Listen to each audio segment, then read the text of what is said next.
Welcome to Storytime Haven. Today, we embark on a journey through the satirical and poignant world of Dead Souls by Nikolai Gogol. Join us as we follow the cunning and enigmatic Chichikov, a man on a peculiar mission to acquire deceased serfs. Set against the backdrop of the Russian countryside, this timeless classic delves deep into the human condition, exposing the greed and moral decay of society.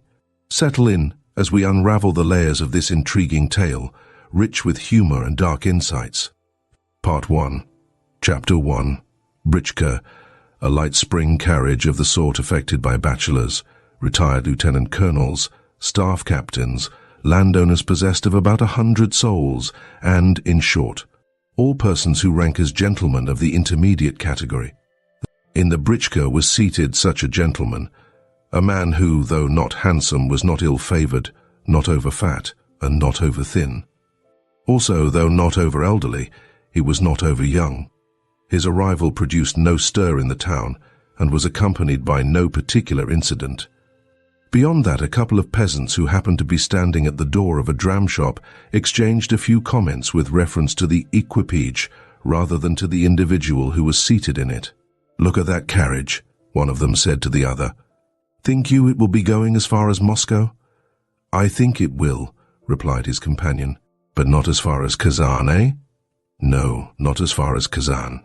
With that, the conversation ended. Presently, as the britchka was approaching the inn, it was met by a young man in a pair of very short, very tight breeches of white dimity, a quasi-fashionable frock-coat, and a dickey fastened with a pistol-shaped bronze tie-pin. The young man turned his head as he passed the britchka and eyed it attentively, after which he clapped his hand to his cap, which was in danger of being removed by the wind, and resumed his way.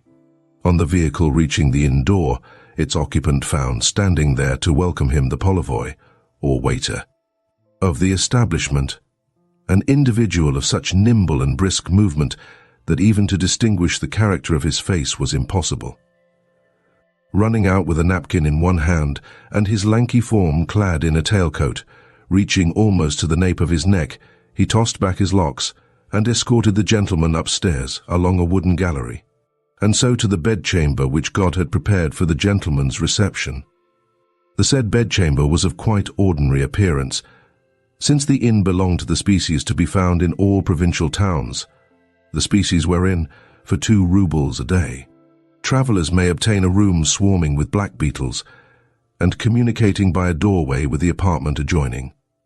True, the doorway may be blocked up with a wardrobe, yet behind it, in all probability, there will be standing a silent, motionless neighbour whose ears are burning to learn every possible detail concerning the latest arrival. The inn's exterior corresponded with its interior.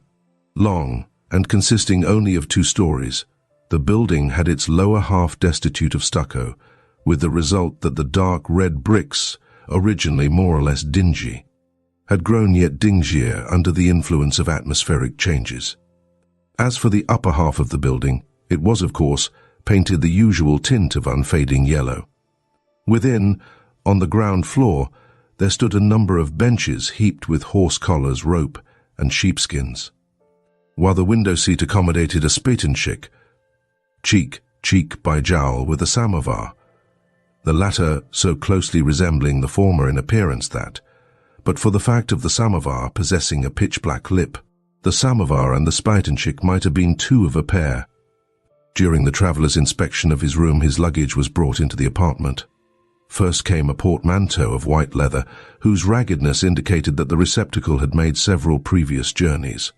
The bearers of the same were the gentleman's coachman, Salafon, a little man in a large overcoat, and the gentleman's valet, Petrushka, the latter a fellow of about 30, clad in a worn, over-ample jacket which formerly had graced his master's shoulders, and possessed of a nose and a pair of lips whose coarseness communicated to his face rather a sullen expression. Behind the portmanteau came a small dispatch box of redwood, lined with birch bark, a boot case, and wrapped in blue paper, a roast fowl. All of which having been deposited, the coachman departed to look after his horses, and the valet to establish himself in the little dark anteroom or kennel, where already he had stored a cloak, a bag full of livery, and his own peculiar smell. Pressing the narrow bedstead back against the wall, he covered it with the tiny remnant of mattress, a remnant as thin and flat, perhaps also as greasy as a pancake, which he had managed to beg of the landlord of the establishment. While the attendants had been thus setting things straight, the gentleman had repaired to the common parlour. The appearance of common parlours of the kind is known to every one who travels. Always they have varnished walls, which, grown black in their upper portions with tobacco smoke, are, in their lower, grown shiny with the friction of customers' backs, more especially with that of the backs of such local tradesmen as, on market days, make it their regular practice to resort to the local hostelry for a glass of tea. Also, parlours of this kind invariably contain smutty ceilings, an equally smutty chandelier, a number of pendant shades which jump and rattle whenever the waiter scurries across the shabby oilcloth with a trayful of glasses, the glasses looking like a flock of birds roosting by the seashore, and a selection of oil paintings. In short, there are certain objects which one sees in every inn. In the present case, the only outstanding feature of the room was the fact that in one of the paintings, a nymph was portrayed as possessing breasts of a size, such as the reader can never in his life have beheld. A similar caricaturing of nature is to be noted in the historical pictures of unknown origin, period, and creation which reach us, sometimes through the instrumentality of Russian magnates who profess to be connoisseurs of art, from Italy, owing to the said magnates having made such purchases solely on the advice of the couriers who have escorted them. To resume, however, our traveller removed his cap and divested his neck of a party-coloured woolen scarf of the kind which a wife makes for her husband with her own hands, while accompanying the gift with interminable injunctions as to how best such a garment ought to be folded. True, bachelors also wear similar gauds, but, in their case, God alone knows who may have manufactured the articles. For my part, I cannot endure them. Having unfolded the scarf, the gentleman ordered dinner, and whilst the various dishes were being got ready, cabbage soup, a pie several weeks old, a dish of marrow and peas, a dish of sausages and cabbage, a roast fowl, some salted cucumber, and the sweet tart, which stands perpetually ready for use in such establishments. Whilst I say these things were either being warmed up or brought in cold, the gentleman induced the waiter to retail certain fragments of tittle-tattle concerning the late landlord of the hostelry, the amount of income which the hostelry produced, and the character of its present proprietor.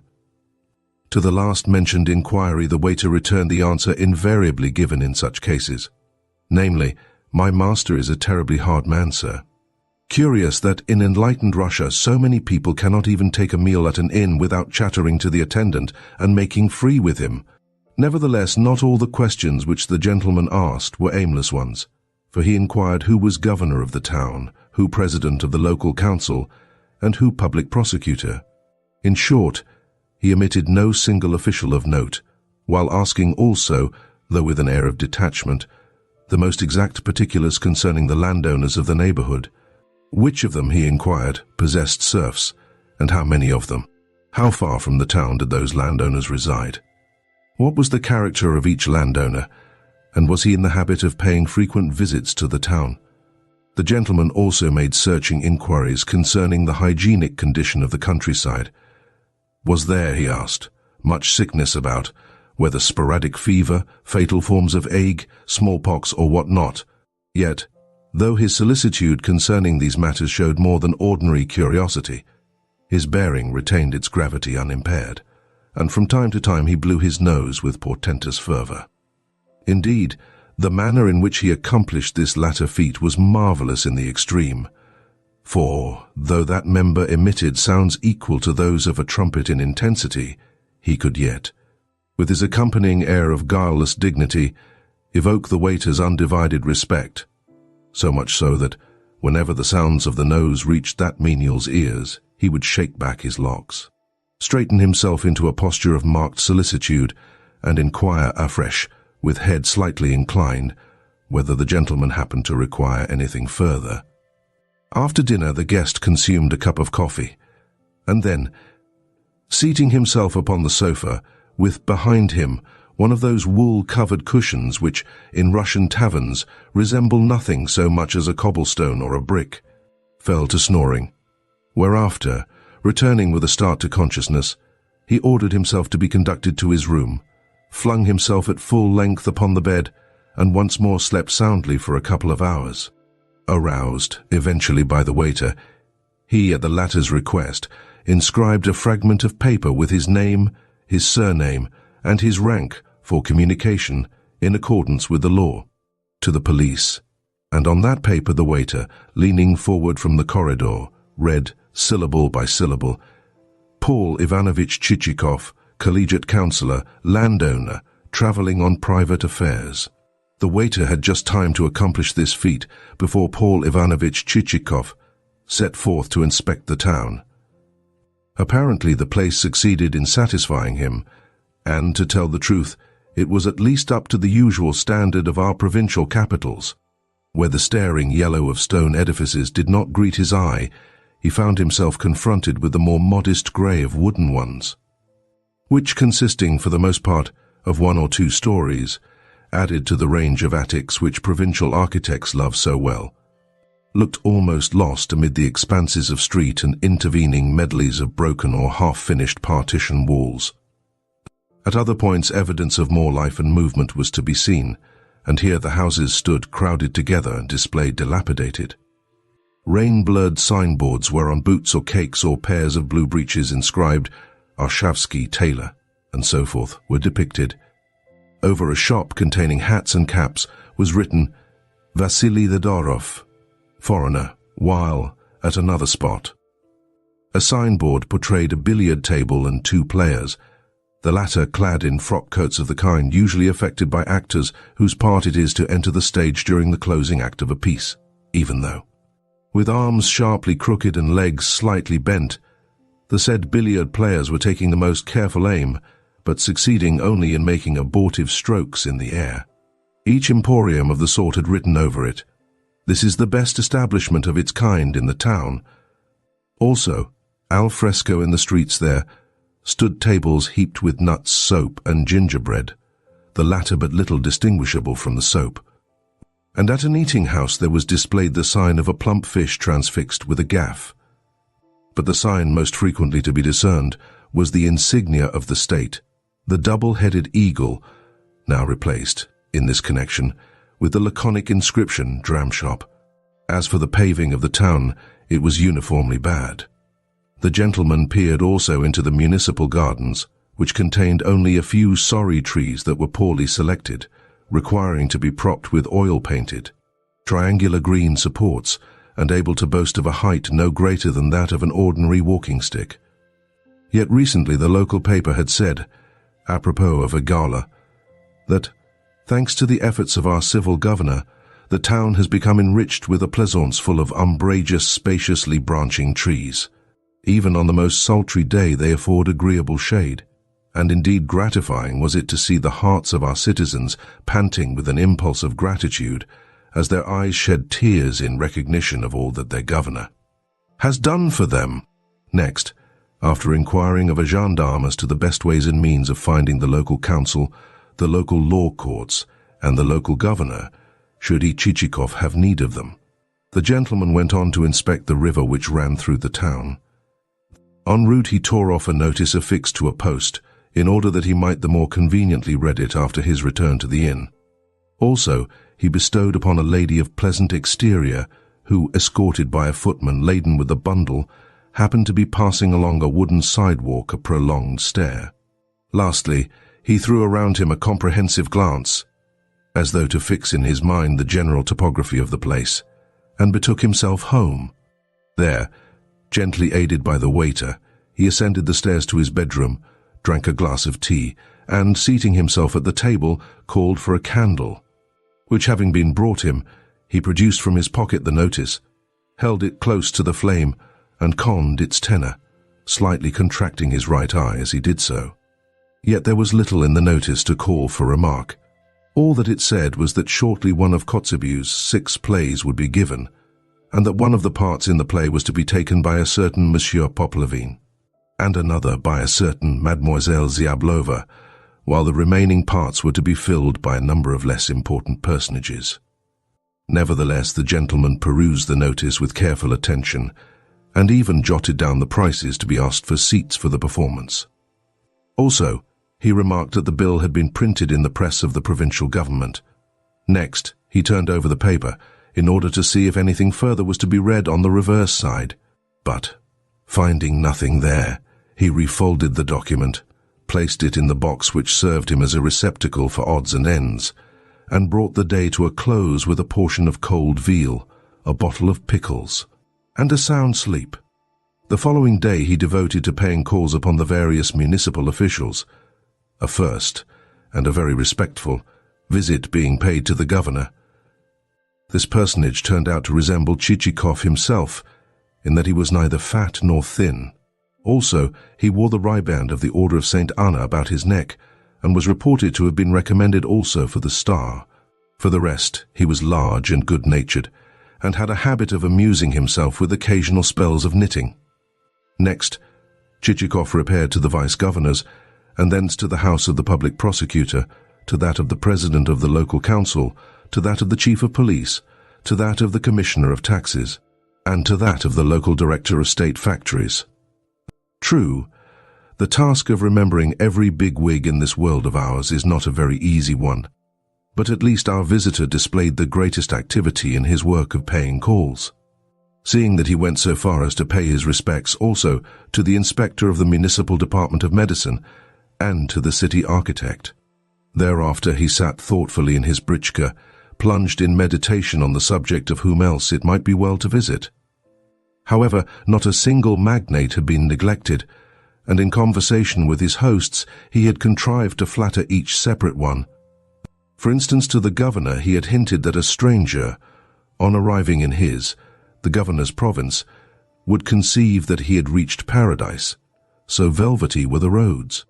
Governors who appoint capable subordinates, had said Chichikov, are deserving of the most ample meed of praise.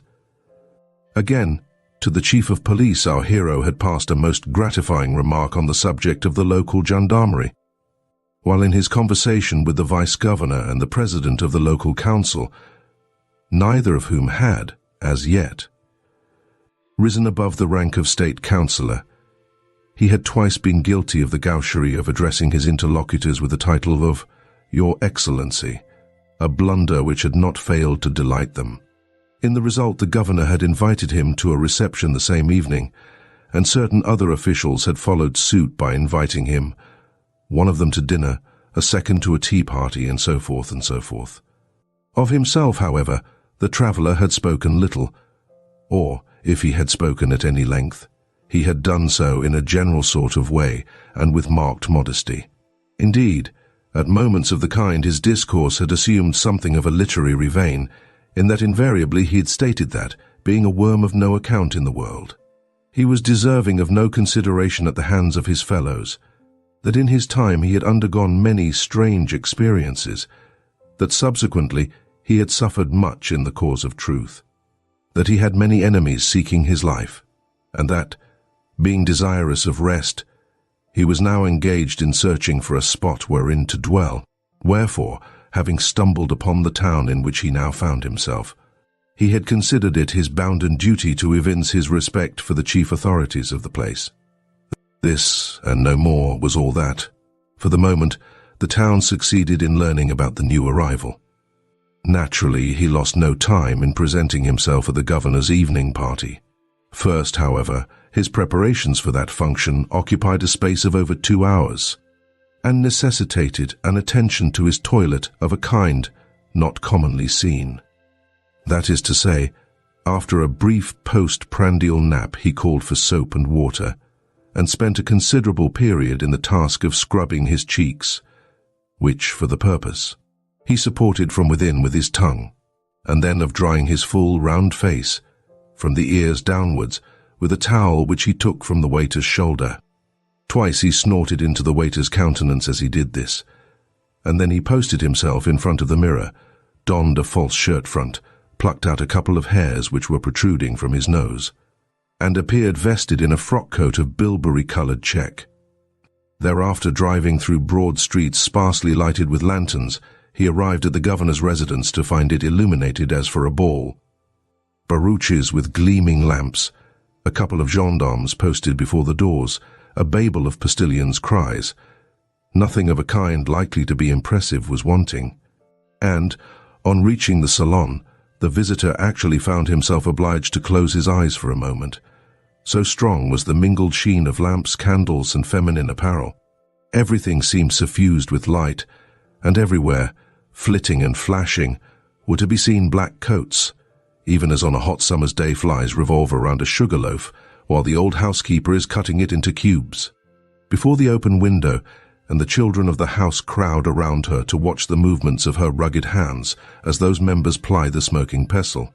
And airy squadrons of flies, borne on the breeze, enter boldly, as though free of the house, and taking advantage of the fact that the glare of the sunshine is troubling the old lady's sight, disperse themselves over broken and unbroken fragments alike, even though the lethargy induced by the opulence of summer and the rich shower of dainties to be encountered at every step has induced them to enter less for the purpose of eating than for that of showing themselves in public, of parading up and down the sugar loaf, of rubbing both their hindquarters and their fore against one another, of cleaning their bodies under the wings, of extending their forelegs over their heads and grooming themselves, and of flying out of the window again to return with other predatory squadrons. Indeed, so dazed was Chichikov that scarcely did he realize that the governor was taking him by the arm and presenting him to the governor's lady. Yet the newly arrived guest kept his head sufficiently to contrive to murmur some such compliment as might fittingly come from a middle-aged individual of a rank neither excessively high nor excessively low. Next, when couples had been formed for dancing, and the remainder of the company found itself pressed back against the walls, Chichikov folded his arms and carefully scrutinized the dancers. Some of the ladies were dressed well and in the fashion, while the remainder were clad in such garments as God usually bestows upon a provincial town. Also here, as elsewhere, the men belonged to two separate and distinct categories, one of which comprised slender individuals who, flitting around the ladies, were scarcely to be distinguished from denizens of the metropolis. So carefully, so artistically, groomed were their whiskers, so presentable their oval, clean-shaven faces, so easy the manner of their dancing attendance upon their womenfolk, so glib their French conversation as they quizzed their female companions.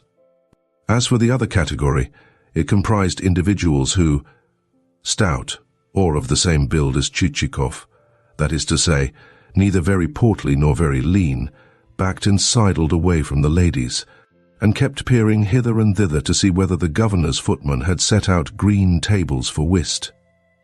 Their features were full and plump.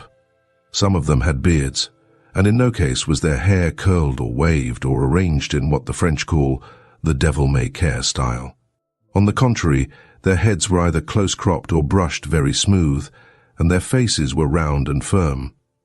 This category represented the more respectable officials of the town.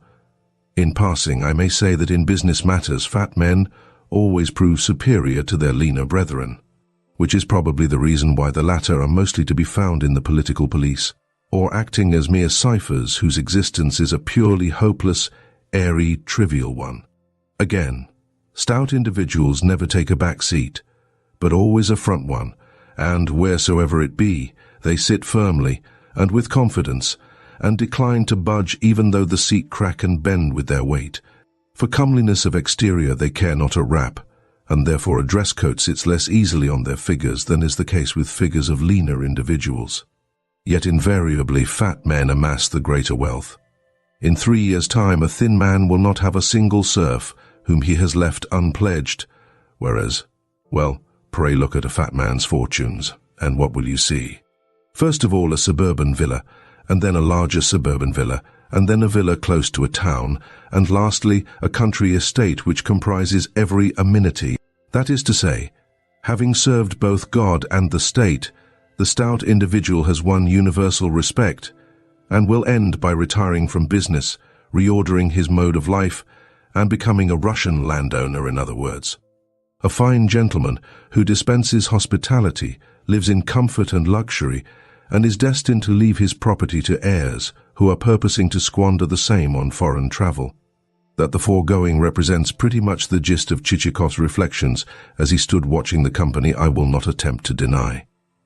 And of those reflections, the upshot was that he decided to join himself to the stouter section of the guests, among whom he had already recognized several familiar faces, namely, those of the public prosecutor, a man with beetling brows over eyes which seemed to be saying with a wink, "Come into the next room, my friend, for I have something to say to you, though, in the main." Their owner was a man of grave and taciturn habit. Of the postmaster, an insignificant-looking individual, yet a would-be wit and a philosopher. And of the president of the local council, a man of much amiability and good sense. These three personages greeted Chichikov as an old acquaintance, and to their salutations he responded with a sidelong, yet a sufficiently civil bow. Also, he became acquainted with an extremely unctuous and approachable landowner named Manilov, and with a landowner of more uncouth exterior named Sobakevich, the latter of whom began the acquaintance by treading heavily upon Chichikov's toes and then begging his pardon. Next, Chichikov received an offer of a cut-in at whist, and accepted the same with his usual courteous inclination of the head. Seating themselves at a green table, the party did not rise therefrom till supper time, and during that period all conversation between the players became hushed, as is the custom when men have given themselves up to a really serious pursuit. Even the postmaster, a talkative man by nature, had no sooner taken the cards into his hands than he assumed an expression of profound thought, pursed his lips, and retained this attitude unchanged throughout the game. Only when playing a court card was it his custom to strike the table with his fist, and to exclaim, if the card happened to be a queen, "Now, old Popadia," and if the card happened to be a king, "Now, peasant of Tambov," to which ejaculations invariably the president of the local council retorted, "Ah, I have him by the ears. I have him by the ears," and from the neighborhood of the table other strong ejaculations relative to the play would arise, interposed with one or another of those nicknames which participants in a game are apt to apply to members of the various suits. I need hardly add that, the game over, the players fell to quarreling, and that in the dispute our friend joined, though so artfully as to let everyone see that, in spite of the fact that he was wrangling, he was doing so only in the most amicable fashion possible. Never did he say outright, "You played the wrong card at such and such a point." No. He always employed some such phrase as, "You permitted yourself to make a slip, and thus afforded me the honor of covering your deuce." Indeed, the better to keep in accord with his antagonists, he kept offering them his silver-enameled snuff-box, at the bottom of which lay a couple of violets, placed there for the sake of their scent. In particular did the newcomer pay attention to landowners Manilov and Sobakevich, so much so that his haste to arrive on good terms with them led to his leaving the president and the postmaster rather in the shade. At the same time, certain questions which he put to those two landowners evinced not only curiosity, but also a certain amount of sound intelligence, for he began by asking how many peasant souls each of them possessed, and how their affairs happened at present to be situated, and then proceeded to enlighten himself also as their standing, and their families. Indeed, it was not long before he had succeeded in fairly enchanting his new friends. In particular did Manilov, a man still in his prime, and possessed of a pair of eyes which, sweet as sugar, blinked whenever he laughed, find himself unable to make enough of his enchanter. Clasping Chichikov long and fervently by the hand, he besought him to do him, Manilov, the honor of visiting his country house, which he declared to lie at a distance of not more than 15 versts from the boundaries of the town, and in return Chichikov averred, with an exceedingly affable bow and a most sincere handshake, that he was prepared not only to fulfill his friend's behest, but also to look upon the fulfilling of it as a sacred duty. In the same way, Sobakevich said to him laconically, "And do you pay me a visit?" and then proceeded to shuffle a pair of boots of such dimensions that to find a pair to correspond with them would have been indeed difficult, more especially at the present day, when the race of epic heroes is beginning to die out in Russia. Next day, Chichikov dined and spent the evening at the house of the chief of police, a residence where, 3 hours after dinner, everyone sat down to whist and remained so seated until 2 o'clock in the morning. On this occasion, Chichikov made the acquaintance of, among others, a landowner named Nozdrev, a dissipated little fellow of 30 who had no sooner exchanged 3 or 4 words with his new acquaintance than he began to address him in the second person singular. Yet although he did the same to the chief of police and the public prosecutor, the company had no sooner seated themselves at the card table than both the one and the other of these functionaries started to keep a careful eye upon Nozdrev's tricks and to watch practically every card which he played. The following evening Chichikov spent with the president of the local council, who received his guests, even though the latter included 2 ladies, in a greasy dressing gown. Upon that followed an evening at the vice-governor's, a large dinner party at the house of the commissioner of taxes, a smaller dinner party at the house of the public prosecutor, a very wealthy man, and a subsequent reception given by the mayor. In short, not an hour of the day did Chichikov find himself forced to spend at home, and his return to the inn became necessary only for the purposes of sleeping. Somehow or other he had landed on his feet, and everywhere he figured as an experienced man of the world. No matter what the conversation chanced to be about, he always contrived to maintain his part in the same. Did the discourse turn upon horse breeding he happened to be peculiarly well qualified to speak. Did the company fall to discussing well-bred dogs, at once he had remarks of the most pertinent kind possible to offer. Did the company touch upon a prosecution which had recently been carried out by the excise department, instantly he showed that he too was not wholly unacquainted with legal affairs. Did an opinion chance to be expressed concerning billiards, on that subject too he was at least able to avoid committing a blunder. Did a reference occur to virtue, concerning virtue he hastened to deliver himself in a way which brought tears to every eye. Did the subject in hand happen to be the distilling of brandy? Well, that was a matter concerning which he had the soundest of knowledge. Did anyone happen to mention customs officials and inspectors? From that moment he expatiated as though he too had been both a minor functionary and a major. Yet a remarkable fact was the circumstance that he always contrived to temper his omniscience with a certain readiness to give way, a certain ability so to keep a rein upon himself that never did his utterances become too loud or too soft, or transcend what was perfectly befitting.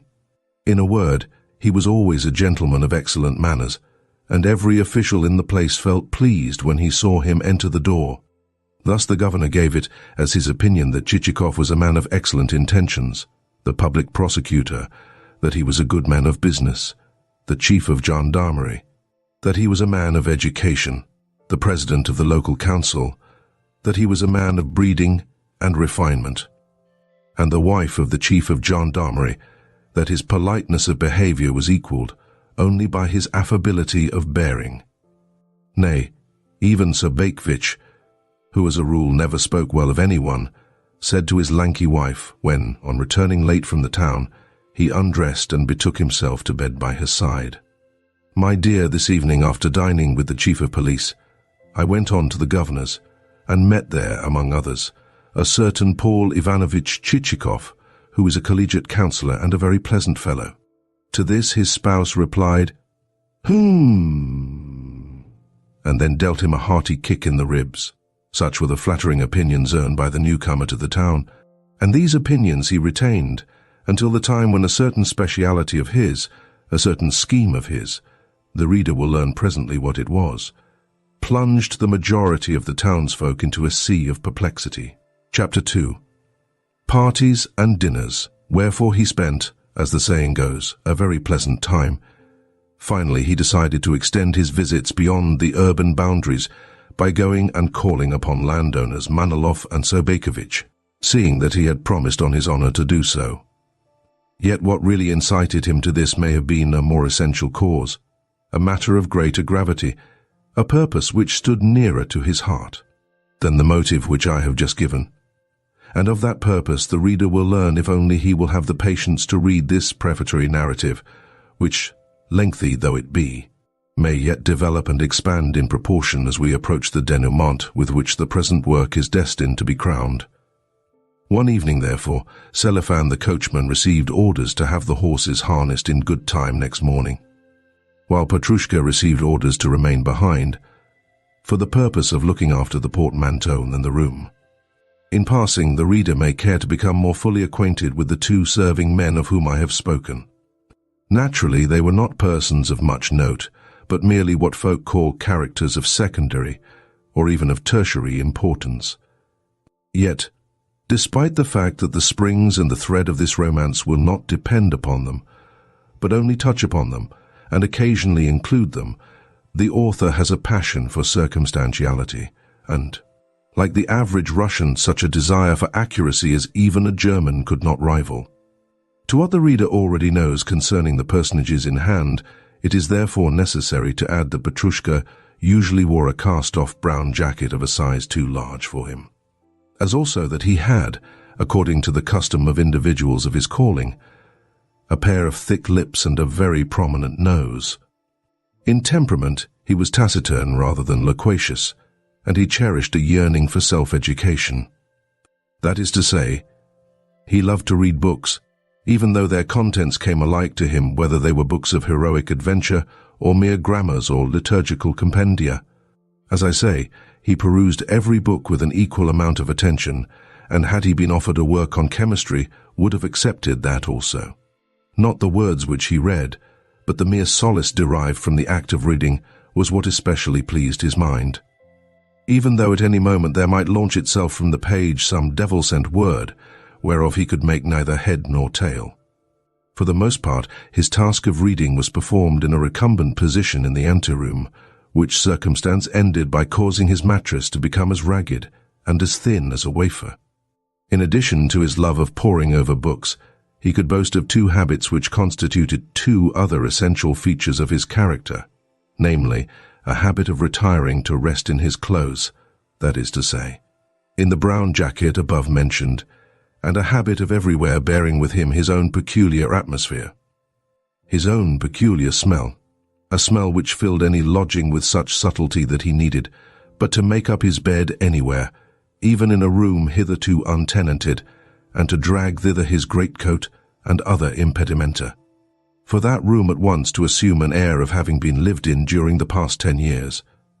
Nevertheless, though a fastidious and even an irritable man, Chichikov would merely frown when his nose caught this smell amid the freshness of the morning, and exclaim with a toss of his head, "The devil only knows what is up with you. Surely you sweat a good deal, do you not? The best thing you can do is to go and take a bath." To this Petrushka would make no reply, but approaching, brush in hand, the spot where his master's coat would be pendant, or starting to arrange one and another article in order, would strive to seem wholly immersed in his work. Yet of what was he thinking as he remained thus silent? Perhaps he was saying to himself, "My master is a good fellow, but for him to keep on saying the same thing 40 times over is a little wearisome. Only God knows and sees all things. Wherefore, for a mere human being to know what is in the mind of a servant while his master is scolding him is wholly impossible." However, no more need be said about Petrushka. On the other hand, coachman Selifan. But here let me remark that I do not like engaging the reader's attention in connection with persons of a lower class than himself, for experience has taught me that we do not willingly familiarize ourselves with the lower orders, that it is the custom of the average Russian to yearn exclusively for information concerning persons on the higher rungs of the social ladder. In fact, even a bowing acquaintance with a prince or a lord counts in his eyes, for more than do the most intimate of relations with ordinary folk. For the same reason the author feels apprehensive on his hero's account, seeing that he has made that hero a mere collegiate counsellor, a mere person with whom all counsellors might consort, but upon whom persons of the grade of full general, 8 would probably bestow one of those glances proper to a man who is cringing at their august feet. Worse still, such persons of the grade of general are likely to treat Chichikov with studied negligence, and to an author studied negligence spells death. However, in spite of the distressfulness of the foregoing possibilities, it is time that I return to my hero. After issuing, overnight, the necessary orders, he awoke early, washed himself, rubbed himself from head to foot with a wet sponge, a performance executed only on Sundays, and the day in question happened to be a Sunday. Shaved his face with such care that his cheeks issued of absolutely satin-like smoothness and polish, donned first his bilberry-coloured, spotted frock-coat, and then his bearskin overcoat, descended the staircase attended, threw out by the waiter, and entered his britchka. With a loud rattle the vehicle left the inn-yard and issued into the street. A passing priest doffed his cap, and a few urchins in grimy shirts shouted, "Gentlemen, please give a poor orphan a trifle." Presently the driver noticed that a sturdy young rascal was on the point of climbing onto the splashboard, wherefore he cracked his whip, and the britchka leapt forward with increased speed over the cobblestones. At last, with a feeling of relief, the travellers caught sight of macadam ahead, which promised an end both to the cobblestones and to sundry other annoyances. And, sure enough, after his head had been bumped a few more times against the boot of the conveyance, Chichikov found himself bowling over softer ground. On the town receding into the distance, the sides of the road began to be varied with the usual hillocks, fir trees, clumps of young pine, trees with old, scarred trunks, bushes of wild juniper, and so forth. Presently there came into view also strings of country villas which, with their carved supports and grey roofs, the latter looking like pendant embroidered tablecloths, resembled rather bundles of old kindling. Likewise the customary peasants, dressed in sheepskin jackets, could be seen yawning on benches before their huts, while their womenfolk, fat of feature and swathed of bosom, gazed out of upper windows, and the windows below displayed, here a peering calf, and there the unsightly jaws of a pig. In short, the view was one of the familiar type. After passing the 15th verst stone, Chichikov suddenly recollected that, according to Manilov, 15 versts was the exact distance between his country house and the town, but the 16th verst stone flew by, and the said country house was still nowhere to be seen. In fact, but for the circumstance that the travellers happened to encounter a couple of peasants, they would have come on their errand in vain. To a query as to whether the country house known as Manilovka was anywhere in the neighbourhood, the peasants replied by doffing their caps. After which one of them, who seemed to boast of a little more intelligence than his companion, and who wore a wedge-shaped beard, made answer, "Perhaps you mean Manilovka, not Zamanilovka." "Yes, Manilovka. Manilovka, eh? Well, you must continue for another verst, and then you will see it straight before you, on the right." "On the right?" re-echoed the coachman. "Yes, on the right," affirmed the peasant. "You are on the proper road for Manilovka, but Zamanilovka, well, there is no such place. The house you mean is called Manilovka, because Manilovka is its name, but no house at all is called Zamanilovka. The house you mean stands there, on that hill, and is a stone house in which a gentleman lives, and its name is Manilovka. But Zamanilovka does not stand hereabouts, nor ever has stood." So the travellers proceeded in search of Manilovka, and, after driving an additional 2 versts, arrived at a spot whence there branched off a by-road. Yet 2, 3, or 4 versts of the by-road had been covered before they saw the least sign of a 2-storied stone mansion.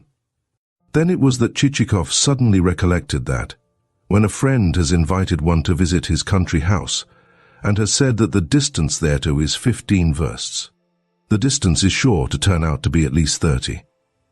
Not many people would have admired the situation of Manilov's abode, for it stood on an isolated rise and was open to every wind that blew. On the slope of the rise lay closely mown turf, while disposed here and there, after the English fashion, were flower beds containing clumps of lilac and yellow acacia. Also there were a few insignificant groups of slender-leaved, pointed-tipped birch trees, with under 2 of the latter an arbour having a shabby green cupola, some blue-painted wooden supports, and the inscription, "This is the Temple of Solitary Thought." Lower down the slope lay a green-coated pond. Green-coated ponds constitute a frequent spectacle in the gardens of Russian landowners. And lastly, From the foot of the declivity there stretched a line of mouldy, log-built huts which, for some obscure reason or another, our hero set himself to count. Up to 200 or more did he count, but nowhere could he perceive a single leaf of vegetation or a single stick of timber. The only thing to greet the eye was the logs of which the huts were constructed. Nevertheless, the scene was to a certain extent enlivened by the spectacle of two peasant women who, with clothes picturesquely tucked up, were wading knee-deep in the pond and dragging behind them, with wooden handles, a ragged fishing net, in the meshes of which two crawfish and a roach with glistening scales were entangled. The women appeared to have cause of dispute between themselves, to be rating one another about something. In the background, and to one side of the house, showed a faint, dusky blur of pine wood, and even the weather was in keeping with the surroundings, since the day was neither clear nor dull, but of the grey tint which may be noted in uniforms of garrison soldiers which have seen long service. To complete the picture, a cock, the recognized harbinger of atmospheric mutations, was present, and, in spite of the fact that a certain connection with affairs of gallantry had led to his having had his head pecked bare by other cocks, he flapped a pair of wings, appendages as bare as two pieces of bast, and crowed loudly. As Chichikov approached the courtyard of the mansion, he caught sight of his host, clad in a green frock coat, standing on the veranda and pressing one hand to his eyes to shield them from the sun and so get a better view of the approaching carriage. In proportion as the britchka drew nearer and nearer to the veranda, the host's eyes assumed a more and more delighted expression, and his smile a broader and broader sweep. "Paul Ivanovitch," he exclaimed when at length Chichikov leapt from the vehicle. "Never should I have believed that you would have remembered us." The two friends exchanged hearty embraces, and Manilov then conducted his guest to the drawing-room. During the brief time that they are traversing the hall, the anteroom, and the dining-room, let me try to say something concerning the master of the house. But such an undertaking bristles with difficulties. It promises to be a far less easy task than the depicting of some outstanding personality which calls but for a wholesale dashing of colours upon the canvas. The colours of a pair of dark, burning eyes, a pair of dark, beetling brows, a forehead seamed with wrinkles, a black or a fiery red cloak thrown backwards over the shoulder, and so forth, and so forth. Yet, so numerous are Russian serf owners that, though careful scrutiny reveals to one's sight a quantity of outre peculiarities, they are, as a class, exceedingly difficult to portray, and one needs to strain one's faculties to the utmost before it becomes possible to pick out their variously subtle, their almost invisible features. In short, one needs, before doing this, to carry out a prolonged probing with the aid of an insight sharpened in the acute school of research. Only God can say what Manilov's real character was. A class of men exists whom the proverb has described as men unto themselves, neither this nor that, neither Bogdan of the city nor Selifan of the village. And to that class we had better assign also Manilov. Outwardly he was presentable enough, for his features were not wanting in amiability, but that amiability was a quality into which there entered too much of the sugary element, so that his every gesture, his every attitude, seemed to connote an excess of eagerness to curry favour and cultivate a closer acquaintance. On first speaking to the man, his ingratiating smile, his flaxen hair, and his blue eyes would lead one to say, "What a pleasant, good-tempered fellow he seems." Yet during the next moment or two, one would feel inclined to say nothing at all, and during the third moment only to say, "The devil alone knows what he is," and should thereafter one not hasten to depart, one would inevitably become overpowered with the deadly sense of ennui, which comes of the intuition that nothing in the least interesting is to be looked for, but only a series of wearisome utterances of the kind which are apt to fall from the lips of a man whose hobby has once been touched upon. For every man has his hobby. One man's may be sporting dogs, another man's may be that of believing himself to be a lover of music, and able to sound the art to its inmost depths. Another's may be that of posing as a connoisseur of recherche cookery. Another's may be that of aspiring to play roles of a kind higher than nature has assigned him. Another's though this is a more limited ambition, may be that of getting drunk, and of dreaming that he is edifying both his friends, his acquaintances, and people with whom he has no connection at all by walking arm in arm with an imperial aide-de-camp. Another's may be that of possessing a hand able to chip corners off aces and deuces of diamonds. Another's may be that of yearning to set things straight. In other words, to approximate his personality to that of a station master or a director of posts. In short, almost every man has his hobby or his leaning. Yet Manilov had none such, for at home he spoke little and spent the greater part of his time in meditation, though God only knows what that meditation comprised. Nor can it be said that he took much interest in the management of his estate, for he never rode into the country, and the estate practically managed itself.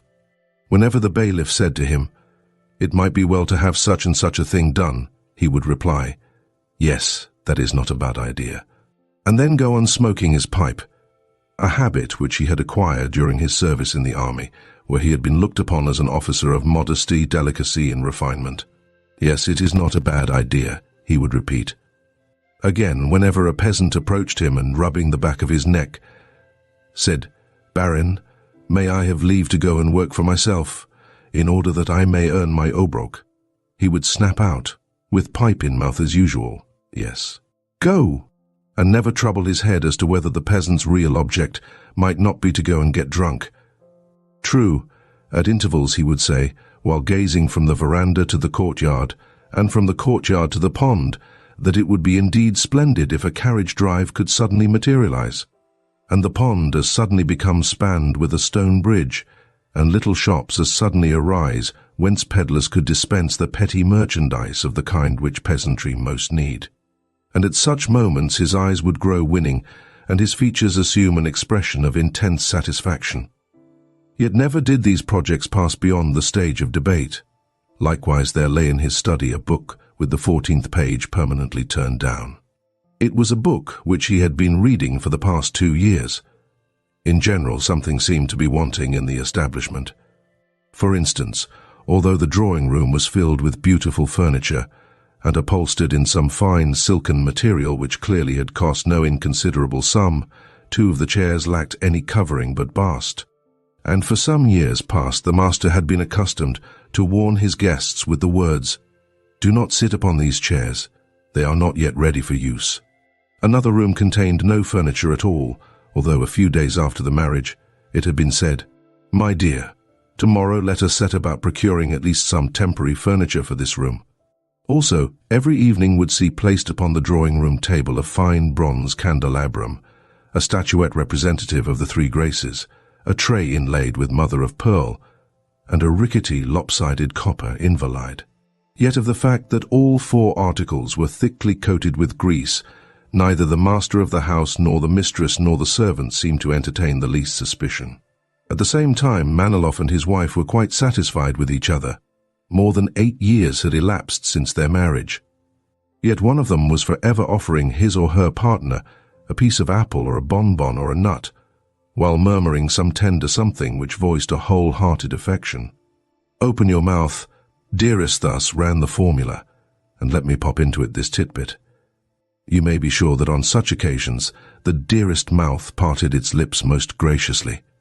For their mutual birthdays the pair always contrived some surprise present in the shape of a glass receptacle for tooth powder, or what not, and as they sat together on the sofa he would suddenly, and for some unknown reason, lay aside his pipe, and she her work, if at the moment she happened to be holding it in her hands, and husband and wife would imprint upon one another's cheeks such a prolonged and languishing kiss that during its continuance you could have smoked a small cigar.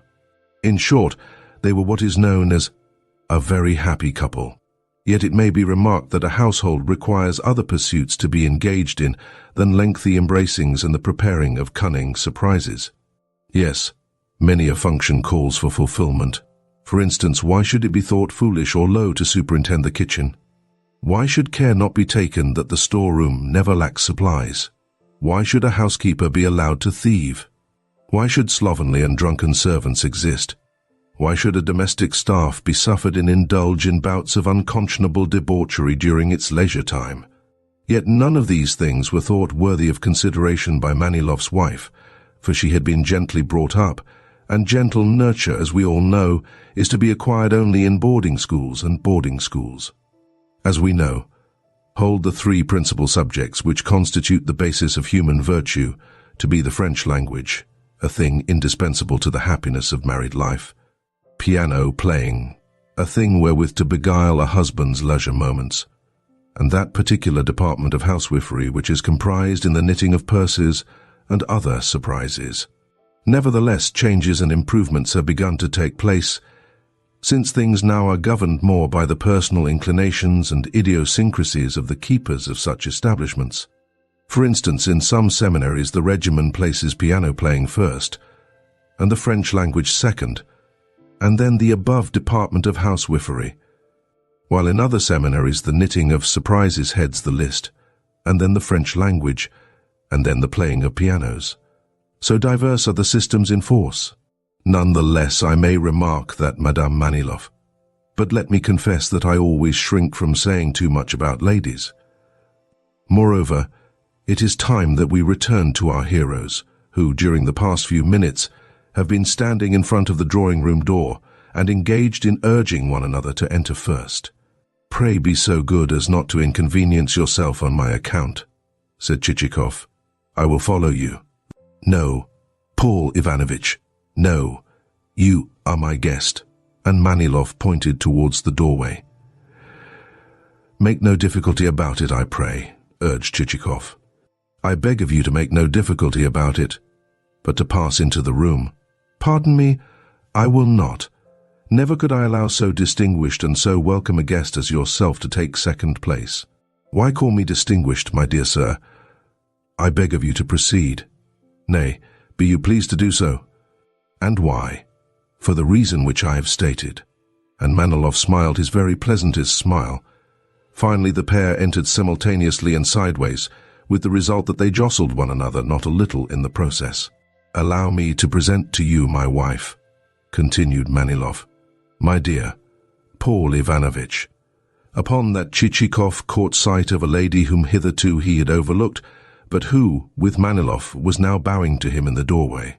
Not wholly of unpleasing exterior, she was dressed in a well-fitting, high-necked morning dress of pale-coloured silk, and as the visitor entered the room, her small white hands threw something upon the table and clutched her embroidered skirt before rising from the sofa where she had been seated.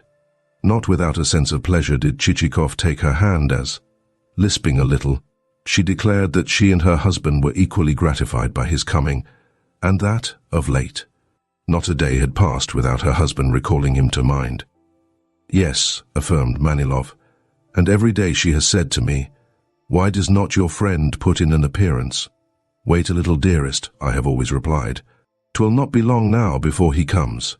And you have come, you have honoured us with a visit, you have bestowed upon us a treat destined to convert this day into a gala day, a true birthday of the heart."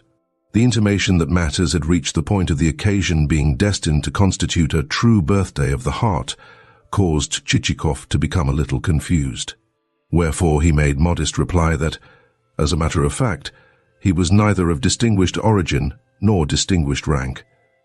"Ah, you are so," interrupted Manilov with his fixed and engaging smile. "You are all that, and more." "How like you our town?" queried Madame. "Have you spent an agreeable time in it?" "Very," replied Chichikov. "The town is an exceedingly nice one, and I have greatly enjoyed its hospitable society." "And what do you think of our governor?" "Yes, is he not a most engaging and dignified personage?" added Manilov. "He is all that," assented Chichikov. "Indeed, he is a man worthy of the greatest respect, and how thoroughly he performs his duty according to his lights. Would that we had more like him. And the tactfulness with which he greets everyone," added Manilov, smiling and half-closing his eyes, like a cat which is being tickled behind the ears. "Quite so," assented Chichikov. "He is a man of the most eminent civility and approachableness. And what an artist! Never should I have thought he could have worked the marvellous household samplers which he has done. Some specimens of his needlework, which he showed me, could not well have been surpassed by any lady in the land. And the vice-governor too. He is a nice man, is he not? Inquired Manilov with renewed blinkings of the eyes. Who? The vice-governor? Yes, a most worthy fellow, replied Chichikov. And what of the chief of police? Is it not a fact that he too is in the highest degree agreeable? Very agreeable indeed, and what a clever, well-read individual. With him and the public prosecutor and the president of the local council, I played whist until the cocks uttered their last morning crow. He is a most excellent fellow. And what of his wife? Queried Madame Manilov. Is she not a most gracious personality? One of the best among my limited acquaintance, agreed Chichikov. Nor were the president of the local council and the postmaster overlooked, until the company had run through the whole list of urban officials. And in every case those officials appeared to be persons of the highest possible merit. Do you devote your time entirely to your estate? Asked Chichikov in his turn. Well, most of it, replied Manilov, though also we pay occasional visits to the town in order that we may mingle with a little well-bred society. One grows a trifle rusty if one lives forever in retirement. Quite so, agreed Chichikov. Yes, quite so, capped Manilov. At the same time, it would be a different matter if the neighborhood were a good one. If, for example, one had a friend with whom one could discuss manners and polite deportment, or engage in some branch of science, and so stimulate one's wits. For that sort of thing gives one's intellect an airing. At a loss for further words, he ended by remarking that his feelings were apt to carry him away, after which he continued with a gesture. What I mean is that, were that sort of thing possible, I, for one, could find the country and an isolated life possessed of great attractions. But, as matters stand, such a thing is not possible. All that I can manage to do is, occasionally, to read a little of a son of the fatherland. With these sentiments, Chichikov expressed entire agreement, adding that nothing could be more delightful than to lead a solitary life in which there should be comprised only the sweet contemplation of nature and the intermittent perusal of a book. Nay, but even that were worth nothing had not one a friend with whom to share one's life, remarked Manilov. True, agreed Chichikov. Without a friend, what are all the treasures in the world? Possess not money, a wise man has said, but rather good friends to whom to turn in case of need. Yes, Paul Ivanovitch, said Manilov, with a glance not merely sweet, but positively luscious, a glance akin to the mixture which even clever physicians have to render palatable before they can induce a hesitant patient to take it. Consequently, you may imagine what happiness, what perfect happiness, so to speak, the present occasion has brought me, seeing that I am permitted to converse with you and to enjoy your conversation. But what of my conversation? Replied Chichikov. I am an insignificant individual, and, beyond that, nothing.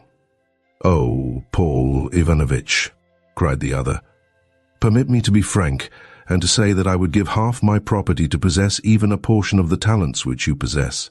On the contrary, I should consider it the highest honor in the world, if the lengths to which this mutual outpouring of soul would have proceeded, had not a servant entered to announce luncheon, must remain a mystery. I humbly invite you to join us at table, said Manilov. Also, you will pardon us for the fact that we cannot provide a banquet such as is to be obtained in our metropolitan cities. We partake of simple fare, according to Russian custom. We confine ourselves to shutchi, 10, but we do so with a single heart. Come, I humbly beg of you. After another contest for the honor of yielding precedence, Chichikov succeeded in making his way, in zigzag fashion, to the dining room, where they found awaiting them a couple of youngsters. These were Manilov's sons, and boys of the age which admits of their presence at table, but necessitates the continued use of high chairs. Beside them was their tutor, who bowed politely and smiled, after which the hostess took her seat before her soup plate, and the guest of honor found himself ensconced between her and the master of the house, while the servant tied up the boys' necks in bibs. "What charming children," said Chichikov as he gazed at the pair. "And how old are they?" "The eldest is 8, replied Manilov, "and the younger one attained the age of 6 yesterday." "Themistocleus," went on the father, turning to his firstborn, who was engaged in striving to free his chin from the bib with which the footman had encircled it. On hearing this distinctly Greek name, to which, for some unknown reason, Manilov always appended the termination uses Chichikov, raised his eyebrows a little, but hastened, the next moment, to restore his face to a more befitting expression. "Themistocleus," repeated the father, "tell me which is the finest city in France." Upon this, the tutor concentrated his attention upon Themistocleus and appeared to be trying hard to catch his eye. Only when Themistocleus had muttered, "Paris," did the preceptor grow calmer and nod his head. "And which is the finest city in Russia?" continued Manilov. Again the tutor's attitude became wholly one of concentration. "St. Petersburg," replied Themistocleus. "And what other city?" "Moscow," responded the boy. "Clever little dear," burst out Chichikov, turning with an air of surprise to the father. "Indeed, I feel bound to say that the child evinces the greatest possible potentialities." "You do not know him fully," replied the delighted Manilov. "The amount of sharpness which he possesses is extraordinary. Our younger one, Alkid, is not so quick. Whereas his brother, well, no matter what he may happen upon, whether upon a cowbug or upon a water beetle or upon anything else, his little eyes begin jumping out of his head, and he runs to catch the thing and to inspect it. For him I am reserving a diplomatic post." "Themistocleus," added the father, again turning to his son, "do you wish to become an ambassador?" "Yes, I do," replied Themistocleus, chewing a piece of bread and wagging his head from side to side.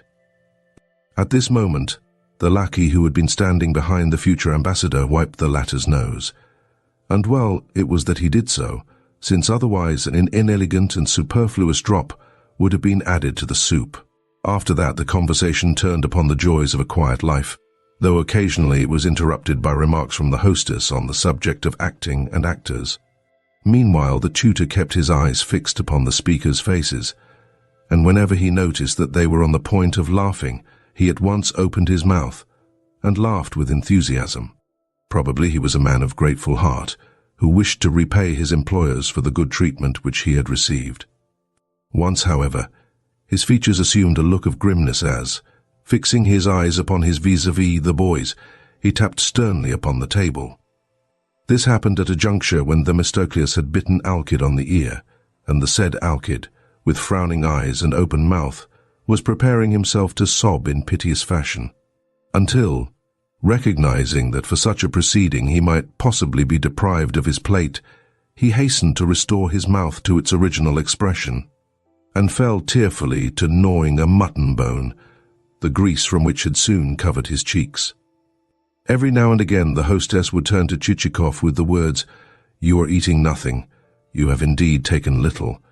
But invariably her guest replied, "Thank you, I have had more than enough." A pleasant conversation is worth all the dishes in the world. At length the company rose from table. Manilov was in high spirits, and laying his hand upon his guest's shoulder, was on the point of conducting him to the drawing-room, when suddenly Chichikov intimated to him, with a meaning look, that he wished to speak to him on a very important matter. "That being so," said Manilov, "allow me to invite you into my study," and he led the way to a small room which faced the blue of the forest. "This is my sanctum," he added. "What a pleasant apartment," remarked Chichikov as he eyed it carefully. And indeed, the room did not lack a certain attractiveness. The walls were painted a sort of bluish-grey colour, and the furniture consisted of 4 chairs, a settee, and a table, the latter of which bore a few sheets of writing paper, and the book of which I have before had occasion to speak. But the most prominent feature of the room was tobacco, which appeared in many different guises, in packets, in a tobacco jar, and in a loose heap strewn about the table. Likewise, both window-sills were studded with little heaps of ash, arranged, not without artifice, in rows of more or less tidiness. Clearly smoking afforded the master of the house a frequent means of passing the time. "Permit me to offer you a seat on this settee," said Manilov. "Here you will be quieter than you would be in the drawing-room, but I should prefer to sit upon this chair." "I cannot allow that," objected the smiling Manilov. "The settee is specially reserved for my guests, Whether you choose or no, upon it you must sit." Accordingly Chichikov obeyed. "And also let me hand you a pipe." "No, I never smoke," answered Chichikov civilly, and with an assumed air of regret. "And why?" inquired Manilov, equally civilly, but with a regret that was wholly genuine. "Because I fear that I have never quite formed the habit, owing to my having heard that a pipe exercises a desiccating effect upon the system." "Then allow me to tell you that that is mere prejudice. Nay, I would even go so far as to say that to smoke a pipe is a healthier practice than to take snuff. Among its members our regiment numbered a lieutenant, a most excellent, well-educated fellow, who was simply incapable of removing his pipe from his mouth, whether at table or, pardon me, in other places. He is now 40, yet no man could enjoy better health than he has always done." Chichikov replied that such cases were common, since nature comprised many things which even the finest intellect could not compass. "But allow me to put to you a question," he went on in a tone in which there was a strange, or at all events rather a strange, note. "For some unknown reason, also," he glanced over his shoulder.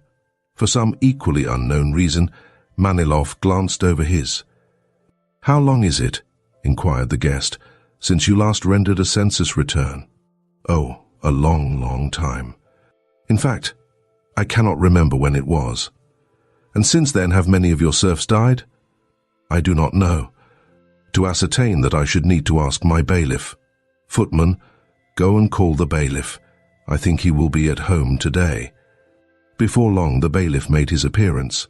He was a man of under 40, clean-shaven, clad in a smock, and evidently used to a quiet life, seeing that his face was of that puffy fullness, and the skin encircling his slit-like eyes was of that sallow tint, which shows that the owner of those features is well acquainted with a feather-bed.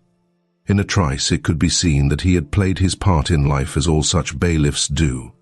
That, originally a young serf of elementary education, he had married some agashka of a housekeeper or a mistress's favourite, and then himself become housekeeper, and, subsequently, bailiff, after which he had proceeded according to the rules of his tribe, that is to say.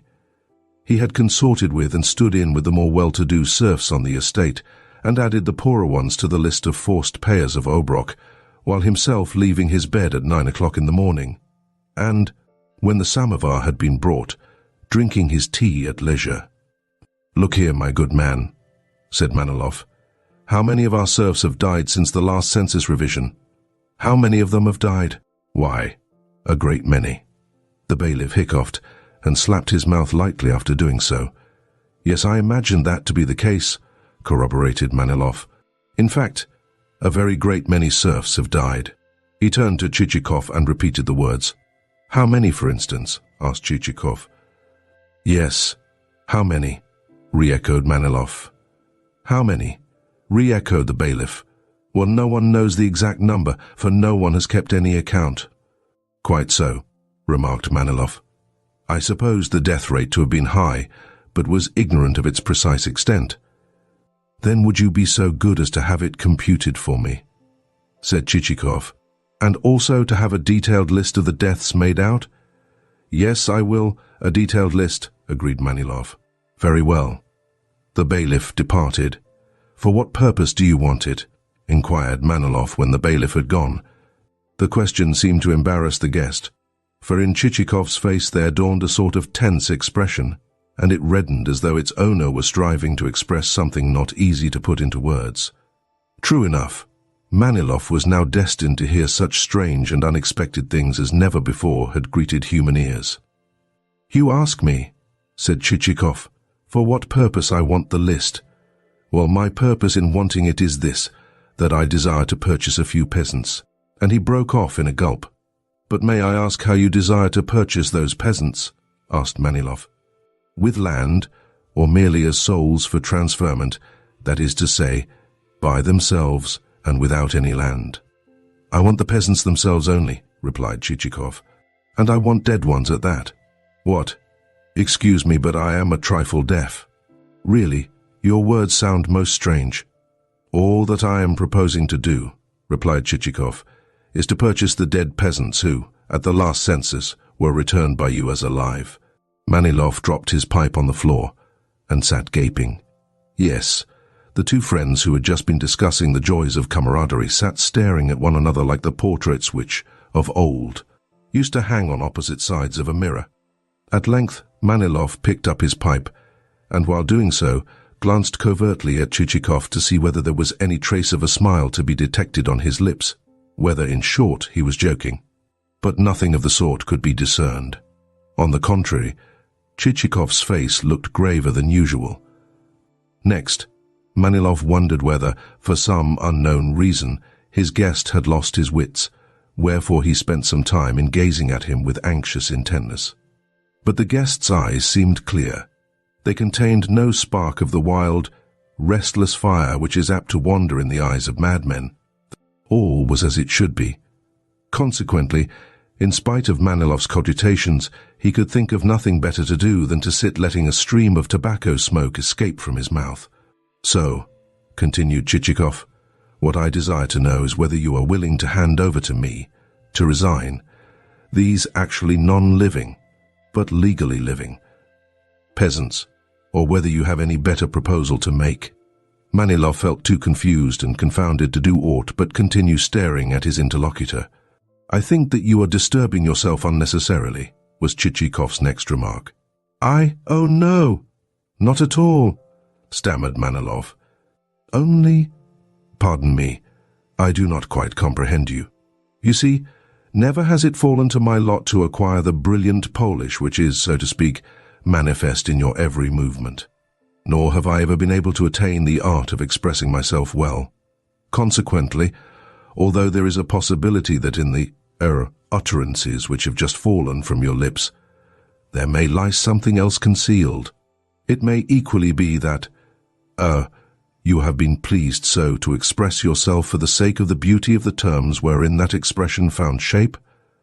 Oh no, asserted Chichikov. I mean what I say, and no more. My reference to such of your pleasant souls as are dead was intended to be taken literally. Manilov still felt at a loss. Though he was conscious that he must do something, he must propound some question. But what question? The devil alone knew. In the end, he merely expelled some more tobacco smoke, this time from his nostrils as well as from his mouth. So, went on Chichikov, if no obstacle stands in the way, we might as well proceed to the completion of the purchase. What? Of the purchase of the dead souls? Of the dead souls? Oh dear no. Let us write them down as living ones, seeing that that is how they figure in the census returns. Never do I permit myself to step outside the civil law. Great, though, has been the harm which that rule has wrought me in my career. In my eyes, an obligation is a sacred thing. In the presence of the law, I am dumb. These last words reassured Manilov not a little, yet still the meaning of the affair remained to him a mystery. By way of answer, he fell to sucking at his pipe with such vehemence that at length the pipe began to gurgle like a bassoon. It was as though he had been seeking of it inspiration in the present unheard-of juncture, but the pipe only gurgled, et praeterea nihil. Perhaps you feel doubtful about the proposal? Said Chichikov. Not at all, replied Manilov. But you will, I know, excuse me if I say, and I say it out of no spirit of prejudice, nor yet as criticizing yourself in any way, you will, I know, excuse me if I say that possibly this scheme of yours, this transaction of yours, may fail altogether to accord with the civil statutes and provisions of the realm. And Manilov, with a slight gesture of the head, looked meaningly into Chichikov's face, while displaying in his every feature, including his closely compressed lips, such an expression of profundity as never before was seen on any human countenance, unless on that of some particularly sapient minister of state who is debating some particularly abstruse problem. Nevertheless, Chichikov rejoined that the kind of scheme or transaction which he had adumbrated in no way clashed with the civil statutes and provisions of Russia, to which he added that the Treasury would even benefit by the enterprise, seeing it would draw therefrom the usual legal percentage. What then do you propose? Asked Manilov. I propose only what is above board and nothing else. Then, that being so, "It is another matter, and I have nothing to urge against it," said Manilov, apparently reassured to the full. "Very well," remarked Chichikov.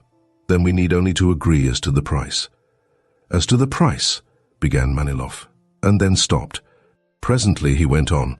"Surely you cannot suppose me capable of taking money for souls which, in one sense at least, have completed their existence, seeing that this fantastic whim of yours, if I may so call it, has seized upon you to the extent that it has. I, on my side, shall be ready to surrender to you those souls unconditionally, and to charge myself with the whole expenses of the sale."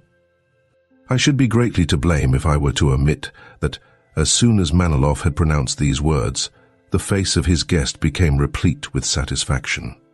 Indeed, grave and prudent a man though Chichikov was, he had much ado to refrain from executing a leap that would have done credit to a goat, an animal which, as we all know, finds itself moved to such exertions only during moments of the most ecstatic joy.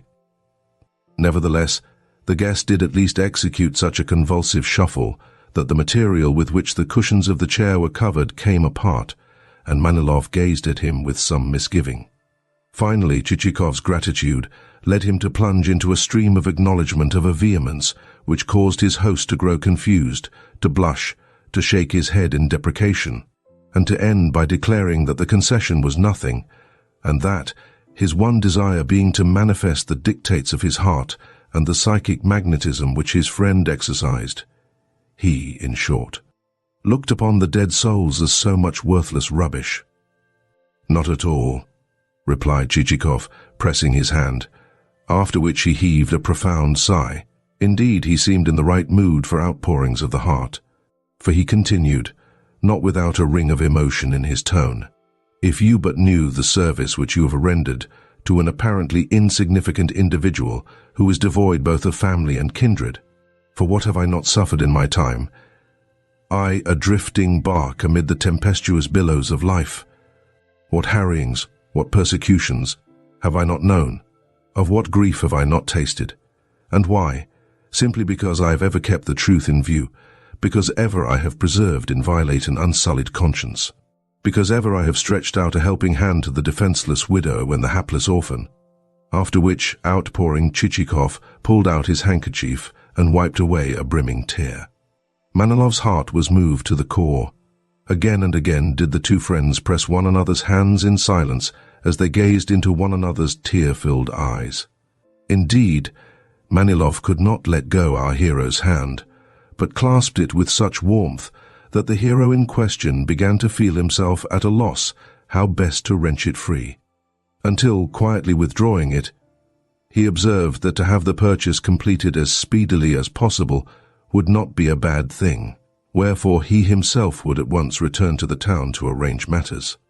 Taking up his hat, therefore, he rose to make his adieus. "What? Are you departing already?" said Manilov, suddenly recovering himself and experiencing a sense of misgiving.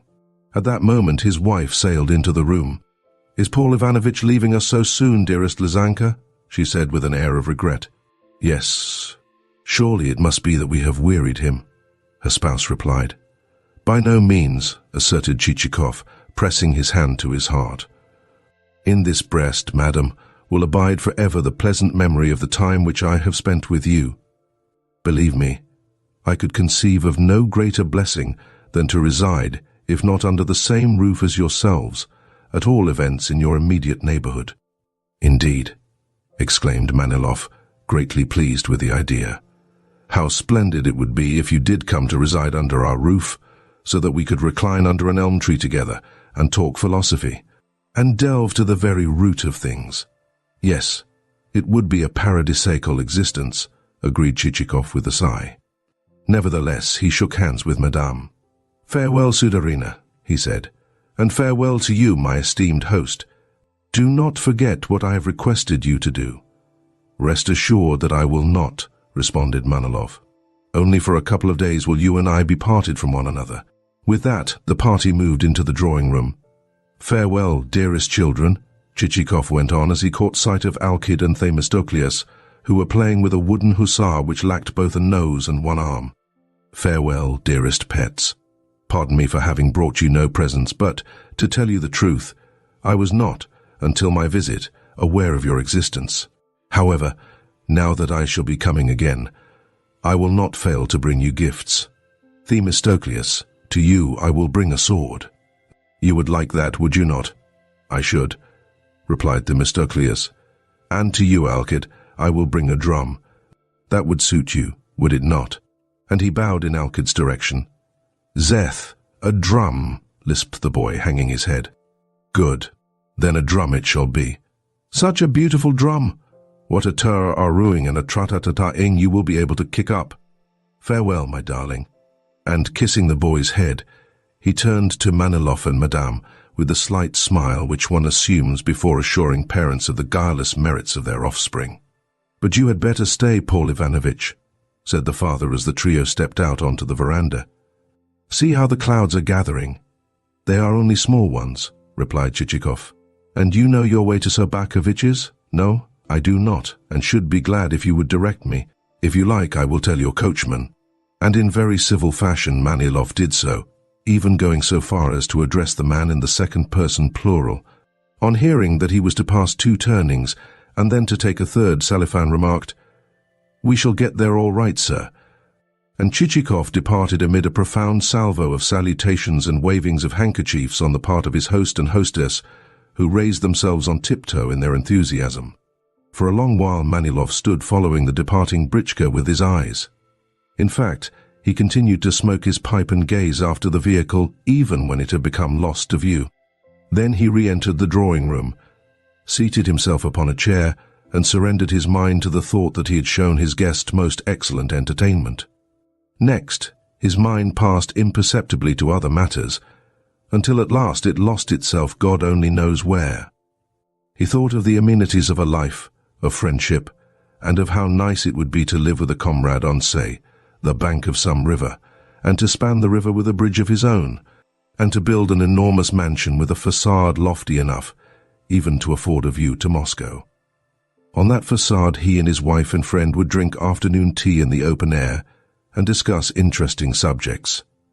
After which, in a fine carriage, they would drive to some reunion or other, where with their pleasant manners they would so charm the company that the imperial government, on learning of their merits, would raise the pair to the grade of general, or God knows what, that is to say, to heights whereof even Manilov himself could form no idea. Then suddenly Chichikov's extraordinary request interrupted the dreamer's reflections, and he found his brain powerless to digest it. Seeing that, turn the matter about as he might, he could not properly explain its bearing. Smoking his pipe, he sat where he was until supper time. Chapter. Turnpike was feeling greatly pleased with himself. From the preceding chapter the reader will have gathered the principal subject of his bent and inclinations. Wherefore it is no matter for wonder that his body and his soul had ended by becoming wholly immersed therein. To all appearances the thoughts, the calculations, and the projects which were now reflected in his face partook of a pleasant nature, since momentarily they kept leaving behind them a satisfied smile. Indeed, so engrossed was he that he never noticed that his coachman, elated with the hospitality of Manilov's domestics, was making remarks of a didactic nature to the off-horse of the troika, a skewbald.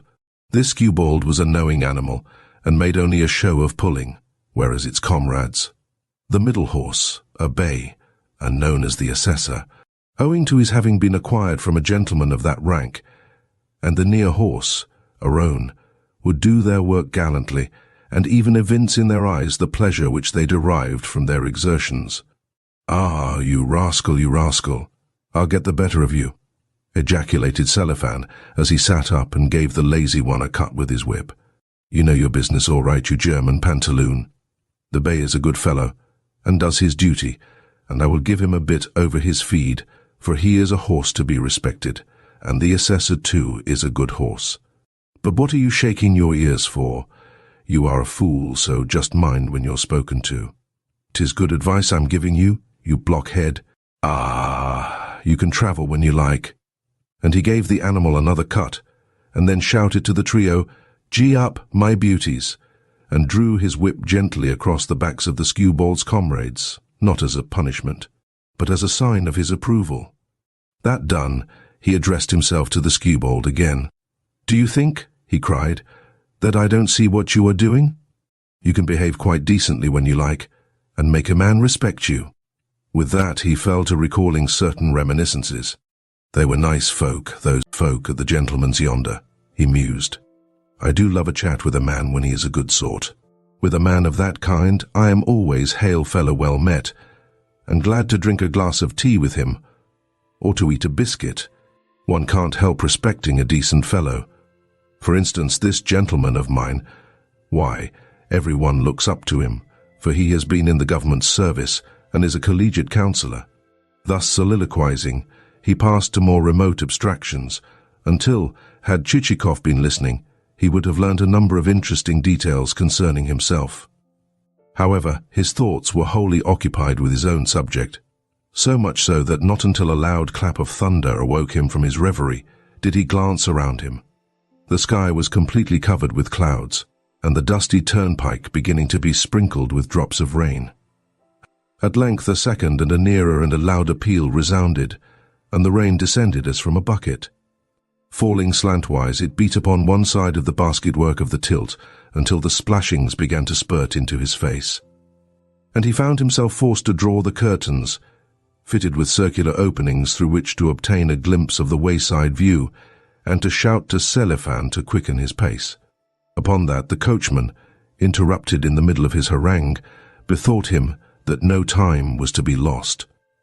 Wherefore, extracting from under the box seat a piece of old blanket, he covered over his sleeves, resumed the reins, and cheered on his threefold team, which, it may be said, had so completely succumbed to the influence of the pleasant lassitude induced by Selifan's discourse that it had taken to scarcely placing one leg before the other. Unfortunately, Selifan could not clearly remember whether 2 turnings had been passed or 3. Indeed, on collecting his faculties, and dimly recalling the lie of the road, he became filled with a shrewd suspicion that a very large number of turnings had been passed.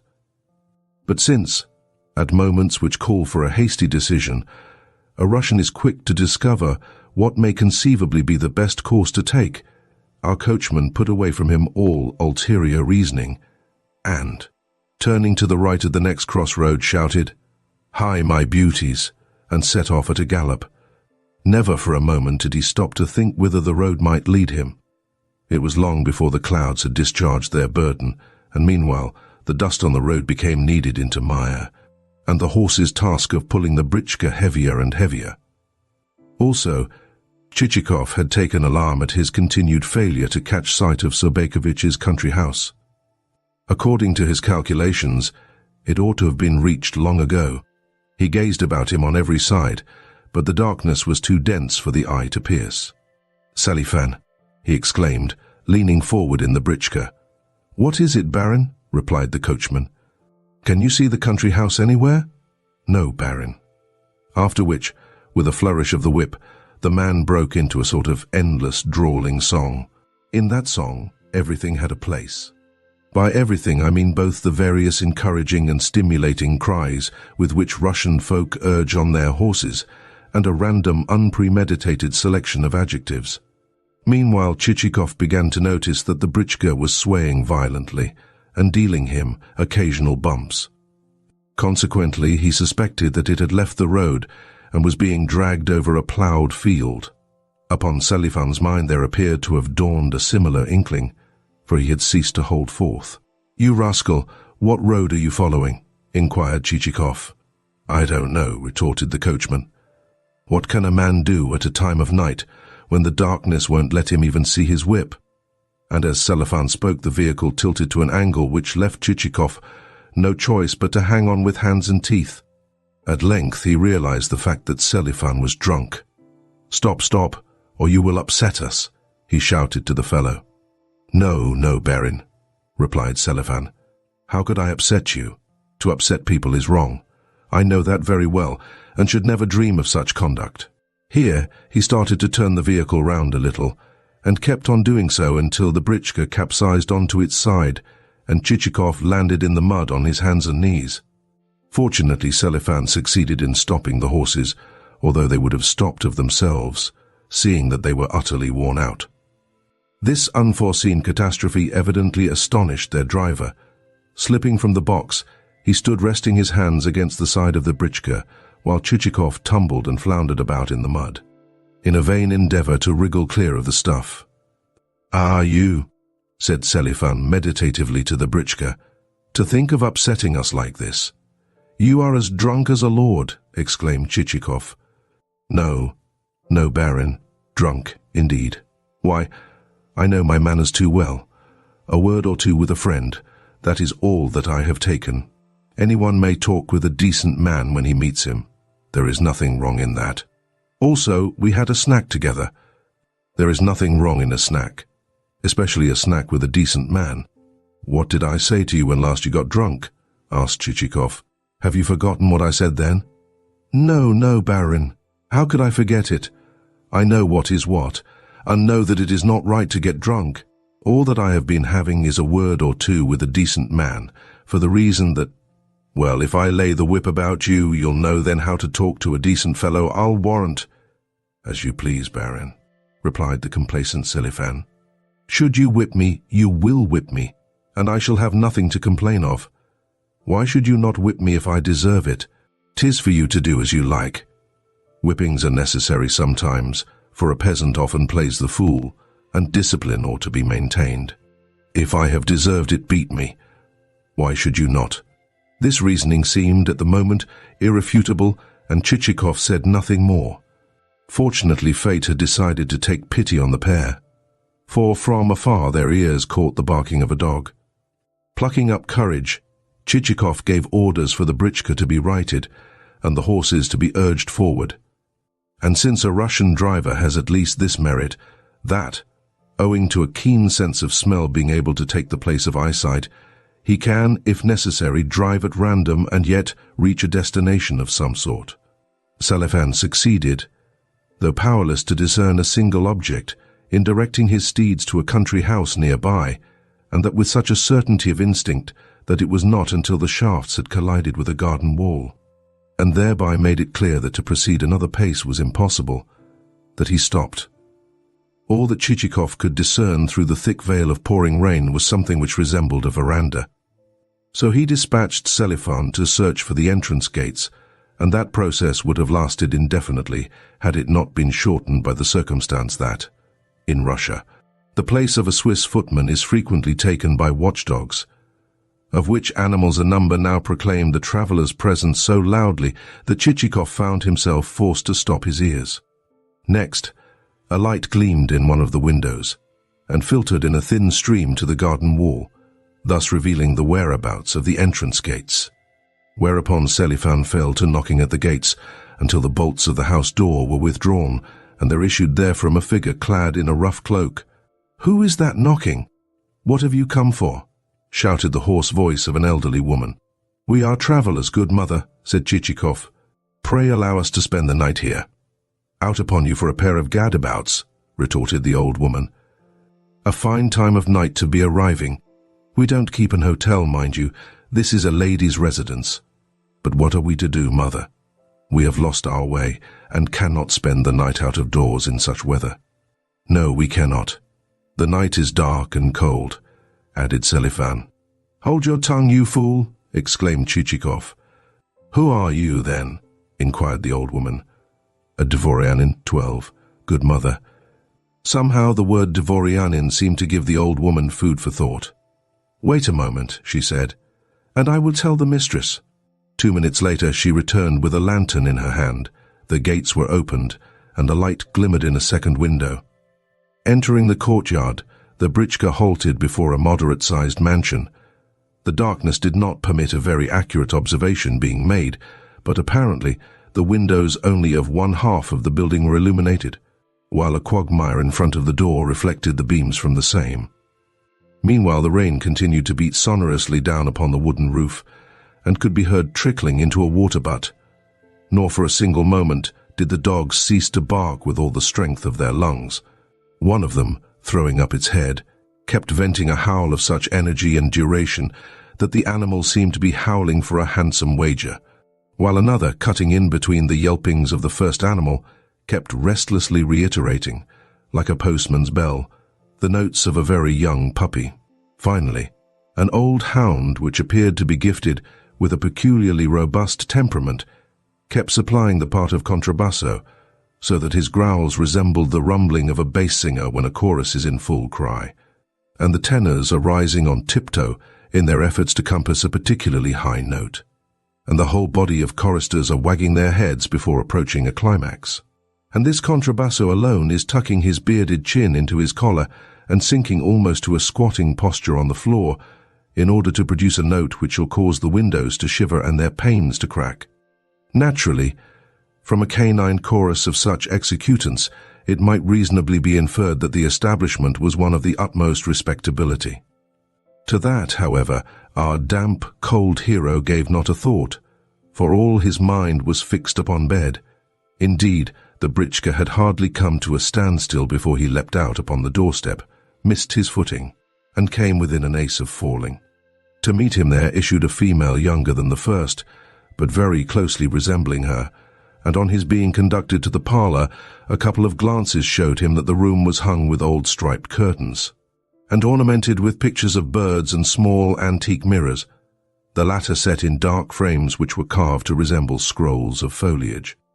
Behind each mirror was stuck either a letter or an old pack of cards or a stocking, while on the wall hung a clock with a flowered dial. More, however, Chichikov could not discern, for his eyelids were as heavy as though smeared with treacle. Presently the lady of the house herself entered, an elderly woman in a sort of nightcap, hastily put on, and a flannel neck-wrap. She belonged to that class of lady landowners who are forever lamenting failures of the harvest and their losses thereby. To the class who, drooping their heads despondently, are all the while stuffing money into striped purses, which they keep hoarded in the drawers of cupboards. Into one purse they will stuff ruble pieces, into another half-rubles, and into a third chetvertachki, 13. Although from their mien you would suppose that the cupboard contained only linen and nightshirts and skeins of wool, and the piece of shabby material which is destined, should the old gown become scorched during the baking, of holiday cakes and other dainties, or should it fall into pieces of itself, to become converted into a new dress. But the gown never does get burnt or wear out, for the reason that the lady is too careful, wherefore the piece of shabby material reposes in its unmade-up condition until the priest advises that it be given to the niece of some widowed sister, together with a quantity of other such rubbish.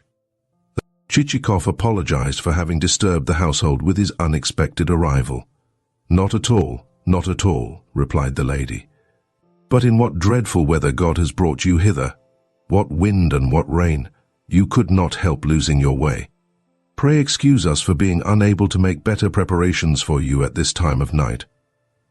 Suddenly there broke in upon the hostess's words the sound of a strange hissing, a sound so loud that the guest started in alarm, and the more so seeing that it increased until the room seemed filled with adders. On glancing upwards, however, he recovered his composure, for he perceived the sound to be emanating from the clock, which appeared to be in a mind to strike. To the hissing sound there succeeded a wheezing one, until, putting forth its best efforts, the thing struck two with as much clatter as though someone had been hitting an iron pot with a cudgel. That done, the pendulum returned to its right-left oscillation. Chichikov thanked his hostess kindly, and said that he needed nothing, and she must not put herself about. Only for rest was he longing, though also he should like to know whither he had arrived, and whether the distance to the country house of landowner Sobakevich was anything very great.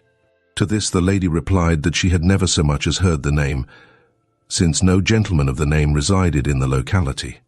"But at least you are acquainted with landowner Manilov," continued Chichikov. "No. Who is he?" "Another landed proprietor, madam."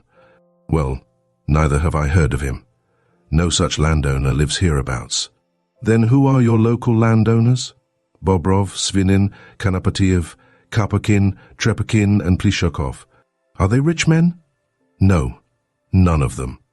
One of them may own 20 souls, and another 30, but of gentry who own 100 there are none. Chichikov reflected that he had indeed fallen into an aristocratic wilderness. At all events, is the town far away? He inquired. About 60 versts. How sorry I am that I have nothing for you to eat. Should you care to drink some tea?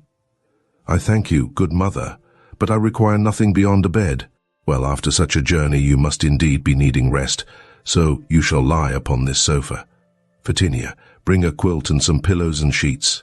What weather God has sent us, and what dreadful thunder. Ever since sunset I have had a candle burning before the icon in my bedroom. My God! Why, your back and sides are as muddy as a boar's. However have you managed to get into such a state? That I am nothing worse than muddy is indeed fortunate, since, but for the Almighty, I should have had my ribs broken. Dear, dear, to think of all that you must have been through. Had I not better wipe your back? I thank you, but you need not trouble. Merely be so good as to tell your maid to dry my clothes. Do you hear that, Fetinia? Said the hostess, turning to a woman who was engaged in dragging in a feather bed and deluging the room with feathers.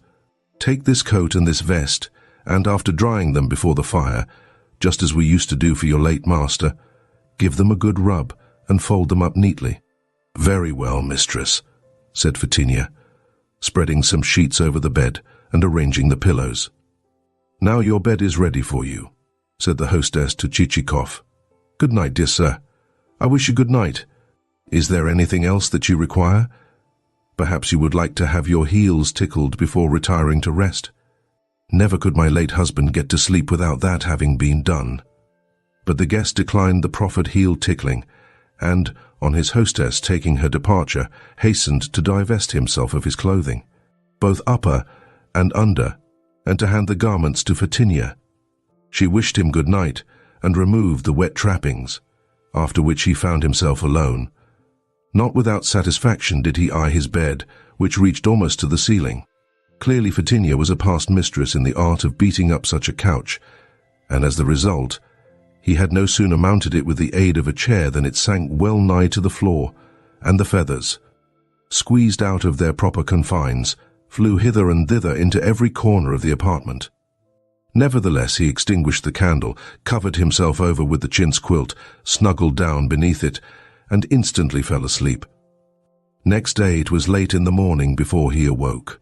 Through the window the sun was shining into his eyes, and the flies which, overnight, had been roosting quietly on the walls and ceiling now turned their attention to the visitor.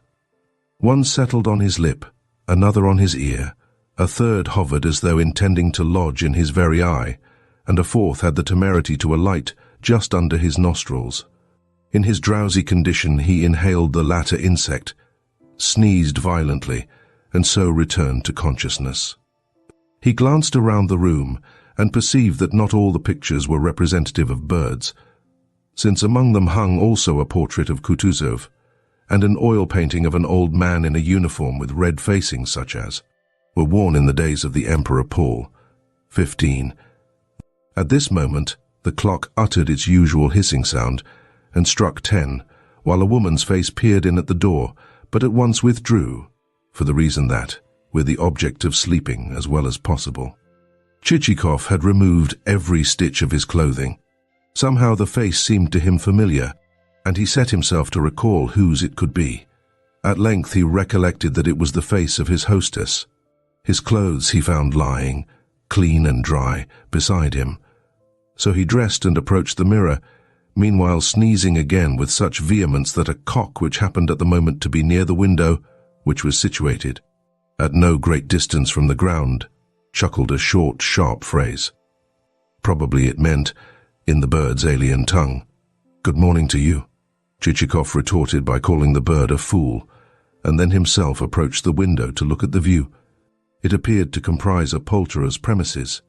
At all events, the narrow yard in front of the window was full of poultry and other domestic creatures, of game fowls and barn door fowls, with, among them, a cock which strutted with measured gait and kept shaking its comb, and tilting its head as though it were trying to listen to something. Also, a sow and her family were helping to grace the scene. First, she rooted among a heap of litter, then, in passing, she ate up a young pullet, Lastly, she proceeded carelessly to munch some pieces of melon rind. To this small yard or poultry run a length of planking served as a fence, while beyond it lay a kitchen garden containing cabbages, onions, potatoes, beetroots, and other household vegetables. Also, the garden contained a few stray fruit trees that were covered with netting to protect them from the magpies and sparrows, flocks of which were even then wheeling and darting from one spot to another. For the same reason, a number of scarecrows with outstretched arms stood reared on long poles, with, surmounting one of the figures, a cast-off cap of the hostesses. Beyond the garden again there stood a number of peasants' huts. Though scattered, instead of being arranged in regular rows, these appeared to Chichikov's eye to comprise well-to-do inhabitants, since all rotten planks in their roofing had been replaced with new ones, and none of their doors were askew. And such of their tilt sheds as faced him evinced evidence of a presence of a spare wagon, in some cases almost a new one. "This lady owns by no means a poor village," said Chichikov to himself, wherefore he decided then and there to have a talk with his hostess, and to cultivate her closer acquaintance. Accordingly, he peeped through the crack of the door whence her head had recently protruded, and, on seeing her seated at a tea-table, entered and greeted her with a cheerful, kindly smile. "Good morning, dear sir," she responded as she rose. "How have you slept?" She was dressed in better style than she had been on the previous evening. That is to say, she was now wearing a gown of some dark colour and lacked her nightcap, and had swathed her neck in something stiff. "I have slept exceedingly well," replied Chichikov, seating himself upon a chair. "And how are you, good madam?" "But poorly, my dear sir." "And why so?" "Because I cannot sleep. A pain has taken me in my middle, and my legs from the ankles upwards are aching as though they were broken." "That will pass. That will pass, good mother. You must pay no attention to it." "God grant that it may pass. However, I have been rubbing myself with lard and turpentine. What sort of tea will you take? In this jar I have some of the scented kind." "Excellent. Good mother. Then I will take that." Probably the reader will have noticed that, for all his expressions of solicitude, Chichikov's tone towards his hostess partook of a freer, a more unceremonious nature than that which he had adopted towards Madame Manilov. And here I should like to assert that, howsoever much, in certain respects, we Russians may be surpassed by foreigners, at least we surpass them in adroitness of manner. In fact, the various shades and subtleties of our social intercourse defy enumeration. A Frenchman or a German would be incapable of envisaging and understanding all its peculiarities and differences, for his tone in speaking to a millionaire differs but little from that which he employs towards a small tobacconist, and that in spite of the circumstance that he is accustomed to cringe before the former. With us, however, things are different. In Russian society there exist clever folk who can speak in one manner to a landowner possessed of 200 peasant souls, and in another to a landowner possessed of 300, and in another to a landowner possessed of 500. In short, up to the number of 1,000,000 souls the Russian will have ready for each landowner a suitable mode of address. For example, suppose that somewhere there exists a government office, and that in that office there exists a director. I would beg of you to contemplate him as he sits among his myrmidons.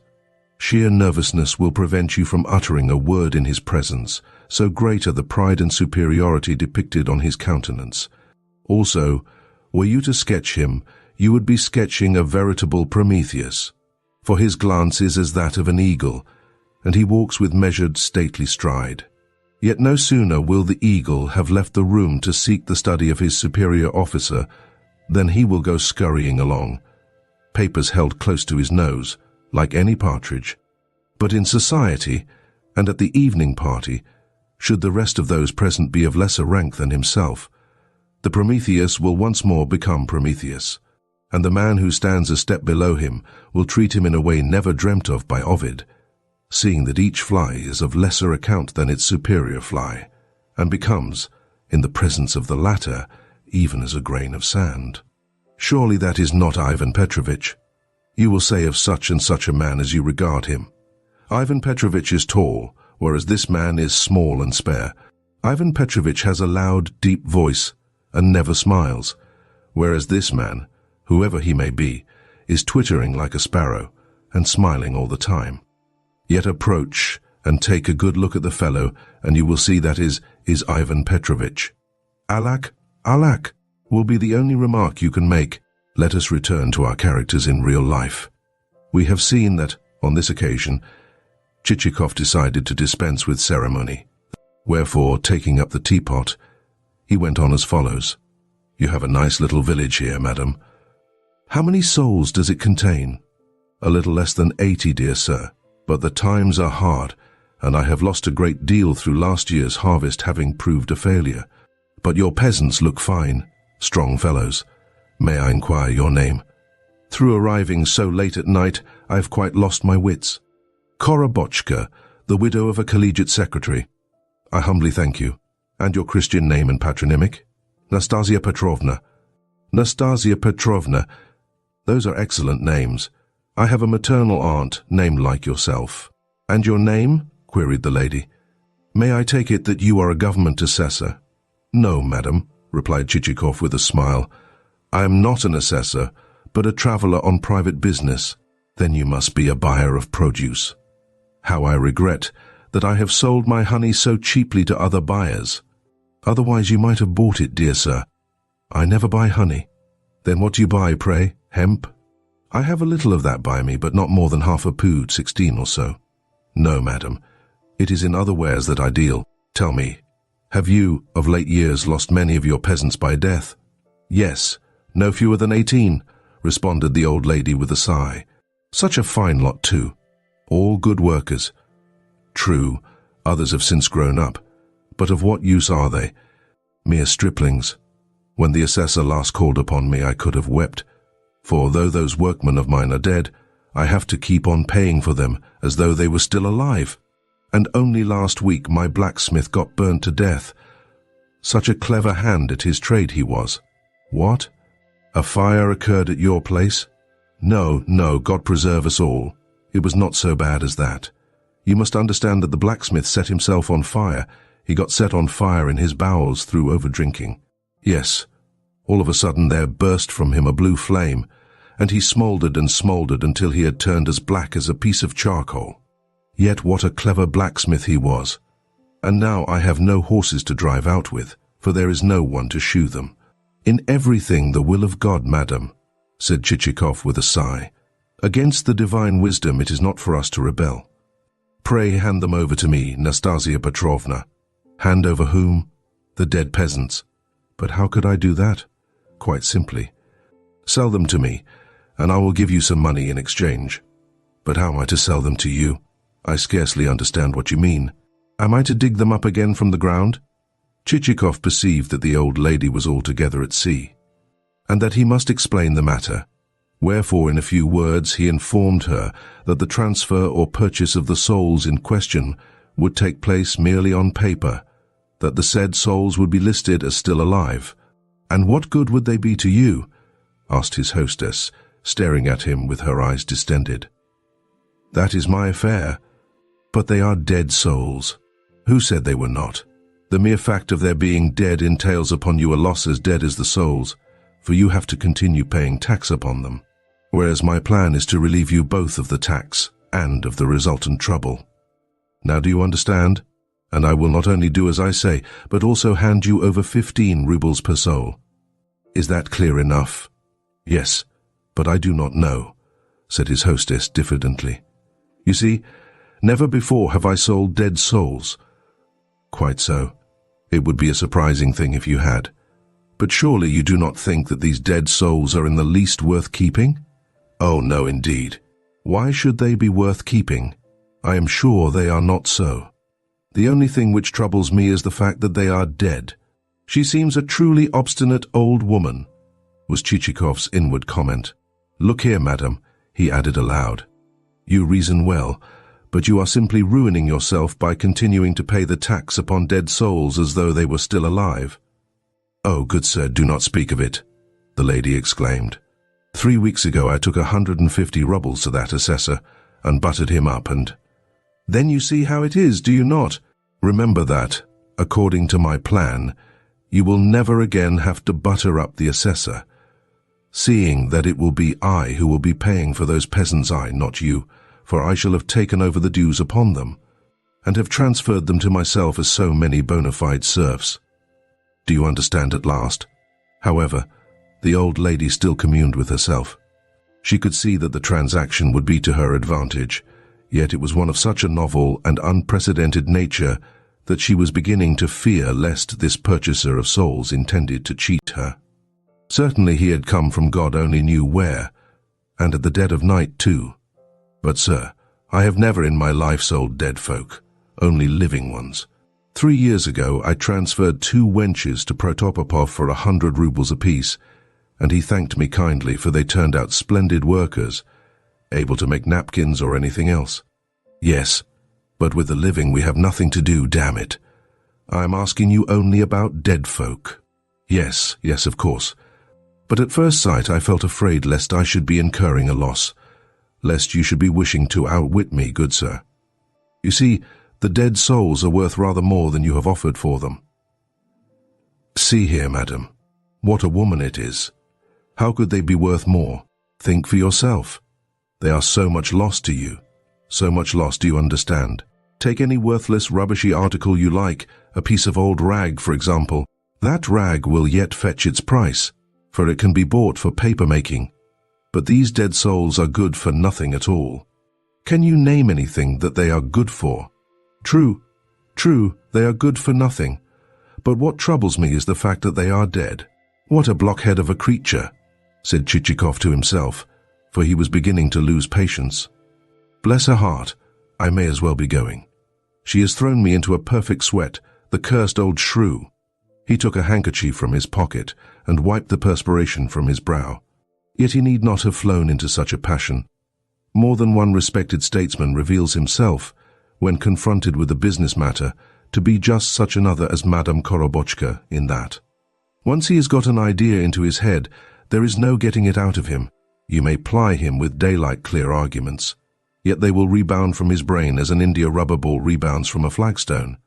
Nevertheless, wiping away the perspiration, Chichikov resolved to try whether he could not bring her back to the road by another path.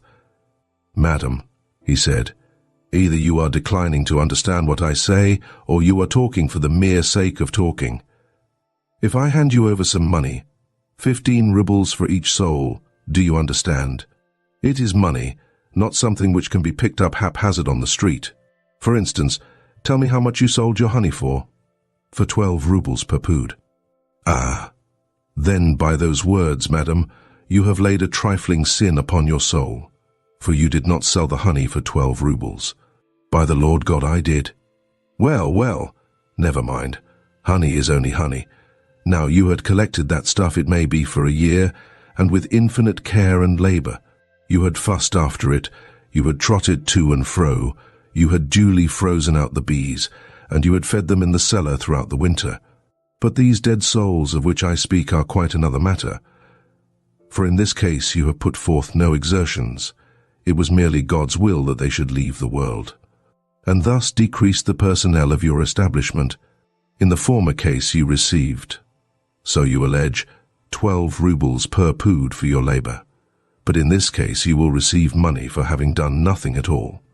Nor will you receive 12 rubles per item, but 15, and rubles not in silver, but rubles in good paper currency. That these powerful inducements would certainly cause the old woman to yield Chichikov had not a doubt. True, his hostess replied. But how strangely business comes to me as a widow. Perhaps I had better wait a little longer, seeing that other buyers might come along, and I might be able to compare prices. For shame, madam, for shame. Think what you are saying. Who else, I would ask, would care to buy those souls? What use could they be to anyone? If that is so, they might come in useful to me, mused the old woman aloud. After which she sat staring at Chichikov, with her mouth open and a face of nervous expectancy as to his possible rejoinder. Dead folk useful in a household, he exclaimed. Why, what could you do with them? Set them up on poles to frighten away the sparrows from your garden. The Lord save us, but what things you say, she ejaculated, crossing herself. Well, what could you do with them? By this time they are so much bones and earth. That is all there is left of them. Their transfer to myself would be on paper only. Come, come, at least give me an answer. Again the old woman communed with herself. What are you thinking of, Nastasia Petrovna? Inquired Chichikov. I am thinking that I scarcely know what to do. Perhaps I had better sell you some hemp. What do I want with hemp? Pardon me, but just when I have made to you a different proposal altogether, you begin fussing about hemp. Hemp is hemp, and though I may want some when I next visit you, I should like to know what you have to say to the suggestion under discussion. Well, I think it a very queer bargain. Never have I heard of such a thing. Upon this Chichikov lost all patience, upset his chair, and bid her go to the devil, of which personage even the mere mention terrified her extremely. Do not speak of him, I beg of you, she cried, turning pale. May God rather bless him. Last night was the third night that he's appeared to me in a dream. You see, after saying my prayers, I bethought me of telling my fortune by the cards, and God must have sent him as a punishment.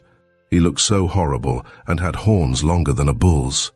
I wonder you don't see scores of devils in your dreams. Merely out of Christian charity he had come to you to say, I perceive a poor widow going to rack and ruin, and likely soon to stand in danger of want. Well, go to rack and ruin, yes. You and all your village together. The insults, exclaimed the old woman, glancing at her visitor in terror. I should think so, continued Chichikov. Indeed, I cannot find words to describe you. To say no more about it, you are like a dog in a manger. You don't want to eat the hay yourself, yet you won't let anyone else touch it. All that I am seeking to do is to purchase certain domestic products of yours, for the reason that I have certain government contracts to fulfill. This last he added in passing, and without any ulterior motive, save that it came to him as a happy thought. Nevertheless, the mention of government contracts exercised a powerful influence upon Nastasia Petrovna, and she hastened to say, in a tone that was almost supplicatory, Why should you be so angry with me? Had I known that you were going to lose your temper in this way, I should never have discussed the matter. No wonder that I lose my temper. An egg too many is no great matter, yet it may prove exceedingly annoying. Well, well, I will let you have the souls for 15 rubles each. Also, with regard to those contracts, do not forget me if at any time you should find yourself in need of rye meal or buckwheat or groats or dead meat. No, I shall never forget you, madam, he said, wiping his forehead, where 3 separate streams of perspiration were trickling down his face. Then he asked her whether in the town she had any acquaintance or agent whom she could empower to complete the transference of the serfs, and to carry out whatsoever else might be necessary. Certainly, replied Madame Korobotchka. The son of our archpriest, Father Cyril, himself is a lawyer. Upon that, Chichikov begged her to accord the gentleman in question a power of attorney, while to save extra trouble, he himself would then and there compose the requisite letter. It would be a fine thing if he were to buy up all my meal and stock for the government, thought Madame to herself. I must encourage him a little. There has been some dough standing ready since last night, so I will go and tell Fetinia to try a few pancakes. Also, it might be well to try him with an egg pie. We make them nicely here, and they do not take long in the making. So she departed to translate her thoughts into action, as well as to supplement the pie with other products of the domestic cuisine. While, for his part, Chichikov returned to the drawing-room where he had spent the night, in order to procure from his dispatch box the necessary writing paper. The room had now been set in order, the sumptuous feather bed removed, and a table set before the sofa. Depositing his dispatch box upon the table, he heaved a gentle sigh on becoming aware that he was so soaked with perspiration that he might almost have been dipped in a river. Everything from his shirt to his socks was dripping. "May she starve to death, the cursed old harridan," he ejaculated after a moment's rest. Then he opened his dispatch box. In passing, I may say that I feel certain that at least some of my readers will be curious to know the contents and the internal arrangements of that receptacle. Why should I not gratify their curiosity? To begin with, the center of the box contained a soap dish, with, disposed around it, 6 or 7 compartments for razors, Next came square partitions for a sandbox, 17, and an inkstand, as well as scooped out in their midst a hollow of pens, sealing wax, and anything else that required more room. Lastly, there were all sorts of little divisions, both with and without lids, for articles of a smaller nature, such as visiting cards, memorial cards, theatre tickets, and things which Chichikov had laid by as souvenirs. This portion of the box could be taken out, and below it were both a space for manuscripts and a secret money box, the latter made to draw out from the side of the receptacle. Chichikov set to work to clean a pen and then to write. Presently his hostess entered the room. "What a beautiful box you have got, my dear sir," she exclaimed as she took a seat beside him. "Probably you bought it in Moscow?" "Yes, in Moscow," replied Chichikov without interrupting his writing. "I thought so. One can get good things there. 3 years ago my sister brought me a few pairs of warm shoes for my sons, and they were such excellent articles. To this day my boys wear them.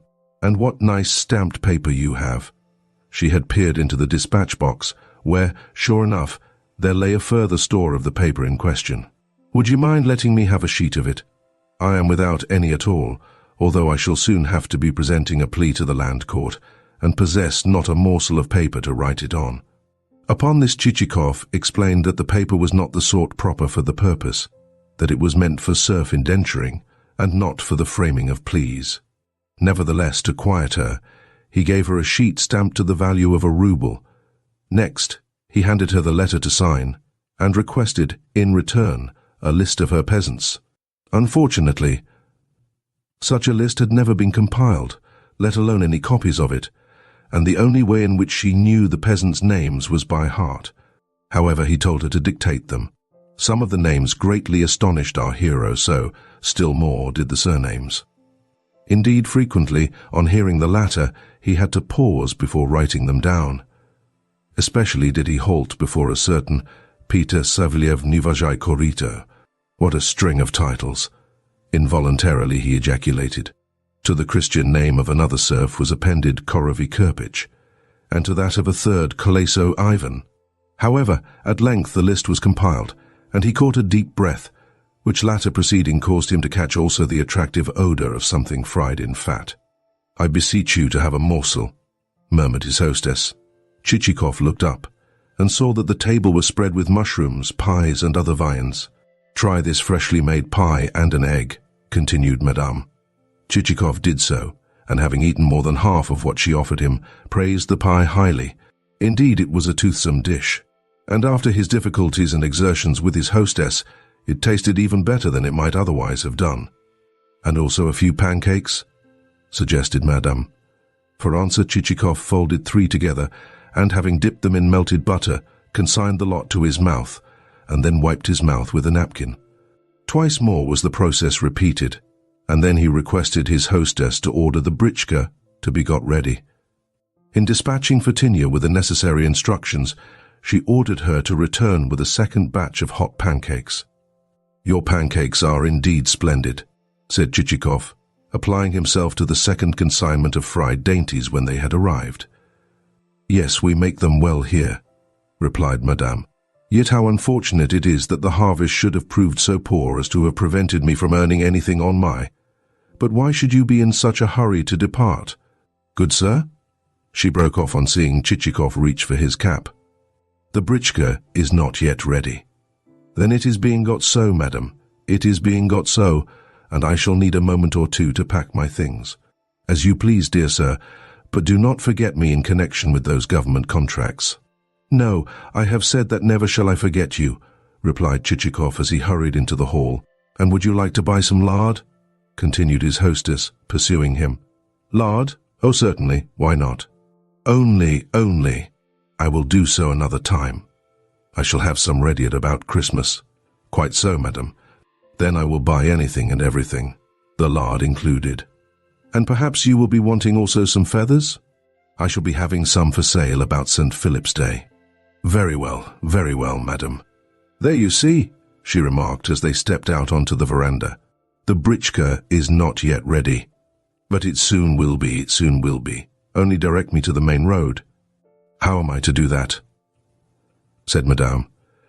'Twould puzzle a wise man to do so, for in these parts there are so many turnings. However, I will send a girl to guide you. You could find room for her on the box seat, could you not? Yes, of course. Then I will send her. She knows the way thoroughly. Only do not carry her off for good. Already some traders have deprived me of one of my girls. Chichikov reassured his hostess on the point, and Madame plucked up courage enough to scan, first of all, the housekeeper, who happened to be issuing from the storehouse with a bowl of honey, and, next, a young peasant who happened to be standing at the gates, and while thus engaged, she became wholly absorbed in her domestic pursuits. But why pay her so much attention? The widow Korobochka, Madame Manilov, domestic life, non-domestic life, away with them all. How strangely are things compounded. In a trice may joy turn to sorrow should one halt long enough over it. In a trice only God can say what ideas may strike one. You may fall even to thinking, after all, did Madame Korobochka stand so very low in the scale of human perfection? Was there really such a very great gulf between her and Madame Manilov, between her and the Madame Manilov, whom we have seen entrenched behind the walls of a genteel mansion in which there were a fine staircase of wrought metal and a number of rich carpets, the Madame Manilov who spent most of her time in yawning behind half-read books, and in hoping for a visit from some socially distinguished person in order that she might display her wit and carefully rehearsed thoughts which had been de rigueur in town for a week past, yet which referred not to what was going on in her household or on her estate, both of which properties were at odds and ends, owing to her ignorance of the art of managing them, but to the coming political revolution in France and the direction in which fashionable Catholicism was supposed to be moving. But away with such things. Why need we speak of them? Yet how comes it that suddenly into the midst of our careless, frivolous, unthinking moments there may enter another, and a very different, tendency? The smile may not have left a human face before its owner will have radically changed his or her nature, though not his or her environment, with the result that the face will suddenly become lit with a radiance never before seen there. Here is the britchka, here is the britchka, exclaimed Chichikov on perceiving that vehicle slowly advancing. Ah, you blockhead, he went on to Selifan, why have you been loitering about? I suppose last night's fumes have not yet left your brain. To this Selifan returned no reply. Goodbye, madam, added the speaker. But where is the girl whom you promised me? Here, Pelagia, called the hostess to a wench of about 11 who was dressed in home-dyed garments and could boast of a pair of bare feet, which from a distance might almost have been mistaken for boots, so encrusted were they with fresh mire. Here, Pelagia, come and show this gentleman the way. Selifan helped the girl to ascend to the box seat. Placing one foot upon the step by which the gentry mounted, she covered the said step with mud, and then, ascending higher, attained the desired position beside the coachman. Chichikov followed in her wake, causing the britchka to heel over with his weight as he did so, and then settled himself back into his place with an "All right. Goodbye, madam," as the horses moved away at a trot. Selifan looked gloomy as he drove, but also very attentive to his business. This was invariably his custom when he had committed the fault of getting drunk. Also, the horses looked unusually well groomed.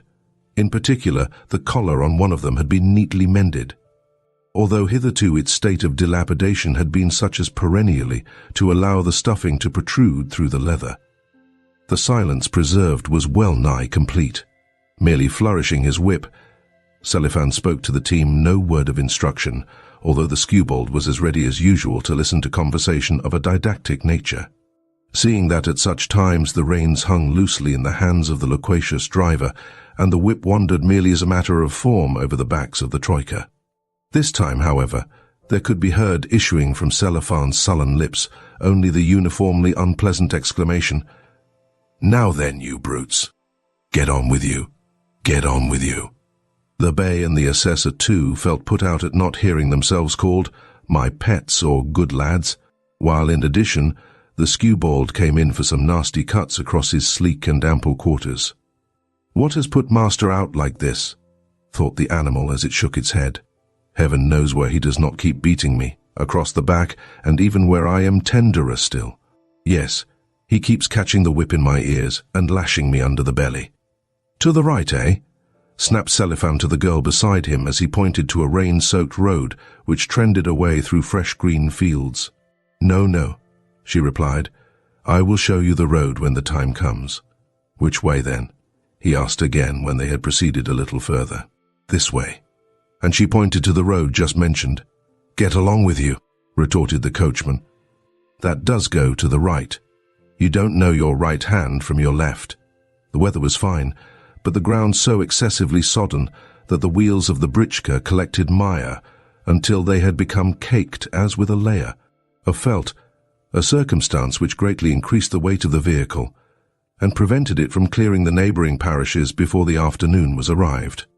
Also, without the girl's help the finding of the way would have been impossible, since roads wiggled away in every direction like crabs released from a net, and but for the assistance mentioned, Selifan would have found himself left to his own devices. Presently she pointed to a building ahead, with the words, "There is the main road."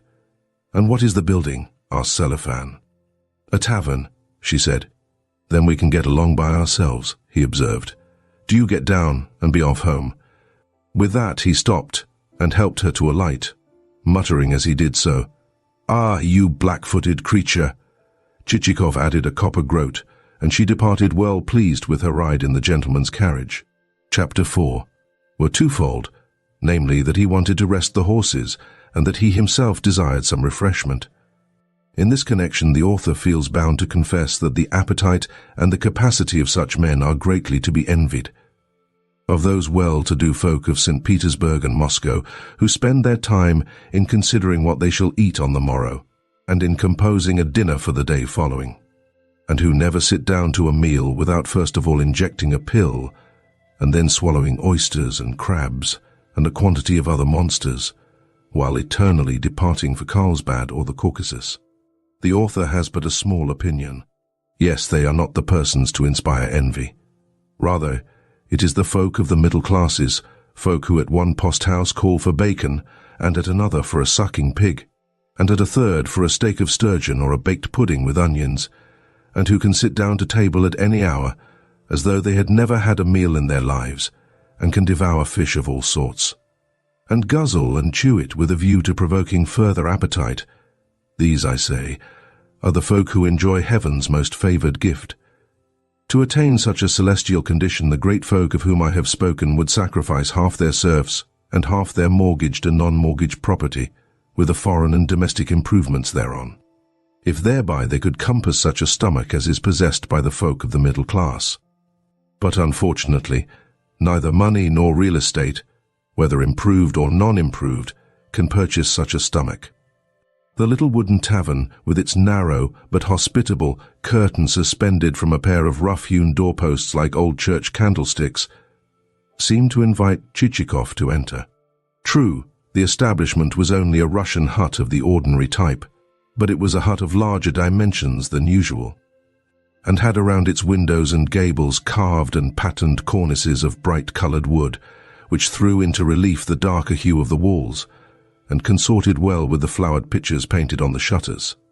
Ascending the narrow wooden staircase to the upper floor, and arriving upon a broad landing, Chichikov found himself confronted with a creaking door and a stout old woman in a striped print gown. "This way, if you please," she said. Within the apartment designated, Chichikov encountered the old friends which one invariably finds in such roadside hostelries, to wit, a heavy samovar smooth, bescratched walls of white pine, a three-cornered press with cups and teapots, egg cups of gilded china standing in front of icons suspended by blue and red ribbons, a cat lately delivered of a family, a mirror which gives one 4 eyes instead of 2, and a pancake for a face, and, beside the icons, some bunches of herbs and carnations of such faded dustiness that, should one attempt to smell them, one is bound to burst out sneezing. "Have you a sucking pig?" Chichikov inquired of the landlady as she stood expectantly before him. "Yes." "And some horseradish and sour cream?" "Yes." "Then serve them." The landlady departed for the purpose and returned with a plate, a napkin, the latter starched to the consistency of dried bark, a knife with a bone handle beginning to turn yellow, a two-pronged fork as thin as a wafer, and a salt cellar incapable of being made to stand upright.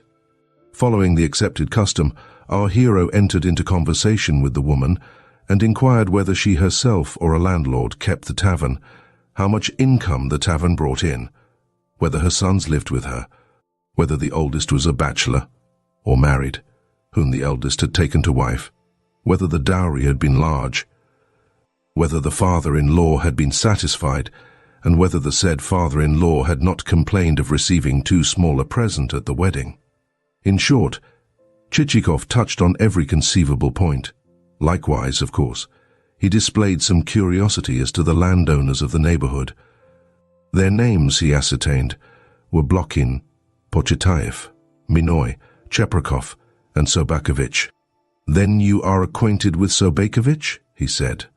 Whereupon the old woman informed him that she knew not only Sobakevich, but also Manilov, and that the latter was the more delicate eater of the two, since, whereas Manilov always ordered a roast fowl and some veal and mutton, and then tasted merely a morsel of each, Sobakevich would order one dish only, but consume the whole of it, and then demand more at the same price.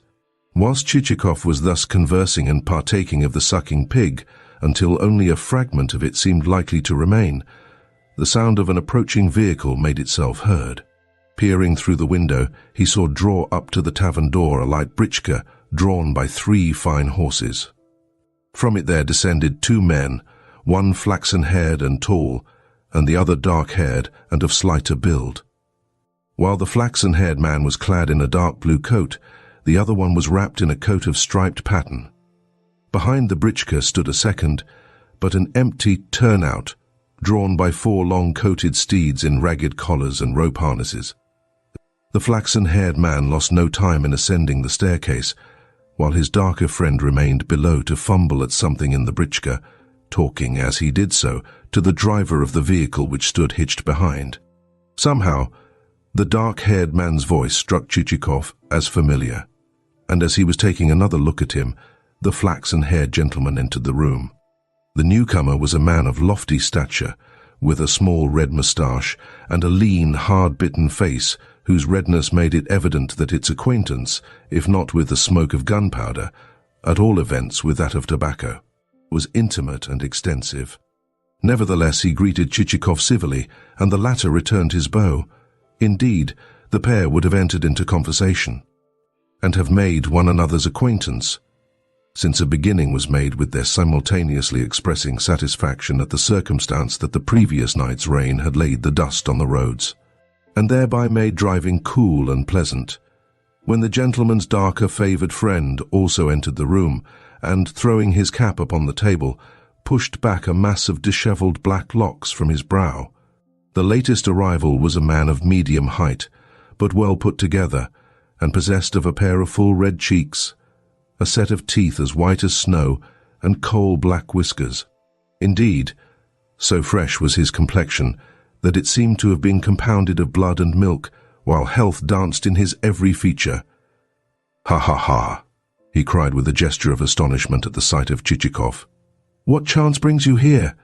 Upon that Chichikov recognized Nozdrev, the man whom he had met at dinner at the public prosecutor's, and who, within a minute or two of the introduction, had become so intimate with his fellow guest as to address him in the second person singular, in spite of the fact that Chichikov had given him no opportunity for doing so. "Where have you been today?" Nozdrev inquired, and without waiting for an answer went on. "For myself, I'm just from the fair and completely cleaned out. Actually, I have had to do the journey back with stage horses. Look out of the window and see them for yourself." And he turned Chichikov's head so sharply in the desired direction that he came very near to bumping it against the window frame. Did you ever see such a bag of tricks? The cursed things have only just managed to get here. In fact, on the way I had to transfer myself to this fellow's britchka. He indicated his companion with a finger. "By the way, don't you know one another? He is Mizwev, my brother-in-law. He and I were talking of you only this morning." "Just you see," said I to him, "if we do not fall in with Chichikov before we have done, heavens, how completely cleaned out I am. Not only have I lost 4 good horses, but also my watch and chain." Chichikov perceived that in very truth his interlocutor was minus the articles named, as well as that one of Nozdrev's whiskers was less bushy in appearance than the other one. "Had I had another 20 rubles in my pocket," went on Nozdrev, "I should have won back all that I have lost, as well as have pouched a further 30,000. Yes, I give you my word of honor on that." "But you were saying the same thing when last I met you," put in the flaxen-haired man. "Yet, even though I lent you 50 rubles, you lost them all. But I should not have lost them this time. Don't try to make me out a fool. I should not have lost them, I tell you. Had I only played the right card, I should have broken the bank." "But you did not break the bank," remarked the flaxen-haired man. "No, that was because I did not play my cards right." "But what about your precious major's play? Is that good?" "Good or not, at least he beat you." "Splendid of him. Nevertheless, I will get my own back. Let him play me at doubles, and we shall soon see what sort of a player he is." "Friend Chichikov, at first we had a glorious time, for the fair was a tremendous success. Indeed, the tradesmen said that never yet had there been such a gathering. I myself managed to sell everything from my estate at a good price. In fact, we had a magnificent time. I can't help thinking of it, devil take me. But what a pity you were not there. 3 versts from the town there is quartered a regiment of dragoons, and you would scarcely believe what a lot of officers it has. 40 at least there are, and they do a fine lot of knocking about the town and drinking. In particular, Staff Captain Potsioev is a splendid fellow. You should just see his moustache. Why, he calls good claret trash.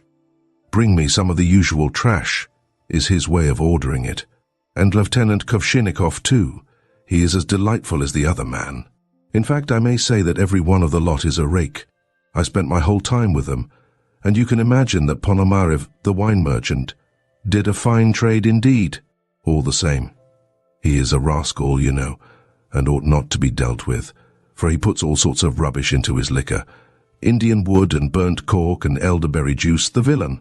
Nevertheless, get him to produce a bottle from what he calls his special cellar, and you will fancy yourself in the 7th heaven of delight.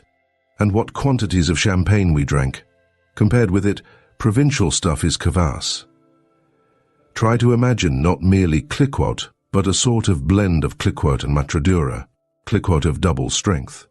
Also Ponomarev produced a bottle of French stuff, which he calls bonbon. Had it a bouquet, ask you? Why? It had the bouquet of a rose garden, of anything else you like. What times we had, to be sure. Just after we had left Nomarev's place, some prince or another arrived in the town and sent out for some champagne, but not a bottle was there left, for the officers had drunk every one. Why, I myself got through 17 bottles at a sitting. Come, you can't have got through 17, remarked the flaxen-haired man. But I did, I give my word of honor, retorted Nozdrev. Imagine what you like, but you didn't drink even 10 bottles at a sitting. Will you bet that I did not? No, for what would be the use of betting about it? Then at least wager the gun which you have bought. No, I am not going to do anything of the kind. Just as an experiment. No, it is as well for you that you don't, since otherwise you would have found yourself minus both gun and cap. However, friend Chichikov, it is a pity you were not there. Had you been there, I feel sure you would have found yourself unable to part with Lieutenant Kovshinikov. You and he would have hit it off splendidly. You know, he is quite a different sort from the public prosecutor and our other provincial skinflints, fellows who shiver in their shoes before they will spend a single kopeck. He will play faro or anything else, and at any time. Why did you not come with us, instead of wasting your time on cattle breeding or something of the sort? But never mind. Embrace me. I like you immensely. Mizhwev, see how curiously things have turned out. Chichikov has nothing to do with me, or I with him, yet here is he come from God knows where, and landed in the very spot where I happen to be living. I may tell you that, no matter how many carriages I possessed, I should gamble the lot away. Recently I went in for a turn at billiards, and lost 2 jars of pomade, a china teapot, and a guitar. Then I staked some more things, and, like a fool, lost them all, and 6 rubles in addition. What a dog is that Chichikov! He and I attended nearly every ball in the place. In particular, there was a woman, décolletée, and such a swell. I merely thought to myself, the devil take her. But Chichikov is such a wag that he sat down beside her and began paying her strings of compliments in French. However, I did not neglect the damsels altogether, although he calls that sort of thing going in for strawberries. By the way, I have a splendid piece of fish and some caviar with me. 'Tis all I have brought back. In fact, it is a lucky chance that I happened to buy the stuff before my money was gone. Where are you for? I am about to call on a friend. On what friend? Let him go to the devil and come to my place instead. I cannot. I have business to do. Oh, business again? I thought so. But I have business to do, and pressing business at that. I wager that you're lying. If not, tell me whom you're going to call upon. Upon Sobakevich. Instantly Nozdrev burst into a laugh compassable only by a healthy man in whose head every tooth still remains as white as sugar. By this I mean the laugh of quivering cheeks, the laugh which causes a neighbor who is sleeping behind double doors 3 rooms away to leap from his bed and exclaim with distended eyes, "Hullo!" Something has upset him. What is there to laugh at? Asked Chichikov, a trifle nettled, but Nozdrev laughed more unrestrainedly than ever, ejaculating, "Oh, spare us all. The thing is so amusing that I shall die of it." "I say that there is nothing to laugh at," repeated Chichikov. "It is in fulfillment of a promise that I am on my way to Sobakevich's. Then you will scarcely be glad to be alive when you've got there, for he is the veriest miser in the countryside. Oh, I know you. However, if you think to find there either faro or a bottle of bonbon, you are mistaken. Look here, my good friend. Let Sobakevich go to the devil and come to my place, where at least I shall have a piece of sturgeon to offer you for dinner." Ponomarev said to me on parting, "This piece is just the thing for you. Even if you were to search the whole market, you would never find a better one. But of course he is a terrible rogue." I said to him outright, "You and the collector of taxes are the 2 greatest skinflints in the town." But he only stroked his beard and smiled. Every day I used to breakfast with Chichikov in his restaurant. Well, what I was nearly forgetting is this: that, though I am aware that you can't forgo your engagement, I am not going to give you up. No, not for 10,000 rubles of money. I tell you that in advance. Here he broke off to run to the window and shout to his servant, who was holding a knife in one hand and a crust of bread and a piece of sturgeon in the other. He had contrived to filch the latter, while fumbling in the britchka for something else. "Hi, Porfari. Bring here that puppy, you rascal. What a puppy it is. Unfortunately, that thief of a landlord has given it nothing to eat, even though I have promised him the roan filly, which, as you may remember, I swapped from Vosterev. As a matter of fact, Chichikov had never in his life seen either Vosterev or the roan filly. "Barin, do you wish for anything to eat?" inquired the landlady as she entered. "No, nothing at all." "Ah, friend Chichikov, what times we had. Yes, give me a glass of vodka, old woman." "What sort do you keep?" "Aniseed." "Then bring me a glass of it," repeated Nozdrev. "And one for me as well," added the flaxen-haired man. "At the theatre," went on Nozdrev, "there was an actress who sang like a canary. Chichikov, who happened to be sitting with me, said, 'My boy, you had better go and gather that strawberry.' As for the booths at the fair, they numbered, I should say, 50. At this point he broke off to take the glass of vodka from the landlady, who bowed low in acknowledgement of his doing so. At the same moment Porfay, a fellow dressed like his master, that is to say, in a greasy wadded overcoat, entered with the puppy. "Put the brute down here," commanded Nozdrev, "and then fasten it up." Porfiry deposited the animal upon the floor, whereupon it proceeded to act after the manner of dogs. "There's a puppy for you," cried Nozdrev, catching hold of it by the back and lifting it up. The puppy uttered a piteous yelp. "I can see that you haven't done what I told you to do," he continued to Porfiry after an inspection of the animal's belly. "You have quite forgotten to brush him." "I did brush him," protested Porfiry. Then where did these fleas come from? I cannot think. Perhaps they have leapt into his coat out of the britchka. You liar! As a matter of fact, you have forgotten to brush him. Nevertheless, look at these ears, Chichikov. Just feel them. Why should I? Without doing that, I can see that he is well bred. Nevertheless, catch hold of his ears and feel them. To humor the fellow, Chichikov did as he had requested, remarking, "Yes, he seems likely to turn out well." And feel the coldness of his nose. Just take it in your hand. Not wishing to offend his interlocutor, Chichikov felt the puppy's nose, saying, "Some day he will have an excellent scent." Yes, will he not? 'Tis the right sort of muzzle for that. I must say that I have long been wanting such a puppy. Porfiry, take him away again. Porfiry lifted up the puppy and bore it downstairs.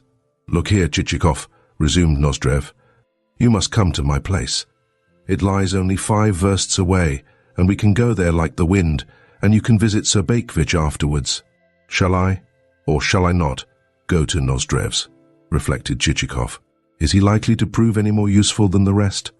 Well, at least he is as promising, even though he has lost so much at play.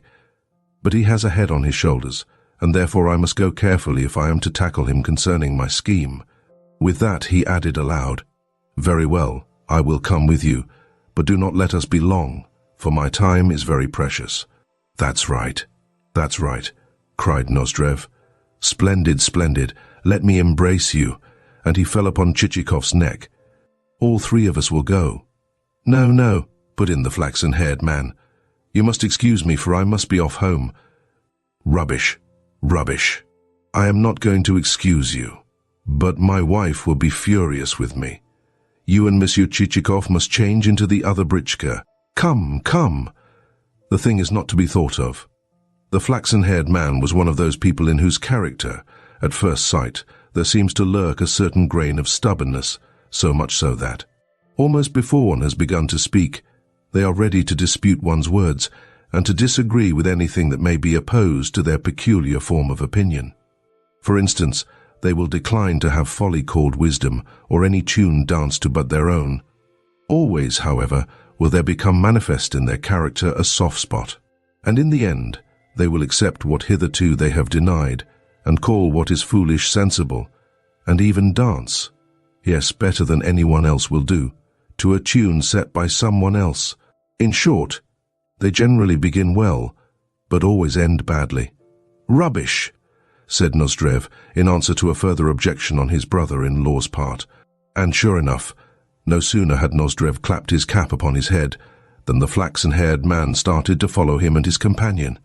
"But the gentleman has not paid for the vodka," put in the old woman. All right, good mother. Look here, brother-in-law. Pay her, will you, for I have not a kopeck left." "How much?" inquired the brother-in-law. "What, sir?" 80 kopecks, if you please," replied the old woman. "A lie. Give her half a rouble. That will be quite enough." "No, it will not, Baron," protested the old woman. However, she took the money gratefully and even ran to the door to open it for the gentleman. As a matter of fact, she had lost nothing by the transaction, since she had demanded fully a quarter more than the vodka was worth. The travellers then took their seats, and since Chichikov's britchka kept alongside the britchka wherein Nozdrev and his brother-in-law were seated, it was possible for all 3 men to converse together as they proceeded. Behind them came Nozdrev's smaller buggy, with its team of lean stage horses and Porfiry and the puppy.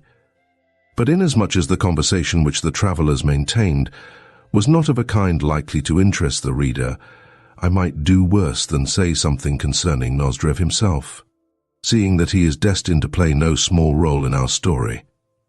Nozdrev's face will be familiar to the reader, seeing that every one must have encountered many such. Fellows of the kind are known as gay young sparks, and even in their boyhood and school days earn a reputation for being bonds camarades, though with it all they come in for some hard knocks, for the reason that their faces evince an element of frankness, directness and enterprise which enables them soon to make friends, and almost before you have had time to look around, to start addressing you in the second person singular. Yet, while cementing such friendships for all eternity, almost always they begin quarreling the same evening, since, throughout, they are a loquacious, dissipated, high-spirited, over-showy tribe. Indeed, at 35 Nozdrev was just what he had been at 18 and 20. He was just such a lover of fast living. Nor had his marriage in any way changed him, and the less so since his wife had soon departed to another world, and left behind her 2 children, whom he did not want, and who were therefore placed in the charge of a good-looking nursemaid. Never at any time could he remain at home for more than a single day, for his keen scent could range over scores and scores of versts, and detect any fare which promised balls and crowds. Consequently, in a trice he would be there, quarrelling, and creating disturbances over the gaming table. Like all men of his type, he had a perfect passion for cards, yet playing neither a faultless nor an over-clean game, since he was both a blunderer and able to indulge in a large number of illicit cuts and other devices. The result was that the game often ended in another kind of sport altogether. That is to say, either he received a good kicking, or he had his thick and very handsome whiskers pulled, with the result that on certain occasions he returned home with one of those appendages looking decidedly ragged. Yet his plump, healthy-looking cheeks were so robustly constituted and contained such an abundance of recreative vigor that a new whisker soon sprouted in place of the old one and even surpassed its predecessor. Again, and the following is a phenomenon peculiar to Russia, a very short time would have elapsed before once more he would be consorting with the very cronies who had recently cuffed him, and consorting with them as though nothing whatsoever had happened. No reference to the subject being made by him, and they too holding their tongues. In short, Nozdrev was, as it were, a man of incident. Never was he present at any gathering without some sort of a fracas occurring thereat. Either he would require to be expelled from the room by gendarmes, or his friends would have to kick him out into the street. At all events, should neither of those occurrences take place, at least he did something of a nature which would not otherwise have been witnessed. That is to say, should he not play the fool in a buffet to such an extent as to make everyone smile, you may be sure that he was engaged in lying to a degree which at times abashed even himself. Moreover, the man lied without reason. For instance, he would begin telling a story to the effect that he possessed a blue-coated or a red-coated horse, until in the end his listeners would be forced to leave him with the remark, "You are giving us some fine stuff, old fellow." Also, men like Nozdrev have a passion for insulting their neighbors without the least excuse afforded. For that matter, even a man of good standing and of respectable exterior, a man with a star on his breast, may unexpectedly press your hand one day and begin talking to you on subjects of a nature to give food for serious thought. Yet just as unexpectedly may that man start abusing you to your face, and do so in a manner worthy of a collegiate registrar, rather than of a man who wears a star on his breast and aspires to converse on subjects which merit reflection. All that one can do in such a case is to stand shrugging one's shoulders in amazement. Well, Nozdrev had just such a weakness. The more he became friendly with a man, the sooner would he insult him and be ready to spread calumnies as to his reputation. Yet all the while he would consider himself the insulted one's friend, and, should he meet him again, would greet him in the most amicable style possible, and say, "You rascal, why have you given up coming to see me?" Thus, taken all round, Nozdrev was a person of many aspects and numerous potentialities. In one and the same breath would he propose to go with you whithersoever you might choose, even to the very ends of the world should you so require, or to enter upon any sort of an enterprise with you, or to exchange any commodity for any other commodity which you might care to name. Guns, horses, dogs, all were subjects for barter, though not for profit so far as you were concerned. Such traits are mostly the outcome of a boisterous temperament, as is additionally exemplified by the fact that if at a fair he chanced to fall in with a simpleton, and to fleece him, he would then proceed to buy a quantity of the very first articles which came to hand: horse collars, cigar lighters, dresses for his nursemaid, foals, raisins, silver ewers, lengths of Holland, wheatmeal, tobacco, revolvers. Dried herrings, pictures, whetstones, crockery, boots, and so forth, until every atom of his money was exhausted. Yet seldom were these articles conveyed home, since, as a rule, the same day saw them lost to some more skillful gambler, in addition to his pipe, his tobacco pouch, his mouthpiece, his four-horsed turnout, and his coachman, with the result that, stripped to his very shirt, he would be forced to beg the loan of a vehicle from a friend. Such was Nozdrev. Some may say that characters of his type have become extinct, that Nozdrevs no longer exist. Alas, such as say this will be wrong, for many a day must pass before the Nozdrevs will have disappeared from our ken. Everywhere they are to be seen in our midst, the only difference between the new and the old being a difference of garments. Persons of superficial observation are to consider that a man clad in a different coat is quite a different person from what he used to be. To continue. The three vehicles bowled up to the steps of Nozdrev's house, and their occupants alighted. But no preparations whatsoever had been made for the guests' reception, for on some wooden trestles in the center of the dining room, a couple of peasants were engaged in whitewashing the ceiling and drawling out an endless song as they splashed their stuff about the floor. Hastily bidding peasants and trestles to be gone, Nozdrev departed to another room with further instructions. Indeed, so audible was the sound of his voice as he ordered dinner that Chichikov, who was beginning to feel hungry once more, was enabled to gather that it would be at least 5 o'clock before a meal of any kind would be available. On his return, Nozdrev invited his companions to inspect his establishment, even though as early as 2 o'clock he had to announce that nothing more was to be seen. The tour began with a view of the stables, where the party saw 2 mares, the one a grey and the other a roan, and a colt, which latter animal, though far from showy, Nozdrev declared to have cost him 10,000 rubles.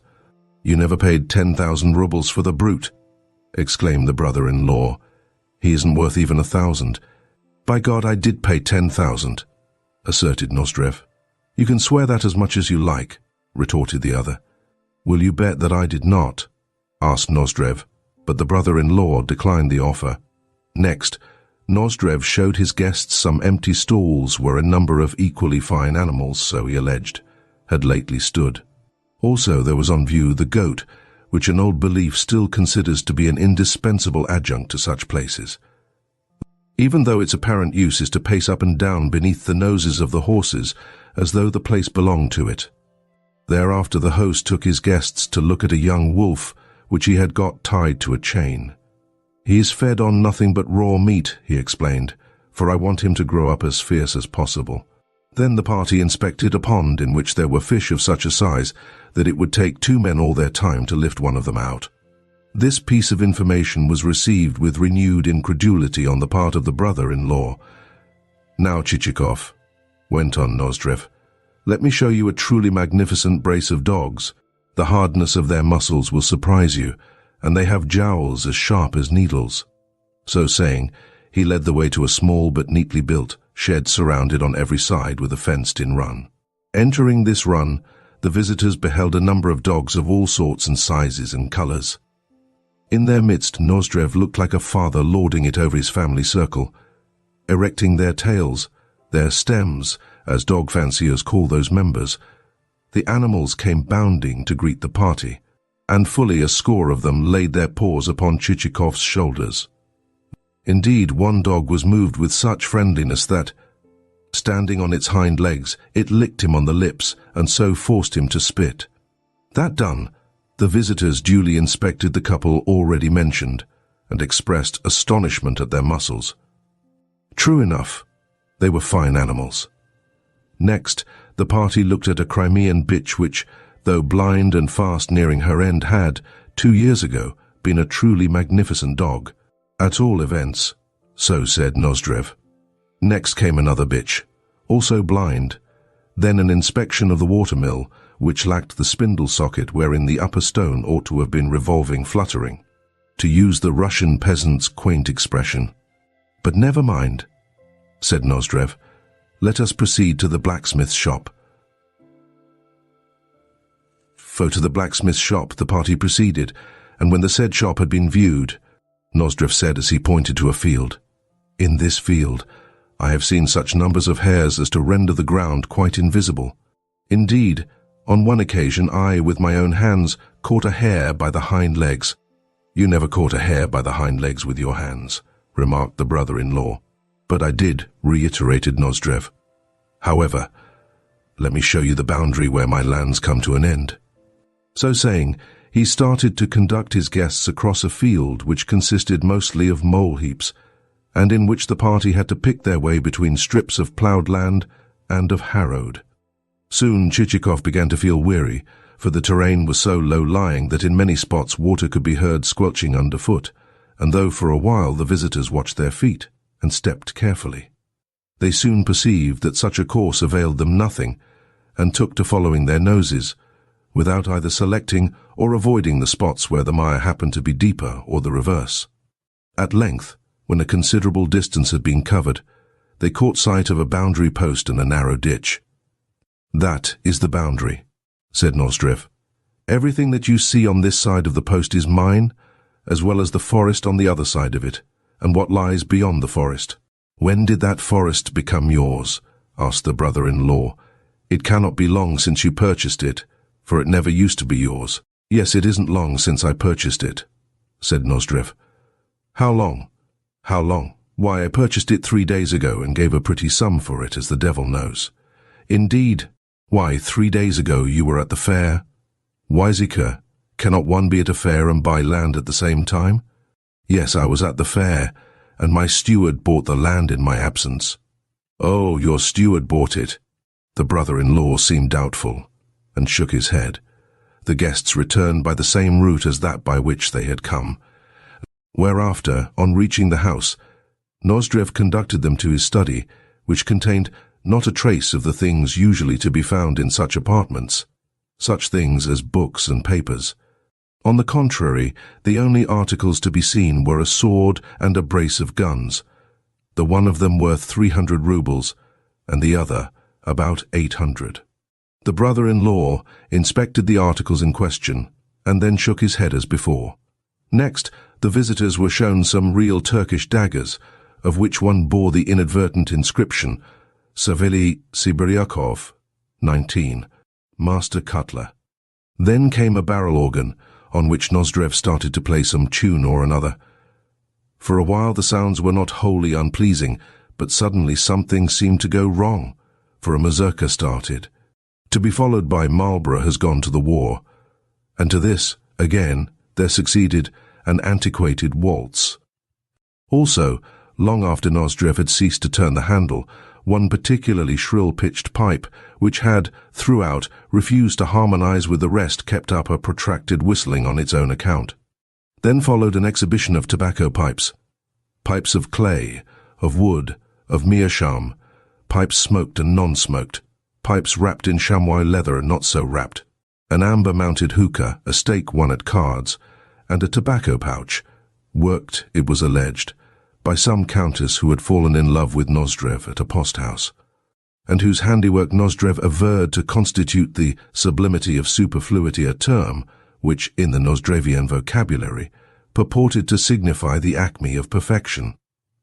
Finally, after some hors d'oeuvres of sturgeon's back, they sat down to table, the time being then nearly 5 o'clock. But the meal did not constitute by any means the best of which Chichikov had ever partaken, seeing that some of the dishes were overcooked, and others were scarcely cooked at all. Evidently their compounder had trusted chiefly to inspiration. She had laid hold of the first thing which had happened to come to hand. For instance, had pepper represented the nearest article within reach, she had added pepper wholesale. Had a cabbage chanced to be so encountered, she had pressed it also into the service, and the same with milk, bacon, and peas. In short, her rule seemed to have been, make a hot dish of some sort, and some sort of taste will result. For the rest, Nozdrev drew heavily upon the wine.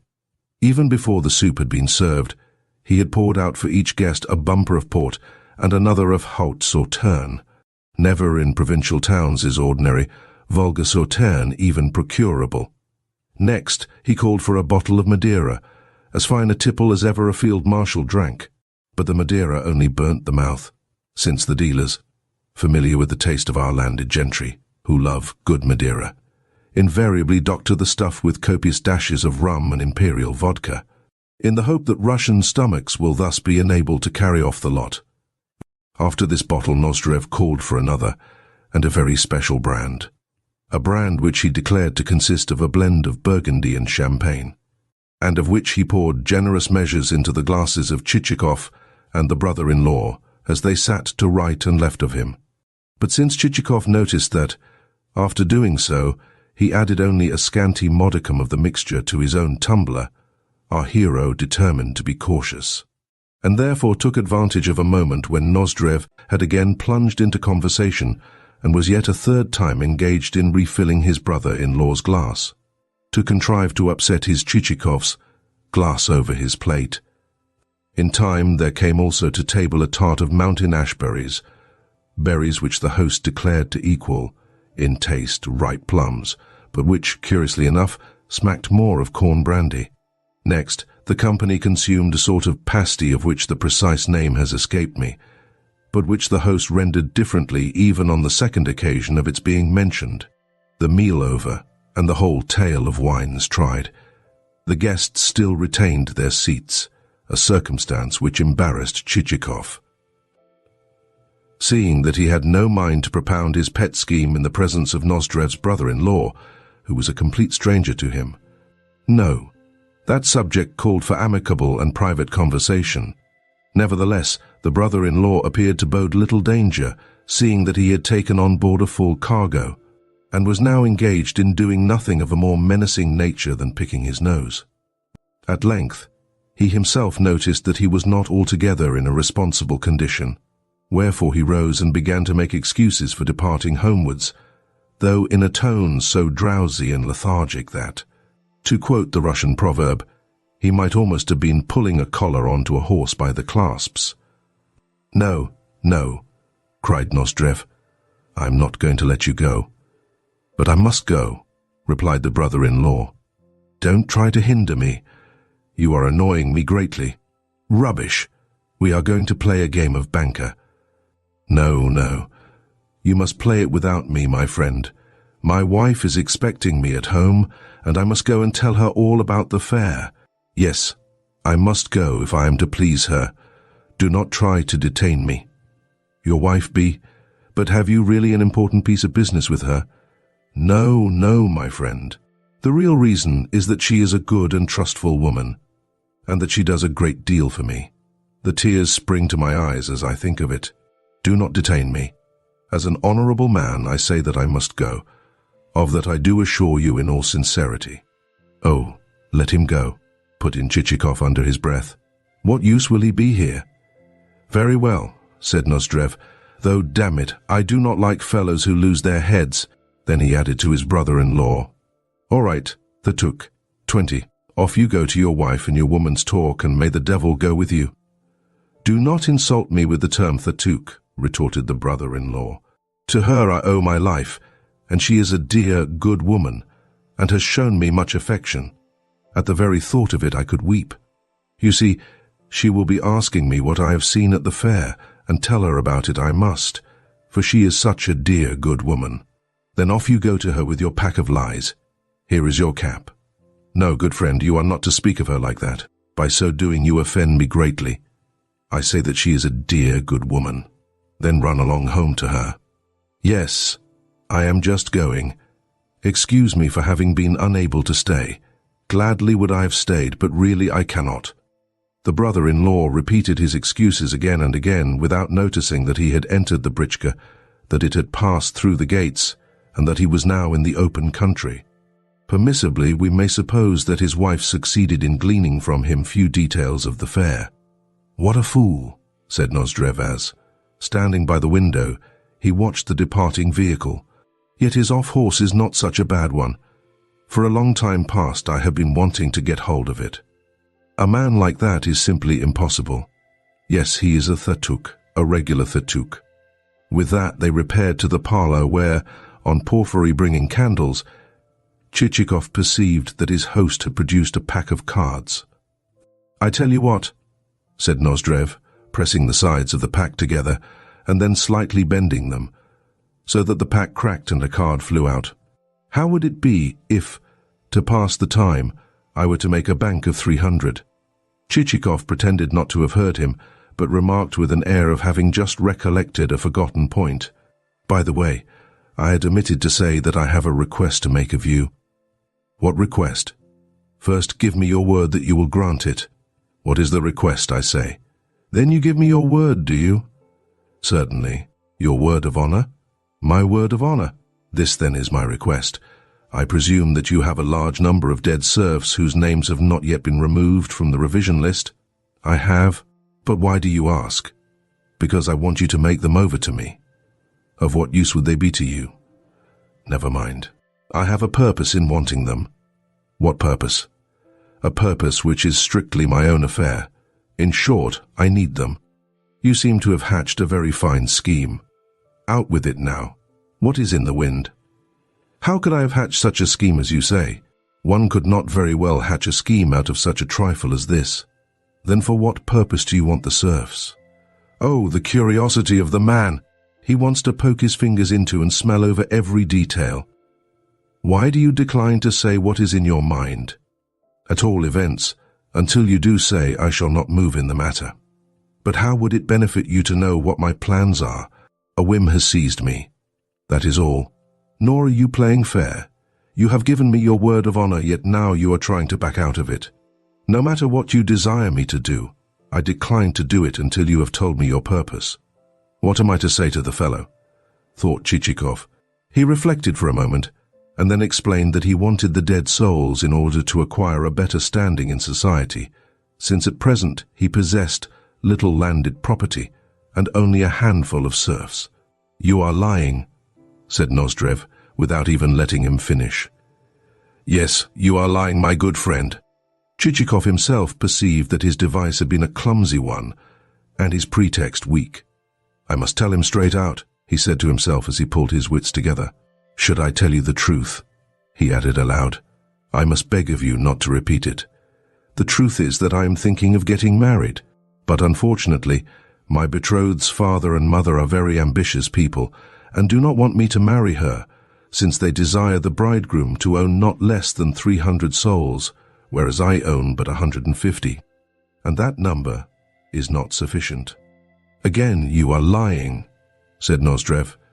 Then look here. I have been lying only to this extent, and Chichikov marked off upon his little finger a minute portion. Nevertheless, I will bet my head that you have been lying throughout. Come, come, that is not very civil of you. Why should I have been lying? Because I know you, and know that you are a regular skinflint. I say that in all friendship. If I possessed any power over you, I should hang you to the nearest tree. This remark hurt Chichikov, for at any time he disliked expressions gross or offensive to decency, and never allowed anyone, no, not even persons of the highest rank, to behave towards him with an undue measure of familiarity. Consequently, his sense of umbrage on the present occasion was unbounded. By God, I would hang you, repeated Nozdrev. I say this frankly, and not for the purpose of offending you, but simply to communicate to you my friendly opinion. To everything there are limits, retorted Chichikov stiffly. If you want to indulge in speeches of that sort, you had better return to the barracks. However, after a pause, he added, if you do not care to give me the serfs, why not sell them? Sell them? I know you, you rascal. You wouldn't give me very much for them, would you? A nice fellow. Look here. What are they to you? So many diamonds, eh? I thought so. I know you. Pardon me, but I could wish that you were a member of the Jewish persuasion. You would give them to me fast enough then. On the contrary, to show you that I am not a usurer, I will decline to ask of you a single kopeck for the serfs. All that you need do is to buy that colt of mine, and then I will throw in the serfs in addition. But what should I want with your colt? Said Chichikov, genuinely astonished at the proposal. What should you want with him? Why, I have bought him for 10,000 rubles, and am ready to let you have him for 4. I ask you again, of what use could the colt possibly be to me? I am not the keeper of a breeding establishment. Ah, I see that you fail to understand me. Let me suggest that you pay down at once 3,000 rubles of the purchase money and leave the other 1,000 until later. But I do not mean to buy the colt, damn him. Then buy the roan mare. No, nor the roan mare.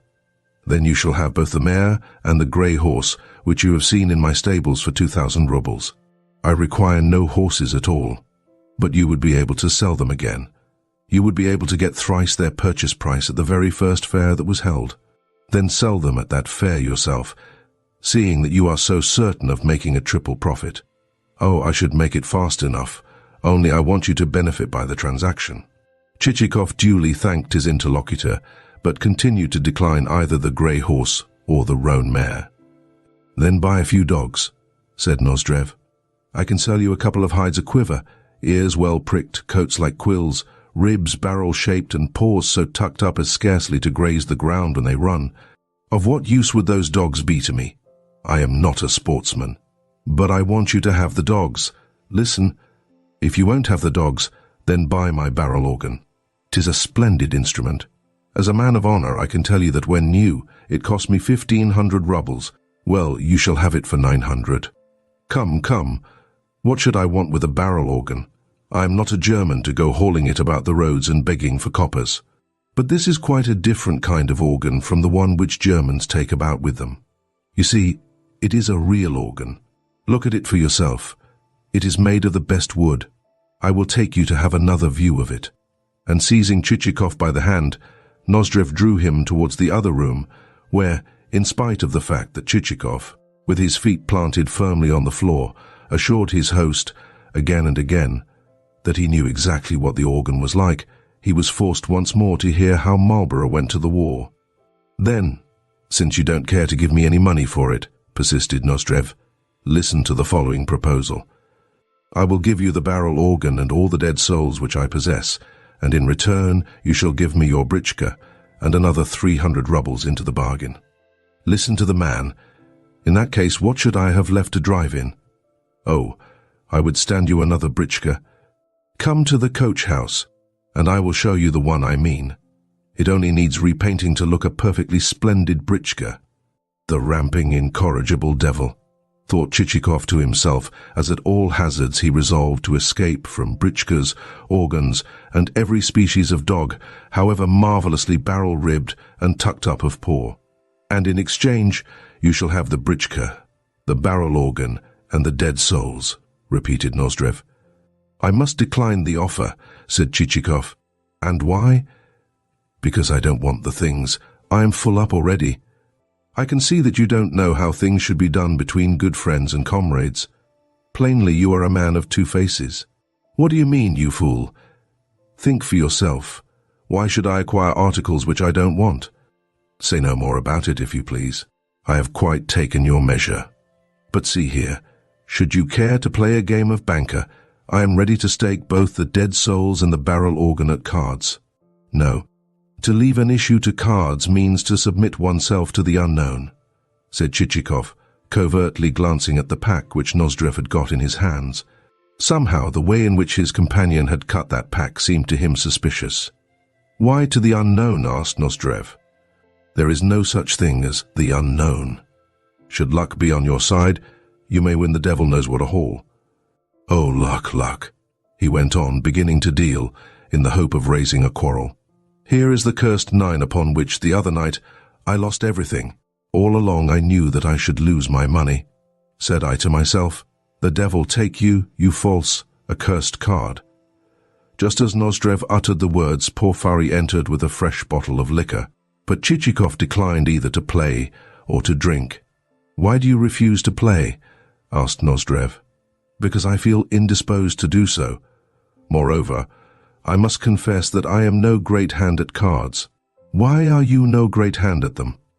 Chichikov shrugged his shoulders. Because I am not, he replied. You are no great hand at anything, I think. What does that matter? God has made me so. The truth is that you are a thatuk, and nothing else. Once upon a time I believed you to be a good fellow, but now I see that you don't understand civility. One cannot speak to you as one would to an intimate, for there is no frankness or sincerity about you. You are a regular Sobakevich, just such another as he. For what reason are you abusing me? Am I in any way at fault for declining to play cards? Sell me those souls if you are the man to hesitate over such rubbish. The foul fiend take you. I was about to have given them to you for nothing, but now you shan't have them at all, not if you offer me 3 kingdoms in exchange. Henceforth I will have nothing to do with you, you cobbler, you dirty blacksmith. Porphyry, go and tell the ostler to give the gentleman's horses no oats, but only hay. This development Chichikov had hardly expected. And do you, added Nozdrev to his guest, get out of my sight. Yet in spite of this, host and guest took supper together, even though on this occasion the table was adorned with no wines of fictitious nomenclature, but only with a bottle which reared its solitary head beside a jug of what is usually known as vin ordinaire. When supper was over, Nozdrev said to Chichikov as he conducted him to a side room where a bed had been made up, "This is where you are to sleep. I cannot very well wish you good night." Left to himself on Nozdrev's departure, Chichikov felt in a most unenviable frame of mind. Full of inward vexation, he blamed himself bitterly for having come to see this man and so wasted valuable time. But even more did he blame himself for having told him of his scheme, for having acted as carelessly as a child or a madman. Of a surety, the scheme was not one which ought to have been confided to a man like Nozdrev, for he was a worthless fellow who might lie about it, and append additions to it, and spread such stories as would give rise to God knows what scandals. "This is indeed bad," Chichikov said to himself. "I have been an absolute fool."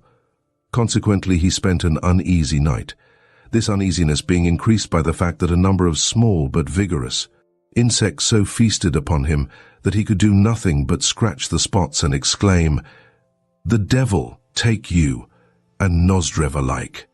Only when morning was approaching did he fall asleep. On rising, he made it his first business, after donning dressing gown and slippers, to cross the courtyard to the stable, for the purpose of ordering Selifan to harness the britchka. Just as he was returning from his errand, he encountered Nozdrev, clad in a dressing gown and holding a pipe between his teeth. Host and guest greeted one another in friendly fashion, and Nozdrev inquired how Chichikov had slept. "Fairly well," replied Chichikov, but with a touch of dryness in his tone.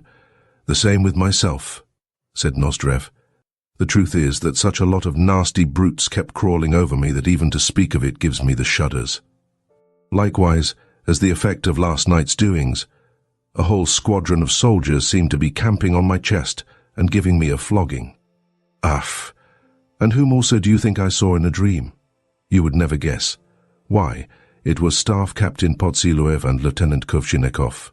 Yes, though Chichikov to himself. And I wish that they too would give you a public thrashing. I felt so ill," went on Nozdrev, "and just after I had fallen asleep something did come and sting me. Probably it was a party of hag fleas. Now, dress yourself, and I will be with you presently. First of all, I must give that scoundrel of a bailiff a wigging." Chichikov departed to his own room to wash and dress, which process completed, he entered the dining room to find the table laid with tea things and a bottle of rum. Clearly no broom had yet touched the place, for there remained traces of the previous night's dinner and supper in the shape of crumbs thrown over the floor and tobacco ash on the tablecloth. The host himself, when he entered, was still clad in a dressing gown exposing a hairy chest, and as he sat holding his pipe in his hand and drinking tea from a cup, he would have made a model for the sort of painter who prefers to portray gentlemen of the less curled and scented order. "What think you?" he asked of Chichikov, after a short silence. "Are you willing now to play me for those souls? I have told you that I never play cards. If the souls are for sale, I will buy them. I decline to sell them. Such would not be the course proper between friends. But a game of banker would be quite another matter. Let us deal the cards. I have told you that I decline to play. And you will not agree to an exchange? No. Then look here. Suppose we play a game of chess. If you win, the souls shall be yours. There are lots which I should like to see crossed off the revision list. Hi, Porphyry. Bring me the chessboard. You are wasting your time. I will play neither chess nor cards. But chess is different from playing with the bank. In chess there can be neither luck nor cheating, for everything depends upon skill. In fact, I warn you that I cannot possibly play with you unless you allow me a move or two in advance. The same with me, thought Chichikov. Shall I, or shall I not, play this fellow? I used not to be a bad chess player, and it is a sport in which he would find it more difficult to be up to his tricks. Very well, he added aloud. I will play you at chess. And stake the souls for 100 rubles? Asked Nozdrev. No. Why for 100? Would it not be sufficient to stake them for 50? No. What would be the use of 50? Nevertheless, for the 100 rubles I will throw in a moderately old puppy, or else a gold seal and watch chain. Very well, assented Chichikov. Then how many moves are you going to allow me? Is that to be part of the bargain? Why, none, of course. At least allow me 2. No, none. I myself am only a poor player. I know you and your poor play, said Nozdrev, moving a chessman. In fact, it is a long time since last I had a chessman in my hand, replied Chichikov, also moving a piece. Ah, I know you and your poor play, repeated Nozdrev, moving a second chessman. I say again that it is a long time since last I had a chessman in my hand. And Chichikov, in his turn, moved. Ah, I know you and your poor play, repeated Nozdrev, for the third time as he made a third move. At the same moment, the cuff of one of his sleeves happened to dislodge another chessman from its position. Again, I say, said Chichikov, that 'tis a long time since last. But hi, look here, put that piece back in its place. What piece? This one. And almost as Chichikov spoke, he saw a third chessman coming into view between the queens. God only knows whence that chessman had materialized. No, no, shouted Chichikov as he rose from the table. It is impossible to play with a man like you. People don't move 3 pieces at once. How 3 pieces? All that I have done is to make a mistake, to move one of my pieces by accident. If you like, I will forfeit it to you. And whence has the third piece come? What third piece? The one now standing between the queens? 'Tis one of your own pieces. Surely you are forgetting. No, no, my friend. I have counted every move and can remember each one. That piece has only just become added to the board. Put it back in its place, I say. Its place. Which is its place? But Nozdrev had reddened a good deal. I perceive you to be a strategist at the game. No, no, good friend. You are the strategist, though an unsuccessful one as it happens. Then of what are you supposing me capable? Of cheating you? I am not supposing you capable of anything. All that I say is that I will not play with you any more. But you can't refuse to, said Nozdrev, growing heated. You see, the game has begun. Nevertheless, I have a right not to continue it. Seeing that you are not playing as an honest man should do. You are lying. You cannot truthfully say that. 'Tis you who are lying. But I have not cheated. Consequently, you cannot refuse to play, but must continue the game to a finish. You cannot force me to play, retorted Chichikov coldly as, turning to the chessboard, he swept the pieces into confusion. Nozdrev approached Chichikov with a manner so threatening that the other fell back a couple of paces. I will force you to play, said Nozdrev. It is no use you making a mess of the chessboard, for I can remember every move.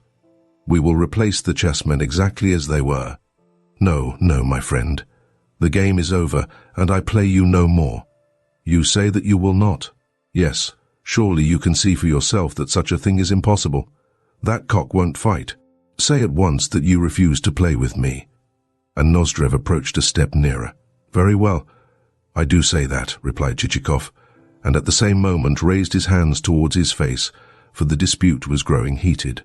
Nor was the act of caution altogether unwarranted, for Nozdrev also raised his fist, and it may be that one of our heroes plump. Pleasant-looking cheeks would have sustained an indelible insult, had not he. Chichikov parried the blow, and seizing Nozdrev by his whirling arms, held them fast. Porfiry! Pavlushka! shouted Nozdrev as madly he strove to free himself. On hearing the words, Chichikov, both because he wished to avoid rendering the servants witnesses of the unedifying scene, and because he felt that it would be of no avail to hold Nozdrev any longer, let go of the latter's arms. But at the same moment, Porfiry and Pavlushka entered the room, a pair of stout rascals with whom it would be unwise to meddle.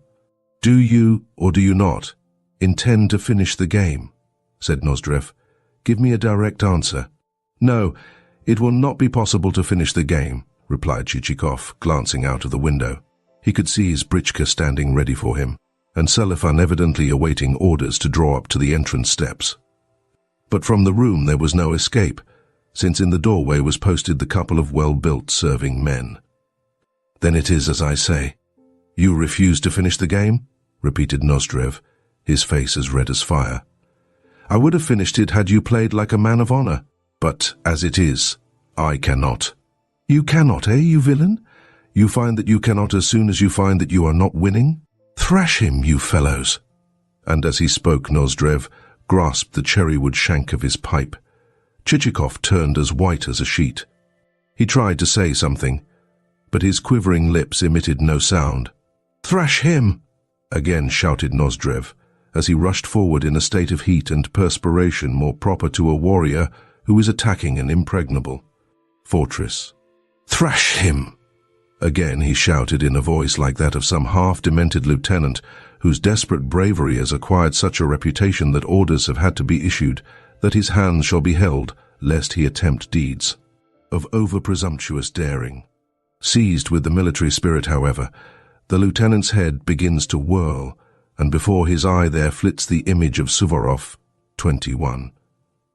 He advances to the great encounter and impulsively cries, "Forward, my sons," cries it, without reflecting that he may be spoiling the plan of the general attack, that millions of rifles may be protruding their muzzles through the embrasures of the impregnable, towering walls of the fortress, that his own impotent assault may be destined to be dissipated like dust before the wind, and that already there may have been launched on its whistling career the bullet which is to close forever his vociferous throat.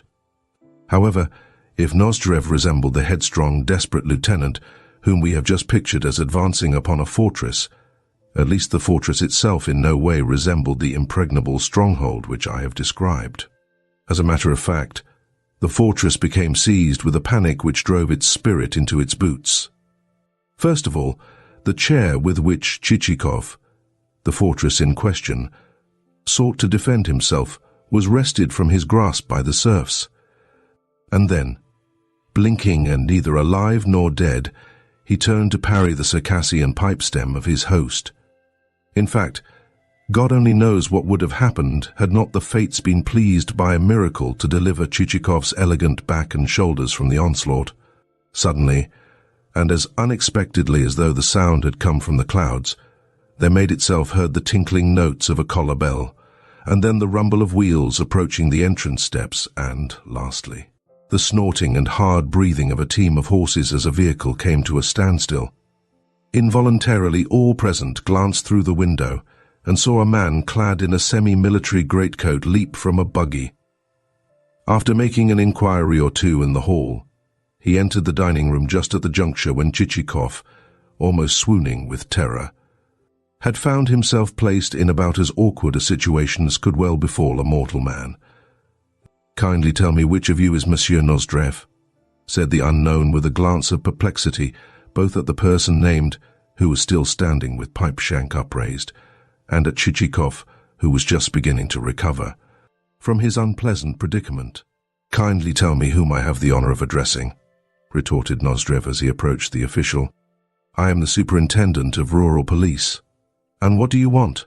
"I have come to fulfill a commission imposed upon me. That is to say, I have come to place you under arrest until your case shall have been decided." "Rubbish!" "What case, pray?" "The case in which you involved yourself when, in a drunken condition, and through the instrumentality of a walking stick, you offered grave offense to the person of landowner Maximov." "You lie. To your face I tell you that never in my life have I set eyes upon landowner Maximov."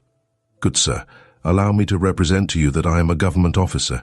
"Speeches like that You may address to your servants, but not to me." At this point, Chichikov, without waiting for Nozdrev's reply, seized his cap, slipped behind the superintendent's back, rushed out onto the veranda, sprang into his britchka, and ordered Selifan to drive like the wind. Chapter 5 pursued its headlong course until Nozdrev's establishment had disappeared behind hillocks and hedgerows. Our hero continued to glance nervously behind him, as though every moment expecting to see a stern chase begin. His breath came with difficulty, and when he tried his heart with his hands, he could feel it fluttering like a quail caught in a net. "What a sweat the fellow has thrown me into," he thought to himself, while many a dire and forceful aspiration passed through his mind. Indeed, the expressions to which he gave vent were most inelegant in their nature, but what was to be done next? He was a Russian and thoroughly aroused. The affair had been no joke. But for the superintendent, he reflected, I might never again have looked upon God's daylight. I might have vanished like a bubble on a pool, and left neither trace, nor posterity, nor property, nor an honorable name for my future offspring to inherit. It seemed that our hero was particularly anxious with regard to his possible issue. "What a scurvy baron," mused Selifan as he drove along. "Never have I seen such a baron. I should like to spit in his face. 'Tis better to allow a man nothing to eat than to refuse to feed a horse properly. A horse needs his oats. They are his proper fare. Even if you make a man procure a meal at his own expense, don't deny a horse his oats, for he ought always to have them."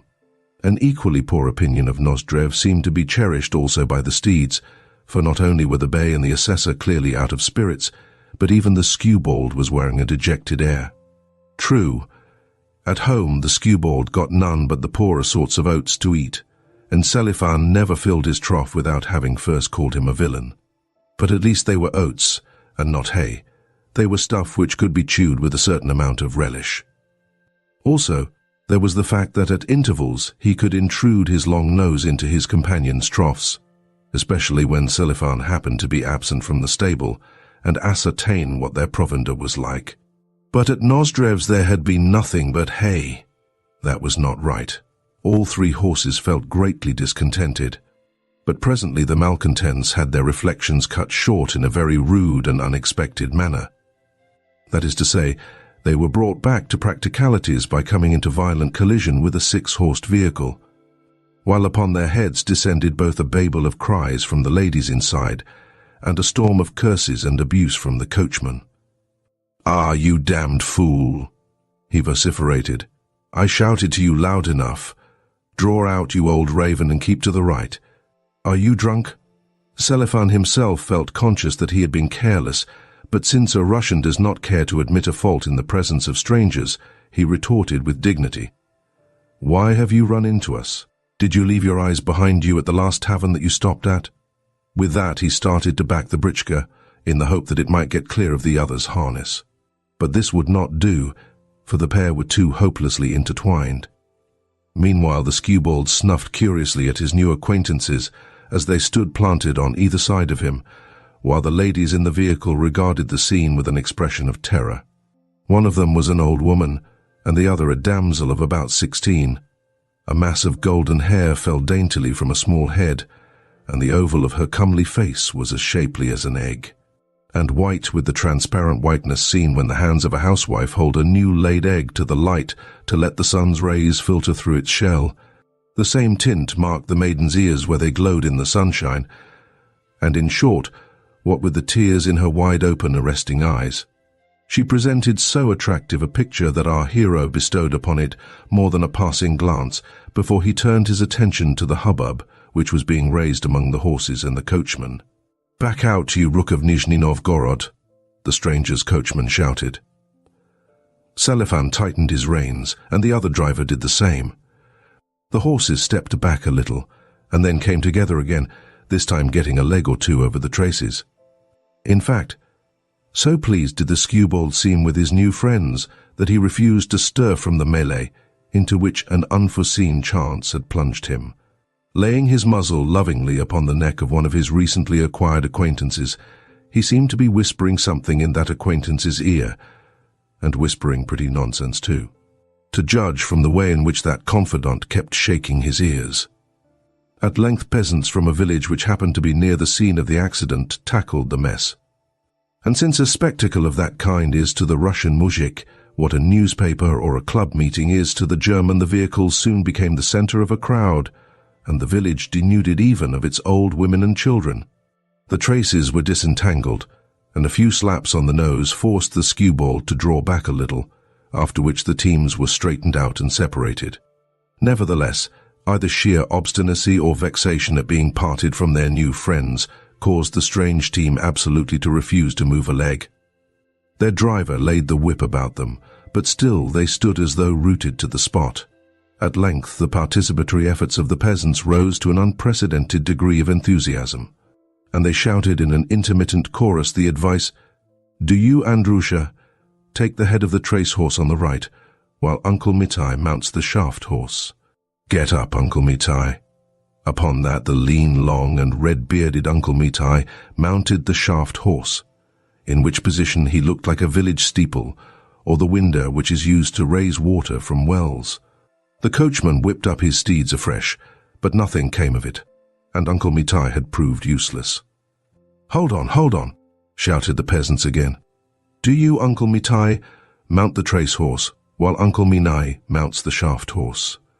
Whereupon Uncle Minai, a peasant with a pair of broad shoulders, a beard as black as charcoal, and a belly like the huge samovar in which Spitin is brewed for all attending a local market, hastened to seat himself upon the shaft horse, which almost sank to the ground beneath his weight.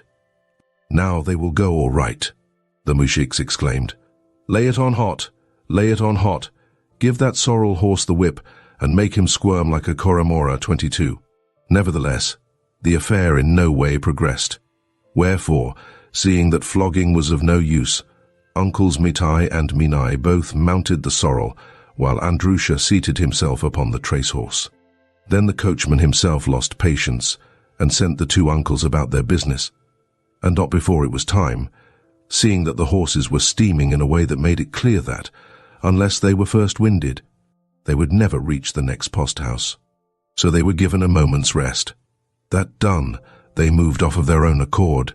Throughout, Chichikov had been gazing at the young unknown with great attention, and had even made one or two attempts to enter into conversation with her, but without success.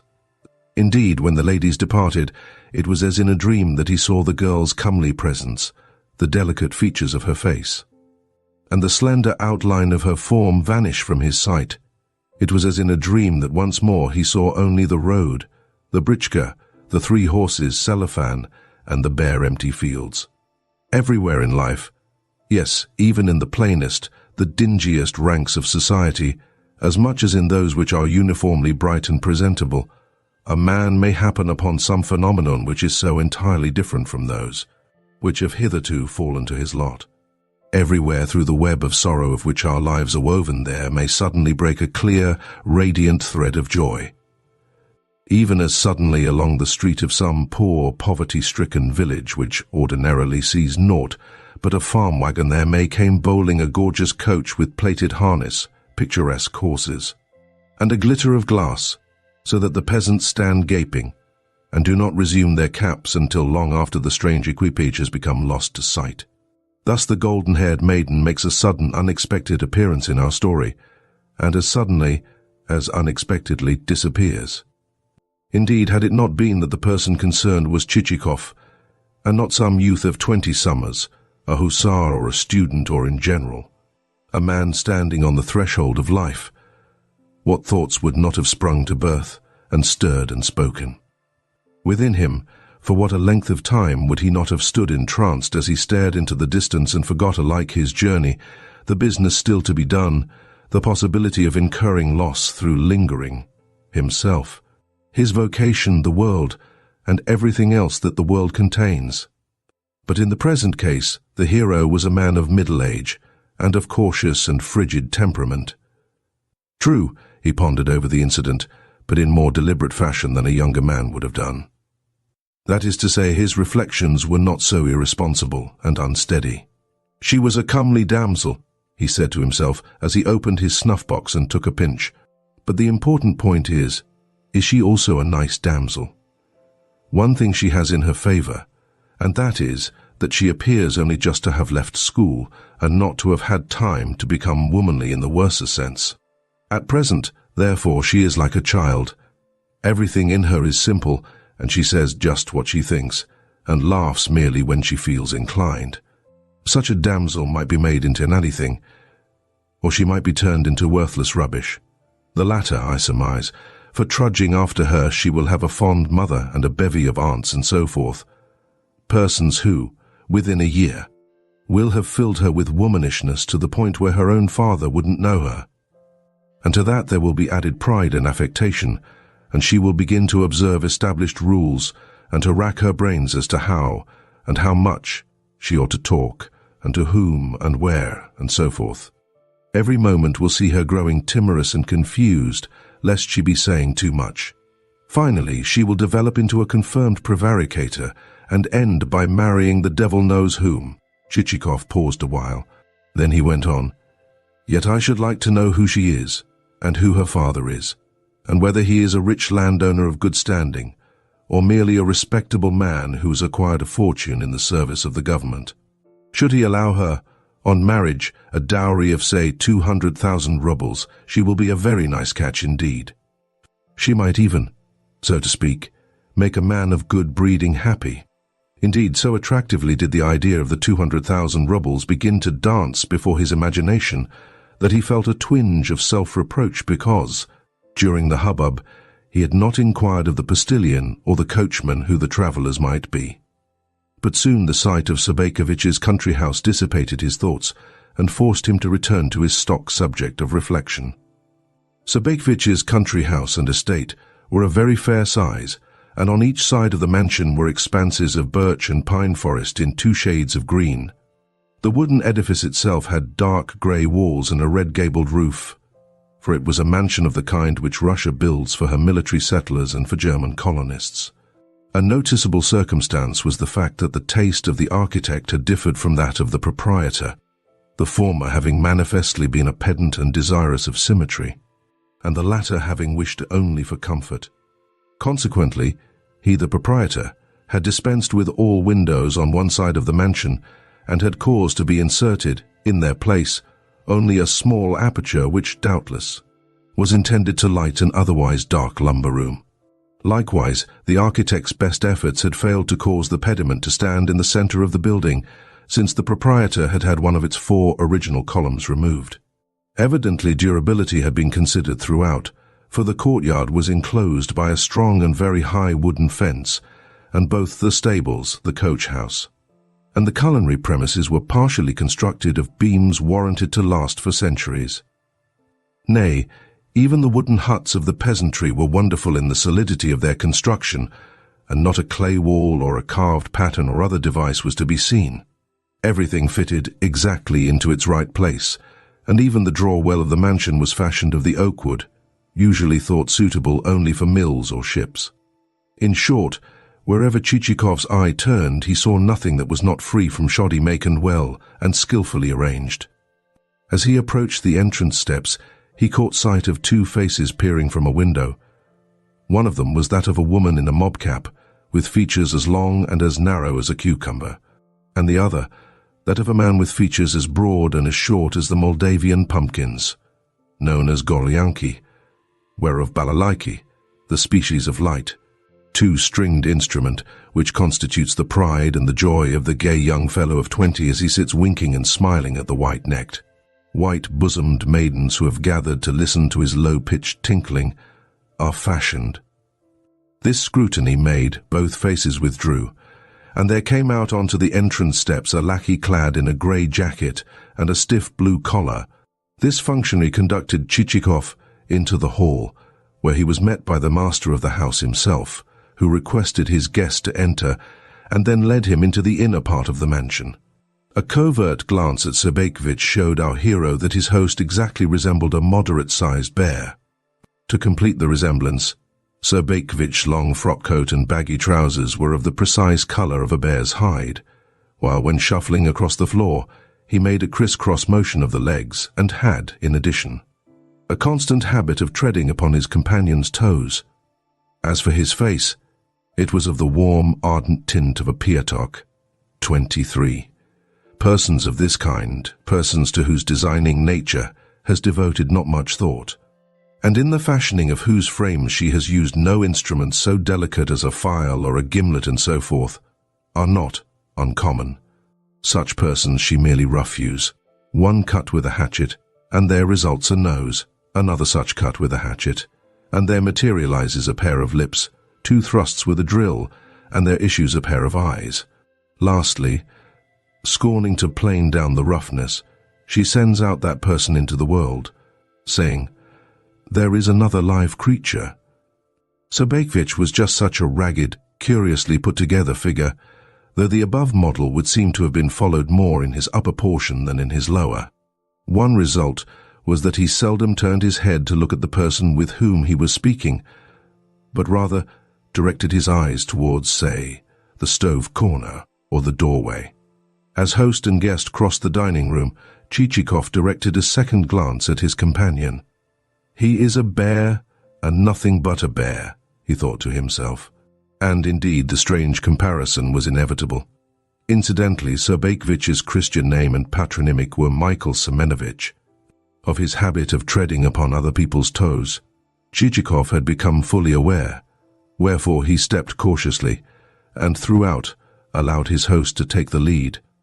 As a matter of fact, Sobakevich himself seemed conscious of his failing, for at intervals he would inquire, "I hope I have not hurt you?" And Chichikov, with a word of thanks, would reply that as yet he had sustained no injury. At length they reached the drawing-room, where Sobakevich pointed to an armchair and invited his guest to be seated. Chichikov gazed with interest at the walls and the pictures. In every such picture there were portrayed either young men or Greek generals of the type of Mavrogodato, clad in a red uniform and breeches, canaris, and others, and all these heroes were depicted with a solidity of thigh and a wealth of moustache, which made the beholder simply shudder with awe.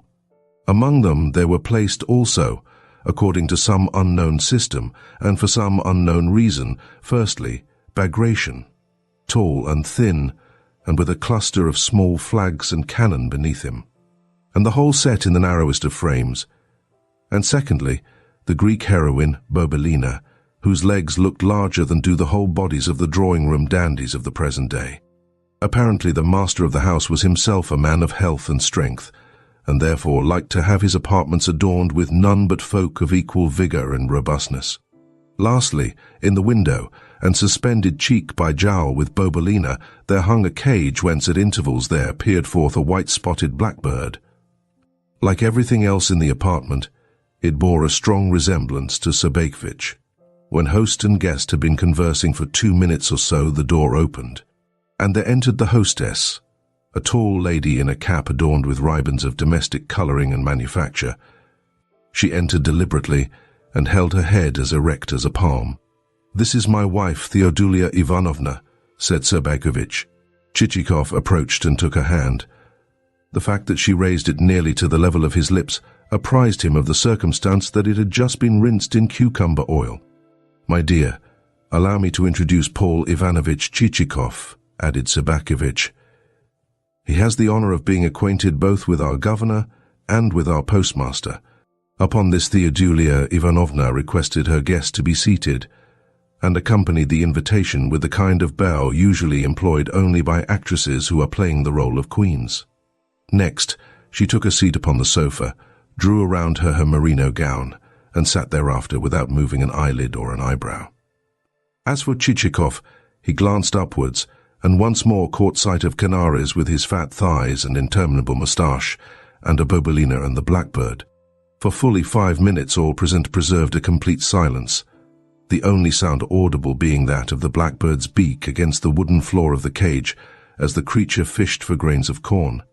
Meanwhile Chichikov again surveyed the room, and saw that everything in it was massive and clumsy in the highest degree, as also that everything was curiously in keeping with the master of the house. For example, in one corner of the apartment there stood a hazelwood bureau with a bulging body on 4 grotesque legs, the perfect image of a bear. Also, the tables and the chairs were of the same ponderous, unrestful order, and every single article in the room appeared to be saying either, "I too am a Sobakevich," or "I am exactly like Sobakevich." "I heard speak of you one day when I was visiting the president of the council," said Chichikov, on perceiving that no one else had a mind to begin a conversation. "That was on Thursday last. We had a very pleasant evening." "Yes, on that occasion I was not there," replied Sobakevich. "What a nice man he is." "Who is?" inquired Sobakevich, gazing into the corner by the stove. "The president of the local council. Did he seem so to you? True, he is a mason, but he is also the greatest fool that the world ever saw." Chichikov started a little at this mordant criticism, but soon pulled himself together again, and continued, "Of course, every man has his weakness. Yet the president seems to be an excellent fellow. And do you think the same of the governor?" "Yes." "Why not?" "Because there exists no greater rogue than he." "What? The governor a rogue?" ejaculated Chichikov, at a loss to understand how the official in question could come to be numbered with thieves. "Let me say that I should never have guessed it. Permit me also to remark that his conduct would hardly seem to bear out your opinion. He seems so gentle a man." And in proof of this Chichikov cited the purses which the governor knitted, and also expatiated on the mildness of his features. "He has the face of a robber," said Sobakevich. "Were you to give him a knife and to turn him loose on a turnpike, he would cut your throat for 2 kopecks. And the same with the vice-governor. The pair are just Gog and Magog." "Evidently he is not on good terms with them," thought Chichikov to himself. "I had better pass to the chief of police, with whom he does seem to be friendly." Accordingly he added aloud, "For my own part, I should give the preference to the head of the gendarmerie. What a frank, outspoken nature he has, and what an element of simplicity does his expression contain." "He is mean to the core," remarked Sobakevich coldly. "He will sell you and cheat you, and then dine at your table. Yes, I know them all, and every one of them is a swindler, and the town a nest of rascals engaged in robbing one another. Not a man of the lot is there but would sell Christ. Yet stay, one decent fellow there is, the public prosecutor, though even he, if the truth be told, is little better than a pig." After these eulogia, Chichikov saw that it would be useless to continue running through the list of officials, more especially since suddenly he had remembered that Sobakevich was not at any time given to commending his fellow man. "Let us go to luncheon, my dear," put in Theodulia Ivanovna to her spouse.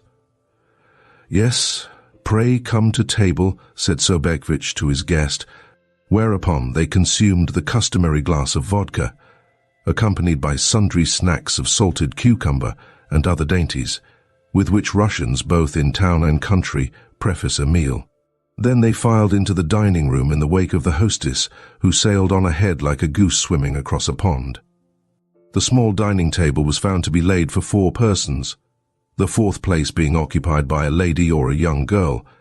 It would have been difficult to say which exactly, who might have been either a relative, the housekeeper, or a casual visitor. Certain persons in the world exist, not as personalities in themselves, but as spots or specks on the personalities of others. Always they are to be seen sitting in the same place, and holding their heads at exactly the same angle, so that one comes within an ace of mistaking them for furniture, and thinks to oneself that never since the day of their birth can they have spoken a single word. "My dear," said Sobakevich, "the cabbage soup is excellent." With that he finished his portion, and helped himself to a generous measure of niania, the dish which follows shotchi and consists of a sheep's stomach stuffed, with black porridge, brains, and other things. "What niania this is," he added to Chichikov. "Never would you get such stuff in a town where one is given the devil knows what." "Nevertheless, the governor keeps a fair table," said Chichikov. "Yes, but do you know what all the stuff is made of?" retorted Sobakevich. "If you did know, you would never touch it. Of course, I am not in a position to say how it is prepared, but at least the pork cutlets and the boiled fish seemed excellent." "Ah, it might have been thought so. Yet I know the way in which such things are bought in the marketplace. They are bought by some rascal of a cook whom a Frenchman has taught how to skin a tomcat and then serve it up as hare." "Ugh, what horrible things you say," put in Madame. "Well, my dear, that is how things are done, and it is no fault of mine that it is so. Moreover, everything that is left over, everything that we, pardon me for mentioning it, cast into the slop pail, is used by such folk for making soup. Always at table you begin talking like this," objected his helpmeet. "And why not?" said Sobakevich. "I tell you straight that I would not eat such nastiness, even had I made it myself. Sugar a frog as much as you like, but never shall it pass my lips. Nor would I swallow an oyster, for I know only too well what an oyster may resemble. But have some mutton, friend Chichikov. It is shoulder of mutton, and very different stuff from the mutton which they cook in noble kitchens, mutton which has been kicking about the marketplace 4 days or more. All that sort of cookery has been invented by French and German doctors, and I should like to hang them for having done so. They go and prescribe diets and a hunger cure, as though what suits their flaccid German systems will agree with a Russian stomach. Such devices are no good at all." Sobakevich shook his head wrathfully. "Fellows like those are forever talking of civilization, as if that sort of thing was civilization. Phew!" Perhaps the speaker's concluding exclamation would have been even stronger had he not been seated at table. "For myself, I will have none of it. When I eat pork at a meal, give me the whole pig. When mutton, the whole sheep. When goose, the whole of the bird. 2 dishes are better than 1,000, provided that one can eat of them as much as one wants." And he proceeded to put precept into practice by taking half the shoulder of mutton onto his plate, and then devouring it down to the last morsel of gristle and bone. "My word," reflected Chichikov, "the fellow has a pretty good holding capacity."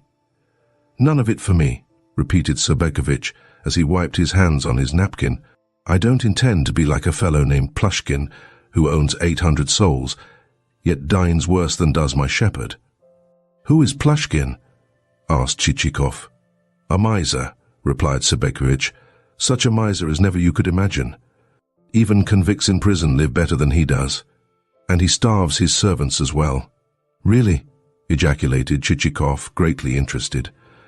"Should you then say that he has lost many peasants by death?" "Certainly.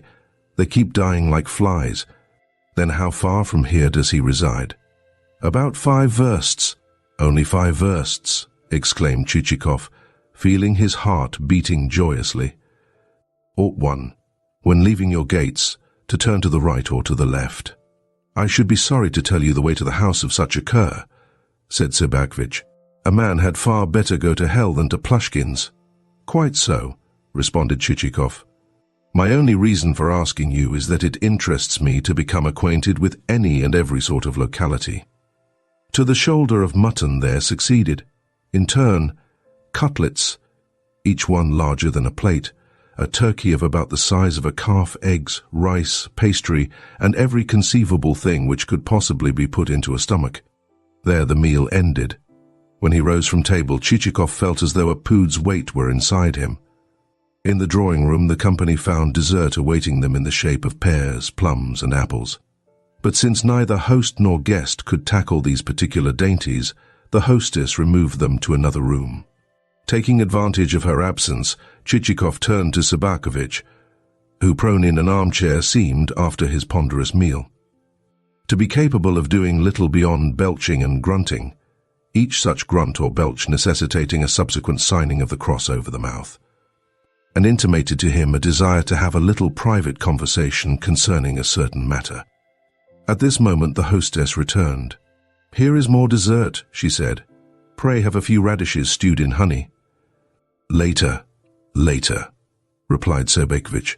"Do you go to your room, and Paul Ivanovitch and I will take off our coats and have a nap." Upon this the good lady expressed her readiness to send for feather beds and cushions, but her husband expressed a preference for slumbering in an armchair, and she therefore departed. When she had gone, Sobakevich inclined his head in an attitude of willingness to listen to Chichikov's business. Our hero began in a sort of detached manner, touching lightly upon the subject of the Russian Empire, and expatiating upon the immensity of the same. and saying that even the empire of ancient Rome had been of considerably smaller dimensions. Meanwhile, Sobakevich sat with his head drooping.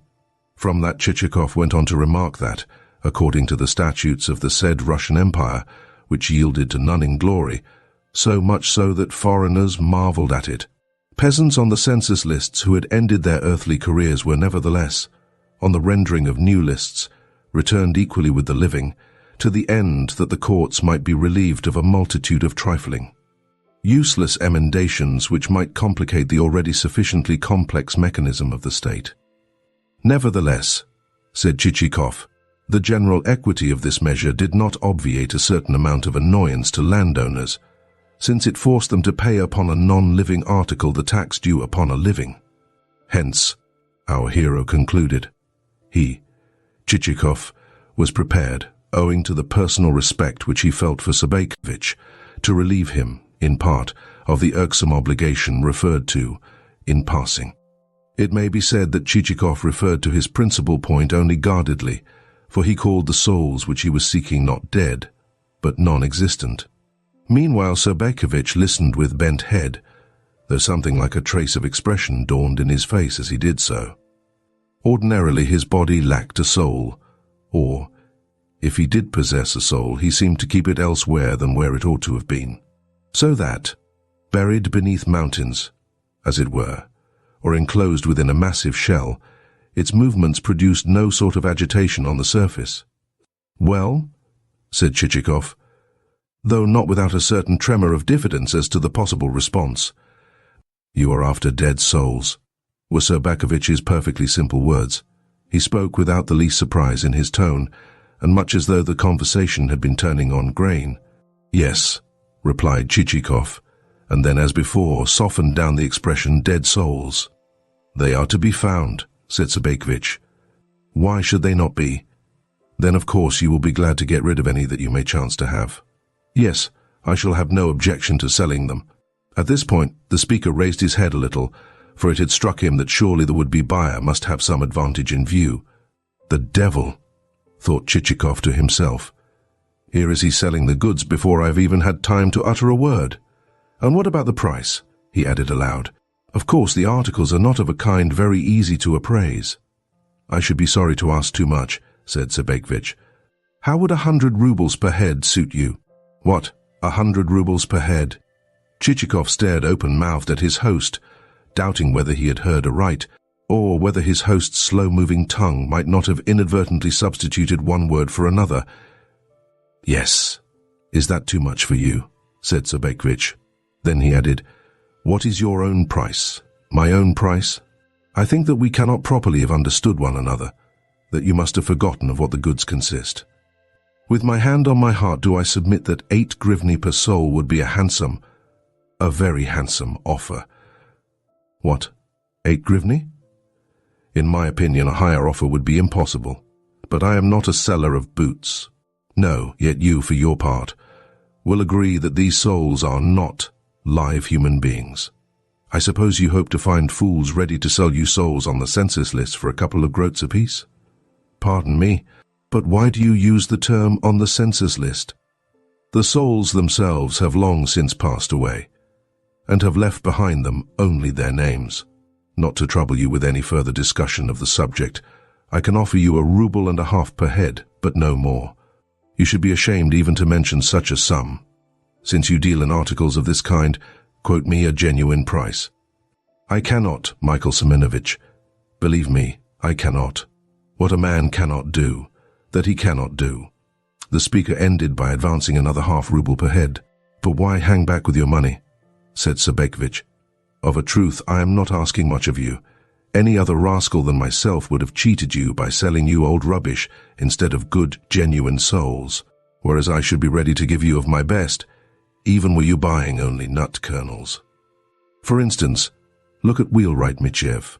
Never was there such a one to build spring carts, and his handiwork was not like your Moscow handiwork, good only for an hour. No, he did it all himself, even down to the varnishing." Chichikov opened his mouth to remark that, nevertheless, the said Michiev had long since departed this world, but Sobakevich's eloquence had got too thoroughly into its stride to admit of any interruption. "And look, too, at Probka Stepan, the carpenter," his host went on. "I will wager my head that nowhere else would you find such a workman. What a strong fellow he was. He had served in the guards, and the Lord only knows what they had given for him, seeing that he was over 3 arshins in height." Again Chichikov tried to remark that Probka was dead, but Sobakevich's tongue was borne on the torrent of its own verbiage, and the only thing to be done was to listen. And Plyushkin, the bricklayer, he could build a stove in any house you liked, and Maxim Telyatnikov, the bootmaker, anything that he drove his all into became a pair of boots. And boots for which you would be thankful, although he was a bit foul of the mouth. And Aremy Sarkopolchin too, he was the best of the lot, and used to work at his trade in Moscow, where he paid a tax of 500 rubles, where there's an assortment of serfs for you, a very different assortment from what Plyushkin would sell you. "But permit me," at length put in Chichikov, astounded at this flood of eloquence to which there appeared to be no end. "Permit me, I say, to inquire why you enumerate the talents of the deceased, seeing that they are all of them dead, and that therefore there can be no sense in doing so. A dead body is only good to prop a fence with, says the proverb."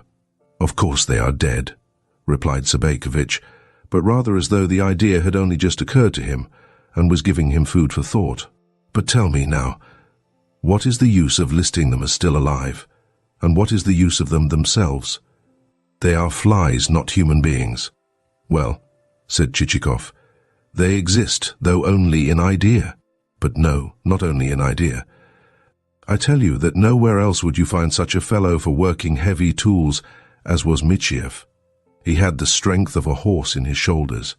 And, with the words, Sobakevich turned, as though for corroboration, to the portrait of Bagration, as is frequently done by one of the parties in a dispute when he purports to appeal to an extraneous individual who is not only unknown to him, but wholly unconnected with the subject in hand, with the result that the individual is left in doubt whether to make a reply or whether to betake himself elsewhere. "Nevertheless, I cannot give you more than 2 rubles per head," said Chichikov. "Well, as I don't want you to swear that I have asked too much of you, and won't meet you halfway, suppose, for friendship's sake, that you pay me 75 rubles in assignats." "Good heavens," thought Chichikov to himself, "does the man take me for a fool?" Then he added aloud, "The situation seems to me a strange one, for it is as though we were performing a stage comedy. No other explanation would meet the case. Yet you appear to be a man of sense, and possessed of some education. The matter is a very simple one. The question is, what is a dead soul worth, and is it of any use to anyone? It is of use to you, or you would not be buying such articles." Chichikov bit his lip and stood at a loss for a retort. He tried to saying something about family and domestic circumstances, but Sobakevich cut him short with, "I don't want to know your private affairs, for I never poke my nose into such things. You need the souls, and I am ready to sell them. Should you not buy them, I think you will repent it." 2 rubles is my price," repeated Chichikov. "Come, come. As you have named that sum, I can understand your not liking to go back upon it, but quote me a bona fide figure. The devil fly away with him," mused Chichikov. "However, I will add another half ruble," and he did so. "Indeed?" said Sobakevich. "Well, my last word upon it is 50 rubles in assignats. That will mean a sheer loss to me, for nowhere else in the world could you buy better souls than mine." "The old skinflint," muttered Chichikov. Then he added aloud, with irritation in his tone, "See here. This is a serious matter. Anyone but you would be thankful to get rid of the souls. Only a fool would stick to them and continue to pay the tax. Yes, but remember, and I say it wholly in a friendly way, that transactions of this kind are not generally allowed, and that anyone would say that a man who engages in them must have some rather doubtful advantage in view." "Have it your own way," said Chichikov, with assumed indifference. "As a matter of fact, I am not purchasing for profit as you suppose, but to humour a certain whim of mine. 2.5 rubles is the most that I can offer. Bless your heart, retorted the host. At least give me 30 rubles in assignats and take the lot. No, for I see that you are unwilling to sell. I must say good day to you. Hold on, exclaimed Sobakevich, retaining his guest's hand and at the same moment treading heavily upon his toes, so heavily indeed that Chichikov gasped and danced with the pain. I beg your pardon, said Sobakevich hastily. Evidently I have hurt you. Pray sit down again. No, retorted Chichikov. I am merely wasting my time and must be off. Oh, sit down just for a moment. I have something more agreeable to say. And, drawing closer to his guest, Sobakevich whispered in his ear, as though communicating to him a secret. How about 25 rubles? No, exclaimed Chichikov. I won't give you even a quarter of that. I won't advance another kopeck. For a while Sobakevich remained silent, and Chichikov did the same. This lasted for a couple of minutes, and meanwhile the aquiline-nosed Bagration gazed from the wall as though much interested in the bargaining. What is your outside price? At length said Sobakevich. 2.5 rubles. Then you seem to rate a human soul at about the same value as a boiled turnip. At least give me 3 rubles. No, I cannot. Pardon me, but you are an impossible man to deal with. However, even though it will mean a dead loss to me, and you have not shown a very nice spirit about it, I cannot well refuse to please a friend. I suppose a purchase deed had better be made out in order to have everything in order? Of course. Then for that purpose let us repair to the town. The affair ended in their deciding to do this on the morrow, and to arrange for the signing of a deed of purchase. Next, Chichikov requested a list of the peasants, to which Sobakevich readily agreed. Indeed, he went to his writing desk then and there, and started to indite a list which gave not only the peasants' names, but also their late qualifications. Meanwhile, Chichikov, having nothing else to do, stood looking at the spacious form of his host, and as he gazed at his back as broad as that of a cart-horse, and at the legs as massive as the iron standards which adorn a street, he could not help inwardly ejaculating, "Truly God has endowed you with much. Though not adjusted with nicety, at least you are strongly built. I wonder whether you were born a bear, or whether you have come to it through your rustic life, with its tilling of crops and its trading with peasants. Yet no, I believe that, even if you had received a fashionable education, and had mixed with society, and had lived in St. Petersburg, you would still have been just the kulak, 26 that you are. The only difference is that circumstances, as they stand, permit of your polishing off a stuffed shoulder of mutton at a meal, whereas in St. Petersburg you would have been unable to do so. Also, as circumstances stand, you have under you a number of peasants, whom you treat well for the reason that they are your property. Whereas otherwise, you would have had under you chinovniks, 27, whom you would have bullied because they were not your property. Also, you would have robbed the treasury, since a kulak always remains a money grubber. The list is ready, said Sobakevich, turning round. Indeed? Then please let me look at it. Chichikov ran his eye over the document and could not but marvel at its neatness and accuracy. Not only were there set forth in it the trade, the age, and the pedigree of every serf, but on the margin of the sheet were jotted remarks concerning each serf's conduct and sobriety. Truly, it was a pleasure to look at it. And do you mind handing me the earnest money? Said Sobakevich. Yes, I do. Why need that be done? You can receive the money in a lump sum as soon as we visit the town. But it is always the custom, you know, asserted Sobakevich. Then I cannot follow it, for I have no money with me. However, here are 10 rubles. 10 rubles indeed? You might as well hand me 50 while you are about it. Once more Chichikov started to deny that he had any money upon him, but Sobakevich insisted so strongly that this was not so that at length the guest pulled out another 15 rubles, and added them to the 10 already produced. Kindly give me a receipt for the money, he added. A receipt? Why should I give you a receipt? Because it is better to do so, in order to guard against mistakes.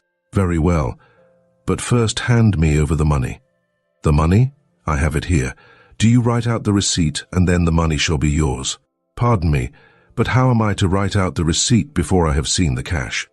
Chichikov placed the notes in Sobakevich's hand, whereupon the host moved nearer to the table and added to the list of serfs a note that he had received for the peasants, therewith sold, the sum of 25 rubles as earnest money. This done, he counted the notes once more. "This is a very old note," he remarked, holding one up to the light. "Also, it is a trifle torn. However, in a friendly transaction, one must not be too particular." "What a kulak!" thought Chichikov to himself. "And what a brute beast! Then you do not want any women's souls?" queried Sobakevich. "I thank you, no. I could let you have some cheap, say, as between friends, at a ruble a head. No, I should have no use for them. Then, that being so, there is no more to be said. There is no accounting for tastes.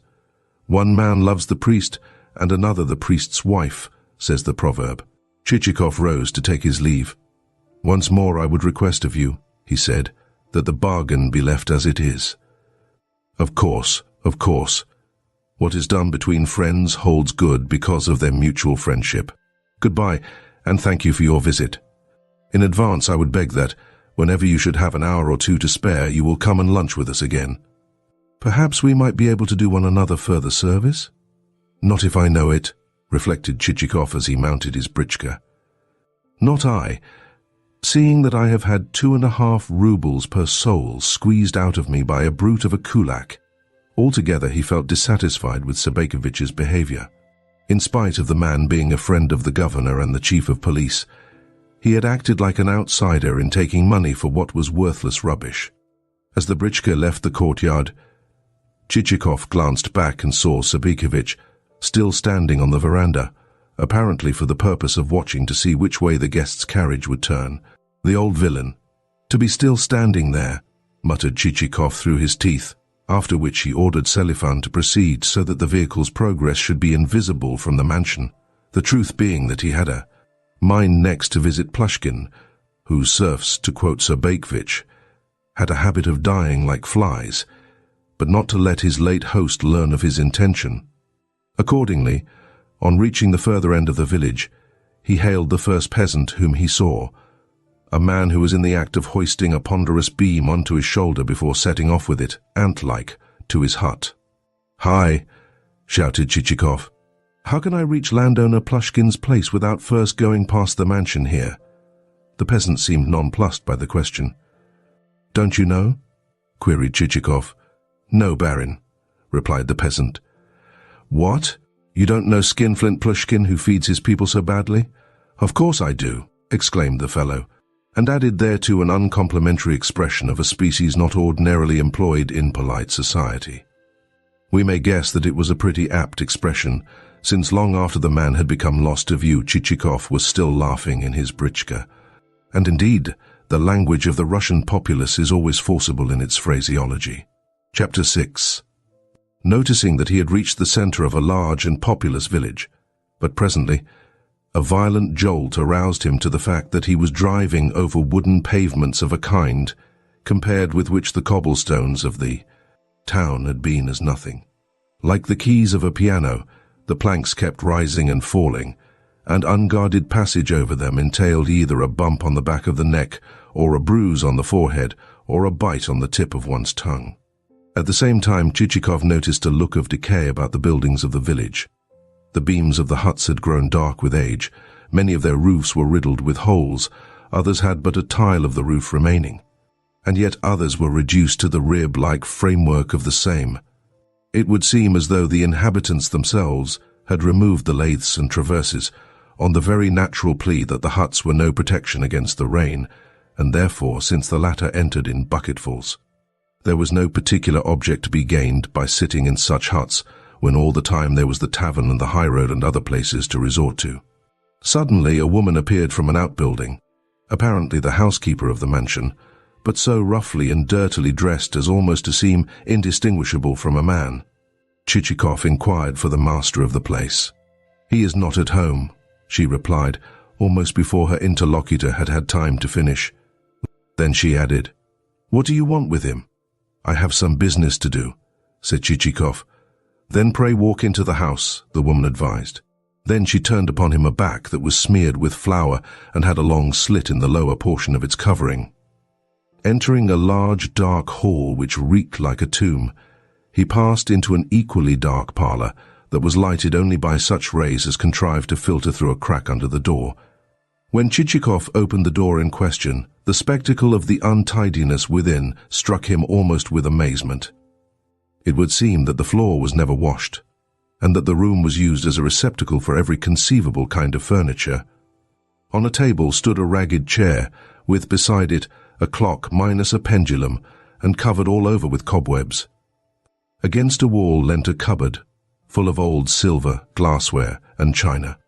On a writing table, inlaid with mother-of-pearl, which, in places, had broken away and left behind it a number of yellow grooves, stuffed with putty, lay a pile of finely written manuscript, an overturned marble press, turning green, an ancient book in a leather cover with red edges, a lemon dried and shrunken to the dimensions of a hazelnut, the broken arm of a chair, a tumbler containing the dregs of some liquid, and 3 flies, the whole covered over with a sheet of notepaper, a pile of rags, 2 ink-encrusted pens, and a yellow toothpick with which the master of the house had picked his teeth, apparently, at least before the coming of the French to Moscow. As for the walls, they were hung with a medley of pictures. Among the latter was a long engraving of a battle scene, wherein soldiers in 3-cornered hats were brandishing huge drums and slender lances. It lacked a glass, and was set in a frame ornamented with bronze fretwork and bronze corner rings. Beside it hung a huge, grimy oil painting representative of some flowers and fruit, half a watermelon, a boar's head, and the pendant form of a dead wild duck. Attached to the ceiling there was a chandelier in a holland covering, the covering so dusty as closely to resemble a huge cocoon enclosing a caterpillar. Lastly, in one corner of the room lay a pile of articles which had evidently been adjudged unworthy of a place on the table. Yet what the pile consisted of it would have been difficult to say, seeing that the dust on the same was so thick that any hand which touched it would have at once resembled a glove. Prominently protruding from the pile was the shaft of a wooden spade and the antiquated sole of a shoe. Never would one have supposed that a living creature had tenanted the room, were it not that the presence of such a creature was betrayed by the spectacle of an old nightcap resting on the table. Whilst Chichikov was gazing at this extraordinary mess, a side door opened, and there entered the housekeeper who had met him near the outbuildings. But now Chichikov perceived this person to be a man rather than a woman, since a female housekeeper would have had no beard to shave, whereas the chin of the newcomer, with the lower portion of his cheeks, strongly resembled the curry comb which is used for grooming horses. Chichikov assumed a questioning air and waited to hear what the housekeeper might have to say. The housekeeper did the same. At length, surprised at the misunderstanding, Chichikov decided to ask the first question. "Is the master at home?" he inquired. "Yes," replied the person addressed. "Then where is he?" continued Chichikov. "Are you blind, my good sir?" retorted the other. "I am the master." Involuntarily our hero started and stared. During his travels it had befallen him to meet various types of men, some of them it may be, types which you and I have never encountered. But even to Chichikov this particular species was new. In the old man's face there was nothing very special. It was much like the wizened face of many another dotard, save that the chin was so greatly projected that whenever he spoke he was forced to wipe it with a handkerchief to avoid dribbling, and that his small eyes were not yet grown dull, but twinkled under their overhanging brows like the eyes of mice when, with attentive ears and sensitive whiskers, they snuff the air and peer forth from their holes to see whether a cat or a boy may not be in the vicinity. No, the most noticeable feature about the man was his clothes. In no way could it have been guessed of what his coat was made, for both its sleeves and its skirts were so ragged and filthy as to defy description, while instead of 2 posterior tails, there dangled 4 of those appendages, with, projecting from them, a torn newspaper. Also, around his neck there was wrapped something which might have been a stocking, a garter, or a stomacher, but was certainly not a tie. In short, Had Chichikov chanced to encounter him at a church door, he would have bestowed upon him a copper or two for to do our hero justice. He had a sympathetic heart, and never refrained from presenting a beggar with alms. But in the present case there was standing before him not a mendicant, but a landowner, and a landowner possessed of fully 1,000 serfs, the superior of all his neighbours in wealth of flour and grain, and the owner of storehouses and so forth, that were crammed with homespun cloth and linen, tanned and undressed sheepskins, dried fish, and every conceivable species of produce. Nevertheless, such a phenomenon is rare in Russia, where the tendency is rather to prodigality than to parsimony. For several minutes Plyushkin stood mute, while Chichikov remained so dazed with the appearance of the host and everything else in the room that he too could not begin a conversation, but stood wondering how best to find words in which to explain the object of his visit. For a while he thought of expressing himself to the effect that, having heard so much of his host's benevolence and other rare qualities of spirit, he had considered it his duty to come and pay a tribute of respect.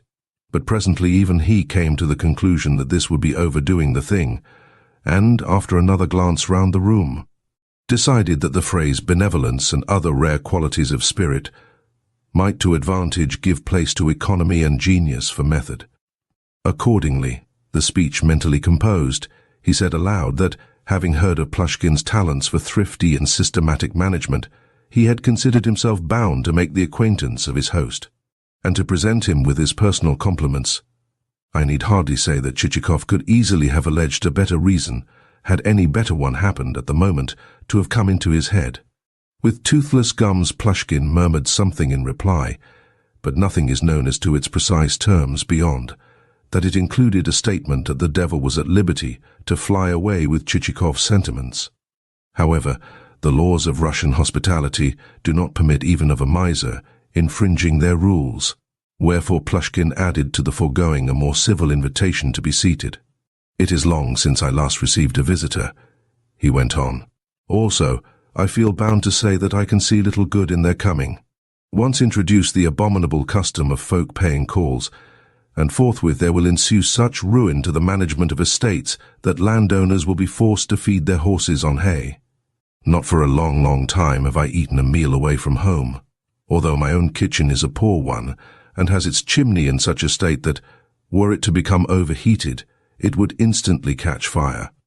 "What a brute," thought Chichikov. "I am lucky to have got through so much pastry and stuffed shoulder of mutton at Sobakevich's. Also," went on Plyushkin, "I am ashamed to say that hardly a wisp of fodder does the place contain." "But how can I get fodder? My lands are small, and the peasantry lazy fellows who hate work and think of nothing but the tavern. In the end, therefore, I shall be forced to go and spend my old age in roaming about the world."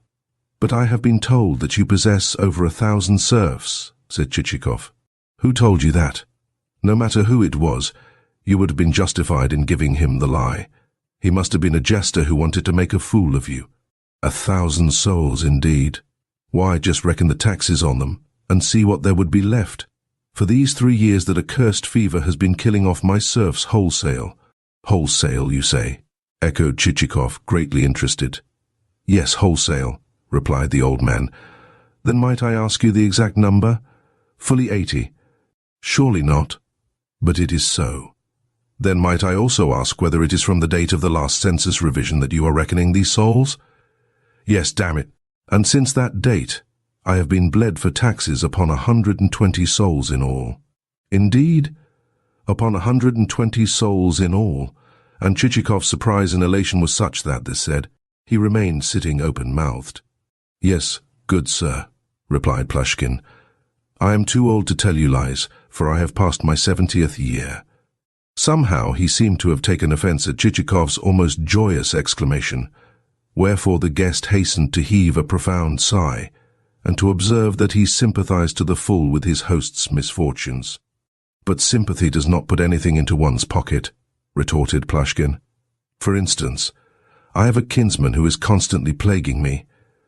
He is a captain in the army, damn him, and all day he does nothing but call me dear uncle, and kiss my hand, and express sympathy until I am forced to stop my ears. You see, he has squandered all his money upon his brother officers, as well as made a fool of himself with an actress. So now he spends his time in telling me that he has a sympathetic heart. Chichikov hastened to explain that his sympathy had nothing in common with the captain's, since he dealt not in empty words alone, but in actual deeds, in proof of which he was ready then and there, for the purpose of cutting the matter short, and of dispensing with circumlocution, to transfer to himself the obligation of paying the taxes due upon such serfs as Plyushkins as had, in the unfortunate manner just described, departed this world. The proposal seemed to astonish Plyushkin, for he sat staring open-eyed. At length he inquired, "My dear sir, have you seen military service?" "No," replied the other warily, "but I have been a member of the civil service." "Oh, of the civil service?" And Plyushkin sat moving his lips as though he were chewing something. "Well, what of your proposal?" he added presently. "Are you prepared to lose by it?" "Yes, certainly, if thereby I can please you."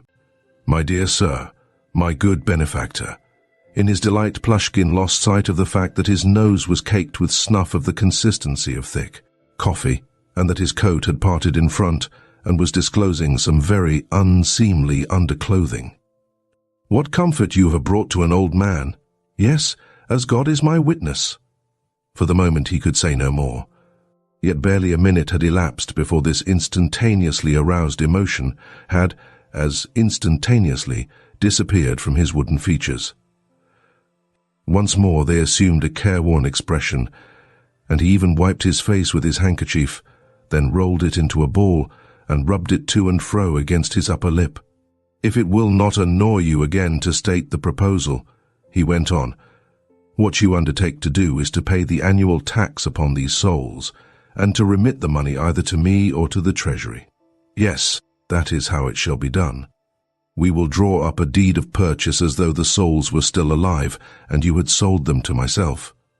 "Quite so. A deed of purchase," echoed Plyushkin, once more relapsing into thought and the chewing motion of the lips.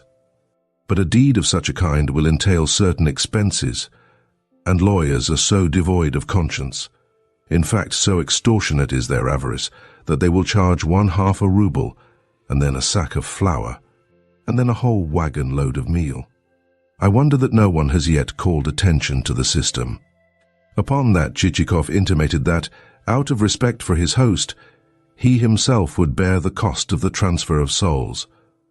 This led Plyushkin to conclude that his guest must be the kind of unconscionable fool who, while pretending to have been a member of the civil service, has in reality served in the army and run after actresses, wherefore the old man no longer disguised his delight, but called down blessings alike upon Chichikov's head and upon those of his children.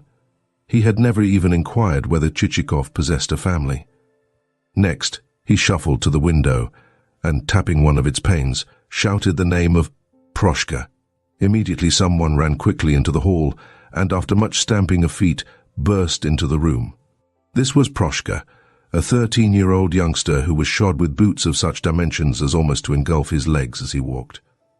The reason why he had entered thus shod was that Plyushkin only kept one pair of boots for the whole of his domestic staff. This universal pair was stationed in the hall of the mansion, so that any servant who was summoned to the house might don the said boots after wading barefooted through the mud of the courtyard, and enter the parlour dry-shod, subsequently leaving the boots where he had found them and departing in his former barefooted condition.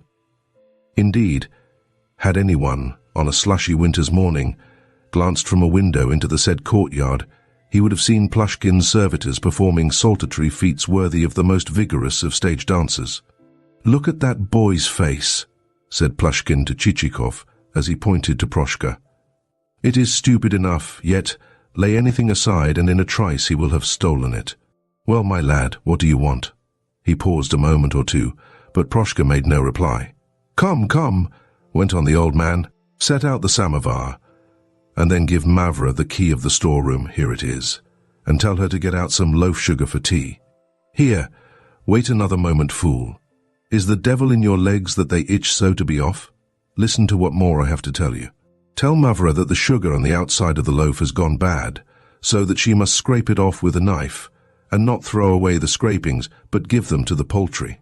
Also, see that you yourself don't go into the storeroom, or I will give you a birching that you won't care for.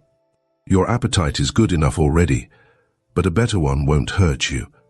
Don't even try to go into the storeroom, for I shall be watching you from this window. You see, the old man added to Chichikov, one can never trust these fellows. Presently, when Proshka and the boots had departed, he fell to gazing at his guest with an equally distrustful air, since certain features in Chichikov's benevolence now struck him as a little open to question, and he had begun to think to himself, after all, the devil only knows who he is, whether a braggart like most of these spendthrifts, or a fellow who is lying merely in order to get some tea out of me. Finally, his circumspection, combined with a desire to test his guest, led him to remark that it might be well to complete the transaction immediately, since he had not overmuch confidence in humanity, seeing that a man might be alive today and dead tomorrow. To this Chichikov assented readily enough, merely adding that he should like first of all to be furnished with a list of the dead souls. This reassured Plyushkin as to his guest's intention of doing business, so he got out his keys, approached a cupboard, and having pulled back the door, rummaged among the cups and glasses with which it was filled. At length he said, I cannot find it now, but I used to possess a splendid bottle of liquor. Probably the servants have drunk it all, for they are such thieves. Oh no, perhaps this is it. Looking up, Chichikov saw that Plyushkin had extracted a decanter coated with dust. My late wife made the stuff, went on the old man, but that rascal of a housekeeper went and threw away a lot of it, and never even replaced the stopper. Consequently, bugs and other nasty creatures got into the decanter, but I cleaned it out, and now beg to offer you a glassful. The idea of a drink from such a receptacle was too much for Chichikov, so he excused himself on the ground that he had just had luncheon. You have just had luncheon? Re-echoed Plyushkin. Now, that shows how invariably one can tell a man of good society, wheresoever one may be. A man of that kind never eats anything. He always says that he has had enough, very different that from the ways of a rogue, whom one can never satisfy, however much one may give him. For instance, that captain of mine is constantly begging me to let him have a meal, though he is about as much my nephew as I am his grandfather. As it happens, there is never a bite of anything in the house, so he has to go away empty. But about the list of those good-for-nothing souls, I happen to possess such a list, since I have drawn one up in readiness for the next revision. With that, Plyushkin donned his spectacles and once more started to rummage in the cupboard and to smother his guest with dust as he untied successive packages of papers, so much so that his victim burst out sneezing. Finally, he extracted a much-scribbled document in which the names of the deceased peasants lay as close-packed as a cloud of midges, for there were 120 of them in all. Chichikov grinned with joy at the sight of the multitude. Stuffing the list into his pocket, he remarked that, to complete the transaction, it would be necessary to return to the town. To the town, repeated Plyushkin. But why? Moreover, how could I leave the house, seeing that every one of my servants is either a thief or a rogue? Day by day they pilfer things, until soon I shall have not a single coat to hang on my back. Then you possess acquaintances in the town? Acquaintances? No. Every acquaintance whom I ever possessed has either left me or is dead. But stop a moment. I do know the president of the council. Even in my old age he has once or twice come to visit me, for he and I used to be schoolfellows, and to go climbing walls together. Yes, him I do know. Shall I write him a letter? By all means. Yes, him I know well, for we were friends together at school. Over Plyushkin's wooden features there had gleamed a ray of warmth, a ray which expressed, if not feeling, at all events feeling's pale reflection.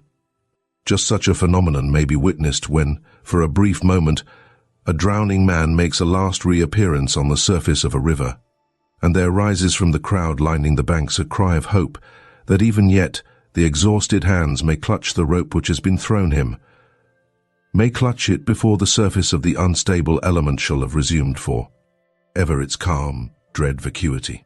But the hope is short-lived, and the hands disappear. Even so did Plyushkin's face, after its momentary manifestation of feeling, become meaner and more insensible than ever. There used to be a sheet of clean writing paper lying on the table, he went on. But where it is now I cannot think. That comes of my servants being such rascals. With that he fell to looking also under the table, as well as to hurrying about with cries of Mavra, Mavra. At length the call was answered by a woman with a plateful of the sugar of which mention has been made, whereupon there ensued the following conversation. "What have you done with my piece of writing paper, you pilferer? I swear that I have seen no paper except the bit with which you covered the glass. Your very face tells me that you have made off with it." "Why should I make off with it? 'Twould be of no use to me, for I can neither read nor write." "You lie. You have taken it away for the sexton to scribble upon." "Well, if the sexton wanted paper, he could get some for himself. Neither he nor I have set eyes upon your piece." "Ah, wait a bit, for on the judgment day you will be roasted by devils on iron spits. Just see if you are not." "But why should I be roasted when I have never even touched the paper? You might accuse me of any other fault than theft. Nay, devils shall roast you, sure enough. They will say to you, 'Bad woman, we are doing this because you robbed your master,' and then stoke up the fire still hotter. Nevertheless, I shall continue to say, 'You are roasting me for nothing, for I never stole anything at all.' Why, there it is, lying on the table. You have been accusing me for no reason whatever." And sure enough, the sheet of paper was lying before Plyushkin's very eyes. For a moment or two he chewed silently. Then he went on, "Well, and what are you making such a noise about? If one says a single word to you, you answer back with 10. Go and fetch me a candle to seal a letter with. And mind you bring a tallow candle, for it will not cost so much as the other sort. And bring me a match too." Mavra departed, and Plyushkin, seating himself and taking up a pen, sat turning the sheet of paper over and over, as though in doubt whether to tear from it yet another morsel. At length he came to the conclusion that it was impossible to do so, and therefore, dipping the pen into the mixture of mouldy fluid and dead flies which the ink bottle contained, started to indite the letter in characters as bold as the notes of a music score, while momentarily checking the speed of his hand, lest it should meander too much over the paper, and crawling from line to line as though he regretted that there was so little vacant space left on the sheet. "And do you happen to know anyone to whom a few runaway serfs would be of use?" he asked, as subsequently he folded the letter. "What? You have some runaways as well?" exclaimed Chichikov, again greatly interested. "Certainly I have. My son-in-law has laid the necessary information against them, but says that their tracks have grown cold. However, he is only a military man, that is to say, good at clinking a pair of spurs, but of no use for laying a plea before a court. And how many runaways have you?" "About 70. "Surely not?" "Alas, yes. Never does a year pass without a certain number of them making off. Yet so gluttonous and idle are my serfs that they are simply bursting with food, whereas I scarcely get enough to eat. I will take any price for them that you may care to offer. Tell your friends about it, and should they find even a score of the runaways, it will repay them handsomely. Seeing that a living serf on the census list is at present worth 500 rubles. Perhaps so, but I am not going to let any one but myself have a finger in this," thought Chichikov to himself, after which he explained to Plyushkin that a friend of the kind mentioned would be impossible to discover, since the legal expenses of the enterprise would lead to the said friend having to cut the very tail from his coat before he would get clear of the lawyers. "Nevertheless," added Chichikov, "seeing that you are so hard-pressed for money, and that I am so interested in the matter, I feel moved to advance you, well, to advance you such a trifle as would scarcely be worth mentioning." "But how much is it?" asked Plyushkin eagerly, and with his hands trembling like quicksilver. 25 kopecks per soul." "What? In ready money?" "Yes, in money down." "Nevertheless, consider my poverty, dear friend, and make it 40 kopecks per soul. Venerable sir, would that I could pay you not merely 40 kopecks, but 500 rubles. I should be only too delighted if that were possible, since I perceive that you, an aged and respected gentleman, are suffering for your own goodness of heart." By God, that is true. That is true. Plyushkin hung his head and wagged it feebly from side to side. Yes, all that I have done purely out of kindness. See how instantaneously I have divined your nature. By now, it will have become clear to you why it is impossible for me to pay you 500 rubles per runaway soul. For by now, you will have gathered the fact that I am not sufficiently rich. Nevertheless, I am ready to add another 5 kopecks, and so to make it that each runaway serf shall cost me, in all, 30 kopecks. As you please, dear sir, yet stretch another point and throw in another 2 kopecks. Pardon me, but I cannot. How many runaway serfs did you say that you possess? 70? No, 78. 78 souls at 30 kopecks each will amount to only for a moment did our hero halt, since he was strong in his arithmetic, will amount to 24 rubles, 96 kopecks. 28. With that he requested Plyushkin to make out the receipt, and then handed him the money. Plyushkin took it in both hands, bore it to a bureau with as much caution as though he were carrying a liquid which might at any moment splash him in the face, and, arrived at the bureau, and glancing round once more, carefully packed the cash in one of his money bags, where, doubtless, it was destined to lie buried until, to the intense joy of his daughters and his son-in-law, and perhaps of the captain who claimed kinship with him, he should himself receive burial at the hands of fathers Karp and Polycarp, the 2 priests attached to his village. Lastly, the money concealed, Plyushkin reseated himself in the armchair, and seemed at a loss for further material for conversation. "Are you thinking of starting?" At length he inquired, on seeing Chichikov making a trifling movement, though the movement was only to extract from his pocket a handkerchief. Nevertheless, the question reminded Chichikov that there was no further excuse for lingering. "Yes, I must be going," he said as he took his hat. "Then what about the tea?" "Thank you. I will have some on my next visit." "What? Even though I have just ordered the samovar to be got ready?" "Well, well. I myself do not greatly care for tea, for I think it an expensive beverage. Moreover, the price of sugar has risen terribly." "Proshka," he then shouted, "the samovar will not be needed. Return the sugar to Mavra and tell her to put it back again." "But no, bring the sugar here, and I will put it back. Goodbye, dear sir." Finally, he added to Chichikov, "May the Lord bless you. Hand that letter to the President of the Council, and let him read it. Yes, he is an old friend of mine. We knew one another as schoolfellows." With that, this strange phenomenon, this withered old man, escorted his guest to the gates of the courtyard, and after the guest had departed, ordered the gates to be closed, made the round of the outbuildings for the purpose of ascertaining whether the numerous watchmen were at their posts, peered into the kitchen, where, under the pretence of seeing whether his servants were being properly fed, he made a light meal of cabbage soup and gruel, rated the said servants soundly for their thievishness and general bad behavior, and then returned to his room.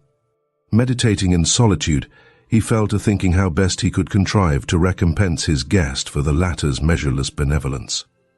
"I will present him," he thought to himself, "with a watch. It is a good silver article, not one of those cheap metal affairs, and though it has suffered some damage, he can easily get that put right. A young man always needs to give a watch to his betrothed. No," he added after further thought, "I will leave him the watch in my will, as a keepsake." Meanwhile, our hero was bowling along in high spirit. Such an unexpected acquisition both of dead souls and of runaway serfs had come as a windfall. Even before reaching Plyushkin's village, he had had a presentiment that he would do successful business there, but not business of such preeminent profitableness as had actually resulted. As he proceeded, he whistled, hummed with hand placed trumpet-wise to his mouth, and ended by bursting into a burst of melody so striking that Selifan, after listening for a while, nodded his head and exclaimed, "My word, but the master can sing." By the time they reached the town, darkness had fallen and changed the character of the scene. The britchka bounded over the cobblestones and at length turned into the hostelry's courtyard, where the travellers were met by Petrushka. With one hand holding back the tails of his coat, which he never liked to see fly apart, The valet assisted his master to alight. The waiter ran out with candle in hand and napkin on shoulder. Whether or not Petrushka was glad to see the Baron return, it is impossible to say, but at all events he exchanged a wink with Selifan, and his ordinarily morose exterior seemed momentarily to brighten. "Then you have been travelling far, sir?" said the waiter, as he lit the way upstarts. "Yes," said Chichikov. "What has happened here in the meanwhile?"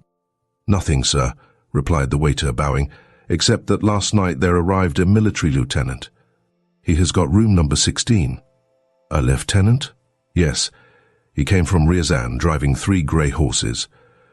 On entering his room, Chichikov clapped his hand to his nose and asked his valet why he had never had the windows opened. "But I did have them opened," replied Petrushka. Nevertheless, this was a lie, as Chichikov well knew, though he was too tired to contest the point. After ordering and consuming a light supper of sucking pig, he undressed, plunged beneath the bedclothes, and sank into the profound slumber which comes only to such fortunate folk as are troubled neither with mosquitoes nor fleas nor excessive activity of brain. Chapter 7. Well, for a moment or two he lay on his back, and then suddenly clapped his hands at the recollection that he was now owner of nearly 400 souls. At once he leapt out of bed without so much as glancing at his face in the mirror, though, as a rule, he had much solicitude for his features, and especially for his chin, of which he would make the most when in company with friends, and more particularly should anyone happen to enter while he was engaged in the process of shaving. "Look how round my chin is," was his usual formula.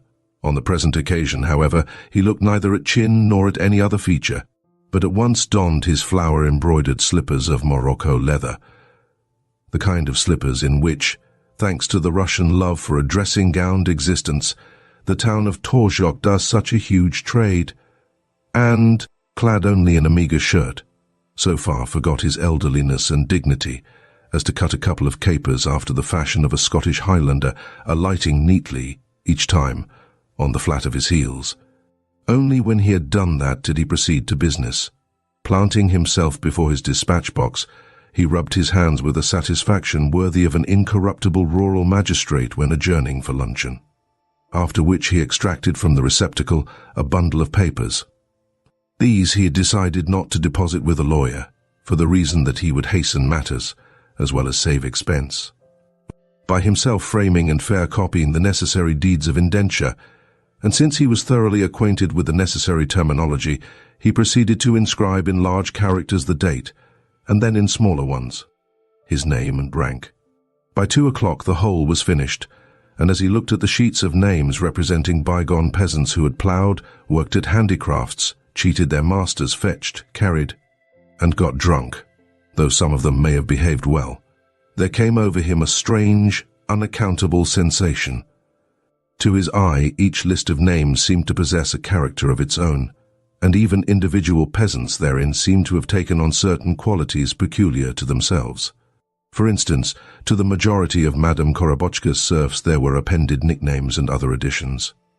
Plyushkin's list was distinguished by a conciseness of exposition which had led to certain of the items being represented merely by Christian name, patronymic, and a couple of dots, and Sobakevich's list was remarkable for its amplitude and circumstantiality, in that not a single peasant had such of his peculiar characteristics omitted as that the deceased had been excellent at joinery, or sober and ready to pay attention to his work. Also, in Sobakevich's list, there was recorded who had been the father and the mother of each of the deceased, and how those parents had behaved themselves. Only against the name of a certain Theatov was there inscribed: father unknown, mother the maidservant Capitolina, morals and honesty good. These details communicated to the document a certain air of freshness. They seemed to connote that the peasants in question had lived but yesterday. As Chichikov scanned the list, he felt softened in spirit, and said with a sigh, "My friends, what a concourse of you is here! How did you all pass your lives, my brethren? And how did you all come to depart hence?" As he spoke, his eyes halted at one name in particular, that of the same Peter Savliev Nuvazhai Korito, who had once been the property of the widow Korobotchka. Once more, he could not help exclaiming, "What a series of titles! They occupy a whole line. Peter Savliev, I wonder whether you were an artisan or a plain muzhik. Also, I wonder how you came to meet your end, whether in a tavern or whether through going to sleep in the middle of the road and being run over by a train of wagons. Again, I see the name Probka Stepan, carpenter, very sober. That must be the hero of whom the guards would have been so glad to get hold. How well I can imagine him tramping the country with an axe in his belt and his boots on his shoulder, and living on a few groats worth of bread and dried fish per day, and taking home a couple of half-ruble pieces in his purse, and sewing the notes into his breeches, or stuffing them into his boots. In what manner came you by your end, Probka Stepan? Did you, for good wages, mount a scaffold around the cupola of the village church, and, climbing thence to the cross above, miss your footing on a beam, and fall headlong with none at hand but Uncle Mikai, the good uncle who, scratching the back of his neck and muttering, "Ah, Vanya, for once you have been too clever," straightway lashed himself to a rope, and took your place? Maxim Teliatnikov, shoemaker. A shoemaker, indeed. As drunk as a shoemaker, says the proverb. I know what you were like, my friend. If you wish, I will tell you your whole history.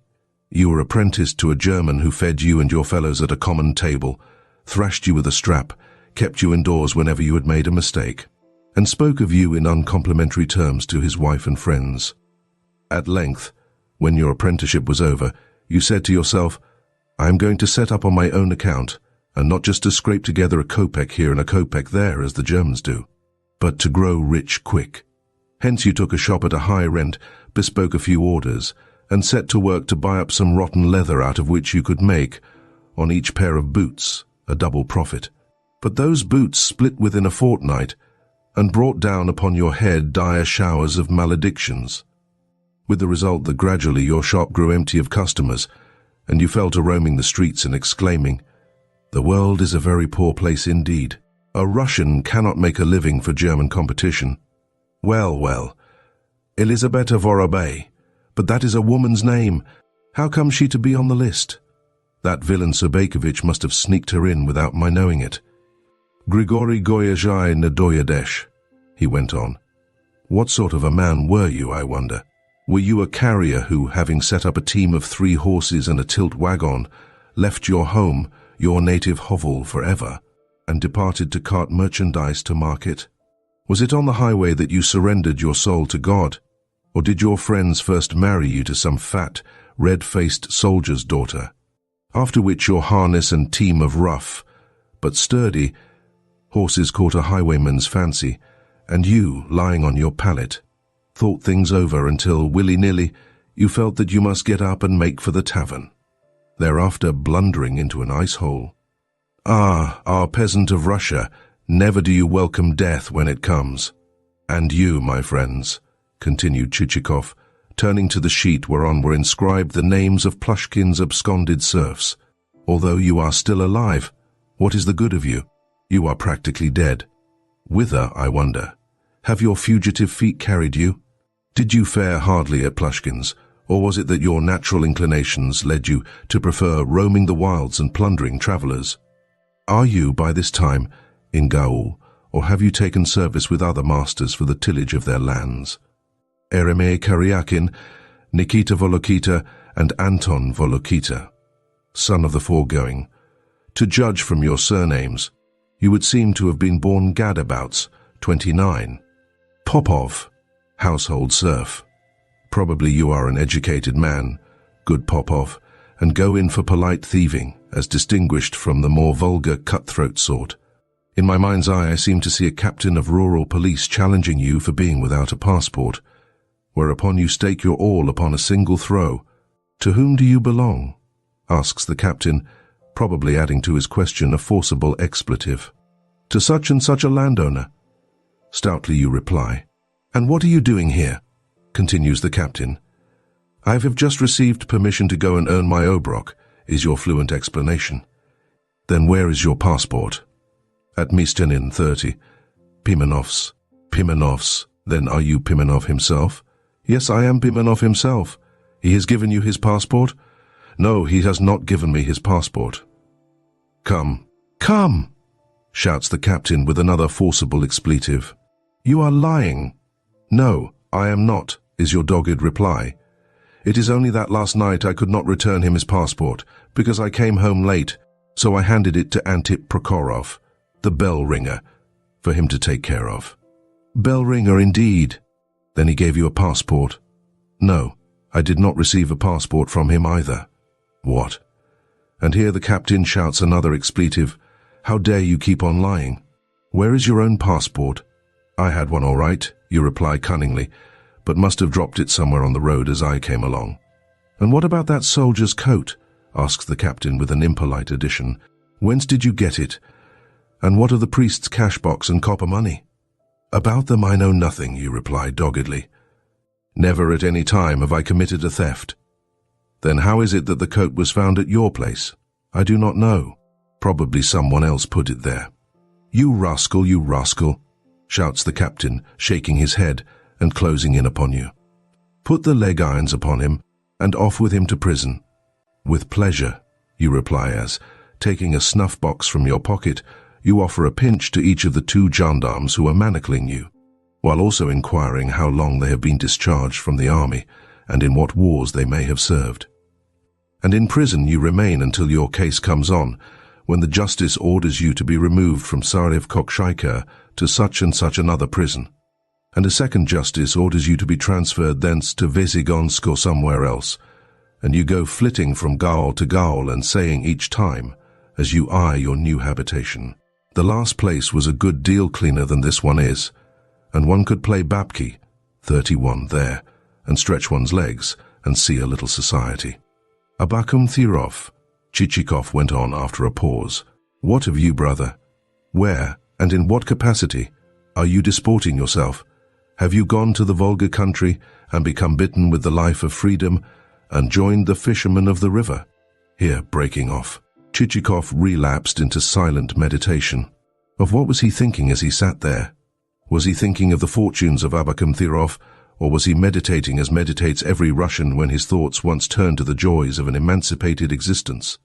Ah, well, he sighed, looking at his watch. It is now gone 12 o'clock.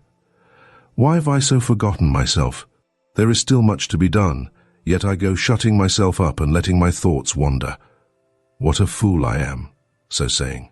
He exchanged his Scottish costume, of a shirt and nothing else, for attire of a more European nature, after which he pulled tight the waistcoat over his ample stomach, sprinkled himself with eau de cologne, tucked his papers under his arm, took his fur cap, and set out for the municipal offices, for the purpose of completing the transfer of souls.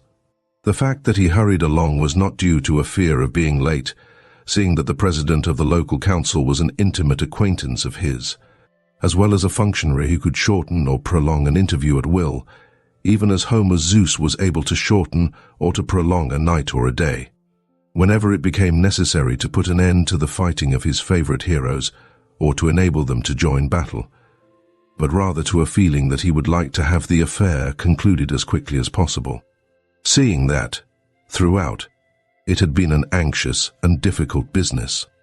Also, he could not get rid of the idea that his souls were unsubstantial things, and that therefore, under the circumstances, his shoulders had better be relieved of their load with the least possible delay.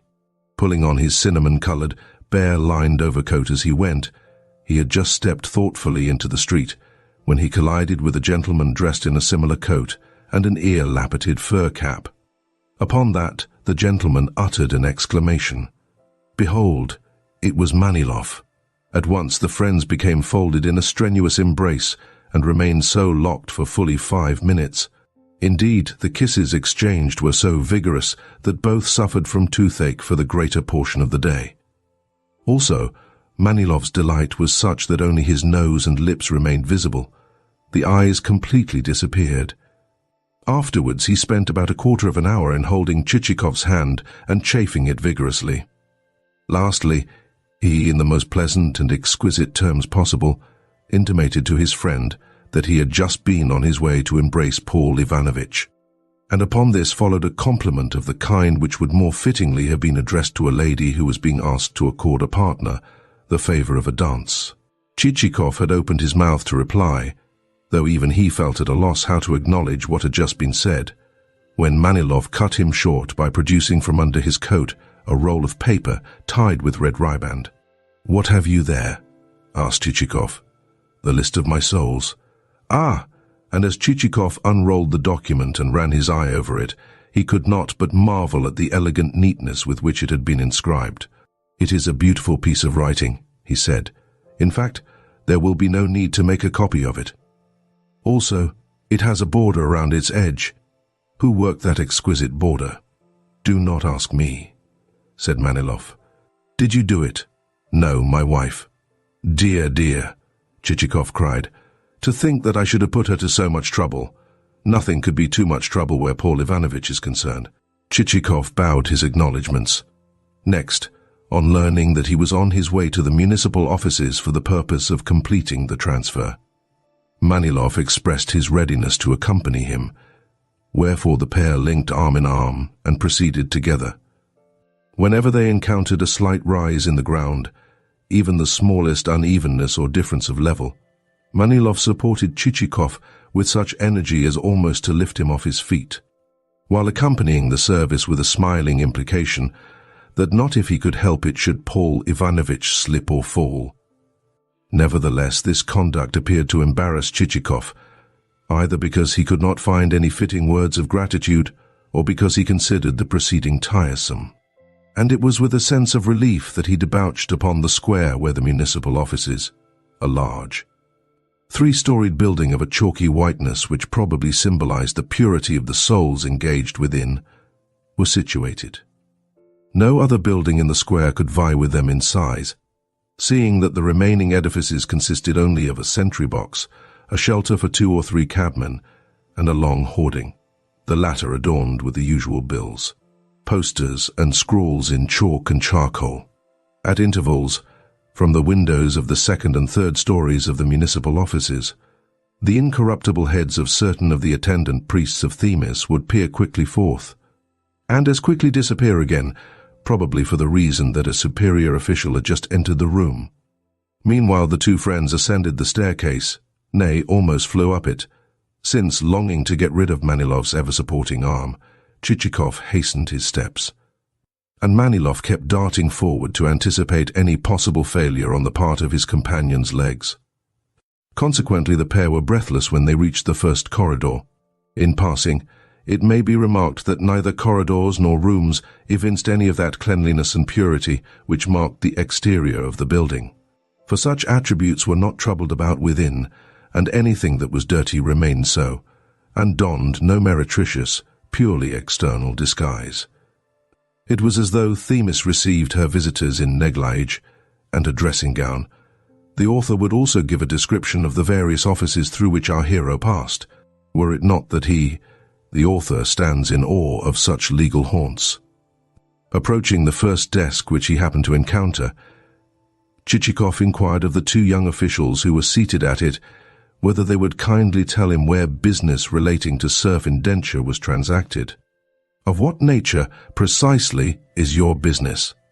countered one of the youthful officials as he turned himself round. "I desire to make an application." "In connection with a purchase?" "Yes, but as I say, I should like first to know where I can find the desk devoted to such business. Is it here or elsewhere? You must state what it is you have bought, and for how much. Then we shall be happy to give you the information." Chichikov perceived that the official's motive was merely one of curiosity, as often happens when young chinovniks desire to cut a more important and imposing figure than is rightfully theirs. "Look here, young sirs," he said. "I know for a fact that all serf business, no matter to what value, is transacted at one desk alone. Consequently, I again request you to direct me to that desk. Of course, if you do not know your business, I can easily ask someone else." To this, the chinovniks made no reply beyond pointing towards a corner of the room where an elderly man appeared to be engaged in sorting some papers. Accordingly, Chichikov and Manilov threaded their way in his direction through the desks, whereupon the elderly man became violently busy. "Would you mind telling me," said Chichikov, bowing, "whether this is the desk for serf affairs?" The elderly man raised his eyes and said stiffly, "This is not the desk for serf affairs. Where is it then?" "In the serf department." "And where might the serf department be?" "In charge of Ivan Antonovich." "And where is Ivan Antonovich?" The elderly man pointed to another corner of the room, whither Chichikov and Manilov next directed their steps.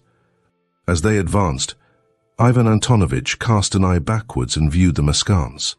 Then, with renewed ardor, he resumed his work of writing. "Would you mind telling me," said Chichikov, bowing, "whether this is the desk for serf affairs?" It appeared as though Ivan Antonovich had not heard, so completely did he bury himself in his papers and return no reply.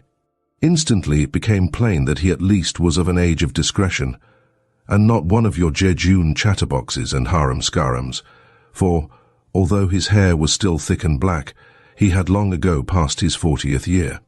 His whole face tended towards the nose. It was what, in common parlance, is known as a pitcher mug. "Would you mind telling me," repeated Chichikov, "whether this is the desk for serf affairs?" "It is that," said Ivan Antonovich, again lowering his jug-shaped jowl and resuming his writing. "Then I should like to transact the following business. From various landowners in this canton I have purchased a number of peasants for transfer. Here is the purchase list, and it needs but to be registered. Have you also the vendors here?" "Some of them, and from the rest I have obtained powers of attorney." "And have you your statement of application?" "Yes, I desire, indeed it is necessary for me so to do, to hasten matters a little. Could the affair, therefore, be carried through today?" "Today? Oh dear, no," said Ivan Antonovich. "Before that can be done, you must furnish me with further proofs that no impediments exist. Then, to expedite matters, let me say that Ivan Grigorievich, the president of the council, is a very intimate friend of mine." "Possibly," said Ivan Antonovich without enthusiasm. "But Ivan Grigorievich alone will not do. It is customary to have others as well." "Yes, but the absence of others will not altogether invalidate the transaction. I too have been in the service and know how things can be done." "You had better go and see Ivan Grigorievich," said Ivan Antonovich more mildly. "Should he give you an order addressed to whom it may concern, we shall soon be able to settle the matter." Upon that, Chichikov pulled from his pocket a paper and laid it before Ivan Antonovich. At once the latter covered it with the book. Chichikov again attempted to show it to him, but, with a movement of his head, Ivan Antonovich signified that that was unnecessary. "A clerk," he added, "will now conduct you to Ivan Grigorievich's room." Upon that, one of the toilers in the service of Themis, a zealot who had offered her such heartfelt sacrifice that his coat had burst at the elbows and lacked a lining, escorted our friends, even as Virgil had once escorted Dante, to the apartment of the presence. In this sanctum were some massive armchairs, a table laden with 2 or 3 fat books, and a large-looking glass. Lastly, in apparently sun-like isolation, there was seated at the table the president. On arriving at the door of the apartment, our modern Virgil seemed to have become so overwhelmed with awe that, without daring even to intrude a foot, he turned back and, in so doing, once more exhibited a back as shiny as a mat, and having adhering to it, in one spot, a chicken's feather. As soon as the 2 friends had entered the hall of the presence, they perceived that the president was not alone, but, on the contrary, had seated by his side Sobakevich, whose form had hitherto been concealed by the intervening mirror. The newcomer's entry evoked sundry exclamations, and the pushing back of a pair of government chairs as the voluminous-sleeved Sobakevich rose into view from behind the looking-glass. Chichikov, the president, received with an embrace, and for a while the whole of the presence resounded with osculatory salutations as mutually the pair inquired after one another's health. It seemed that both had lately had a touch of that pain under the waistband which comes of a sedentary life. Also, it seemed that the president had just been conversing with Sobakevich on the subject of sales of souls, since he now proceeded to congratulate Chichikov on the same, a proceeding which rather embarrassed our hero. Seeing that Manilov and Sobakevich, 2 of the vendors, and persons with whom he had bargained in the strictest privacy were now confronting one another direct. However, Chichikov duly thanked the president, and then, turning to Sobakevich, inquired after his health. "Thank God, I have nothing to complain of," replied Sobakevich, which was true enough, seeing that a piece of iron would have caught cold and taken to sneezing sooner than would that uncouthly fashioned landowner. "Ah, yes. You have always had good health, have you not?" put in the president. "Your late father was equally strong." "Yes, he even went out bear hunting alone," replied Sobakevich. "I should think that you too could worst a bear if you were to try a tussle with him," rejoined the president. "Oh no," said Sobakevich. "My father was a stronger man than I am." Then with a sigh the speaker added, "But nowadays there are no such men as he. What is even a life like mine worth?" "Then you do not have a comfortable time of it," exclaimed the president. "No, far from it," rejoined Sobakevich, shaking his head. "Judge for yourself, Ivan Grigorievich. I am 50 years old, yet never in my life had been ill, except for an occasional carbuncle or boil. That is not a good sign. Sooner or later I shall have to pay for it." And he relapsed into melancholy.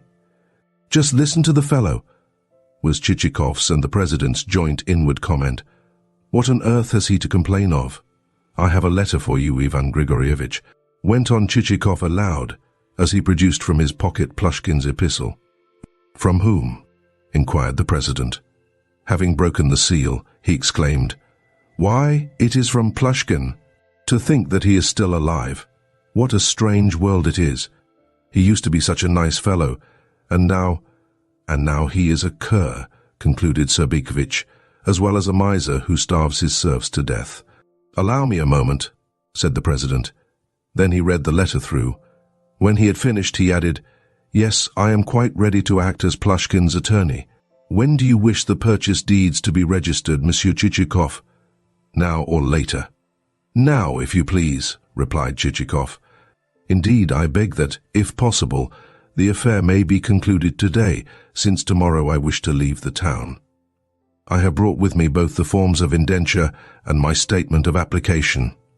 "Very well. Nevertheless, we cannot let you depart so soon. The indentures shall be completed today, but you must continue your sojourn in our midst.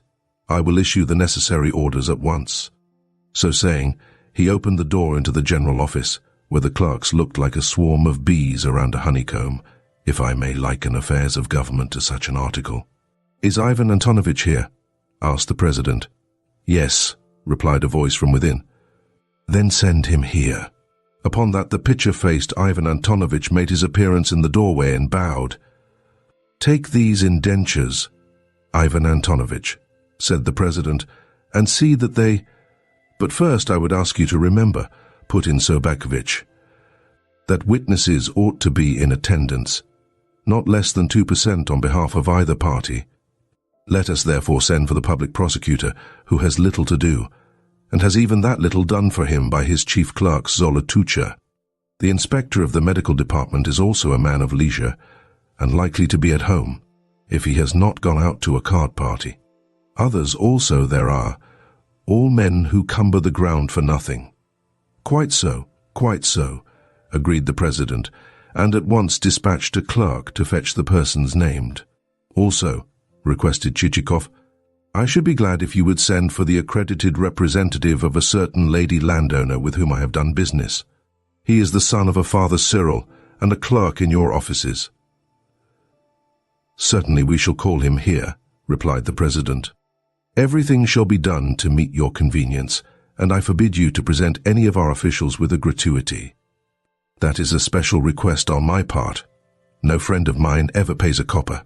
With that he gave Ivan Antonovich the necessary instructions, and though they scarcely seemed to meet with that functionary's approval, upon the president the purchase deeds had evidently produced an excellent impression, more especially since the moment when he had perceived the sum total to amount to nearly 100,000 rubles. For a moment or two he gazed into Chichikov's eyes with an expression of profound satisfaction. Then he said, "Well done, Paul Ivanovich. You have indeed made a nice haul." "That is so," replied Chichikov. Excellent business, yes, excellent business. I too conceive that I could not well have done better. The truth is that never until a man has driven home the piles of his life structure upon a lasting bottom, instead of upon the wayward chimeras of youth, will his aims in life assume a definite end. And that said, Chichikov went on to deliver himself of a very telling indictment of liberalism and our modern young men. Yet in his words there seemed to lurk a certain lack of conviction. Somehow he seemed secretly to be saying to himself, "My good sir, you are talking the most absolute rubbish, and nothing but rubbish." Nor did he even throw a glance at Sobakevich and Manilov. It was as though he were uncertain what he might not encounter in their expression. Yet he need not have been afraid.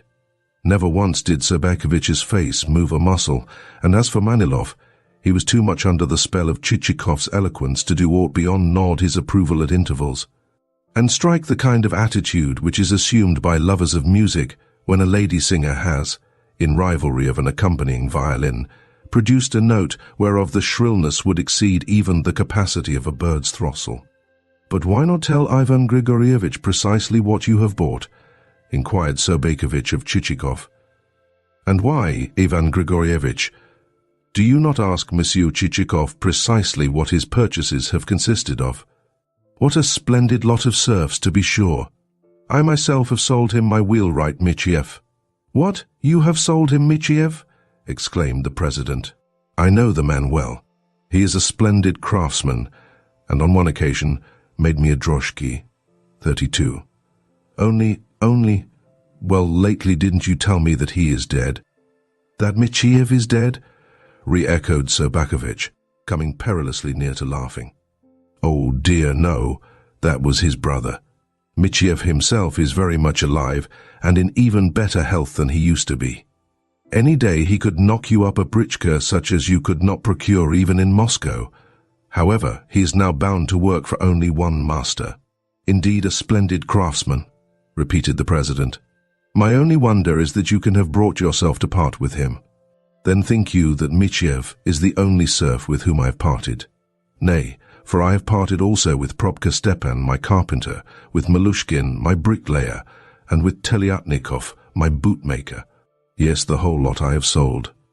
And to the president's inquiry why he had so acted, seeing that the serfs named were all skilled workers and indispensable to a household, Sobakevich replied that a mere whim had led him to do so, and thus the sale had owed its origin to a piece of folly. Then he hung his head as though already repenting of his rash act, and added, "Although a man of grey hairs, I have not yet learned wisdom." "But," inquired the president further, "how comes it about, Paul Ivanovich, that you have purchased peasants apart from land? Is it for transferment elsewhere that you need them?" "Yes." "Very well then. That is quite another matter.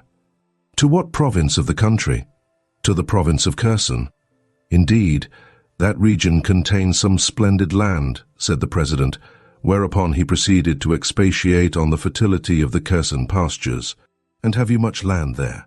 he continued. "Yes, quite sufficient to accommodate the serfs whom I have purchased." "And is there a river on the estate or a lake?" "Both." After this reply, Chichikov involuntarily threw a glance at Sobakevich, and though that landowner's face was as motionless as every other, the other seemed to detect in it, "You liar! Don't tell me that you own both a river and a lake, as well as the land which you say you do." Whilst the foregoing conversation had been in progress, various witnesses had been arriving on the scene. They consisted of the constantly blinking public prosecutor, the inspector of the medical department, and others, all, to quote Sobakevich, "men who cumbered the ground for nothing." With some of them, however, Chichikov was altogether unacquainted, since certain substitutes and supernumeraries had to be pressed into the service from among the ranks of the subordinate staff. There also arrived, in answer to the summons, not only the son of Father Cyril before mentioned, but also Father Cyril himself. Each such witness appended to his signature a full list of his dignities and qualifications. One man in printed characters, another in a flowing hand, a third in topsy-turvy characters of a kind never before seen in the Russian alphabet, and so forth. Meanwhile, our friend Ivan Antonovich comported himself with not a little address, and after the indentures had been signed, docketed and registered, Chichikov found himself called upon to pay only the merest trifle in the way of government percentage and fees for publishing the transaction in the official gazette. The reason of this was that the president had given orders that only half the usual charges were to be exacted from the present purchaser, the remaining half being somehow debited to the account of another applicant for serf registration. "And now," said Ivan Grigorievich when all was completed, "we need only to wet the bargain." "For that too I am ready," said Chichikov. "Do you but name the hour. If, in return for your most agreeable company, I were not to set a few champagne corks flying, I should be indeed in default. But we are not going to let you charge yourself with anything whatsoever. We must provide the champagne, for you are our guest, and it is for us. It is our duty, it is our bounden obligation to entertain you. Look here, gentlemen. Let us adjourn to the house of the chief of police. He is the magician who needs but to wink when passing a fishmonger's or a wine merchant's. Not only shall we fare well at his place, but also we shall get a game of whist." To this proposal no one had any objection to offer, for the mere mention of the fish shop aroused the witnesses' appetite. Consequently, the ceremony being over, there was a general reaching for hats and caps. As the party were passing through the general office, Ivan Antonovich whispered in Chichikov's ear, with a courteous inclination of his jug-shaped physiognomy, "You have given 100,000 rubles for the serfs, but have paid me only a trifle for my trouble." "Yes," replied Chichikov with a similar whisper, "but what sort of serfs do you suppose them to be? They are a poor, useless lot, and not worth even half the purchase money." This gave Ivan Antonovich to understand that the visitor was a man of strong character, a man from whom nothing more was to be expected. "Why have you gone and purchased souls from Plyushkin?" whispered Sobakevich in Chichikov's other ear. "Why did you go and add the woman Vorobei to your list?" retorted Chichikov. "Vorobei? Who is Vorobei?" "The woman Elizabeth, Vorobei Elizabeth, not Elizabeta?" "I added no such name," replied Sobakevich, and straightway joined the other guests. At length the party arrived at the residence of the chief of police. The latter proved indeed a man of spells, for no sooner had he learnt what was afoot than he summoned a brisk young constable, whispered in his ear, adding laconically, "You understand, do you not?" and brought it about that, during the time that the guests were cutting for partners at whist in an adjoining room, the dining table became laden with sturgeon, caviar, salmon, herrings, cheese, smoked tongue, fresh roe, and a potted variety of the same, all procured from the local fish market, and reinforced with additions from the host's own kitchen. The fact was that the worthy chief of police filled the office of a sort of father and general benefactor to the town, and that he moved among the citizens as though they constituted part and parcel of his own family, and watched over their shops and markets as though those establishments were merely his own private larder.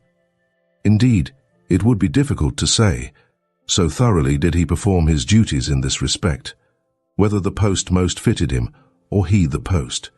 Matters were also so arranged that though his income more than doubled that of his predecessors, he had never lost the affection of his fellow townsmen. In particular did the tradesmen love him, since he was never above standing godfather to their children, or dining at their tables. True, he had differences of opinion with them, and serious differences at that, but always these were skillfully adjusted by his slapping the offended ones jovially on the shoulder, drinking a glass of tea with them, promising to call at their houses and play a game of chess, asking after their belongings, and should he learn that a child of theirs was ill, prescribing the proper medicine.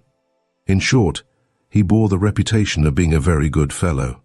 On perceiving the feast to be ready, the host proposed that his guests should finish their whist after luncheon, whereupon all proceeded to the room whence for some time past an agreeable odour had been tickling the nostrils of those present, and towards the door of which Sobakevich in particular had been glancing since the moment when he had caught sight of a huge sturgeon reposing on the sideboard.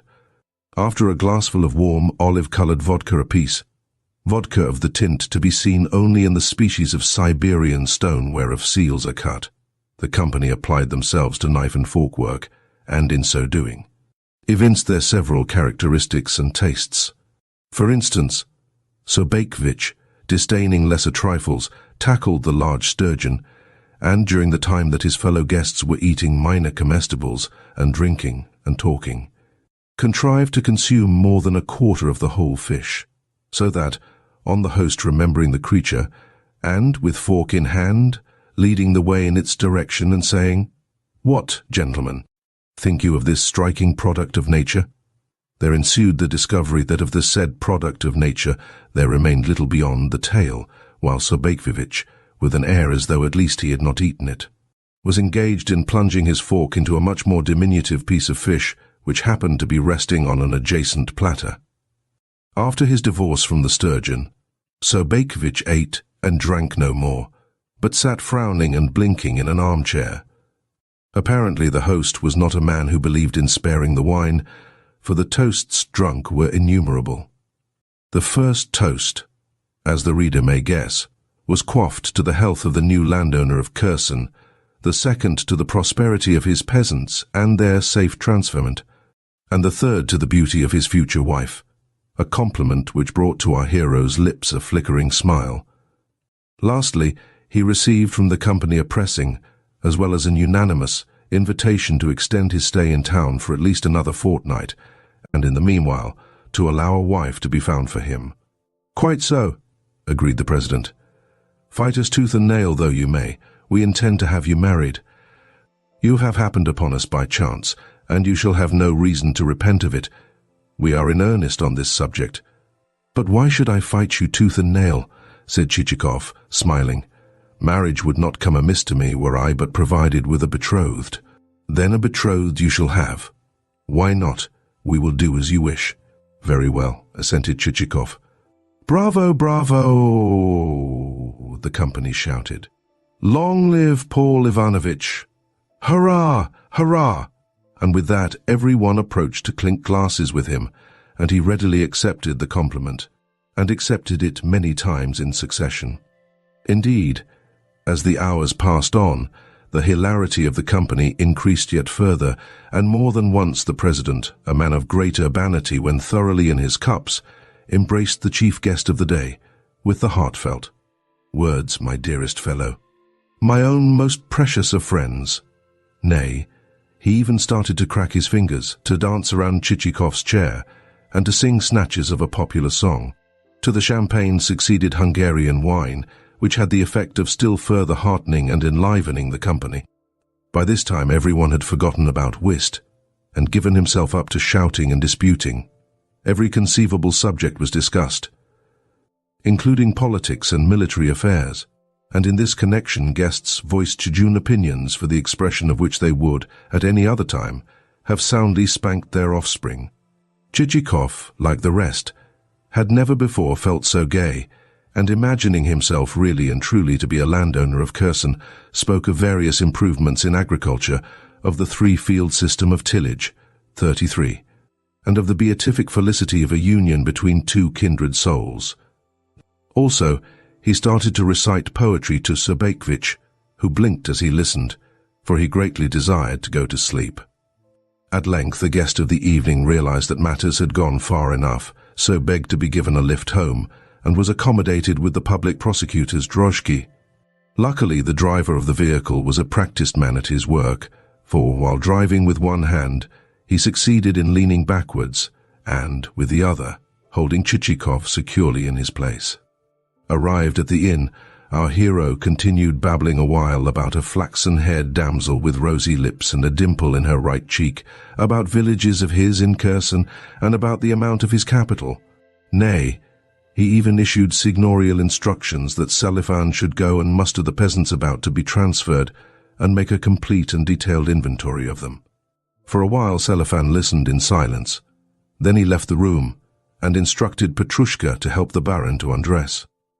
As it happened, Chichikov's boots had no sooner been removed than he managed to perform the rest of his toilet without assistance, to roll onto the bed, which creaked terribly as he did so, and to sink into a sleep in every way worthy of a landowner of Kherson. Meanwhile Petrushka had taken his master's coat and trousers of bilberry-coloured check into the corridor, where, spreading them over a clothes horse, he started to flick and to brush them, and to fill the whole corridor with dust. Just as he was about to replace them in his master's room, he happened to glance over the railing of the gallery and saw Selifan returning from the stable. Glances were exchanged, and in an instant the pair had arrived at an instinctive understanding. An understanding to the effect that the Baron was sound asleep, and that therefore one might consider one's own pleasure a little. Accordingly, Petrushka proceeded to restore the coat and trousers to their appointed places, and then descended the stairs, whereafter he and Selifan left the house together. Not a word passed between them as to the object of their expedition. On the contrary, they talked solely of extraneous subjects. Yet their walk did not take them far. It took them only to the other side of the street, and thence into an establishment which immediately confronted the inn. Entering a mean, dirty courtyard covered with glass, they passed thence into a cellar where a number of customers were seated around small wooden tables. What thereafter was done by Selifan and Petrushka, God alone knows. At all events, within an hour's time they issued, arm in arm, and in profound silence, yet remaining markedly assiduous to one another, and ever ready to help one another around an awkward corner. Still linked together, never once releasing their mutual hold, they spent the next quarter of an hour in attempting to negotiate the stairs of the inn. But at length even that ascent had been mastered, and they proceeded further on their way. Halting before his mean little pallet, Petrushka stood a while in thought. His difficulty was how best to assume a recumbent position. Eventually he lay down on his face, with his legs trailing over the floor, after which Selifan also stretched himself upon the pallet, with his head resting upon Petrushka's stomach, and his mind wholly oblivious of the fact that he ought not to have been sleeping there at all, but in the servants' quarters, or in the stable beside his horses. Scarcely a moment had passed before the pair were plunged in slumber and emitting the most raucous snores, to which their master, next door, responded with snores of a whistling and nasal order. Indeed, before long everyone in the inn had followed their soothing example, and the hostelry lay plunged in complete restfulness. Only in the window of the room of the newly arrived lieutenant from Ryazan did a light remain burning. Evidently he was a devotee of boots, for he had purchased 4 pairs, and was now trying on a 5th. Several times he approached the bed with a view to taking off the boots and retiring to rest, but each time he failed, for the reason that the boots were so alluring in their make that he had no choice but to lift up first one foot and then the other for the purpose of scanning their elegant welts. Chapter 8. Town. And various were the opinions expressed as to whether or not it was expedient to procure peasants for transferment. Indeed, such was the interest taken by certain citizens in the matter that they advised the purchaser to provide himself and his convoy with an escort, in order to ensure their safe arrival at the appointed destination. But though Chichikov thanked the donors of this advice for the same, and declared that he should be very glad, in case of need, to avail himself of it, he declared also that there was no real need for an escort, seeing that the peasants whom he had purchased were exceptionally peace-loving folk, and that, being themselves consenting parties to the transferment, they would undoubtedly prove in every way tractable.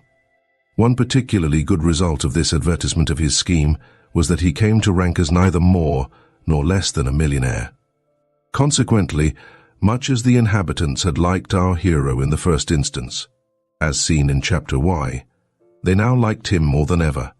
As a matter of fact, they were citizens of an exceptionally quiet, good-natured, easy-going disposition, and some of them were even well-educated.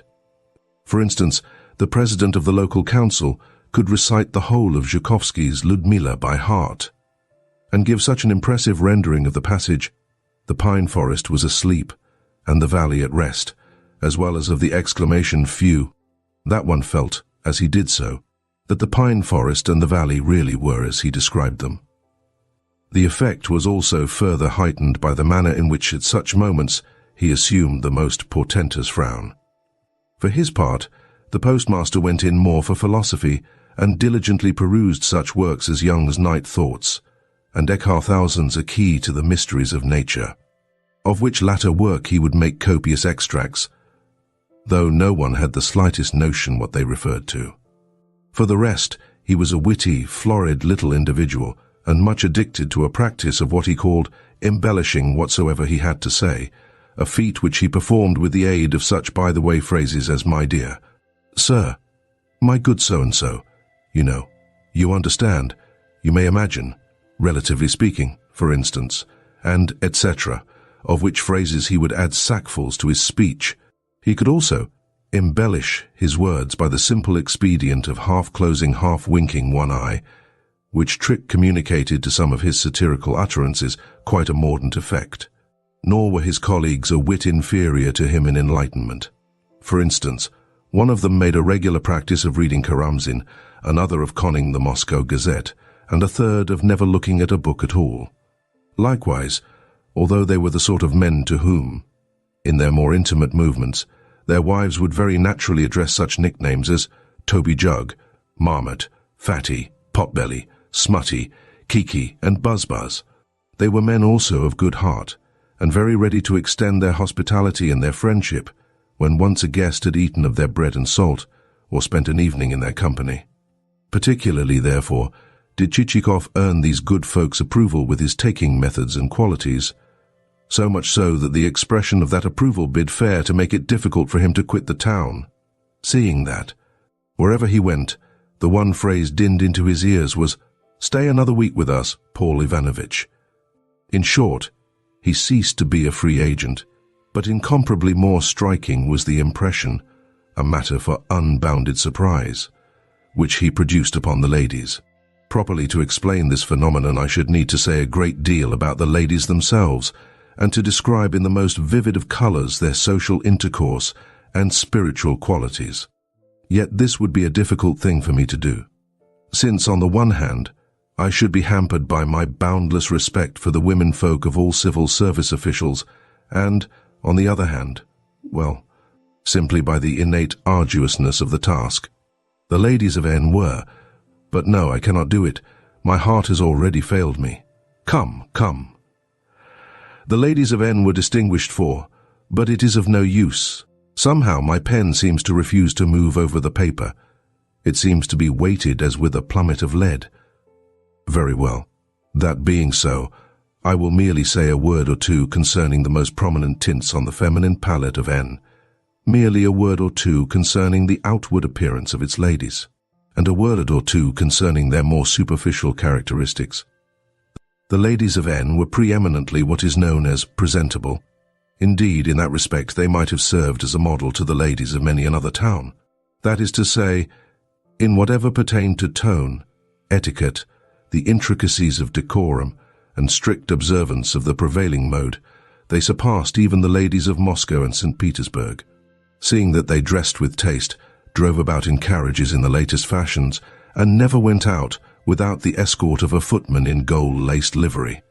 Again, they looked upon a visiting card, even upon a makeshift affair consisting of an ace of diamonds or a two of clubs, as a sacred thing.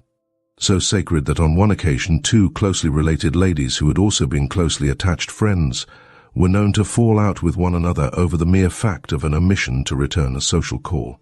Yes, in spite of the best efforts of husbands and kinsfolk to reconcile the antagonists, it became clear that, though all else in the world might conceivably be possible, never could the hatchet be buried between ladies who had quarrelled over a neglected visit. Likewise, strenuous scenes used to take place over questions of precedence, scenes of a kind which had the effect of inspiring husbands to great and knightly ideas on the subject of protecting the fair. True, never did a duel actually take place, since all the husbands were officials belonging to the civil service. But at least a given combatant would strive to heap contumely upon his rival, and, as we all know, that is a resource which may prove even more effectual than a duel. As regards morality, the ladies of N were nothing if not censorious, and would at once be fired with virtuous indignation when they heard of a case of vice or seduction. Nay, even to mere frailty they would award the lash without mercy. On the other hand, should any instance of what they called third-personism occur among their own circle, it was always kept dark, not a hint of what was going on being allowed to transpire, and even the wronged husband holding himself ready, should he meet with, or hear of, the third person, to quote. In a mild and rational manner, the proverb, "Whom concerns it that a friend should consort with friend?" In addition, I may say that, like most of the female world of St. Petersburg, the ladies of N were preeminently careful and refined in their choice of words and phrases. Never did a lady say, "I blew my nose," or "I perspired," or "I spat." No, it had to be, "I relieved my nose through the expedient of wiping it with my handkerchief," and so forth. Again, to say, "This glass," or "this plate," smells badly, was forbidden. No, not even a hint to such an effect was to be dropped. Rather, the proper phrase in such a case was, "This glass," or "this plate," is not behaving very well, some such formula. In fact, to refine the Russian tongue the more thoroughly, something like half the words in it were cut out, which circumstance necessitated very frequent recourse to the tongue of France, since the same words, if spoken in French, were another matter altogether, and one could use even blunter ones than the ones originally objected to. So much for the ladies of N, provided that one confines one's observations to the surface, yet hardly need it be said that, should one penetrate deeper than that, a great deal more would come to light. At the same time, it is never a very safe proceeding to peer deeply into the hearts of ladies, wherefore, restricting ourselves to the foregoing superficialities, let us proceed further on our way. Hitherto the ladies had paid Chichikov no particular attention, though giving him full credit for his gentlemanly and urbane demeanour. But from the moment that there arose rumours of his being a millionaire, other qualities of his began to be canvassed. Nevertheless, not all the ladies were governed by interested motives, since it is due to the term millionaire, rather than to the character of the person who bears it, that the mere sound of the word exercises upon rascals, upon decent folk, and upon folk who are neither the one nor the other, an undeniable influence. A millionaire suffers from the disadvantage of everywhere having to behold meanness, including the sort of meanness which, though not actually based upon calculations of self-interest, yet runs after the wealthy man with smiles, and doffs his hat, and begs for invitations to houses where the millionaire is known to be going to dine. That a similar inclination to meanness seized upon the ladies of N goes without saying, with the result that many a drawing-room heard it whispered that, if Chichikov was not exactly a beauty, at least he was sufficiently good-looking to serve for a husband, though he could have borne to have been a little more rotund and stout. To that there would be added scornful references to lean husbands, and hints that they resembled toothbrushes rather than men, with many other feminine additions. Also, such crowds of feminine shoppers began to repair to the bazaar as almost to constitute a crush, and something like a procession of carriages ensued, so long grew the rank of vehicles. For their part, the tradesmen had the joy of seeing highly priced dress materials which they had bought at fairs, and then been unable to dispose of, now suddenly become tradable, and go off with a rush. For instance, on one occasion, a lady appeared at Mass in a bustle which filled the church to an extent which led the verger on duty to bid the commoner folk withdraw to the porch, lest the lady's toilet should be soiled in the crush. Even Chichikov could not help privately remarking the attention which he aroused. On one occasion, when he returned to the inn, he found on his table a note addressed to himself. Whence it had come, and who had delivered it, he failed to discover, for the waiter declared that the person who had brought it had omitted to leave the name of the writer. Beginning abruptly with the words, "I must write to you," the letter went on to say that between a certain pair of souls there existed a bond of sympathy. And this verity the epistle further confirmed with rows of full stops to the extent of nearly half a page.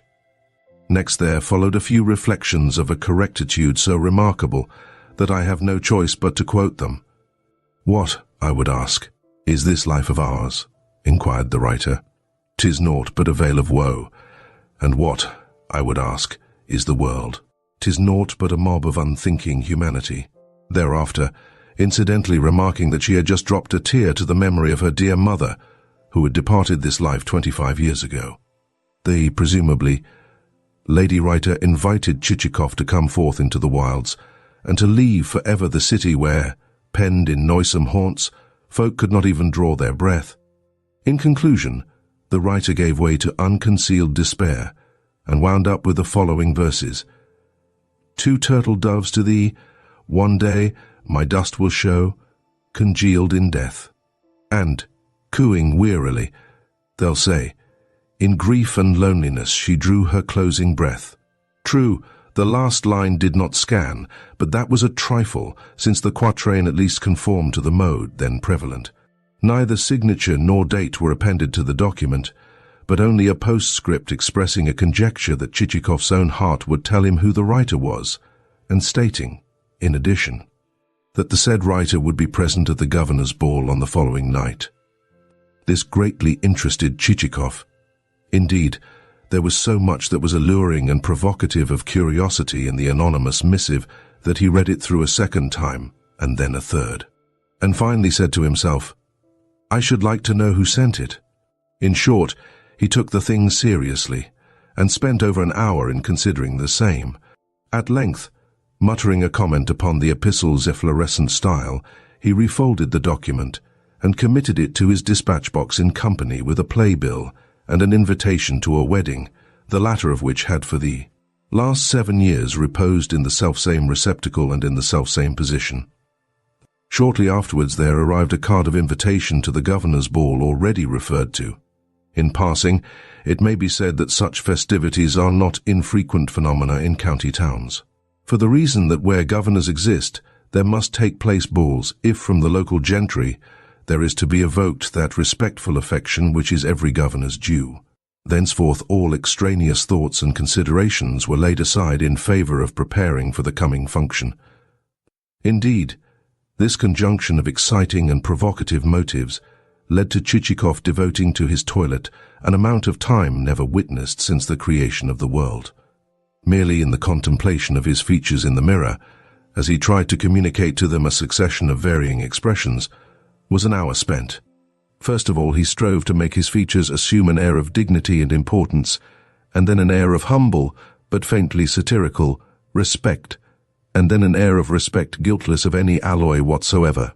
Next, he practiced performing a series of bows to his reflection, accompanied with certain murmurs intended to bear a resemblance to a French phrase, though Chichikov knew not a single word of the Gallic tongue.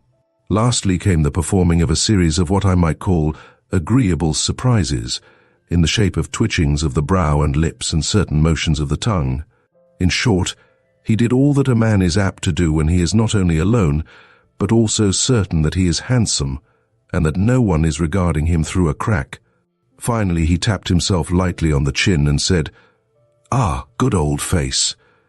In the same way, when he started to dress himself for the ceremony, the level of his high spirits remained unimpaired throughout the process.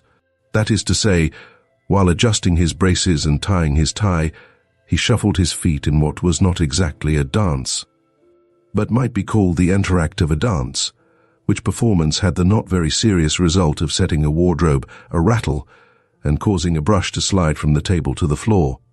Later, his entry into the ballroom produced an extraordinary effect.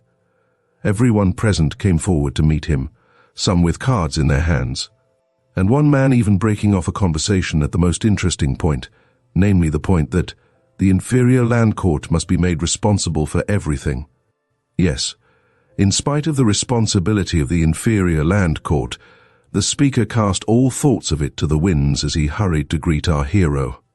From every side resounded acclamations of welcome, and Chichikov felt himself engulfed in a sea of embraces.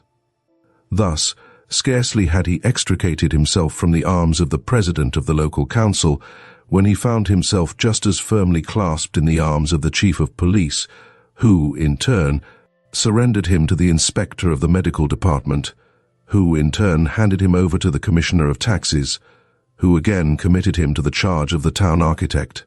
Even the governor, who hitherto had been standing among his womenfolk with a box of sweets in one hand and a lapdog in the other, now threw down both sweets and lapdog, the lapdog giving vent to a yelp as he did so, and added his greeting to those of the rest of the company.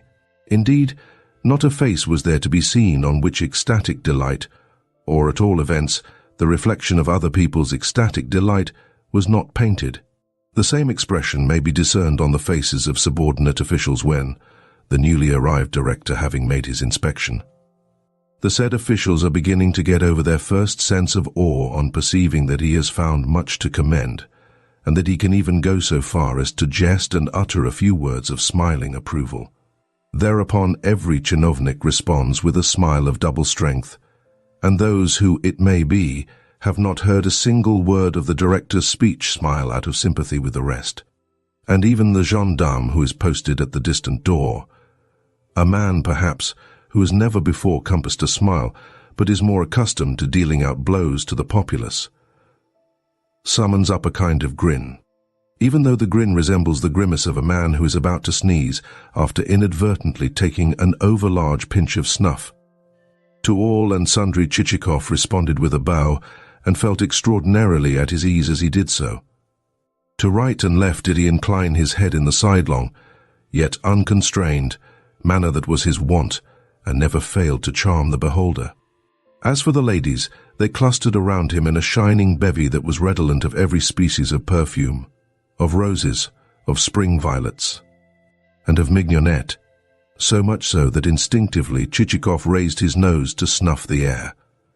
Likewise the ladies' dresses displayed an endless profusion of taste and variety, and though the majority of their wearers evinced a tendency to embonpoint, those wearers knew how to call upon art for the concealment of the fact. Confronting them, Chichikov thought to himself, which of these beauties is the writer of the letter? Then again he snuffed the air. When the ladies had, to a certain extent, returned to their seats, he resumed his attempts to discern, from glances and expressions, which of them could possibly be the unknown authoress. Yet, though those glances and expressions were too subtle, too insufficiently open, the difficulty in no way diminished his high spirits. Easily and gracefully did he exchange agreeable badinage with one lady, and then approach another one with the short, mincing steps usually affected by young old dandies who are fluttering around the fair. As he turned, not without dexterity, to right and left, he kept one leg slightly dragging behind the other, like a short tail or comma. This trick the ladies particularly admired. In short, they not only discovered in him a host of recommendations and attractions, but also began to see in his face a sort of grand, Mars-like military expression, a thing which, as we know, never fails to please the feminine eye. Certain of the ladies even took to bickering over him, and, on perceiving that he spent most of his time standing near the door, some of their number hastened to occupy chairs nearer to his post of vantage.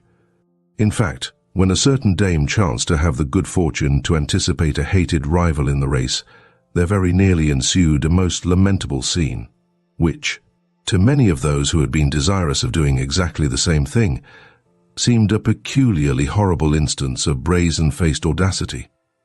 So deeply did Chichikov become plunged in conversation with his fair pursuers, or rather, so deeply did those fair pursuers enmesh him in the toils of small talk, which they accomplished through the expedient of asking him endless subtle riddles which brought the sweat to his brow in his attempts to guess them, that he forgot the claims of courtesy which required him first of all to greet his hostess. In fact, he remembered those claims only on hearing the governor's wife herself addressing him. She had been standing before him for several minutes, and now greeted him with suave expressment and the words, "So here you are, Paul Ivanovich." But what she said next, I am not in a position to report, for she spoke in the ultra-refined tone and vein wherein ladies and gentlemen customarily express themselves in high-class novels which have been written by experts more qualified than I am to describe salons, and able to boast of some acquaintance with good society. In effect, what the governor's wife said was that she greatly hoped, that Monsieur Chichikov's heart still contained a corner, even the smallest possible corner, for those whom he had so cruelly forgotten. Upon that, Chichikov turned to her, and was on the point of returning a reply at least no worse than that which would have been returned, under similar circumstances, by the hero of a fashionable novelette, when he stopped short, as though thunderstruck. Before him there was standing not only Madame, but also a young girl whom she was holding by the hand. The golden hair, the fine-drawn, delicate contours, the face with its bewitching oval, a face which might have served as a model for the countenance of the Madonna, since it was of a type rarely to be met with in Russia, where nearly everything, from planes to human feet, is rather on the gigantic scale. These features, I say, were those of the identical maiden whom Chichikov had encountered on the road when he had been fleeing from Nozdrev's. His emotion was such that he could not formulate a single intelligible syllable. He could merely murmur the devil only knows what, though certainly nothing of the kind which would have risen to the lips of the hero of a fashionable novel. "I think that you have not met my daughter before," said Madame. "She is just fresh from school." He replied that he had had the happiness of meeting Mademoiselle before, and under rather unexpected circumstances, but on his trying to say something further, his tongue completely failed him. The governor's wife added a word or two, and then carried off her daughter to speak to some of the other guests. Chichikov stood rooted to the spot, like a man who, after issuing into the street for a pleasant walk, has suddenly come to a halt on remembering that something has been left behind him. In a moment, as he struggles to recall what that something is, the mien of careless expectancy disappears from his face, and he no longer sees a single person or a single object in his vicinity. In the same way did Chichikov suddenly become oblivious to the scene around him. Yet all the while the melodious tongues of ladies were plying him with multitudinous hints and questions inspired with a desire to captivate. "Might we poor cumberers of the ground make so bold as to ask you what you are thinking of?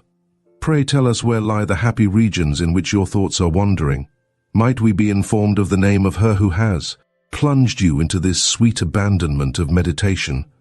Such were the phrases thrown at him. But to everything he turned a dead ear, and the phrases in question might as well have been stones dropped into a pool.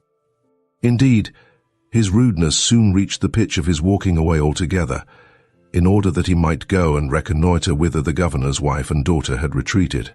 But the ladies were not going to let him off so easily. Every one of them had made up her mind to use upon him her every weapon, and to exhibit whatsoever might chance to constitute her best point. Yet the ladies' wiles proved useless, for Chichikov paid not the smallest attention to them, even when the dancing had begun, but kept raising himself on tiptoe to peer over people's heads and ascertain in which direction the bewitching maiden with the golden hair had gone. Also, when seated, he continued to peep between his neighbours' backs and shoulders, until at last he discovered her sitting beside her mother, who was wearing a sort of oriental turban and feather. Upon that one would have thought that his purpose was to carry the position by storm, for, whether moved by the influence of spring, or whether moved by a push from behind, he pressed forward with such desperate resolution that his elbow caused the Commissioner of Taxes to stagger on his feet, and would have caused him to lose his balance altogether, but for the supporting row of guests in the rear. Likewise the postmaster was made to give ground, whereupon he turned and eyed Chichikov with mingled astonishment and subtle irony. But Chichikov never even noticed him. He saw in the distance only the golden-haired beauty. At that moment she was drawing on a long glove and doubtless pining to be flying over the dancing floor where, with clicking heels, 4 couples had now begun to thread the mazes of the mazurka. In particular was a military staff captain working body and soul and arms and legs to compass such a series of steps as were never before performed, even in a dream. However, Chichikov slipped past the mazurka dancers and, almost treading on their heels, made his way towards the spot where Madame and her daughter were seated. Yet he approached them with great diffidence and none of his late mincing and prancing. Nay, he even faltered as he walked. His every movement had about it an air of awkwardness. It is difficult to say whether or not the feeling which had awakened in our hero's breast was the feeling of love, for it is problematical whether or not men who are neither stout nor thin are capable of any such sentiment. Nevertheless, something strange, something which he could not altogether explain, had come upon him. It seemed as though the ball with its talk and its clatter had suddenly become a thing remote, that the orchestra had withdrawn behind a hill, and the scene grown misty, like the carelessly painted-in background of a picture, and from that misty void there could be seen glimmering only the delicate outlines of the bewitching maiden. Somehow her exquisite shape reminded him of an ivory toy. In such fair, white, transparent relief did it stand out against the dull blur of the surrounding throng. Herein we see a phenomenon not infrequently observed, the phenomenon of the Chichikovs of this world becoming temporarily poets. At all events, for a moment or two our Chichikov felt that he was a young man again, if not exactly a military officer. On perceiving an empty chair beside the mother and daughter, he hastened to occupy it, and though conversation at first hung fire, things gradually improved, and he acquired more confidence. At this point, I must reluctantly deviate to say that men of weight and high office are always a trifle ponderous when conversing with ladies. Young lieutenants, or at all events, officers not above the rank of captain, are far more successful at the game. How they contrive to be, so God only knows. Let them but make the most inane of remarks, and at once the maiden by their side will be rocking with laughter.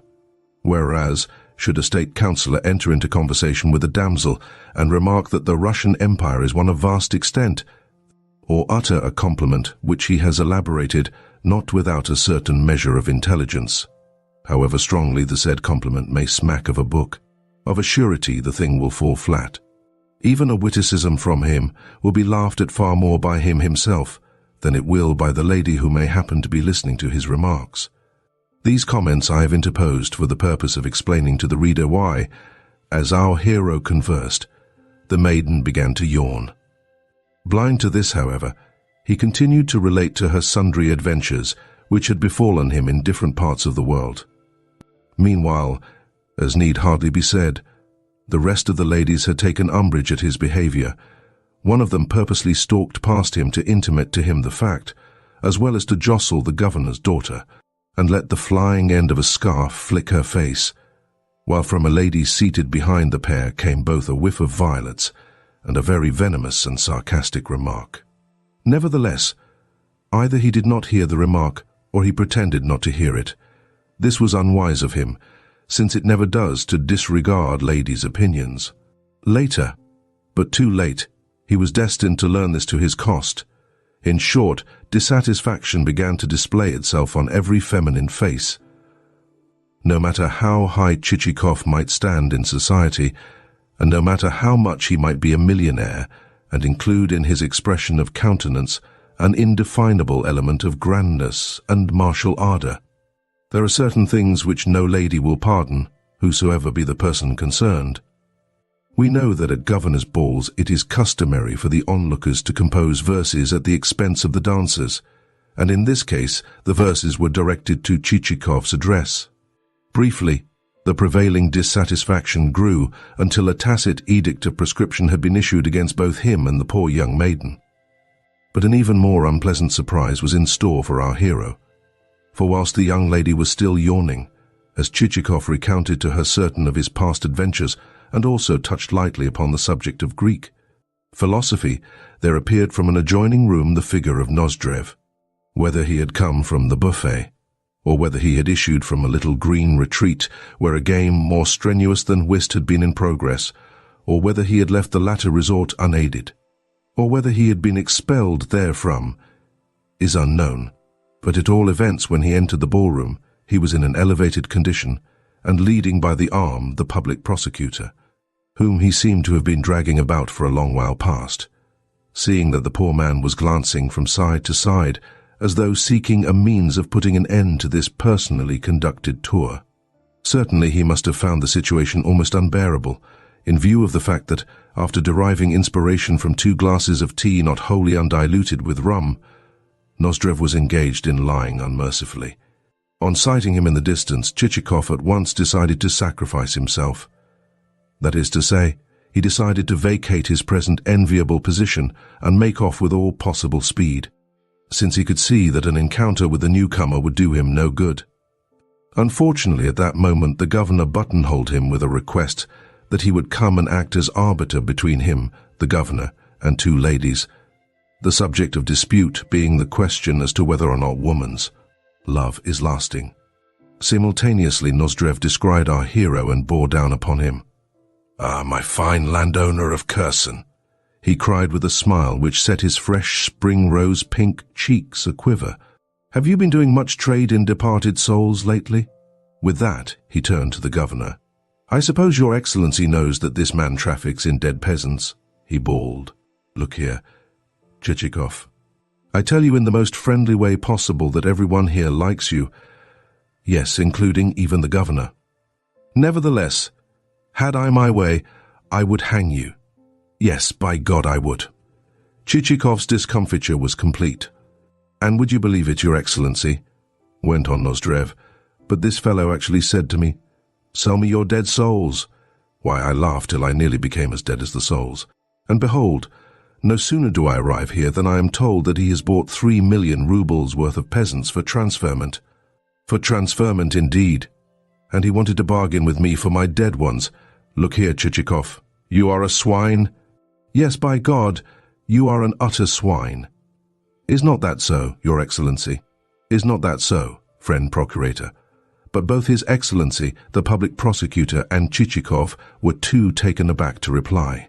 The half-tipsy Nozdrev, without noticing them, continued his harangue as before. "Ah, my fine sir," he cried, "this time I don't mean to let you go. No, not until I have learnt what all this purchasing of dead peasants means. Look here, you ought to be ashamed of yourself. Yes, I say that, I who am one of your best friends." Here he turned to the governor again. "Your excellency," he continued, "you would never believe what inseparables this man and I have been. Indeed, if you had stood there and said to me, 'Nozdrev, tell me on your honor which of the two you love best, your father or Chichikov,' I should have replied, 'Chichikov, by God.'" With that, he tackled our hero again. "Come, come, my friend," he urged. "Let me imprint upon your cheeks a baser or two. You will excuse me if I kiss him, will you not, your excellency? No, do not resist me, Chichikov, but allow me to imprint at least one baser upon your lily-white cheek." And in his efforts to force upon Chichikov what he termed his basers, he came near to measuring his length upon the floor. Every one now edged away and turned a deaf ear to his further babblings, but his words on the subject of the purchase of dead souls had none the less been uttered at the top of his voice, and been accompanied with such uproarious laughter that the curiosity even of those who had happened to be sitting or standing in the remoter corners of the room had been aroused. So strange and novel seemed the idea that the company stood with faces expressive of nothing but a dumb, dull wonder. Only some of the ladies, as Chichikov did not fail to remark, exchanged meaning, ill-natured winks and a series of sarcastic smiles, which circumstance still further increased his confusion. That Nozdrev was a notorious liar every one, of course, knew, and that he should have given vent to an idiotic outburst of this sort had surprised no one. But a dead soul, well, what was one to make of Nozdrev's reference to such a commodity? Naturally, this unseemly contretemps had greatly upset our hero. For, however foolish be a madman's words, they may yet prove sufficient to sow doubt in the minds of saner individuals. He felt much as does a man who, shod with well-polished boots, has just stepped into a dirty, stinking puddle. He tried to put away from him the occurrence, and to expand, and to enjoy himself once more. Nay, he even took a hand at whist. But all was of no avail. Matters kept going as awry as a badly bent hoop. Twice he blundered in his play, and the president of the council was at a loss to understand how his friend, Paul Ivanovich, lately so good and so circumspect a player, could perpetrate such a mauvaise passe as to throw away a particular king of spades which the president has been trusting, as to quote his own expression, he would have trusted God. At supper, too, matters felt uncomfortable, even though the society at Chichikov's table was exceedingly agreeable, and Nozdrev had been removed.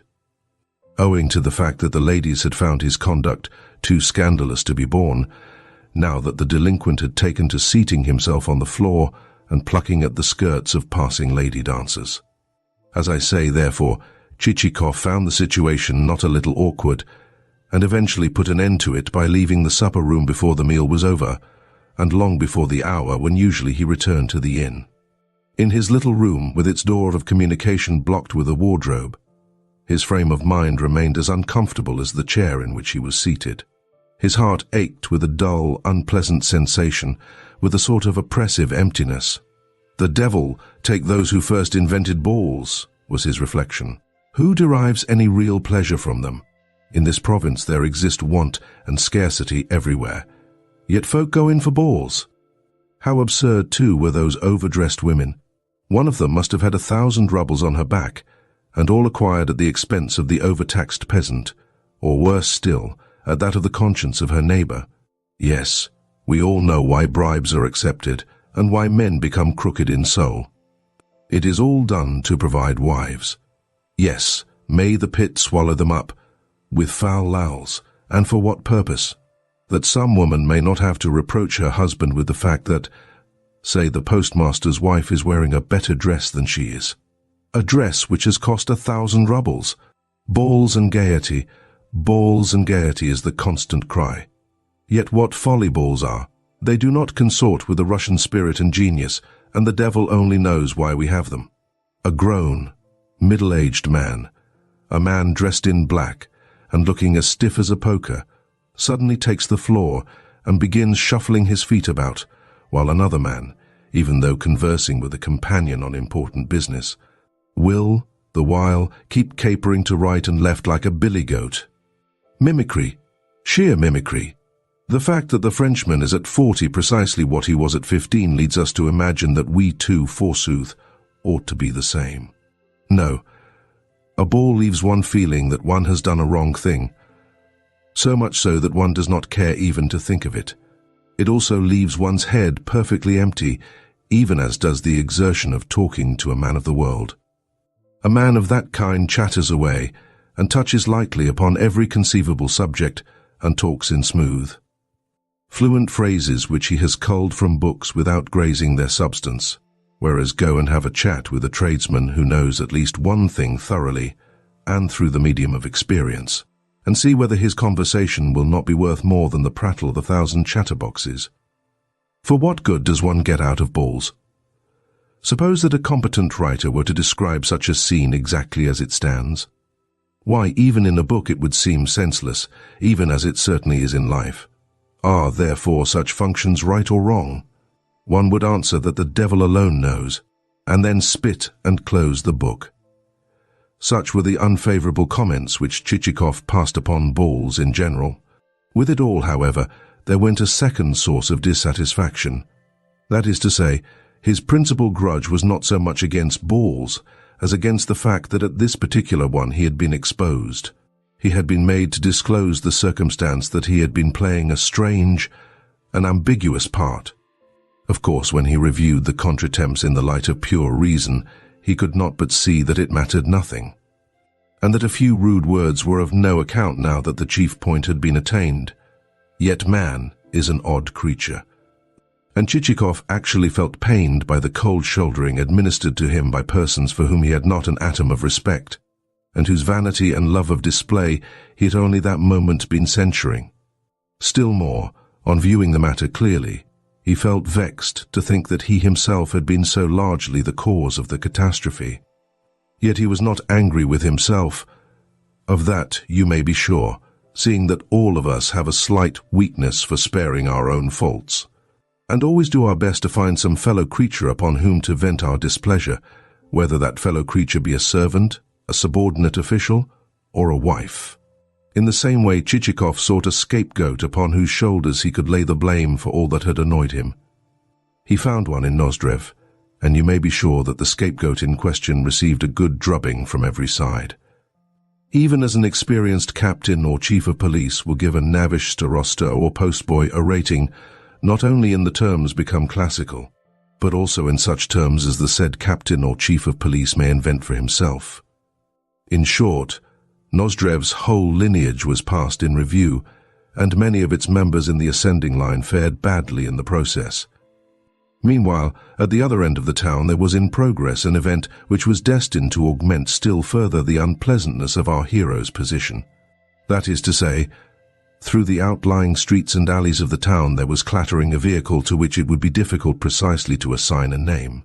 Seeing that, though it was of a species peculiar to itself, It most nearly resembled a large, rickety watermelon on wheels. Eventually this monstrosity drew up at the gates of a house where the archpriest of one of the churches resided, and from its doors there leapt a damsel clad in a jerkin and wearing a scarf over her head. For a while she thumped the gates so vigorously as to set all the dogs barking. Then the gates stiffly opened and admitted this unwieldy phenomenon of the road. Lastly, the Barinya herself alighted and stood revealed as Madame Korobochka, widow of a collegiate secretary. The reason of her sudden arrival was that she had felt so uneasy about the possible outcome of Chichikov's whim that during the 3 nights following his departure she had been unable to sleep a wink. Whereafter, in spite of the fact that her horses were not shod, she had set off for the town in order to learn at first hand how the dead souls were faring, and whether, which might God forfend, she had not sold them at something like 1/3 of their true value. The consequences of her venture the reader will learn from a conversation between 2 ladies. We will reserve it for the ensuing chapter. Chapter 9. The portals of an orange-coloured wooden house with an attic story and a row of blue pillars, a lady in an elegant plaid cloak. With her came a footman in a many-caped greatcoat and a polished top hat with a gold band. Hastily, but gracefully, the lady ascended the steps let down from a koliaska which was standing before the entrance, and as soon as she had done so the footman shut her in, put up the steps again, and, catching hold of the strap behind the vehicle, shouted to the coachman. Right away.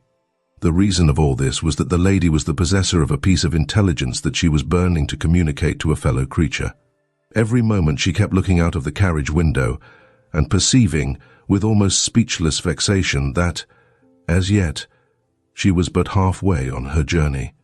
The fronts of the houses appeared to her longer than usual, and in particular did the front of the white stone hospital, with its rows of narrow windows, seem interminable to a degree which at length forced her to ejaculate, "Oh, the cursed building! Positively, there is no end to it." Also, she twice adjured the coachman with the words, "Go quicker, Andrusha. You are a horribly long time over the journey this morning." But at length the goal was reached, and the koliaska stopped before a 1-storied wooden mansion, dark grey in colour and having white carvings over the windows. A tall wooden fence and narrow garden in front of the latter, and a few meagre trees looming white with an incongruous coating of road dust. In the windows of the building were also a few flower pots, and a parrot that kept alternately dancing on the floor of its cage and hanging on to the ring of the same with its beak. Also, in the sunshine before the door, 2 pet dogs were sleeping. Here there lived the lady's bosom friend. As soon as the bosom friend in question learnt of the newcomer's arrival, she ran down into the hall, and the 2 ladies kissed and embraced one another. Then they adjourned to the drawing-room. "How glad I am to see you," said the bosom friend. "When I heard someone arriving, I wondered who could possibly be calling so early." Parasha declared that it must be the vice-governor's wife, so as I did not want to be bored with her, I gave orders that I was to be reported, not at home. For her part, the guest would have liked to have proceeded to business by communicating her tidings, but a sudden exclamation from the hostess imparted, temporarily, a new direction to the conversation. "What a pretty chintz!" she cried, gazing at the other's gown. "Yes, it is pretty," agreed the visitor. "On the other hand, Praskovia Theodorovna thinks that, in other words, the ladies proceeded to indulge in a conversation on the subject of dress. And only after this had lasted for a considerable while did the visitor let fall a remark which led her entertainer to inquire, "And how is the universal charmer?" "My God," replied the other, "there has been such a business. In fact, do you know why I am here at all?" And the visitor's breathing became more hurried, and further words seemed to be hovering between her lips like hawks preparing to stoop upon their prey. Only a person of the unhumanity of a true friend would have had the heart to interrupt her, but the hostess was just such a friend, and at once interposed with, "I wonder how anyone can see anything in the man to praise or to admire. For my own part, I think, and I would say the same thing straight to his face, that he is a perfect rascal. Yes, but do listen to what I have got to tell you. Oh, I know that some people think him handsome," continued the hostess, unmoved, but I say that he is nothing of the kind, that in particular his nose is perfectly odious. Yes, but let me finish what I was saying. The guest's tone was almost piteous in its appeal. What is it, then? You cannot imagine my state of mind. You see, this morning I received a visit from Father Cyril's wife, the archpriest's wife. You know her, don't you? Well, whom do you suppose that fine gentleman visitor of ours has turned out to be? The man who has built the archpriest a poultry run. Oh dear, no. Had that been all, it would have been nothing. No. Listen to what Father Cyril's wife had to tell me. She said that, last night, a lady landowner named Madame Korobochka arrived at the archpriest's house, arrived all pale and trembling, and told her, oh, such things. They sound like a piece out of a book. That is to say, at dead of night, just when everyone had retired to rest, there came the most dreadful knocking imaginable, and someone screamed out, open the gates, or we will break them down. Just think, after this, how anyone can say that the man is charming, I cannot imagine. Well, what of Madame Korobochka?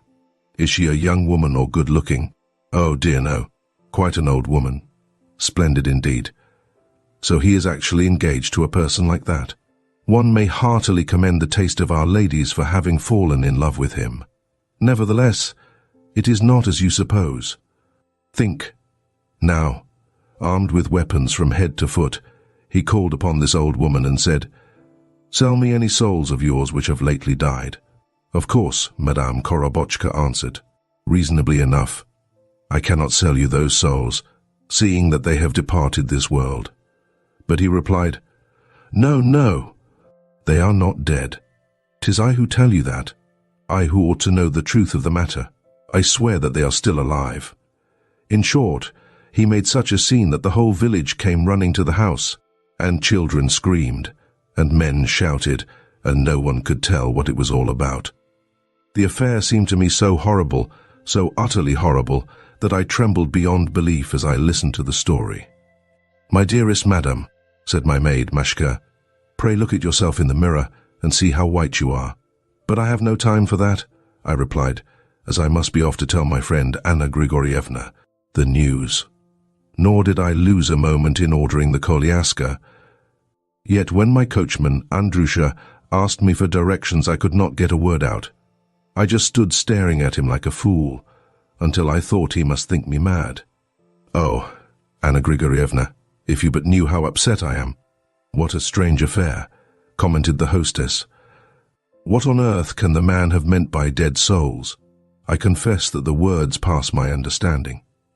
Curiously enough, this is the second time I've heard speak of those souls.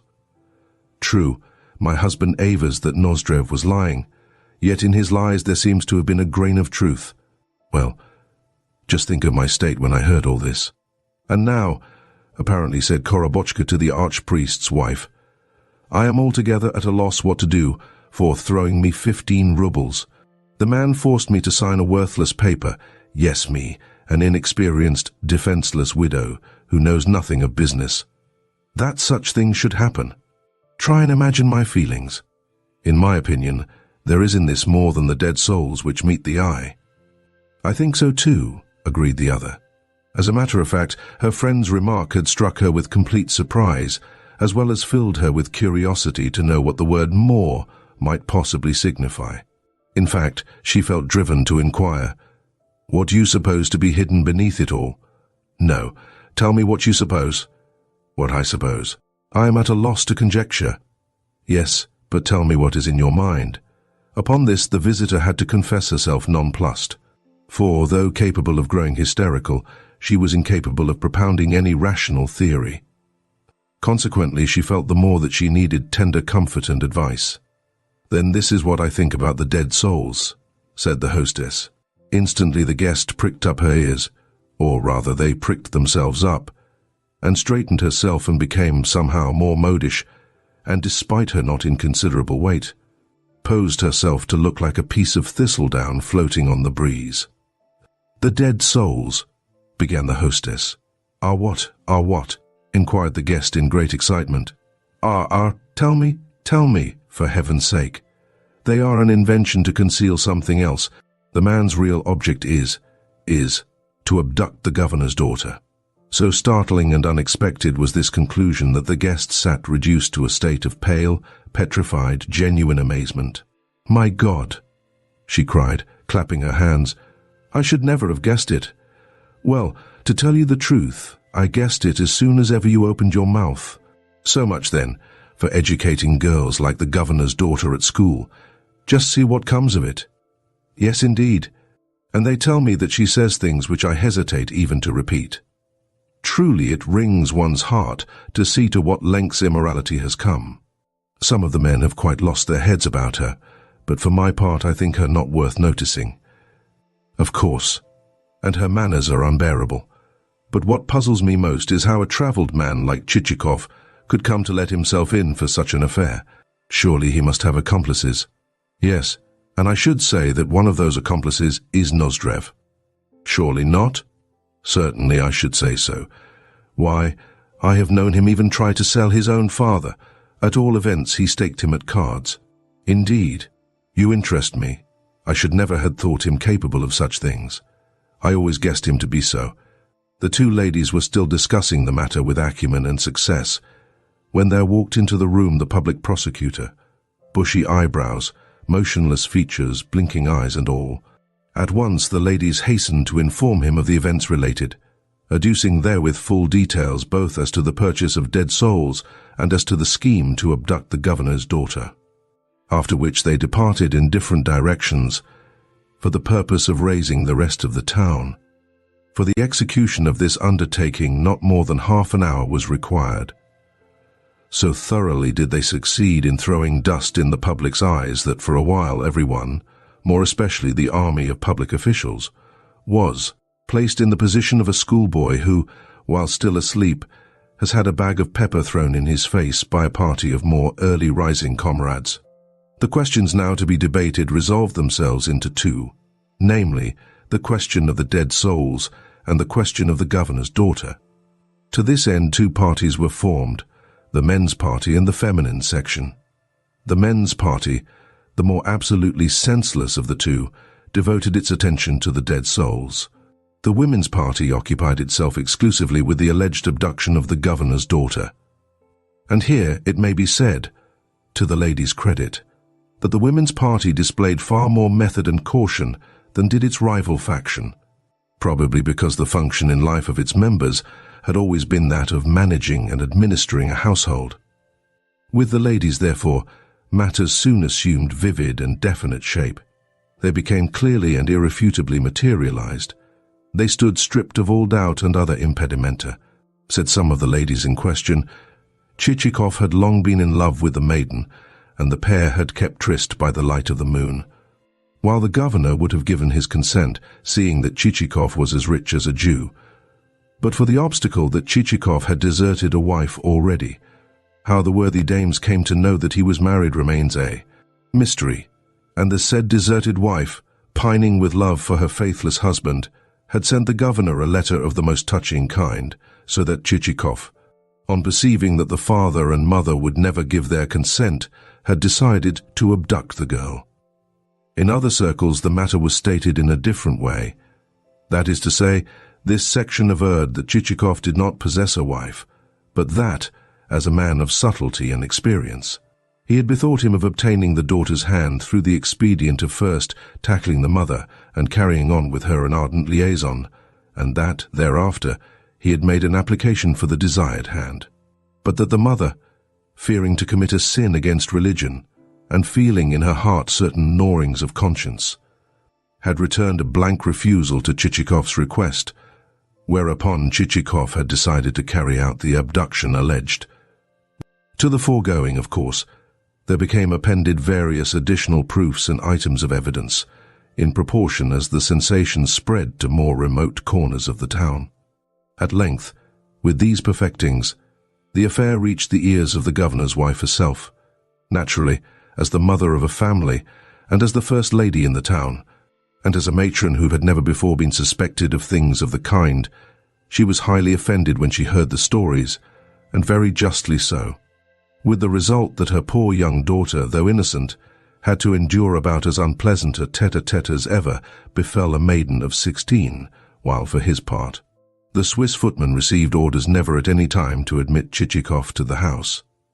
Having done their business with the governor's wife, the ladies' party descended upon the male section, with a view to influencing it to their own side by asserting that the dead souls were an invention used solely for the purpose of diverting suspicion and successfully effecting the abduction. And indeed, more than one man was converted and joined the feminine camp, in spite of the fact that thereby such seceders incurred strong names from their late comrades, names such as old women, petticoats, and others of a nature peculiarly offensive to the male sex. Also, however much they might arm themselves and take the field, the men could not compass such orderliness within their ranks as could the women. With the former, everything was of the antiquated and rough-hewn and ill-fitting, and unsuitable and badly adapted and inferior kind. Their heads were full of nothing but discord and triviality and confusion and slovenliness of thought. In brief, they displayed everywhere the male bent, the rude, ponderous nature which is incapable either of managing a household or of jumping to a conclusion, as well as remains always distrustful and lazy and full of constant doubt and everlasting timidity. For instance, the men's party declared that the whole story was rubbish, that the alleged abduction of the governor's daughter was the work rather of a military than of a civilian culprit, that the ladies were lying when they accused Chichikov of the deed, that a woman was like a money bag.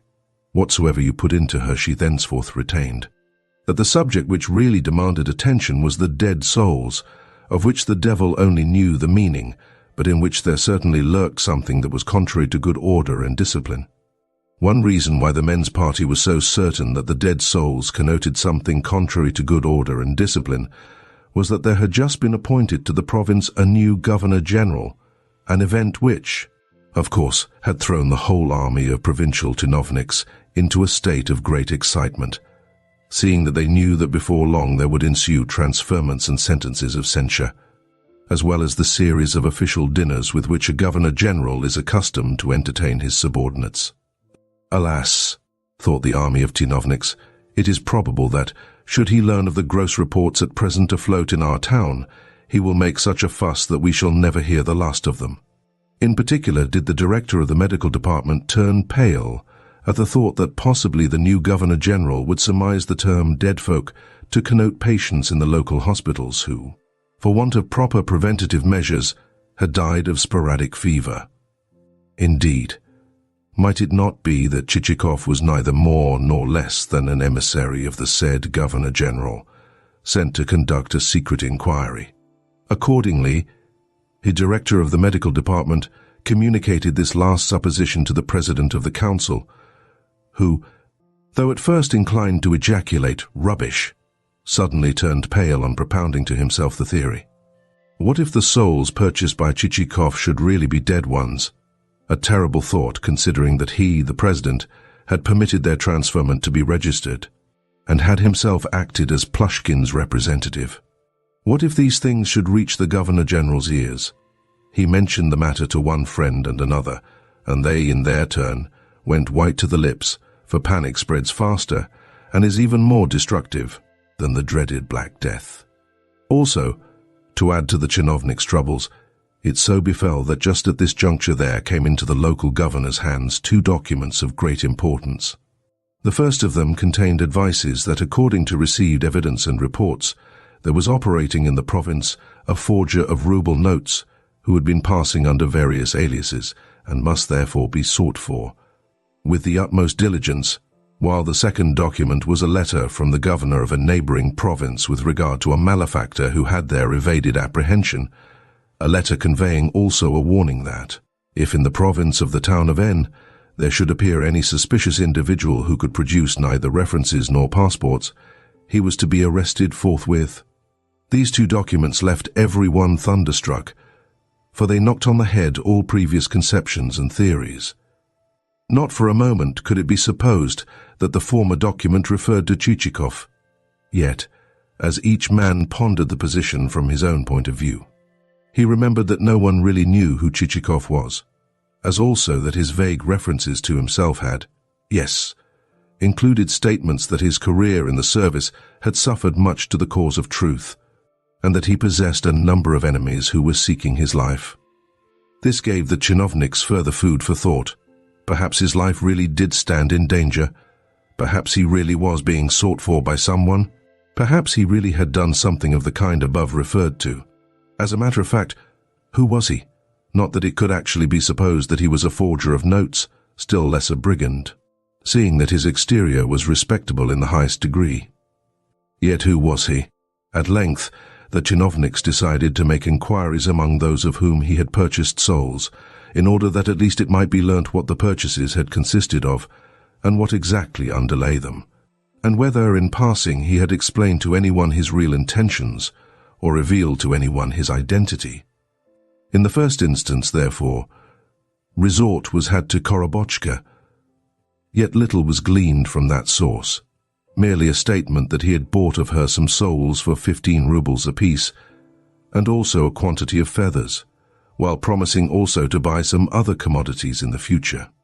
Seeing that, in particular, he had entered into a contract with the treasury for lard, a fact constituting fairly presumptive proof that the man was a rogue.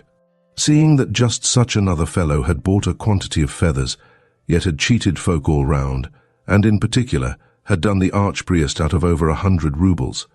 Thus the net result of Madame's cross-examination was to convince the chinovniks that she was a garrulous, silly old woman.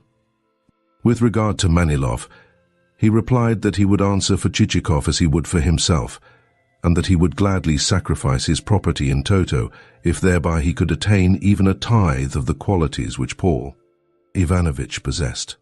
Finally, he delivered on Chichikov, with acutely knitted brows, a eulogy couched in the most charming of terms, and coupled with sundry sentiments on the subject of friendship and affection in general. True, these remarks suffice to indicate the tender impulses of the speaker's heart, but also they did nothing to enlighten his examiners concerning the business that was actually at hand. As for Sobakevich, that landowner replied that he considered Chichikov an excellent fellow, as well as that the souls whom he had sold to his visitor had been in the truest sense of the word alive, but that he could not answer for anything which might occur in the future, seeing that any difficulties which might arise in the course of the actual transferment of souls would not be his fault, in view of the fact that God was Lord of all, and that fevers and other mortal complaints were so numerous in the world, and that instances of whole villages perishing through the same could be found on record. Finally, our friends the chinovniks found themselves compelled to resort to an expedient which, though not particularly savory, is not infrequently employed, namely, the expedient of getting lackeys quietly to approach the servants of the person concerning whom information is desired, and to ascertain from them, the servants, certain details with regard to their master's life and antecedents. Yet even from this source very little was obtained, since Petrushka provided his interrogators merely with a taste of the smell of his living room, and Selifan confined his replies to a statement that the Baron had been in the employment of the state, and also had served in the customs. In short, the sum total of the results gathered by the chinovniks was that they still stood in ignorance of Chichikov's identity, but that he must be someone. Wherefore it was decided to hold a final debate on the subject on what ought to be done, and who Chichikov could possibly be, and whether or not he was a man who ought to be apprehended and detained as not respectable, or whether he was a man who might himself be able to apprehend and detain them as persons lacking in respectability. The debate in question, it was proposed, should be held at the residence of the Chief of Police, who is known to our readers as the father and the general benefactor of the town. Chapter 10. To remark that, owing to all these cares and excitements, every one of their number had grown thinner. Yes, the appointment of a new Governor-General, coupled with the rumours described, and the reception of the 2 serious documents above mentioned, had left manifest traces upon the features of every one present. More than one frock-coat had come to look too large for its wearer, and more than one frame had fallen away, including the frames of the President of the Council, the Director of the Medical Department, and the Public Prosecutor. Even a certain Semen Ivanovich, who for some reason or another was never alluded to by his family name, but who wore on his index finger a ring with which he was accustomed to dazzle his lady friends, had diminished in bulk. Yet, as always happens at such junctures, there were also present a score of brazen individuals who had succeeded in not losing their presence of mind, even though they constituted a mere sprinkling. Of them the postmaster formed one, since he was a man of equable temperament who could always say, "We know you, Governor-Generals. We have seen 3 or 4 of you come and go, whereas we have been sitting on the same stools these 30 years. Nevertheless, a prominent feature of the gathering was the total absence of what is vulgarly known as common sense. In general, we Russians do not make a good show at representative assemblies, for the reason that, unless there be an authority, a leading spirit to control the rest, the affair always develops into confusion. Why this should be so one could hardly say, but at all events a success is scored only by such gatherings as have for their object dining and festivity, to wit, gatherings at clubs or in German-run restaurants. However, on the present occasion, the meeting was not one of this kind. It was a meeting convoked of necessity, and likely in view of the threatened calamity to affect every chinovnik in the place. Also, in addition to the great divergency of views expressed thereat, there was visible in all the speakers an invincible tendency to indecision which led them at one moment to make assertions, and at the next to contradict the same. But on at least one point all seemed to agree, namely that Chichikov's appearance and conversation were too respectable for him to be a forger or a disguised brigand. That is to say, all seemed to agree on the point, until a sudden shout arose from the direction of the postmaster, who for some time past had been sitting plunged in thought. "I can tell you," he cried, "who Chichikov is." "Who then?" replied the crowd in great excitement. "He is none other than Captain Kopeikin." "And who may Captain Kopeikin be?" taking a pinch of snuff, which he did with the lid of his snuff-box half open, lest some extraneous person should contrive to insert a not over-clean finger into the stuff. The postmaster related the following story. 35. After fighting in the campaign of 1812, there was sent home, wounded, a certain Captain Kopeikin, a headstrong, lively blade who, whether on duty or under arrest, made things lively for everybody. Now, since at Krasny or at Leipzig, it matters not which, he had lost an arm and a leg, and in those days no provision was made for wounded soldiers, and he could not work with his left arm alone. He set out to see his father. Unfortunately, his father could only just support himself, and was forced to tell his son so, wherefore the captain decided to go and apply for help in St. Petersburg, seeing that he had risked his life for his country, and had lost much blood in its service. You can imagine him arriving in the capital on a baggage wagon, in the capital which is like no other city in the world. Before him there lay spread out the whole field of life, like a sort of Arabian Nights, a picture made up of the Nevsky Prospect, Gorokovaya Street, countless tapering spires, and a number of bridges apparently supported on nothing, in fact a regular second Nineveh. Well, he made shift to hire a lodging, but found everything so wonderfully furnished with blinds and Persian carpets and so forth that he saw it would mean throwing away a lot of money. True, as one walks the streets of St. Petersburg one seems to smell money by the 1,000 rubles, but our friend Kopeikin's bank was limited to a few score coppers and a little silver, not enough to buy a village with. At length, at the price of a ruble a day, he obtained a lodging in the sort of tavern where the daily ration is a bowl of cabbage soup and a crust of bread. And as he felt that he could not manage to live very long on fare of that kind, he asked folk what he had better do. "What you had better do," they said. "Well, the government is not here. It is in Paris, and the troops have not yet returned from the war. But there is a temporary commission sitting, and you had better go and see what it can do for you." "All right," he said. "I will go and tell the commission that I have shed my blood and sacrificed my life for my country." And he got up early one morning and shaved himself with his left hand, since the expense of a barber was not worth while, and set out, wooden leg and all, to see the president of the commission. But first he asked where the president lived, and was told that his house was in Naberezhnaya Street. And you may be sure that it was no peasant's hut, with its glazed windows and great mirrors and statues and lackeys and brass door handles. Rather, it was the sort of place which you would enter only after you had bought a cheap cake of soap and indulged in a 2-hour wash. Also, at the entrance there was posted a grand Swiss footman with a baton and an embroidered collar, a fellow looking like a fat, overfed pug dog.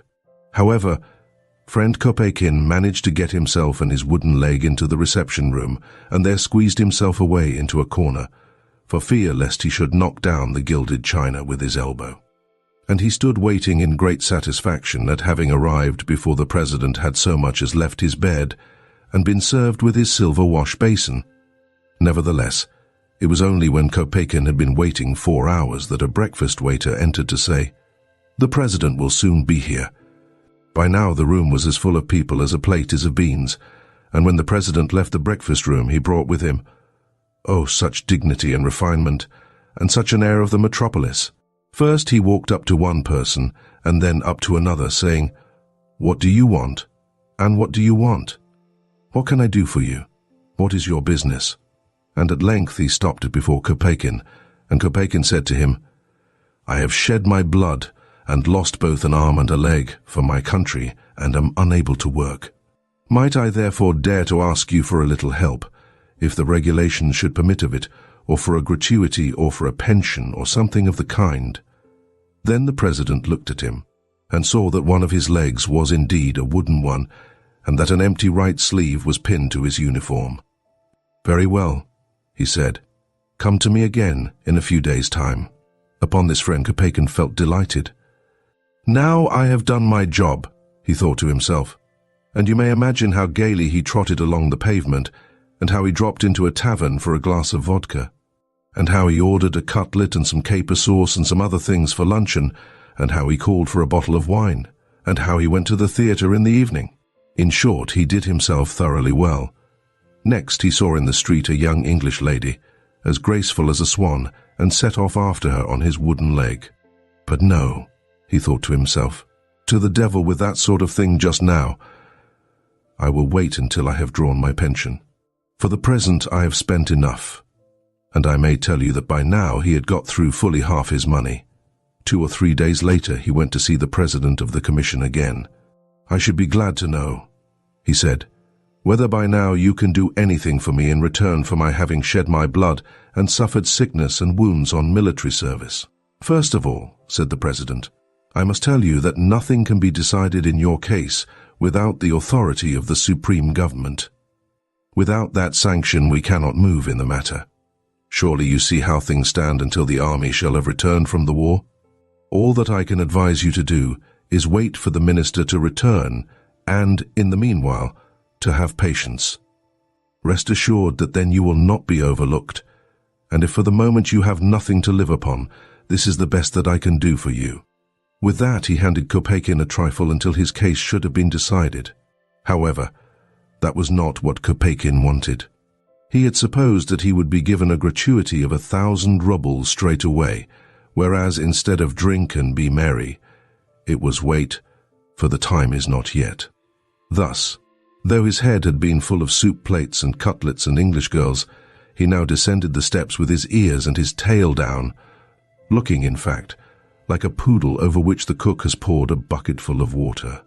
You see, St. Petersburg life had changed him not a little since first he had got a taste of it, and now that the devil only knew how he was going to live, it came all the harder to him that he should have no more sweets to look forward to.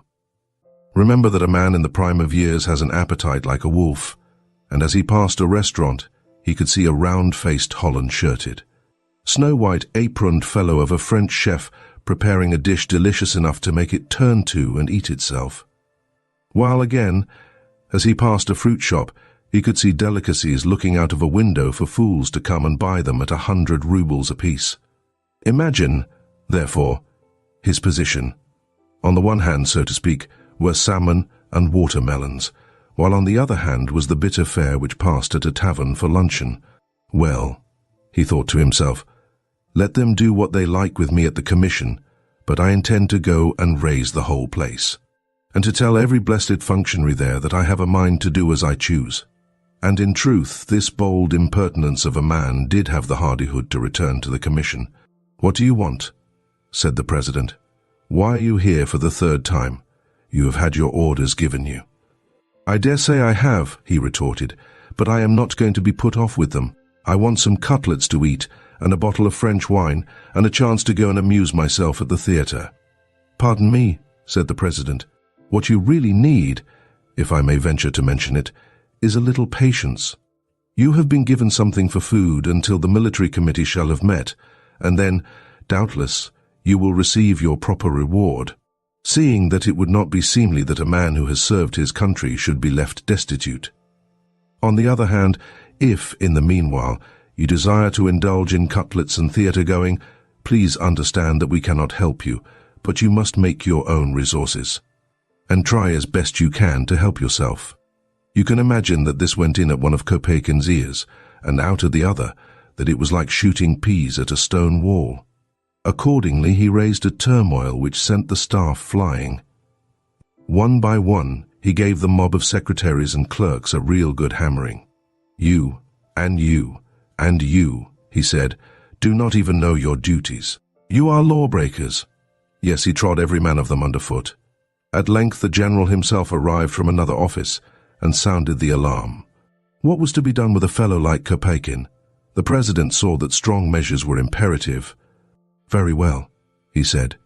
"Since you decline to rest satisfied with what has been given you, and quietly to await the decision of your case in St. Petersburg, I must find you a lodging. Here, constable, remove the man to gaol." Then a constable who had been called to the door, a constable 3 ells in height and armed with a carbine, a man well fitted to guard a bank, placed our friend in a police wagon. "Well," reflected Kopeikin, "at least I shan't have to pay my fare for this ride. That's one comfort." Again, after he had ridden a little way, he said to himself, "They told me at the commission to go and make my own means of enjoying myself. Very good, I'll do so." However, what became of Kopeikin, and whither he went, is known to no one. He sank, to use the poet's expression, into the waters of Lethe, and his doings now lie buried in oblivion. But allow me, gentlemen, to piece together the further threads of the story. Not 2 months later there appeared in the forests of Ryazan a band of robbers, and of that band the chieftain was none other than— "Allow me," put in the head of the police department. "You have said that Kopeikin had lost an arm and a leg, whereas Chichikov— to say anything more was unnecessary." The postmaster clapped his hand to his forehead and publicly called himself a fool, though later he tried to excuse his mistake by saying that in England the science of mechanics had reached such a pitch that wooden legs were manufactured which would enable the wearer, on touching a spring, to vanish instantaneously from sight. Various other theories were then propounded, among them a theory that Chichikov was Napoleon, escaped from St. Helena and travelling about the world in disguise. And if it should be supposed that no such notion could possibly have been broached, let the reader remember that these events took place not many years after the French had been driven out of Russia, and that various prophets had since declared that Napoleon was Antichrist and would one day escape from his island prison to exercise universal sway on earth. Nay, some good folk had even declared the letters of Napoleon's name to constitute the apocalyptic cipher. As a last resort, the chinovniks decided to question Nozdrev, since not only had the latter been the first to mention the dead souls, but also he was supposed to stand on terms of intimacy with Chichikov. Accordingly, the chief of police dispatched a note by the hand of a commissionaire. At the time, Nozdrev was engaged on some very important business, so much so that he had not left his room for 4 days, and was receiving his meals through the window, and no visitors at all. The business referred to consisted of the marking of several dozen selected cards in such a way as to permit of his relying upon them as upon his bosom friend. Naturally, he did not like having his retirement invaded, and at first consigned the commissionaire to the devil.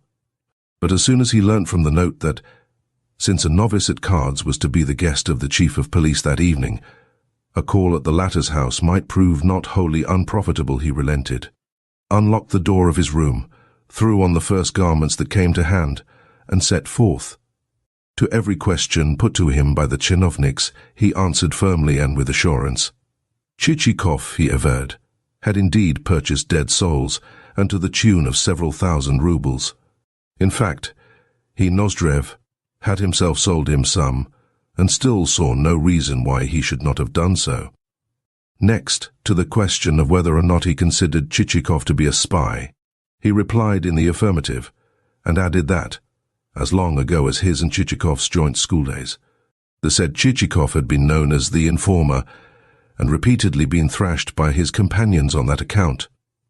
Again, to the question of whether or not Chichikov was a forger of currency notes, the deponent, as before, responded in the affirmative, and appended thereto an anecdote illustrative of Chichikov's extraordinary dexterity of hand, namely, an anecdote to that effect that, once upon a time, on learning that 2 million rubles worth of counterfeit notes were lying in Chichikov's house, the authorities had placed seals upon the building, and had surrounded it on every side with an armed guard, whereupon Chichikov had, during the night, changed each of these seals for a new one, and also so arranged matters that, when the house was searched, the forged notes were found to be genuine ones.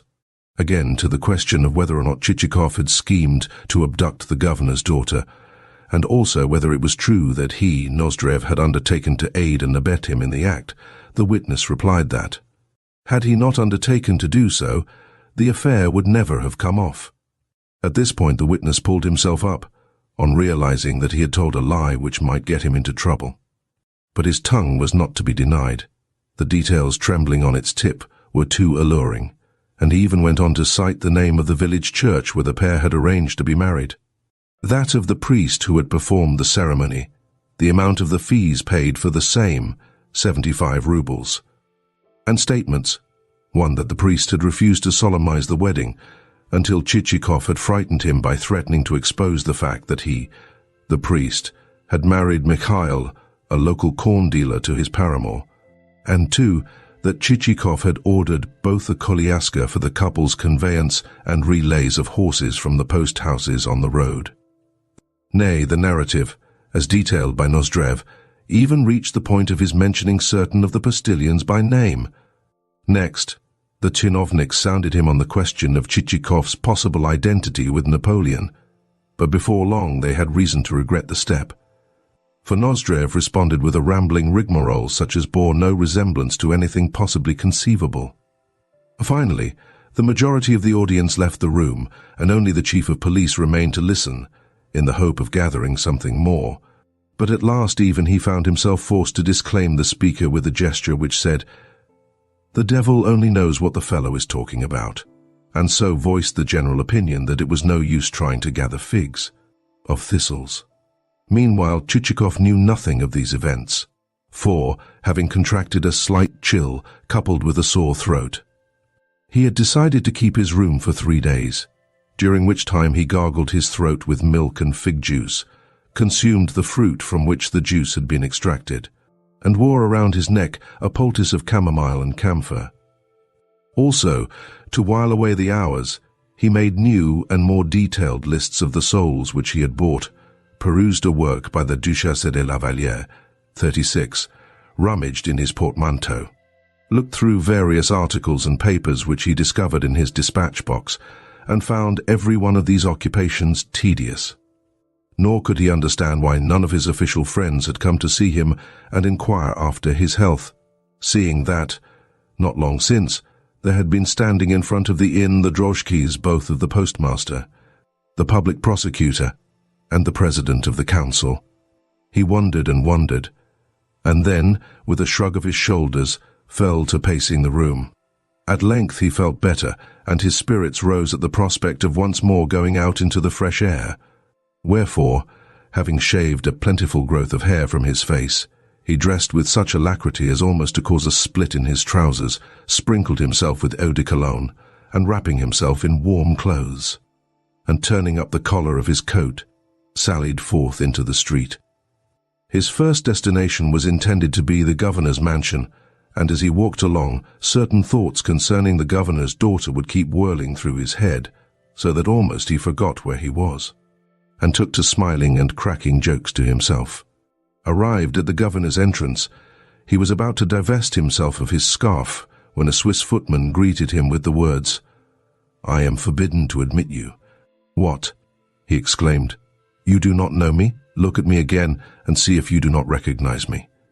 "Of course I recognize you," the footman replied. "I have seen you before, but have been ordered to admit anyone else rather than Monsieur Chichikov." "Indeed? And why so?" "Those are my orders, and they must be obeyed," said the footman, confronting Chichikov with none of that politeness with which, on former occasions, he had hastened to divest our hero of his wrappings. Evidently he was of opinion that, since the gentry declined to receive the visitor, the latter must certainly be a rogue. "I cannot understand it," said Chichikov to himself.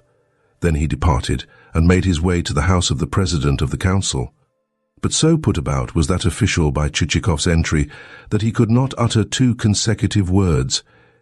He could only murmur some rubbish which left both his visitor and himself out of countenance. Chichikov wondered, as he left the house, what the president's muttered words could have meant, but failed to make head or tail of them. Next, he visited, in turn, the chief of police, the vice-governor, the postmaster, and others, but in each case he either failed to be accorded admittance or was received so strangely, and with such a measure of constraint and conversational awkwardness and absence of mind and embarrassment, that he began to fear for the sanity of his hosts. Again and again did he strive to divine the cause, but could not do so. So he went wandering aimlessly about the town, without succeeding in making up his mind whether he or the officials had gone crazy. At length, in a state bordering upon bewilderment, he returned to the inn, to the establishment whence, that every afternoon he had set forth in such exuberance of spirits. Feeling the need of something to do, he ordered tea, and, still marveling at the strangeness of his position, was about to pour out the beverage when the door opened and Nozdrev made his appearance. "What says the proverb?" he began. "To see a friend. 7 versts is not too long a round to make. I happened to be passing the house, saw a light in your window and thought to myself, now, suppose I were to run up and pay him a visit. It is unlikely that he will be asleep. Aha, I see tea on your table. Good. Then I will drink a cup with you, for I had wretched stuff for dinner, and it is beginning to lie heavy on my stomach. Also, tell your man to fill me a pipe. Where is your own pipe?" "I never smoke," rejoined Chichikov dryly. "Rubbish. As if I did not know what a chimney pot you are. What is your man's name?" "Hi, Vakrame. Come here. Petrushka is his name, not Vakrame." "Indeed. But you used to have a man called Vakrame, didn't you?" "No, never." "Oh, well. Then it must be Deribin's man I am thinking of. What a lucky fellow that Deribin is. An aunt of his has gone and quarrelled with her son for marrying a serf woman, and has left all her property to him, to Deribin. Would that I had an aunt of that kind to provide against future contingencies. But why have you been hiding yourself away? I suppose the reason has been that you go in for abstruse subjects and are fond of reading. Why Nozdrev should have drawn these conclusions no one could possibly have said, least of all Chichikov himself. By the way, I can tell you something that would have found you scope for your satirical vein." The conclusion as to Chichikov's satirical vein was, as before, altogether unwarranted on Nozdrev's part. That is to say, you would have seen merchant Likhachov losing a pile of money at play. My word, you would have laughed. A fellow with me named Perependev said, "Would that Chichikov had been here, it would have been the very thing for him." As a matter of fact, never since the day of his birth had Nozdrev met anyone of the name of Perependev. However, my friend, you must admit that you treated me rather badly the day that we played that game of chess. But, as I won the game, I bear you no malice. Apropos, I am just from the president's, and ought to tell you that the feeling against you in the town is very strong, for everyone believes you to be a forger of currency notes. I myself was sent for and questioned about you, but I stuck up for you through thick and thin, and told the chinovniks that I had been at school with you, and had known your father. In fact, I gave the fellows a knock or two for themselves. You say that I am believed to be a forger, said Chichikov, starting from his seat. Yes, said Nozdrev. Why have you gone and frightened everybody as you have done? Some of our folk are almost out of their minds about it, and declare you to be either a brigand in disguise or a spy. Yesterday the public prosecutor even died of it, and is to be buried tomorrow. This was true insofar as that, on the previous day, the official in question had had a fatal stroke, probably induced by the excitement of the public meeting. Of course, I don't suppose you to be anything of the kind, but, you see, these fellows are in a blue funk about the new Governor-General, for they think he will make trouble for them over your affair. Apropos, he is believed to be a man who puts on airs and turns up his nose at everything, and if so, he will get on badly with the Dvorian, seeing that fellows of that sort need to be humoured a bit. Yes, my word. Should the new Governor-General shut himself up in his study and give no balls, there will be the very devil to pay. By the way, Chichikov, that is a risky scheme of yours. What scheme do you mean? Chichikov asked uneasily. Why, that scheme of carrying off the governor's daughter. However, to tell the truth, I was expecting something of the kind. No sooner did I see you and her together at the ball than I said to myself, Aha, Chichikov is not here for nothing. For my own part, I think you have made a poor choice, for I can see nothing in her at all. On the other hand, the niece of a friend of mine named Bikusov, she is a girl, and no mistake, a regular what you might call miracle in muslin. What on earth are you talking about? Asked Chichikov with his eyes distended. How could I carry off the governor's daughter? What on earth do you mean? Come, what a secretive fellow you are. My only object in having come to see you is to lend you a helping hand in the matter. Look here, on condition that you will lend me 3,000 rubles, I will stand you the cost of the wedding, the koliaska, and the relays of horses. I must have the money even if I die for it. Throughout Nozdrev's maunderings, Chichikov had been rubbing his eyes to ascertain whether or not he was dreaming. What with the charge of being a forger, the accusation of having schemed an abduction, the death of the public prosecutor, whatever might have been its cause, and the advent of a new Governor-General, he felt utterly dismayed. Things having come to their present pass, he reflected, I had better not linger here. I had better be off at once. Getting rid of Nozdrev as soon as he could, he sent for Selifan and ordered him to be up at daybreak in order to clean the britchka and to have everything ready for a start at 6 o'clock. Yet though Selifan replied, Very well, Paul Ivanovich, he hesitated a while by the door. Next, Chichikov bid Petrushka get out the dusty portmanteau from under the bed and then set to work to cram into it, pell-mell, socks, shirts, collars, both clean and dirty, boot trees, a calendar, and a variety of other articles. Everything went into the receptacle just as it came to hand, since his one object was to obviate any possible delay in the morning's departure.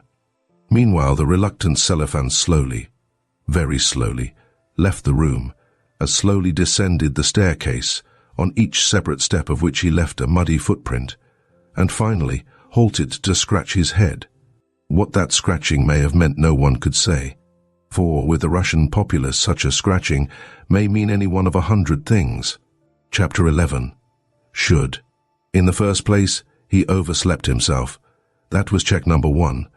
In the second place, on his rising and inquiring whether the britchka had been harnessed and everything got ready, he was informed that neither of those two things had been done.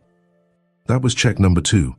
Beside himself with rage, he prepared to give Selifan the wigging of his life, and meanwhile waited impatiently to hear what the delinquent had got to say in his defense. It goes without saying that when Selifan made his appearance in the doorway, he had only the usual excuses to offer, the sort of excuses usually offered by servants when a hasty departure has become imperatively necessary. Paul Ivanovich, he said, the horses require shoeing. Blockhead, exclaimed Chichikov. Why did you not tell me of that before, you damned fool? Was there not time enough for them to be shod? Yes, I suppose there was, agreed Selifan. Also, one of the wheels is in want of a new tire, for the roads are so rough that the old tire is worn through.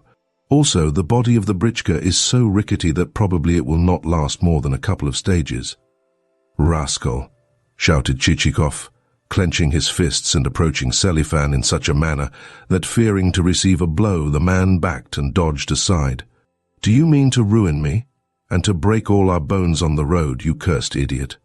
For these 3 weeks past you have been doing nothing at all, yet now, at the last moment, you come here stammering and playing the fool.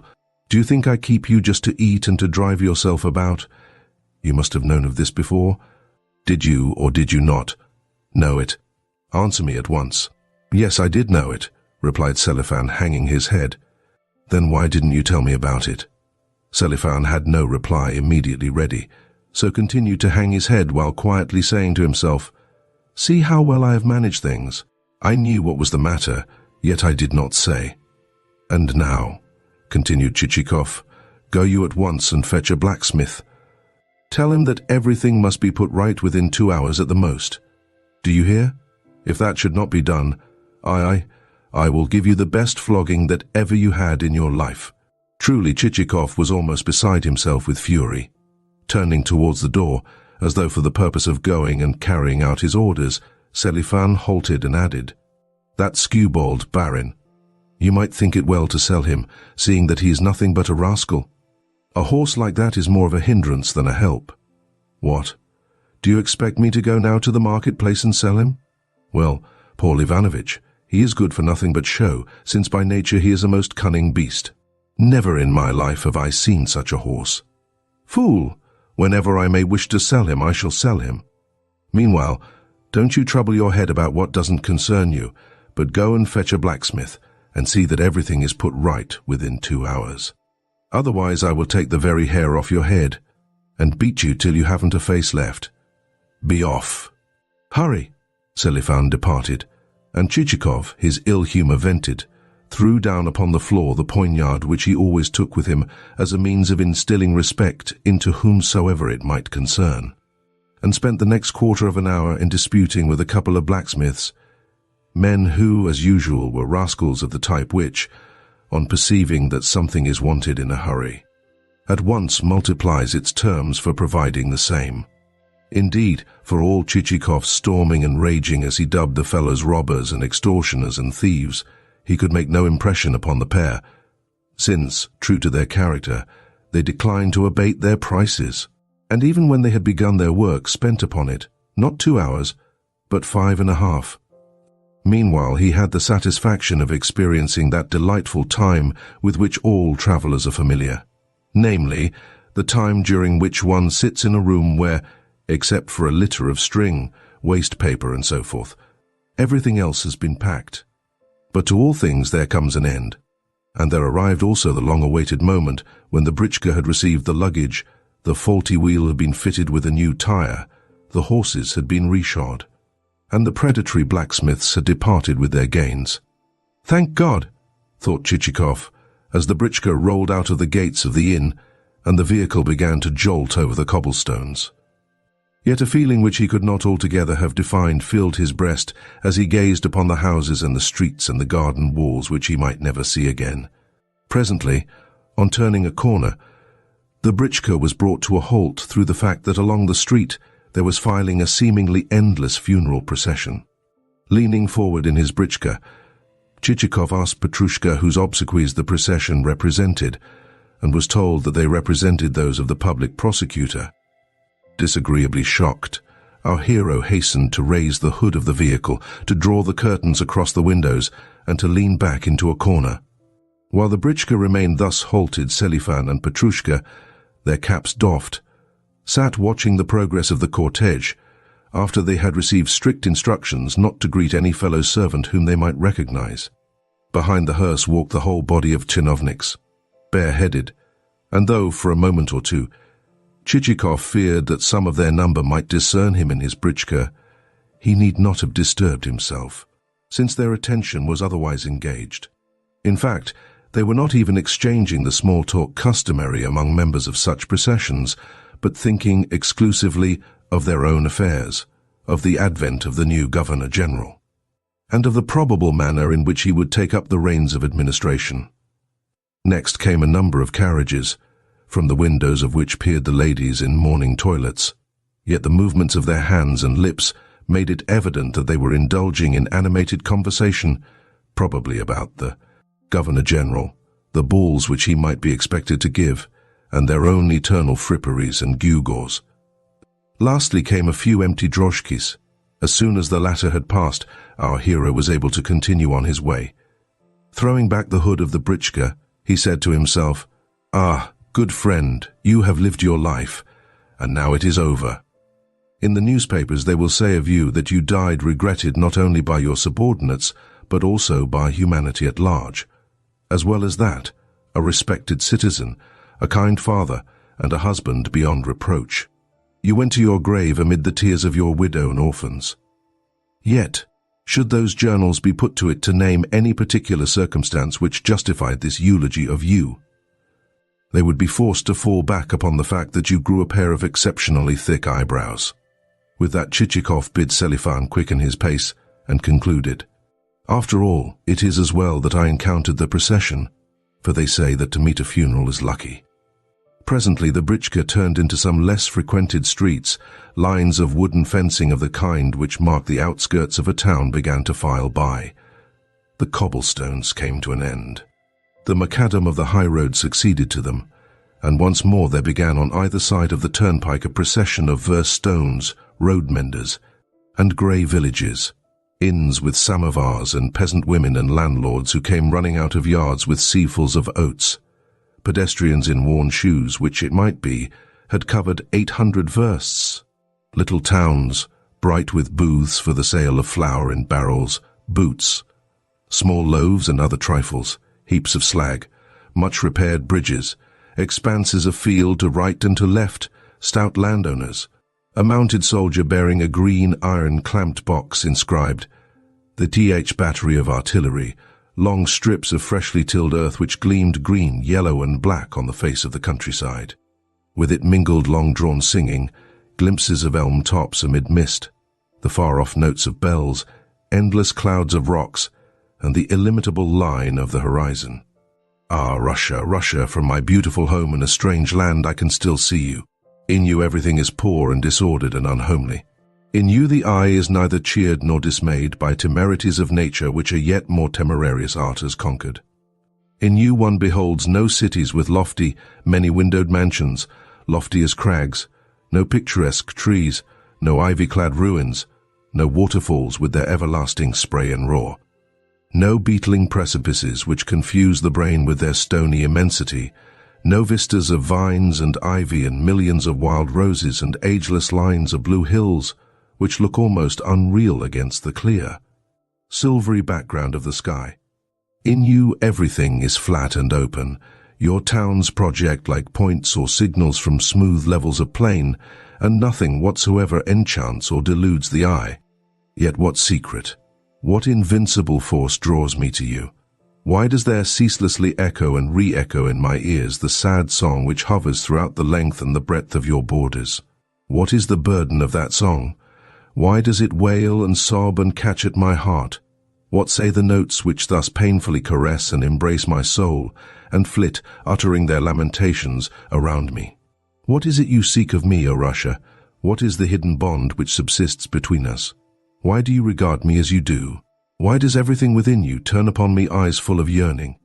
Even at this moment, as I stand dumbly, fixedly, perplexedly contemplating your vastness, a menacing cloud, charged with gathering rain, seems to overshadow my head.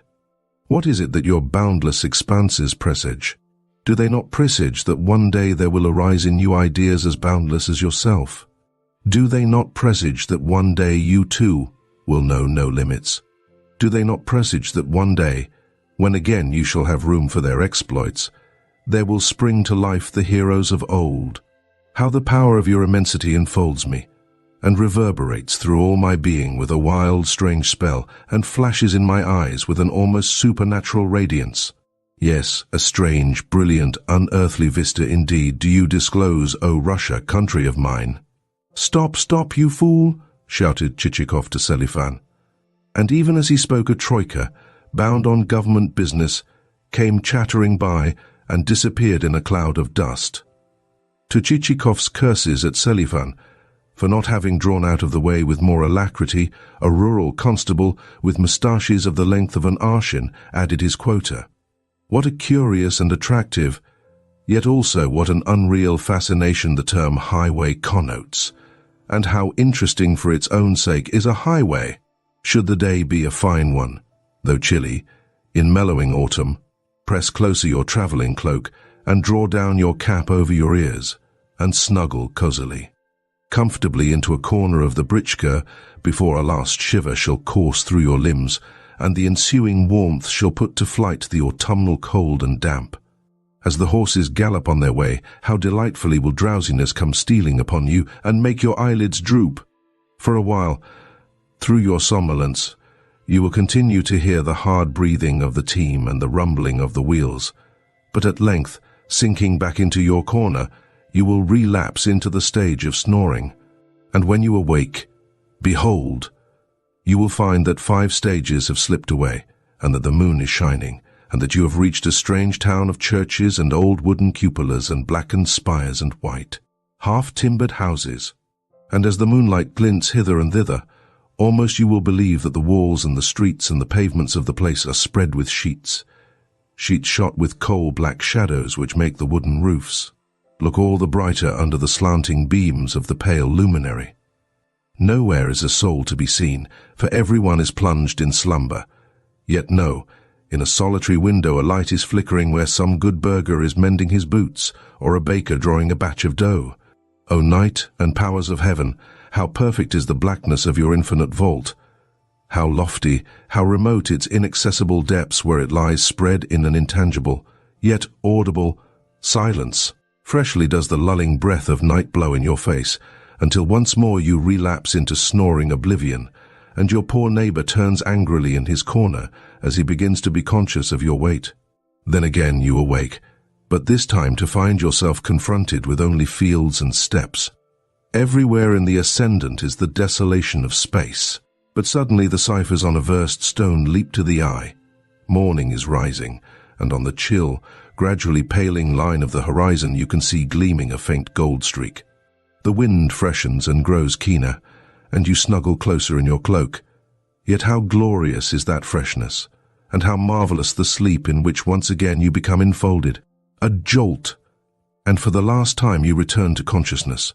By now the sun is high in the heavens, and you hear a voice cry, gently, gently, as a farm wagon issues from a by-road. Below, enclosed within an ample dike, stretches a sheet of water which glistens like copper in the sunlight. Beyond, on the side of a slope, lie some scattered peasants' huts, a manor house, and flanking the latter, a village church with its cross flashing like a star. There also comes wafted to your ear the sound of peasants' laughter, while in your inner man you are becoming conscious of an appetite which is not to be withstood. O long-drawn highway, how excellent you are! How often have I in weariness and despondency set forth upon your length, and found in you salvation and rest? How often, as I followed your leading, have I been visited with wonderful thoughts and poetic dreams and curious wild impressions? At this moment, our friend Chichikov also was experiencing visions of a not wholly prosaic nature. Let us peep into his soul and share them. At first he remained unconscious of anything whatsoever, for he was too much engaged in making sure that he was really clear of the town.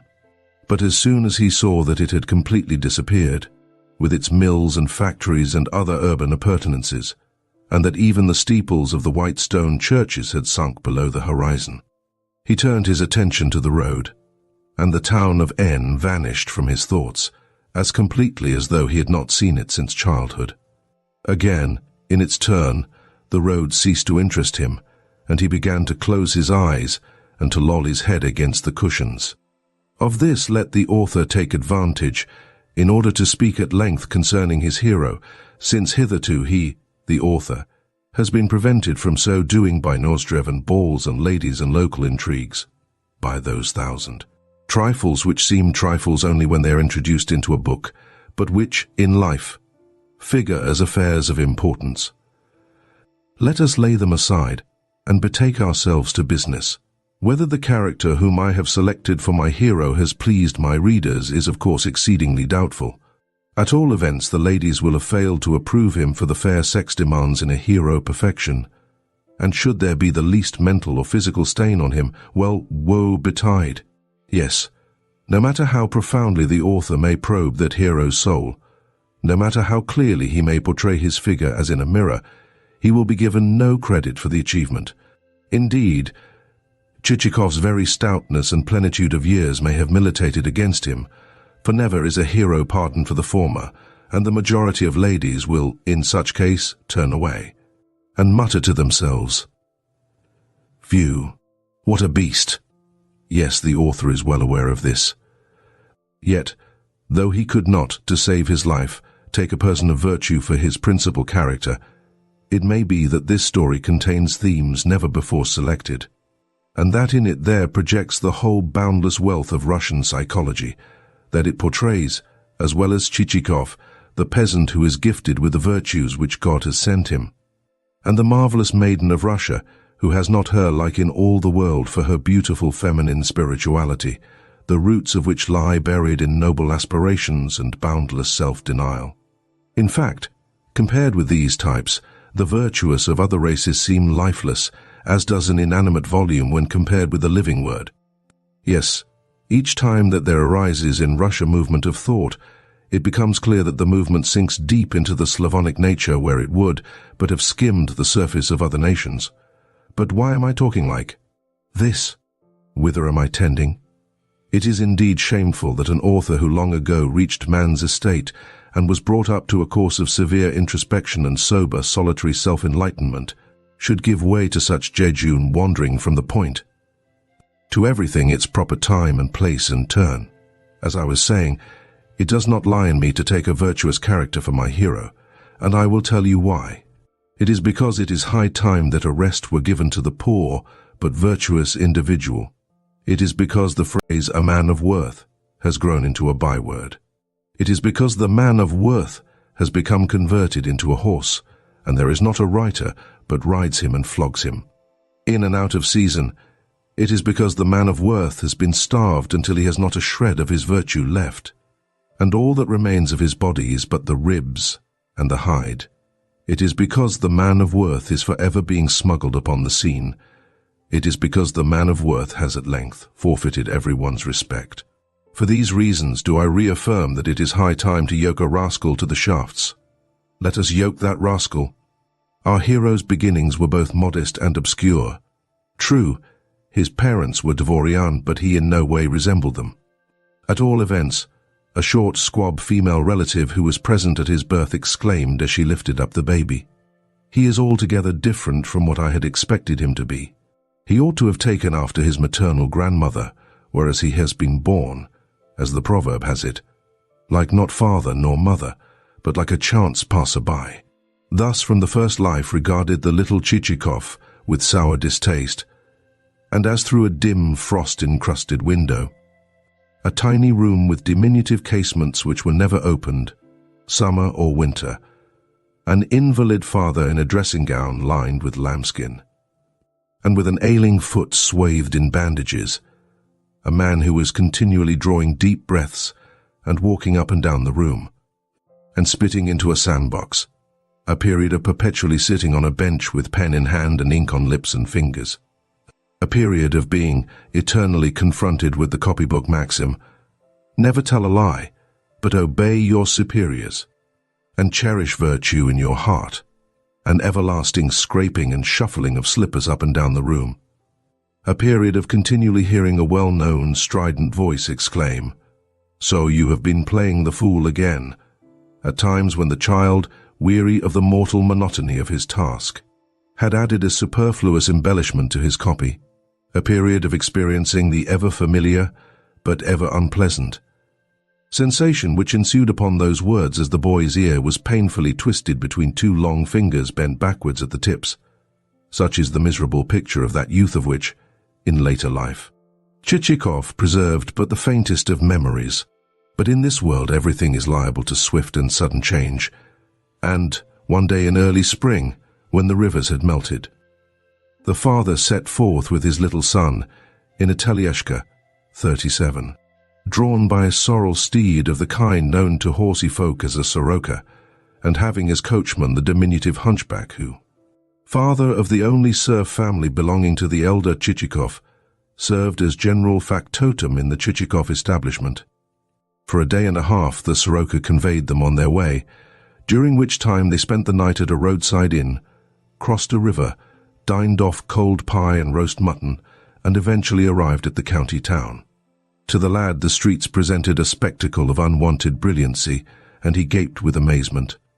Turning into a side alley wherein the mire necessitated both the most strenuous exertions on the soroka's part and the most vigorous castigation on the part of the driver and the barin, the conveyance eventually reached the gates of a courtyard, which combined with a small fruit garden containing various bushes, a couple of apple trees in blossom, and a mean, dirty little shed, constituted the premises attached to an antiquated-looking villa. Here there lived a relative of the Chichikovs, a wizened old lady who went to market in person and dried her stockings at the samovar. On seeing the boy, she patted his cheek and expressed satisfaction at his physique. Whereupon the fact became disclosed that here he was to abide for a while, for the purpose of attending a local school. After a night's rest, his father prepared to betake himself homeward again, but no tears marked the parting between him and his son. He merely gave the lad a copper or two, and a far more important thing, the following injunctions. See here, my boy. Do your lessons well, do not idle or play the fool, and above all things, see that you please your teachers. So long as you observe these rules, you will make progress, and surpass your fellows, even if God shall have denied you brains, and you should fail in your studies. Also, do not consort overmuch with your comrades, for they will do you no good, but should you do so, then make friends with the richer of them, since one day they may be useful to you. Also, never entertain or treat anyone, but see that everyone entertains and treats you. Lastly, and above all else, keep and save your every kopeck. To save money is the most important thing in life. Always a friend or a comrade may fail you, and be the first to desert you in a time of adversity. But never will a kopeck fail you, whatever may be your plight. Nothing in the world cannot be done, cannot be attained, with the aid of money. These injunctions given, the father embraced his son and set forth on his return. And though the son never again beheld his parent, the latter's words and precepts sank deep into the little Chichikov's soul. The next day young Pavlushka made his first attendance at school, but no special aptitude in any branch of learning did he display. Rather, his distinguishing characteristics were diligence and neatness. On the other hand, he developed great intelligence as regards the practical aspect of life. In a trice he divined and comprehended how things ought to be worked, and from that time forth bore himself towards his school fellows in such a way that, though they frequently gave him presents, he not only never returned the compliment, but even on occasions pocketed the gifts for the mere purpose of selling them again. Also, boy though he was, he acquired the art of self-denial.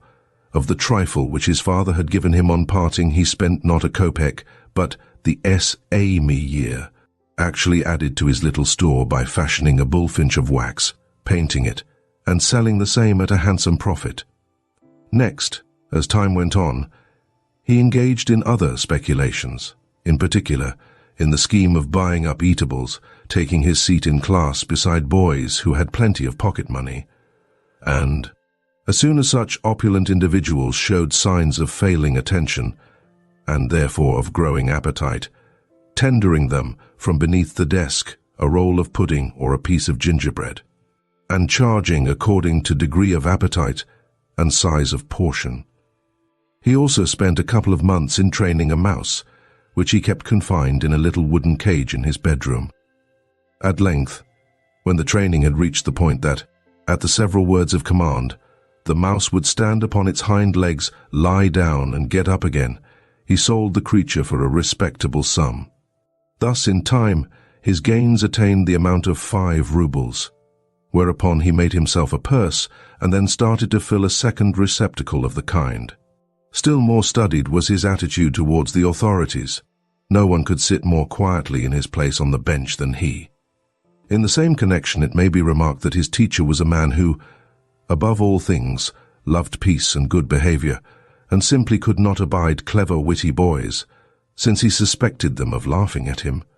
Consequently, any lad who had once attracted the master's attention with a manifestation of intelligence needed but to shuffle in his place, or unintentionally to twitch an eyebrow, for the said master at once to burst into a rage, to turn the supposed offender out of the room, and to visit him with unmerciful punishment. "Ah, my fine fellow," he would say, "I'll cure you of your impudence and want of respect. I know you through and through far better than you know yourself, and will take good care that you have to go down upon your knees and curb your appetite." Whereupon the wretched lad would, for no cause of which he was aware, be forced to wear out his breeches on the floor and go hungry for days. "Talents and gifts," the schoolmaster would declare, "are so much rubbish. I respect only good behavior, and shall award full marks to those who conduct themselves properly, even if they fail to learn a single letter of their alphabet. Whereas to those in whom I may perceive a tendency to jocularity, I shall award nothing, even though they should outdo Solon himself." For the same reason he had no great love of the author Krylov, in that the latter says in one of his fables, "In my opinion, the more one sings, the better one works." And often the pedagogue would relate how, in a former school of his, the silence had been such that a fly could be heard buzzing on the wing, and for the space of a whole year not a single pupil sneezed or coughed in class, and so complete was the absence of all sound that no one could have told that there was a soul in the place. Of this mentor young Chichikov speedily appraised the mentality, wherefore he fashioned his behavior to correspond with it.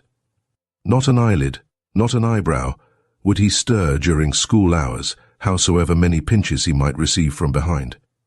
And only when the bell rang would he run to anticipate his fellows in handing the master the three-cornered cap which that dignitary customarily sported, and then to be the first to leave the classroom, and contrive to meet the master not less than 2 or 3 times as the latter walked homeward, in order that on each occasion he might doff his cap.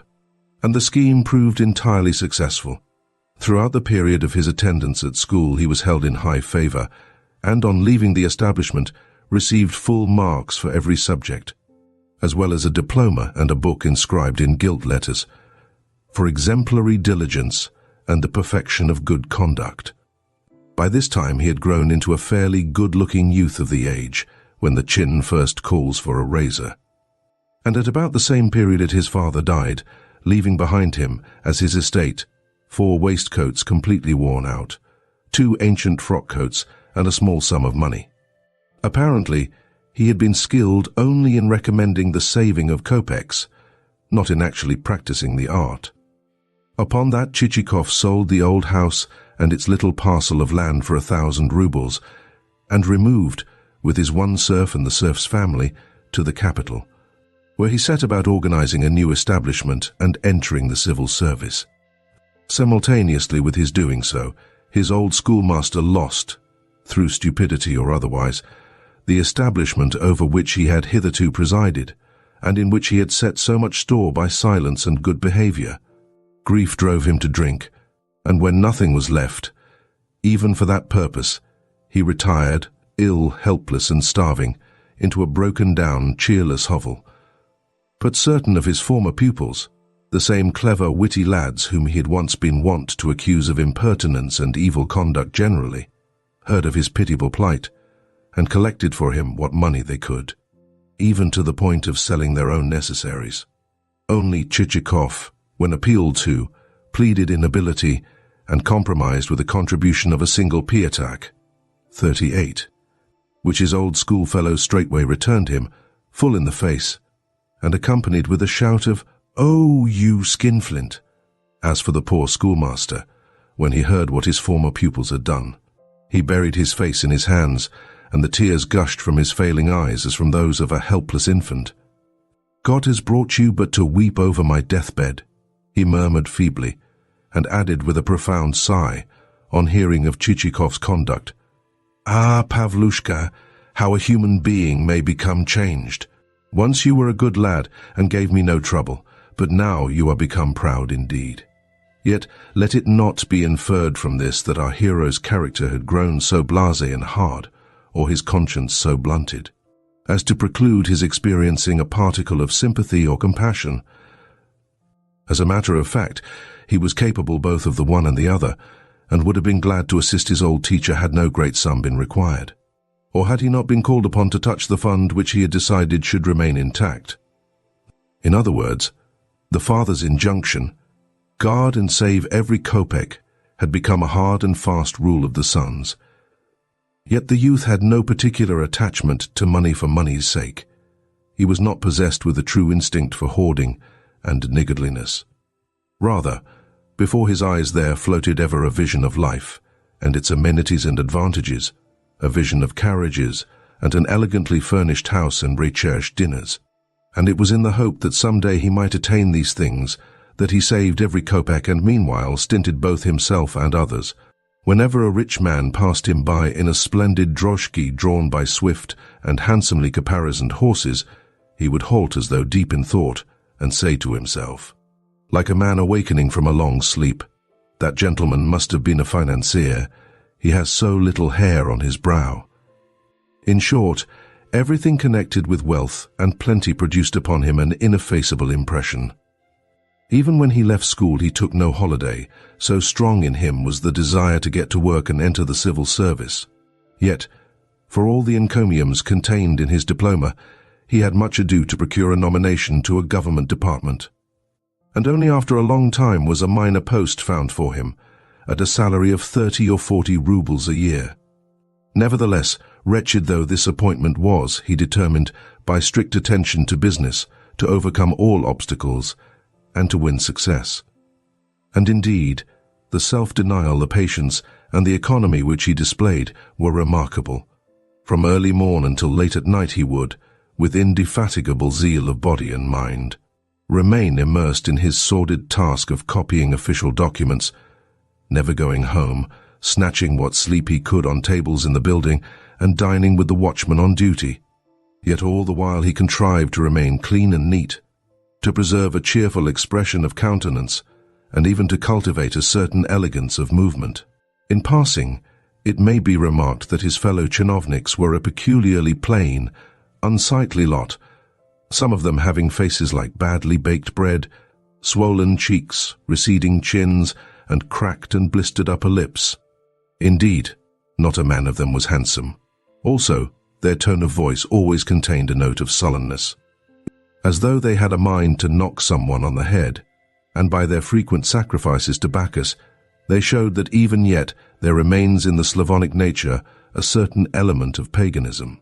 Nay, the director's room itself they would invade while still licking their lips, and since their breath was not over-aromatic, the atmosphere of the room grew not over-pleasant.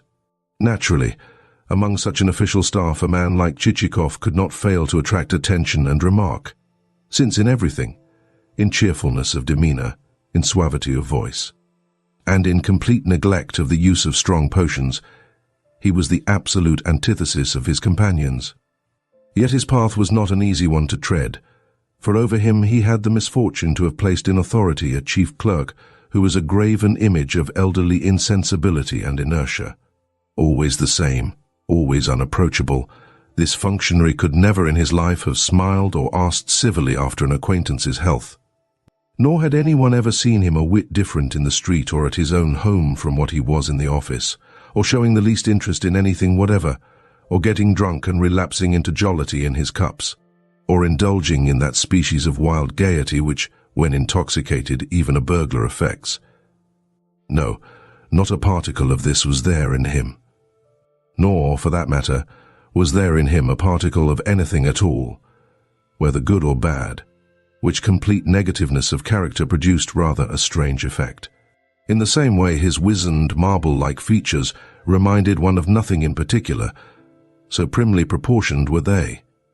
Only the numerous pockmarks and dimples with which they were pitted placed him among the number of those over whose faces, to quote the popular saying, "The devil has walked by night to grind peas." In short, it would seem that no human agency could have approached such a man and gained his goodwill. Yet Chichikov made the effort.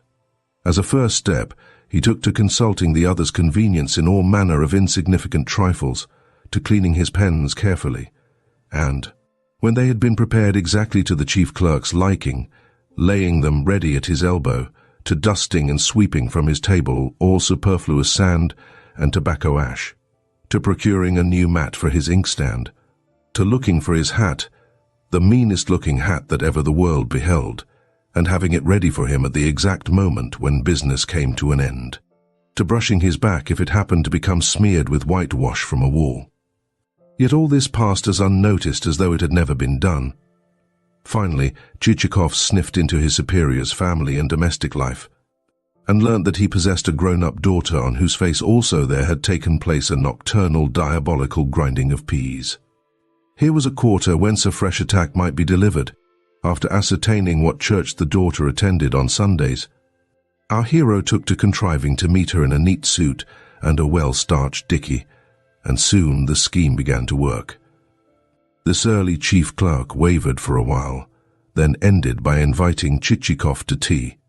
Nor could any man in the office have told you how it came about that before long Chichikov had removed to the chief clerk's house, and become a person necessary, indeed indispensable, to the household, seeing that he bought the flour and the sugar, treated the daughter as his betrothed, called the chief clerk Papenka, and occasionally kissed Papenka's hand. In fact, every one at the office supposed that, at the end of February, that is before the beginning of Lent, there would take place a wedding. Nay, the surly father even began to agitate with the authorities on Chichikov's behalf, and so enabled our hero, on a vacancy occurring, to attain the stool of a chief clerk. Apparently this marked the consummation of Chichikov's relations with his host, for he hastened stealthily to pack his trunk, and the next day figured in a fresh lodging. Also, he ceased to call the chief clerk Papenka, or to kiss his hand, and the matter of the wedding came to as abrupt a termination as though it had never been mooted. Yet also he never failed to press his late host's hand whenever he met him, and to invite him to tea. While on the other hand, for all his immobility and dry indifference, the chief clerk never failed to shake his head with a muttered, "Ah, my fine fellow, you have grown too proud, you have grown too proud." The foregoing constituted the most difficult step that our hero had to negotiate. Thereafter, things came with greater ease and swifter success. Everywhere he attracted notice, for he developed within himself everything necessary for this world, namely, charm of manner and bearing, and great diligence in business matters. Armed with these resources, he next obtained promotion to what is known as a fat post, and used it to the best advantage. And even though, at that period, strict inquiry had begun to be made into the whole subject of bribes, such inquiry failed to alarm him. Nay, he actually turned it to account, and thereby manifested the Russian resourcefulness which never fails to attain its zenith where extortion is concerned. His method of working was the following. As soon as a petitioner or a suitor put his hand into his pocket to extract thence the necessary letters of recommendation for signature, Chichikov would smilingly exclaim as he detained his interlocutor's hand, "No, no, surely you do not think that but no, no. It is our duty, it is our obligation, and we do not require rewards for doing our work properly. So far as your matter is concerned, you may rest easy. Everything shall be carried through tomorrow. But may I have your address? There is no need to trouble yourself, seeing that the documents can easily be brought to you at your residence." Upon which the delighted suitor would return home in raptures, thinking, "Here, at long last, is the sort of man so badly needed. A man of that kind is a jewel beyond price." Yet for a day, for 2 days, nay, even for 3, the suitor would wait in vain so far as any messengers with documents were concerned. Then he would repair to the office, to find that his business had not so much as been entered upon. Lastly, he would confront the jewel beyond price. "Oh, pardon me," Chichikov would exclaim in the politest of tones as he seized and grasped the visitor's hands. "The truth is that we have such a quantity of business on hand, but the matter shall be put through tomorrow, and in the meanwhile I am most sorry about it." And with this would go the most fascinating of gestures. Yet neither on the morrow nor on the day following, nor on the third would documents arrive at the suitor's abode. Upon that he would take thought as to whether something more ought not to have been done, and sure enough, on his making inquiry, he would be informed that something will have to be given to the copyists. Well, there can be no harm in that, he would reply. As a matter of fact, I have ready a chetvertak, 39 or 2. Oh, no, the answer would come. Not a chetvertak per copyist, but a ruble is the fee. What? A ruble per copyist? Certainly. What is there to grumble at in that? Of the money, the copyists will receive a chetvertak apiece, and the rest will go to the government. Upon that, the disillusioned suitor would fly out upon the new order of things brought about by the inquiry into illicit fees, and curse both the chinovniks and their uppish, insolent behavior. Once upon a time, would the suitor lament, one did know what to do. Once one had tipped the director a banknote, one's affair was, so to speak, in the hat. But now one has to pay a ruble per copyist after waiting a week, because otherwise it was impossible to guess how the wind might set. The devil fly away with all disinterested and trustworthy chinovniks, and certainly the aggrieved suitor had reason to grumble, seeing that, now that bribe-takers had ceased to exist, and directors had uniformly become men of honor and integrity, secretaries and clerks ought not with impunity to have continued their thievish ways. In time there opened out to Chichikov a still wider field, for a commission was appointed to supervise the erection of a government building, and, on his being nominated to that body, he proved himself one of its most active members. The commission got to work without delay, but for a space of 6 years had some trouble with the building in question. Either the climate hindered operations, or the materials used were of the kind which prevents official edifices from ever rising higher than the basement. But meanwhile, other quarters of the town saw arise, for each member of the commission, a handsome house of the non-official style of architecture. Clearly the foundation afforded by the soil of those parts was better than that where the government building was still engaged in hanging fire. Likewise the members of the commission began to look exceedingly prosperous, and to blossom out into family life. And, for the first time in his existence, even Chichikov also departed from the iron laws of his self-imposed restraint and inexorable self-denial, and so far mitigated his heretofore asceticism as to show himself a man not averse to those amenities which, during his youth, he had been capable of renouncing. That is to say, certain superfluities began to make their appearance in his establishment. He engaged a good cook, took to wearing linen shirts, bought for himself cloth of a pattern worn by no one else in the province, figured in checks shot with the brightest of reds and browns, fitted himself out with 2 splendid horses which he drove with a single pair of reins, added to a ring attachment for the trace horse, developed a habit of washing with a sponge dipped in eau de cologne, and invested in soaps of the most expensive quality in order to communicate to his skin a more elegant polish. But suddenly there appeared upon the scene a new director, a military man, and a martinet as regarded his hostility to bribe-takers and anything which might be called irregular. On the very day after his arrival he struck fear into every breast by calling for accounts, discovering hosts of deficits and missing sums, and directing his attention to the aforesaid fine houses of civilian architecture. Upon that there ensued a complete reshuffling. Chinovniks were retired wholesale, and the houses were sequestrated to the government, or else converted into various pious institutions and schools for soldiers' children. Thus the whole fabric, and especially Chichikov, came crashing to the ground. Particularly did our hero's agreeable face displease the new director.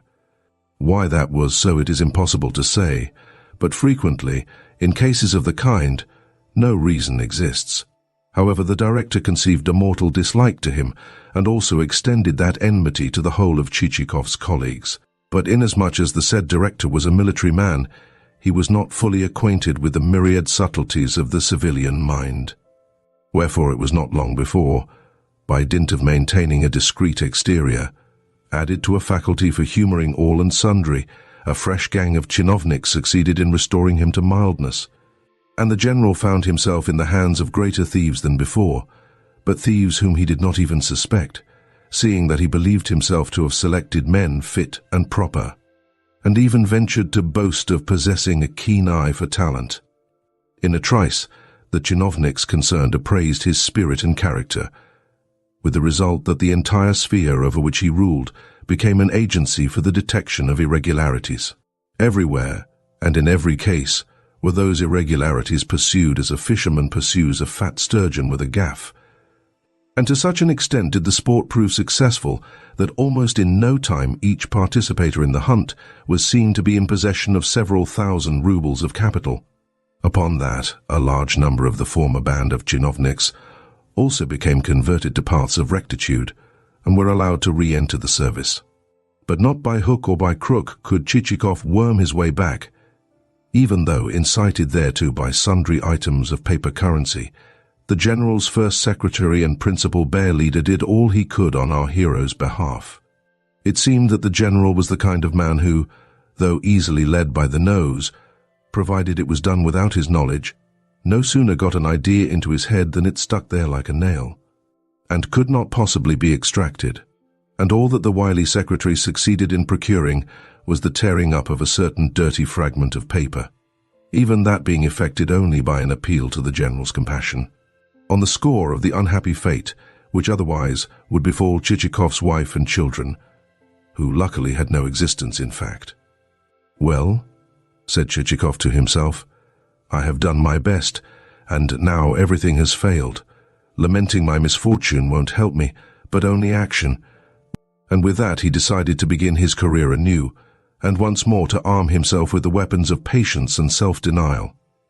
The better to effect this, he had of course to remove to another town, yet somehow for a while things miscarried.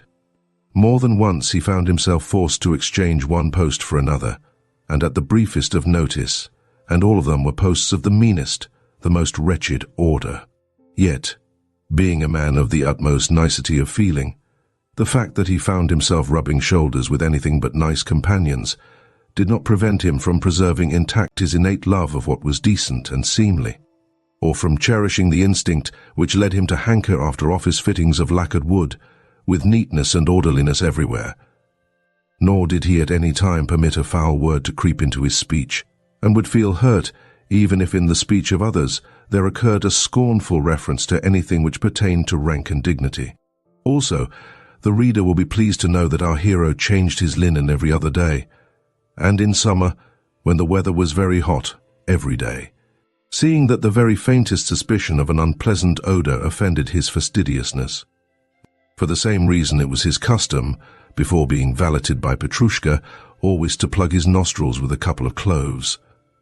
In short, there were many occasions when his nerves suffered rackings as cruel as a young girl's, and so helped to increase his disgust at having once more to associate with men who set no store by the decencies of life. Yet, though he braced himself to the task, this period of adversity told upon his health, and he even grew a trifle shabby. More than once, on happening to catch sight of himself in the mirror, he could not forbear exclaiming, "Holy Mother of God, but what a nasty-looking brute I have become!" And for a long while afterwards could not with anything like sang-froid contemplate his reflection. Yet throughout he bore up stoutly and patiently, and ended by being transferred to the customs department. It may be said that the department had long constituted the secret goal of his ambition, for he had noted the foreign elegancies with which its officials always contrived to provide themselves, and had also observed that invariably they were able to send presents of china and cambric to their sisters and aunts. Well, to their lady friends generally.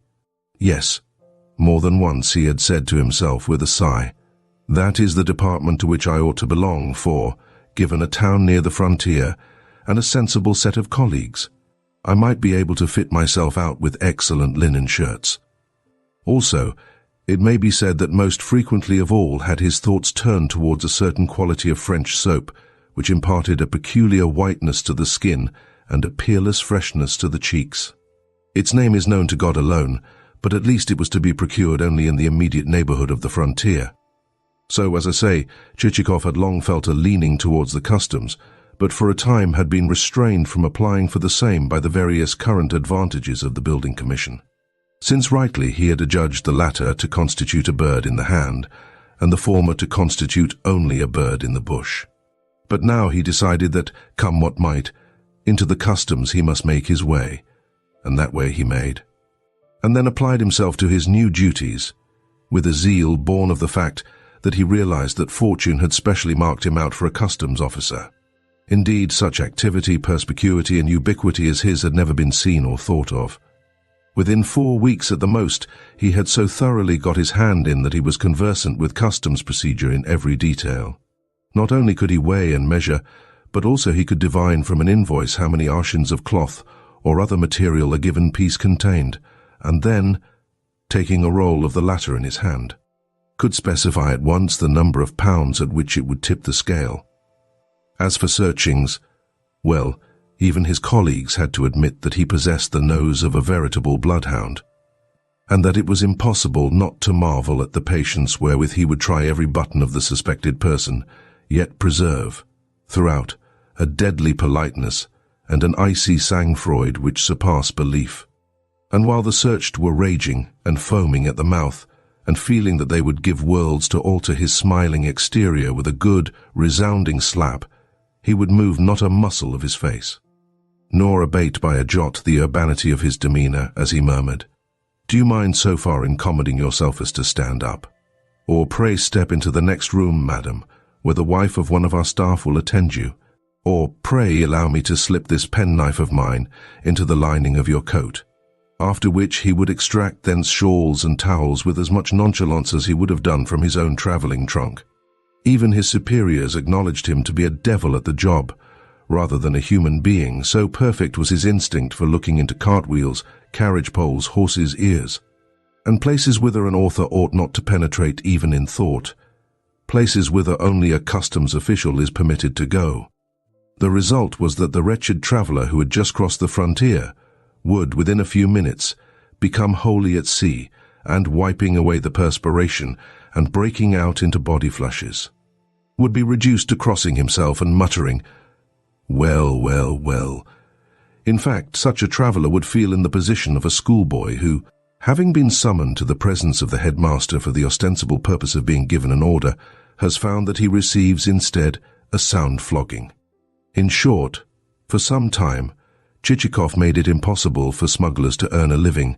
In particular, he reduced Polish Jewry almost to despair, so invincible, so almost unnatural was the rectitude, the incorruptibility, which led him to refrain from converting himself into a small capitalist with the aid of confiscated goods and articles which, to save excessive clerical labour, had failed to be handed over to the government.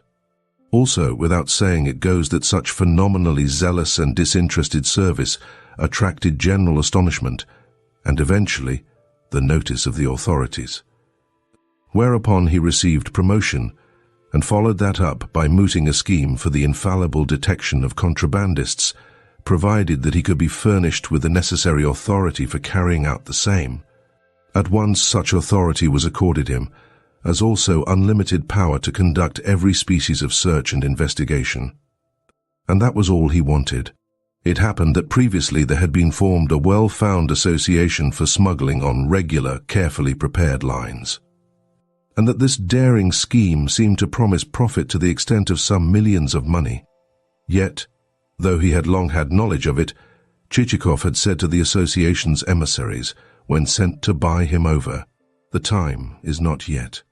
But now that he had got all the reins into his hands, he sent word of the fact to the gang, and with it the remark, "The time is now." Nor was he wrong in his calculations, for within the space of a year he had acquired what he could not have made during 20 years of non-fraudulent service. With similar sagacity he had, during his early days in the department, declined altogether to enter into relations with the association, for the reason that he had then been a mere cipher, and would have come in for nothing large in the way of takings. But now, well, now it was another matter altogether, and he could dictate what terms he liked. Moreover, that the affair might progress the more smoothly, he suborned a fellow chinovnik of the type which, in spite of grey hairs, stands powerless against temptation. And, the contract concluded, the association duly proceeded to business. Certainly business began brilliantly. But probably most of my readers are familiar with the oft-repeated story of the passage of Spanish sheep across the frontier in double fleeces which carried between their outer layers, and their inner enough lace of Brabant to sell to the tune of millions of rubles. Wherefore I will not recount the story again beyond saying that those journeys took place just when Chichikov had become head of the customs, and that, had he not a hand in the enterprise, not all the Jews in the world could have brought it to success. By the time that 3 or 4 of these ovine invasions had taken place, Chichikov and his accomplice had come to be the possessors of 400,000 rubles apiece, while some even aver that the former's gains totaled 500,000, owing to the greater industry which he had displayed in the matter. Nor can anyone but God say to what a figure the fortunes of the pair might not eventually have attained, had not an awkward contretemps cut right across their arrangements.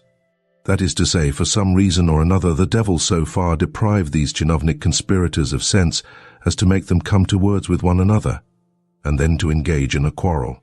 Beginning with a heated argument, this quarrel reached the point of Chichikov, who was possibly a trifle tipsy, calling his colleague a priest's son. And though that description of the person so addressed was perfectly accurate, he chose to take offense, and to answer Chichikov with the words, loudly and incisively uttered, "It is you who have a priest for your father," and to add to that, the more to incense his companion, "Yes, mark you, that is how it is." Yet, though he had thus turned the tables upon Chichikov with a tu quoque, and then capped that exploit with the words last quoted, the offended chinovnik could not remain satisfied, but went on to send in an anonymous document to the authorities. On the other hand, some aver that it was over a woman that the pair fell out, over a woman who, to quote the phrase then current among the staff of the customs department, was as fresh and as strong as the pulp of a turnip, and that nightbirds were hired to assault our hero in a dark alley, and that the scheme miscarried, and that in any case both Chichikov and his friend had been deceived, seeing that the person to whom the lady had really accorded her favors was a certain staff captain named Shamsharev. However, only God knows the truth of the matter. Let the inquisitive reader ferret it out for himself. The fact remains that a complete exposure of the dealings with the contrabandists followed, and that the 2 chinovniks were put to the question, deprived of their property, and made to formulate in writing all that they had done. Against this thunderbolt of fortune the state councillor could make no headway, and in some retired spot or another sank into oblivion. But Chichikov put a brave face upon the matter, for in spite of the authorities' best efforts to smell out his gains, he had contrived to conceal a portion of them, and also resorted to every subtle trick of intellect which could possibly be employed by an experienced man of the world who has a wide knowledge of his fellows. Nothing which could be effected by pleasantness of demeanor, by moving oratory, by clouds of flattery, and by the occasional insertion of a coin into a palm, did he leave undone, with the result that he was retired with less ignominy than was his companion, and escaped actual trial on a criminal charge. Yet he issued stripped of all his capital, stripped of his imported effects, stripped of everything.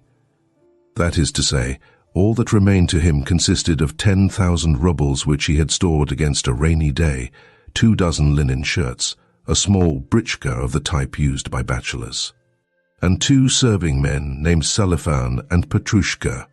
Yes, and an impulse of kindness moved the chinovniks of the customs also to set aside for him a few cakes of the soap which he had found so excellent for the freshness of the cheeks. Thus once more our hero found himself stranded, and what an accumulation of misfortunes had descended upon his head. Though true, he termed them suffering in the service in the cause of truth. Certainly one would have thought that, after these buffetings and trials and changes of fortune, after this taste of the sorrows of life, he and his precious 10,000 rubles would have withdrawn to some peaceful corner, in a provincial town where, clad in a stuffed dressing gown, he could have sat and listened to the peasants quarrelling on festival days. Or, for the sake of a breath of fresh air, have gone in person to the poulterer's to finger chickens for soup, and so have spent a quiet, but not wholly useless, existence, But nothing of the kind took place, and therein we must do justice to the strength of his character. In other words, although he had undergone what, to the majority of men, would have meant ruin and discouragement and a shattering of ideals, he still preserved his energy. True, downcast and angry, and full of resentment against the world in general, he felt furious with the injustice of fate, and dissatisfied with the dealings of men. Yet he could not forbear courting additional experiences. In short, the patience which he displayed was such as to make the wooden persistency of the German a persistency merely due to the slow, lethargic circulation of the Teuton's blood seem nothing at all. Seeing that by nature Chichikov's blood flowed strongly, and that he had to employ much force of will to curb within himself those elements which longed to burst forth and revel in freedom, he thought things over, and as he did so, a certain spice of reason appeared in his reflections. "How have I come to be what I am?" he said to himself. "Why has misfortune overtaken me in this way? Never have I wronged a poor person, or robbed a widow, or turned anyone out of doors. I have always been careful only to take advantage of those who possess more than their share. Moreover, I have never gleaned anywhere but where everyone else was gleaning, and had I not done so, others would have gleaned in my place. Why then should those others be prospering, and I be sunk as low as a worm? What am I? What am I good for? How can I in future hope to look any honest father of a family in the face? How shall I escape being tortured with the thought that I am cumbering the ground? What, in the years to come, will my children say, save that our father was a brute, for he left us nothing to live upon? Here I may remark that we have seen how much thought Chichikov devoted to his future descendants. Indeed, had not there been constantly recurring to his mind the insistent question, "What will my children say?" he might not have plunged into the affair so deeply. Nevertheless, like a wary cat which glances hither and thither, to see whether its mistress be not coming before it can make off with whatsoever first falls to its paw, butter, fat, lard, a duck, or anything else, so our future founder of a family continued, though weeping and bewailing his lot, to let not a single detail escape his eye. That is to say, he retained his wits ever in a state of activity and kept his brain constantly working. All that he required was a plan. Once more he pulled himself together, once more he embarked upon a life of toil, once more he stinted himself in everything, once more he left clean and decent surroundings for a dirty, mean existence. In other words, until something better should turn up, he embraced the calling of an ordinary attorney, a calling which, not then possessed of a civic status, was jostled on every side, enjoyed little respect at the hands of the minor legal fry, or indeed at its own, and perforce met with universal slights and rudeness. But sheer necessity compelled Chichikov to face these things. Among commissions entrusted to him was that of placing in the hands of the public trustee several hundred peasants who belonged to a ruined estate. The estate had reached its parlous condition through cattle disease, through rascally bailiffs, through failures of the harvest, through such epidemic diseases that had killed off the best workmen, and last but not least, through the senseless conduct of the owner himself, who had furnished a house in Moscow in the latest style, and then squandered his every kopeck, so that nothing was left for his further maintenance, and it became necessary to mortgage the remains, including the peasants, of the estate. In those days, mortgage to the treasury was an innovation looked upon with reserve, and, as attorney in the matter, Chichikov had first of all to entertain every official concerned. We know that. Unless that be previously done, unless a whole bottle of Madeira first be emptied down each clerical throat, not the smallest legal affair can be carried through, and to explain, for the barring of future attachments, that half of the peasants were dead. "And are they entered on the revision lists?" asked the secretary. "Yes," replied Chichikov. "Then what are you boggling at?" continued the secretary. "Should one soul die, another will be born, and in time grow up to take the first one's place." Upon that there dawned on our hero one of the most inspired ideas which ever entered the human brain. "What a simpleton I am," he thought to himself. "Here am I looking about for my mittens, when all the time I have got them tucked into my belt. Why? Were I myself to buy up a few souls which are dead, to buy them before a new revision list shall have been made, the Council of Public Trust might pay me 200 rubles apiece for them, and I might find myself with, say, a capital of 200,000 rubles. The present moment is particularly propitious, since in various parts of the country there has been an epidemic, and, glory be to God, a large number of souls have died of it. Nowadays landowners have taken to card-playing and junketing and wasting their money, or to joining the civil service in St. Petersburg. Consequently, their estates are going to rack and ruin, and being managed in any sort of fashion, and succeeding in paying their dues with greater difficulty each year. That being so, not a man of the lot, but would gladly surrender to me his dead souls, rather than continue paying the poll tax, and in this fashion I might make, well, not a few kopecks. Of course there are difficulties, and to avoid creating a scandal, I should need to employ plenty of finesse, but man was given his brain to use, not to neglect. One good point about the scheme is that it will seem so improbable that in case of an accident, no one in the world will believe in it. True, it is illegal to buy or mortgage peasants without land, but I can easily pretend to be buying them only for transferment elsewhere. Land is to be acquired in the provinces of Taurida and Kherson almost for nothing, provided that one undertakes subsequently to colonize it.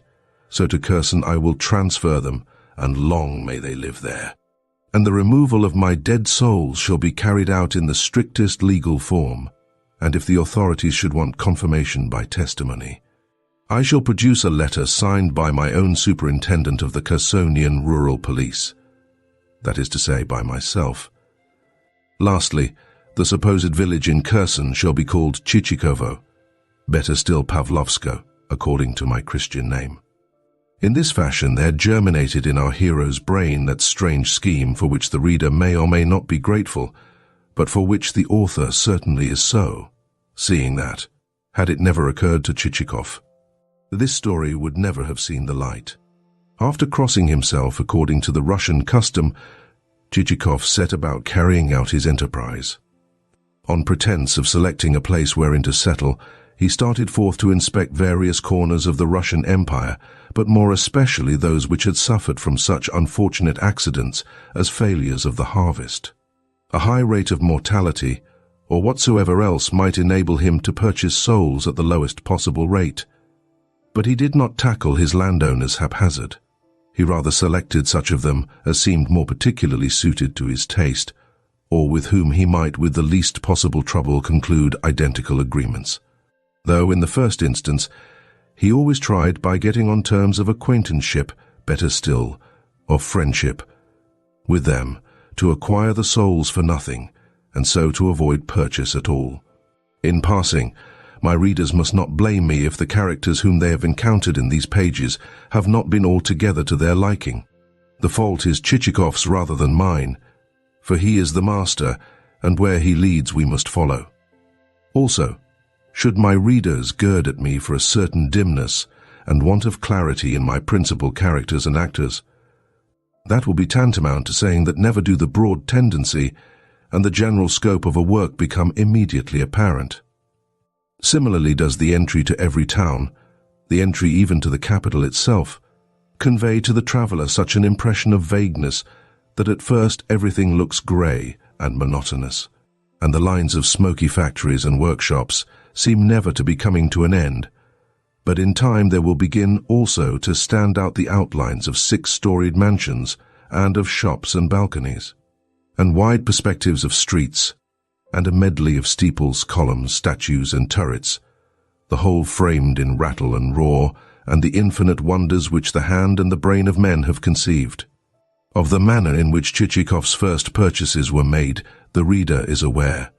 Subsequently he will see also how the affair progressed, and with what success or failure our hero met, and how Chichikov was called upon to decide and to overcome even more difficult problems than the foregoing, and by what colossal forces the levers of his far-flung tale are moved, and how eventually the horizon will become extended until everything assumes a grandiose and a lyrical tendency.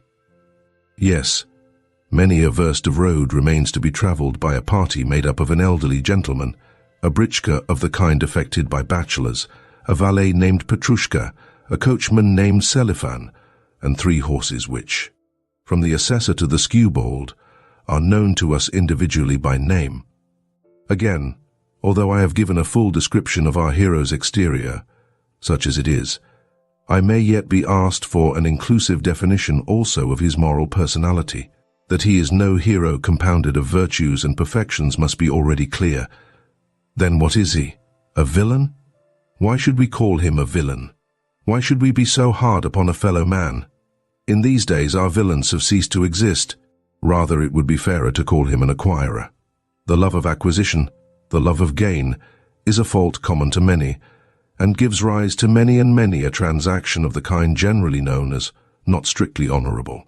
True, such a character contains an element of ugliness, and the same reader who, on his journey through life, would sit at the board of a character of this kind and spend a most agreeable time with him, would be the first to look at him askance if he should appear in the guise of the hero of a novel or a play. But wise is the reader who, on meeting such a character, scans him carefully, and, instead of shrinking from him with distaste, probes him to the springs of his being.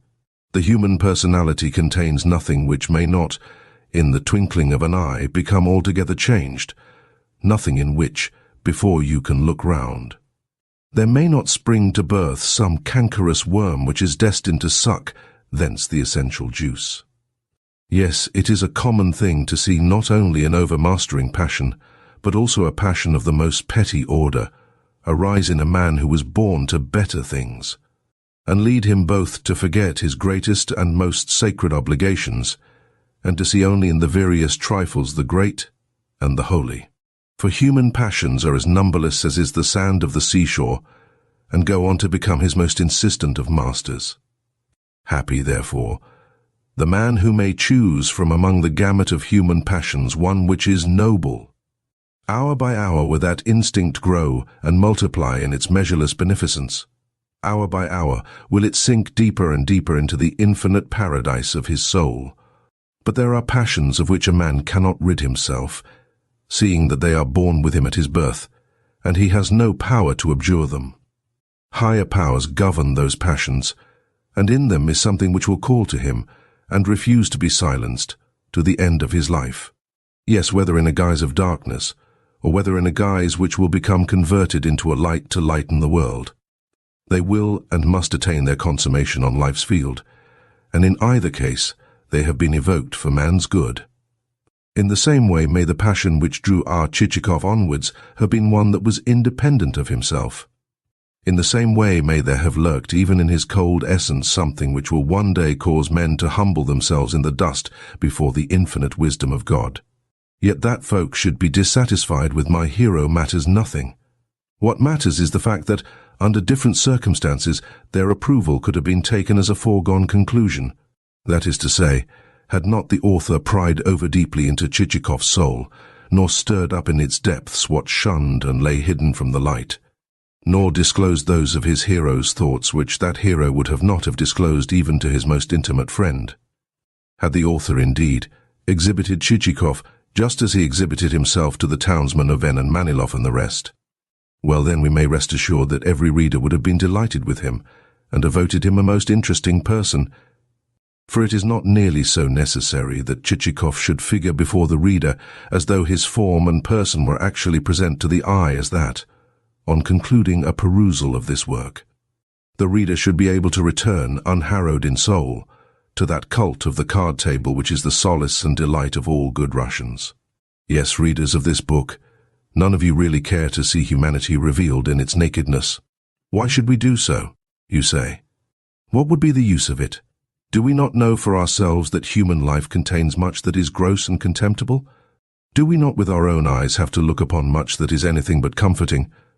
Far better would it be if you would put before us what is comely and attractive, so that we might forget ourselves a little.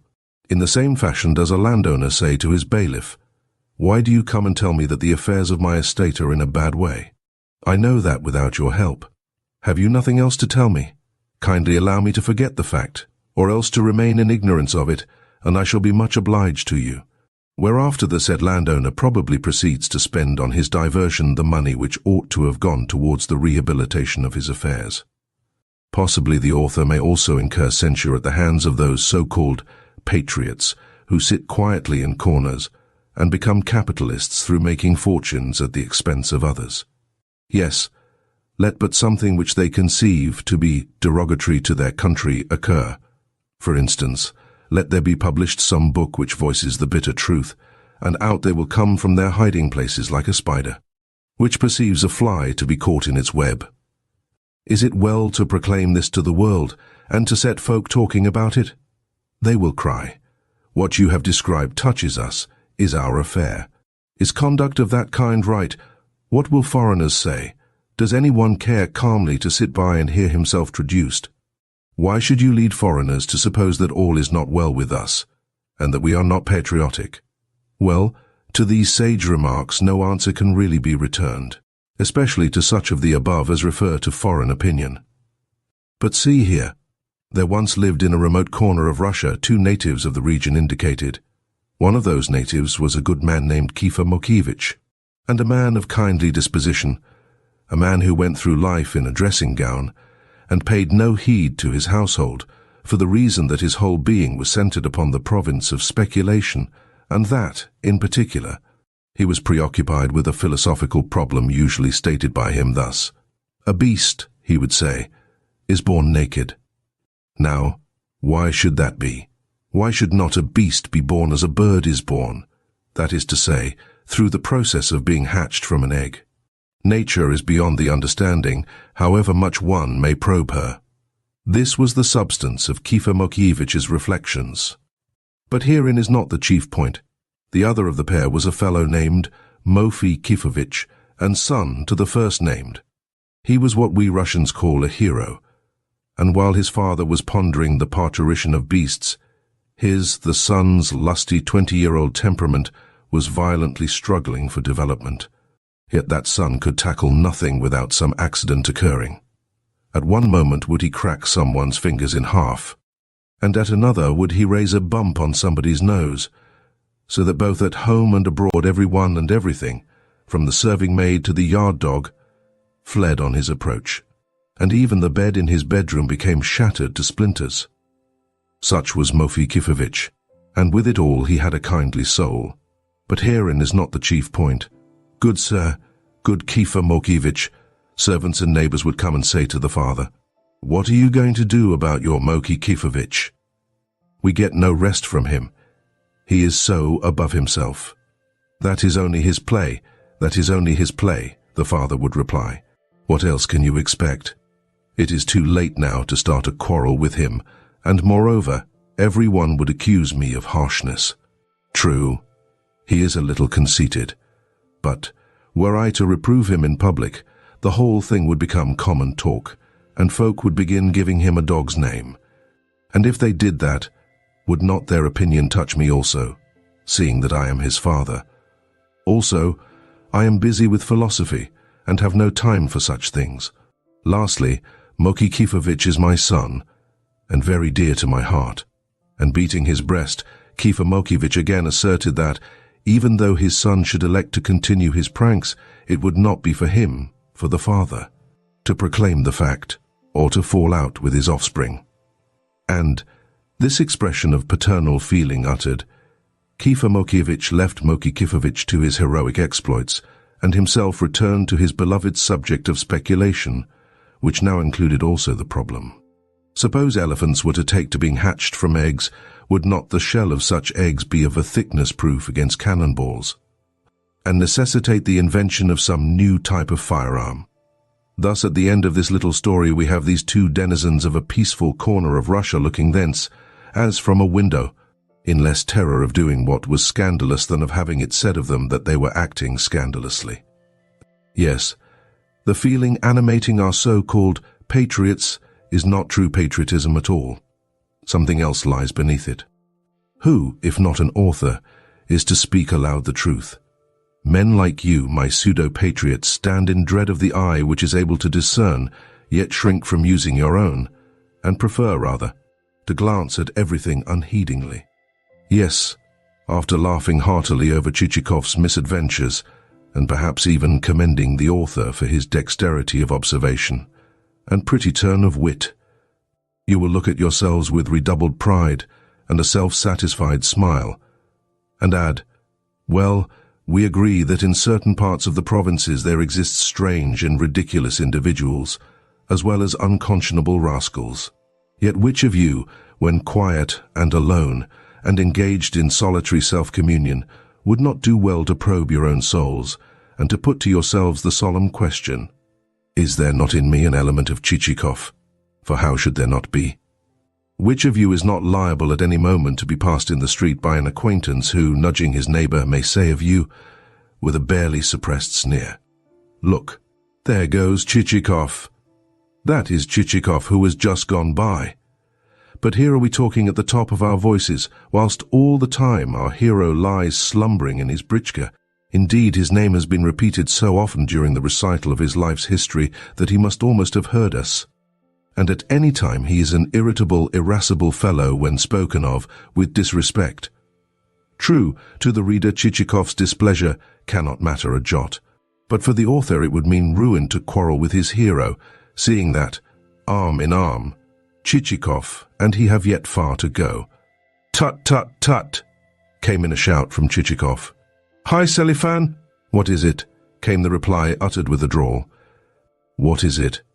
Why, how dare you drive like that? Come, bestir yourself a little." And indeed, Selifan had long been sitting with half-closed eyes, and hands which bestowed no encouragement upon his somnolent steeds, save an occasional flicking of the reins against their flanks. Whilst Petrushka had lost his cap, and was leaning backwards until his head had come to rest against Chichikov's knees, a position which necessitated his being awakened with a cuff, Selifan also roused himself, and apportioned to the skewbald a few cuts across the back of a kind which at least had the effect of inciting that animal to trot. And when, presently, the other two horses followed their companion's example, the light britchka moved forwards like a piece of thistledown. Selifan flourished his whip and shouted, "Hi, hi!" as the inequalities of the road jerked him vertically on his seat. And meanwhile, reclining against the leather cushions of the vehicle's interior, Chichikov smiled with gratification at the sensation of driving fast. For what Russian does not love to drive fast? Which of us does not at times yearn to give his horses their head, and to let them go, and to cry, "To the devil with the world"? At such moments a great force seems to uplift one as on wings, and one flies, and everything else flies, but contrariwise, both the versed stones, and traders riding on the shafts of their wagons, and the forest with dark lines of spruce and fir amid which may be heard the axe of the woodcutter and the croaking of the raven. Yes, out of a dim, remote distance the road comes towards one, and while nothing save the sky and the light clouds through which the moon is cleaving her way seem halted, the brief glimpses wherein one can discern nothing clearly have in them a pervading touch of mystery. Ah, Troika, Troika, swift as a bird, who was it first invented you? Only among a hardy race of folk can you have come to birth, only in a land which, though poor and rough, lies spread over half the world, and spans versts the counting whereof would leave one with aching eyes. Nor are you a modishly fashioned vehicle of the road, a thing of clamps and iron. Rather, you are a vehicle but shapen and fitted with the axe or chisel of some handy peasant of Yaroslav. Nor are you driven by a coachman clothed in German livery, but by a man bearded and mittened. See him as he mounts, and flourishes his whip, and breaks into a long-drawn song. Away like the wind go the horses, and the wheels, with their spokes, become transparent circles, and the road seems to quiver beneath them. And a pedestrian, with a cry of astonishment, halts to watch the vehicle as it flies on its way until it becomes lost on the ultimate horizon, a speck amid a cloud of dust. And you, Russia of mine, are not you also speeding like a troika which naught can overtake? Is not the road smoking beneath your wheels, and the bridges thundering as you cross them, and everything being left in the rear? And the spectators, struck with the portent, halting to wonder whether you be not a thunderbolt launched from heaven? What does that awe-inspiring progress of yours foretell? What is the unknown force which lies within your mysterious steeds? Surely the winds themselves must abide in their manes, and every vein in their bodies be an ear stretched to catch the celestial message which bids them, with iron-girded breasts, and hooves which barely touch the earth as they gallop, fly forward on a mission of God. Whither, then, are you speeding, O rusher of mine? Whither? Answer me. But no answer comes, only the weird sound of your collar bells. Rent into 1,000 shreds, the air roars past you, for you are overtaking the whole world, and shall one day force all nations, all empires to stand aside, to give you way. Thank you for joining us on this captivating journey through Dead Souls by Nikolai Vasilievich Gogol. We hope you were as enthralled by Chichikov's adventures and the vivid portrayal of Russian society as we were. Gogol's masterful storytelling and sharp wit leave us with much to ponder about human nature and societal values. Stay tuned for more literary treasures here on Storytime Haven, where every story opens a door to new worlds and ideas. Until next time, happy listening and happy reading.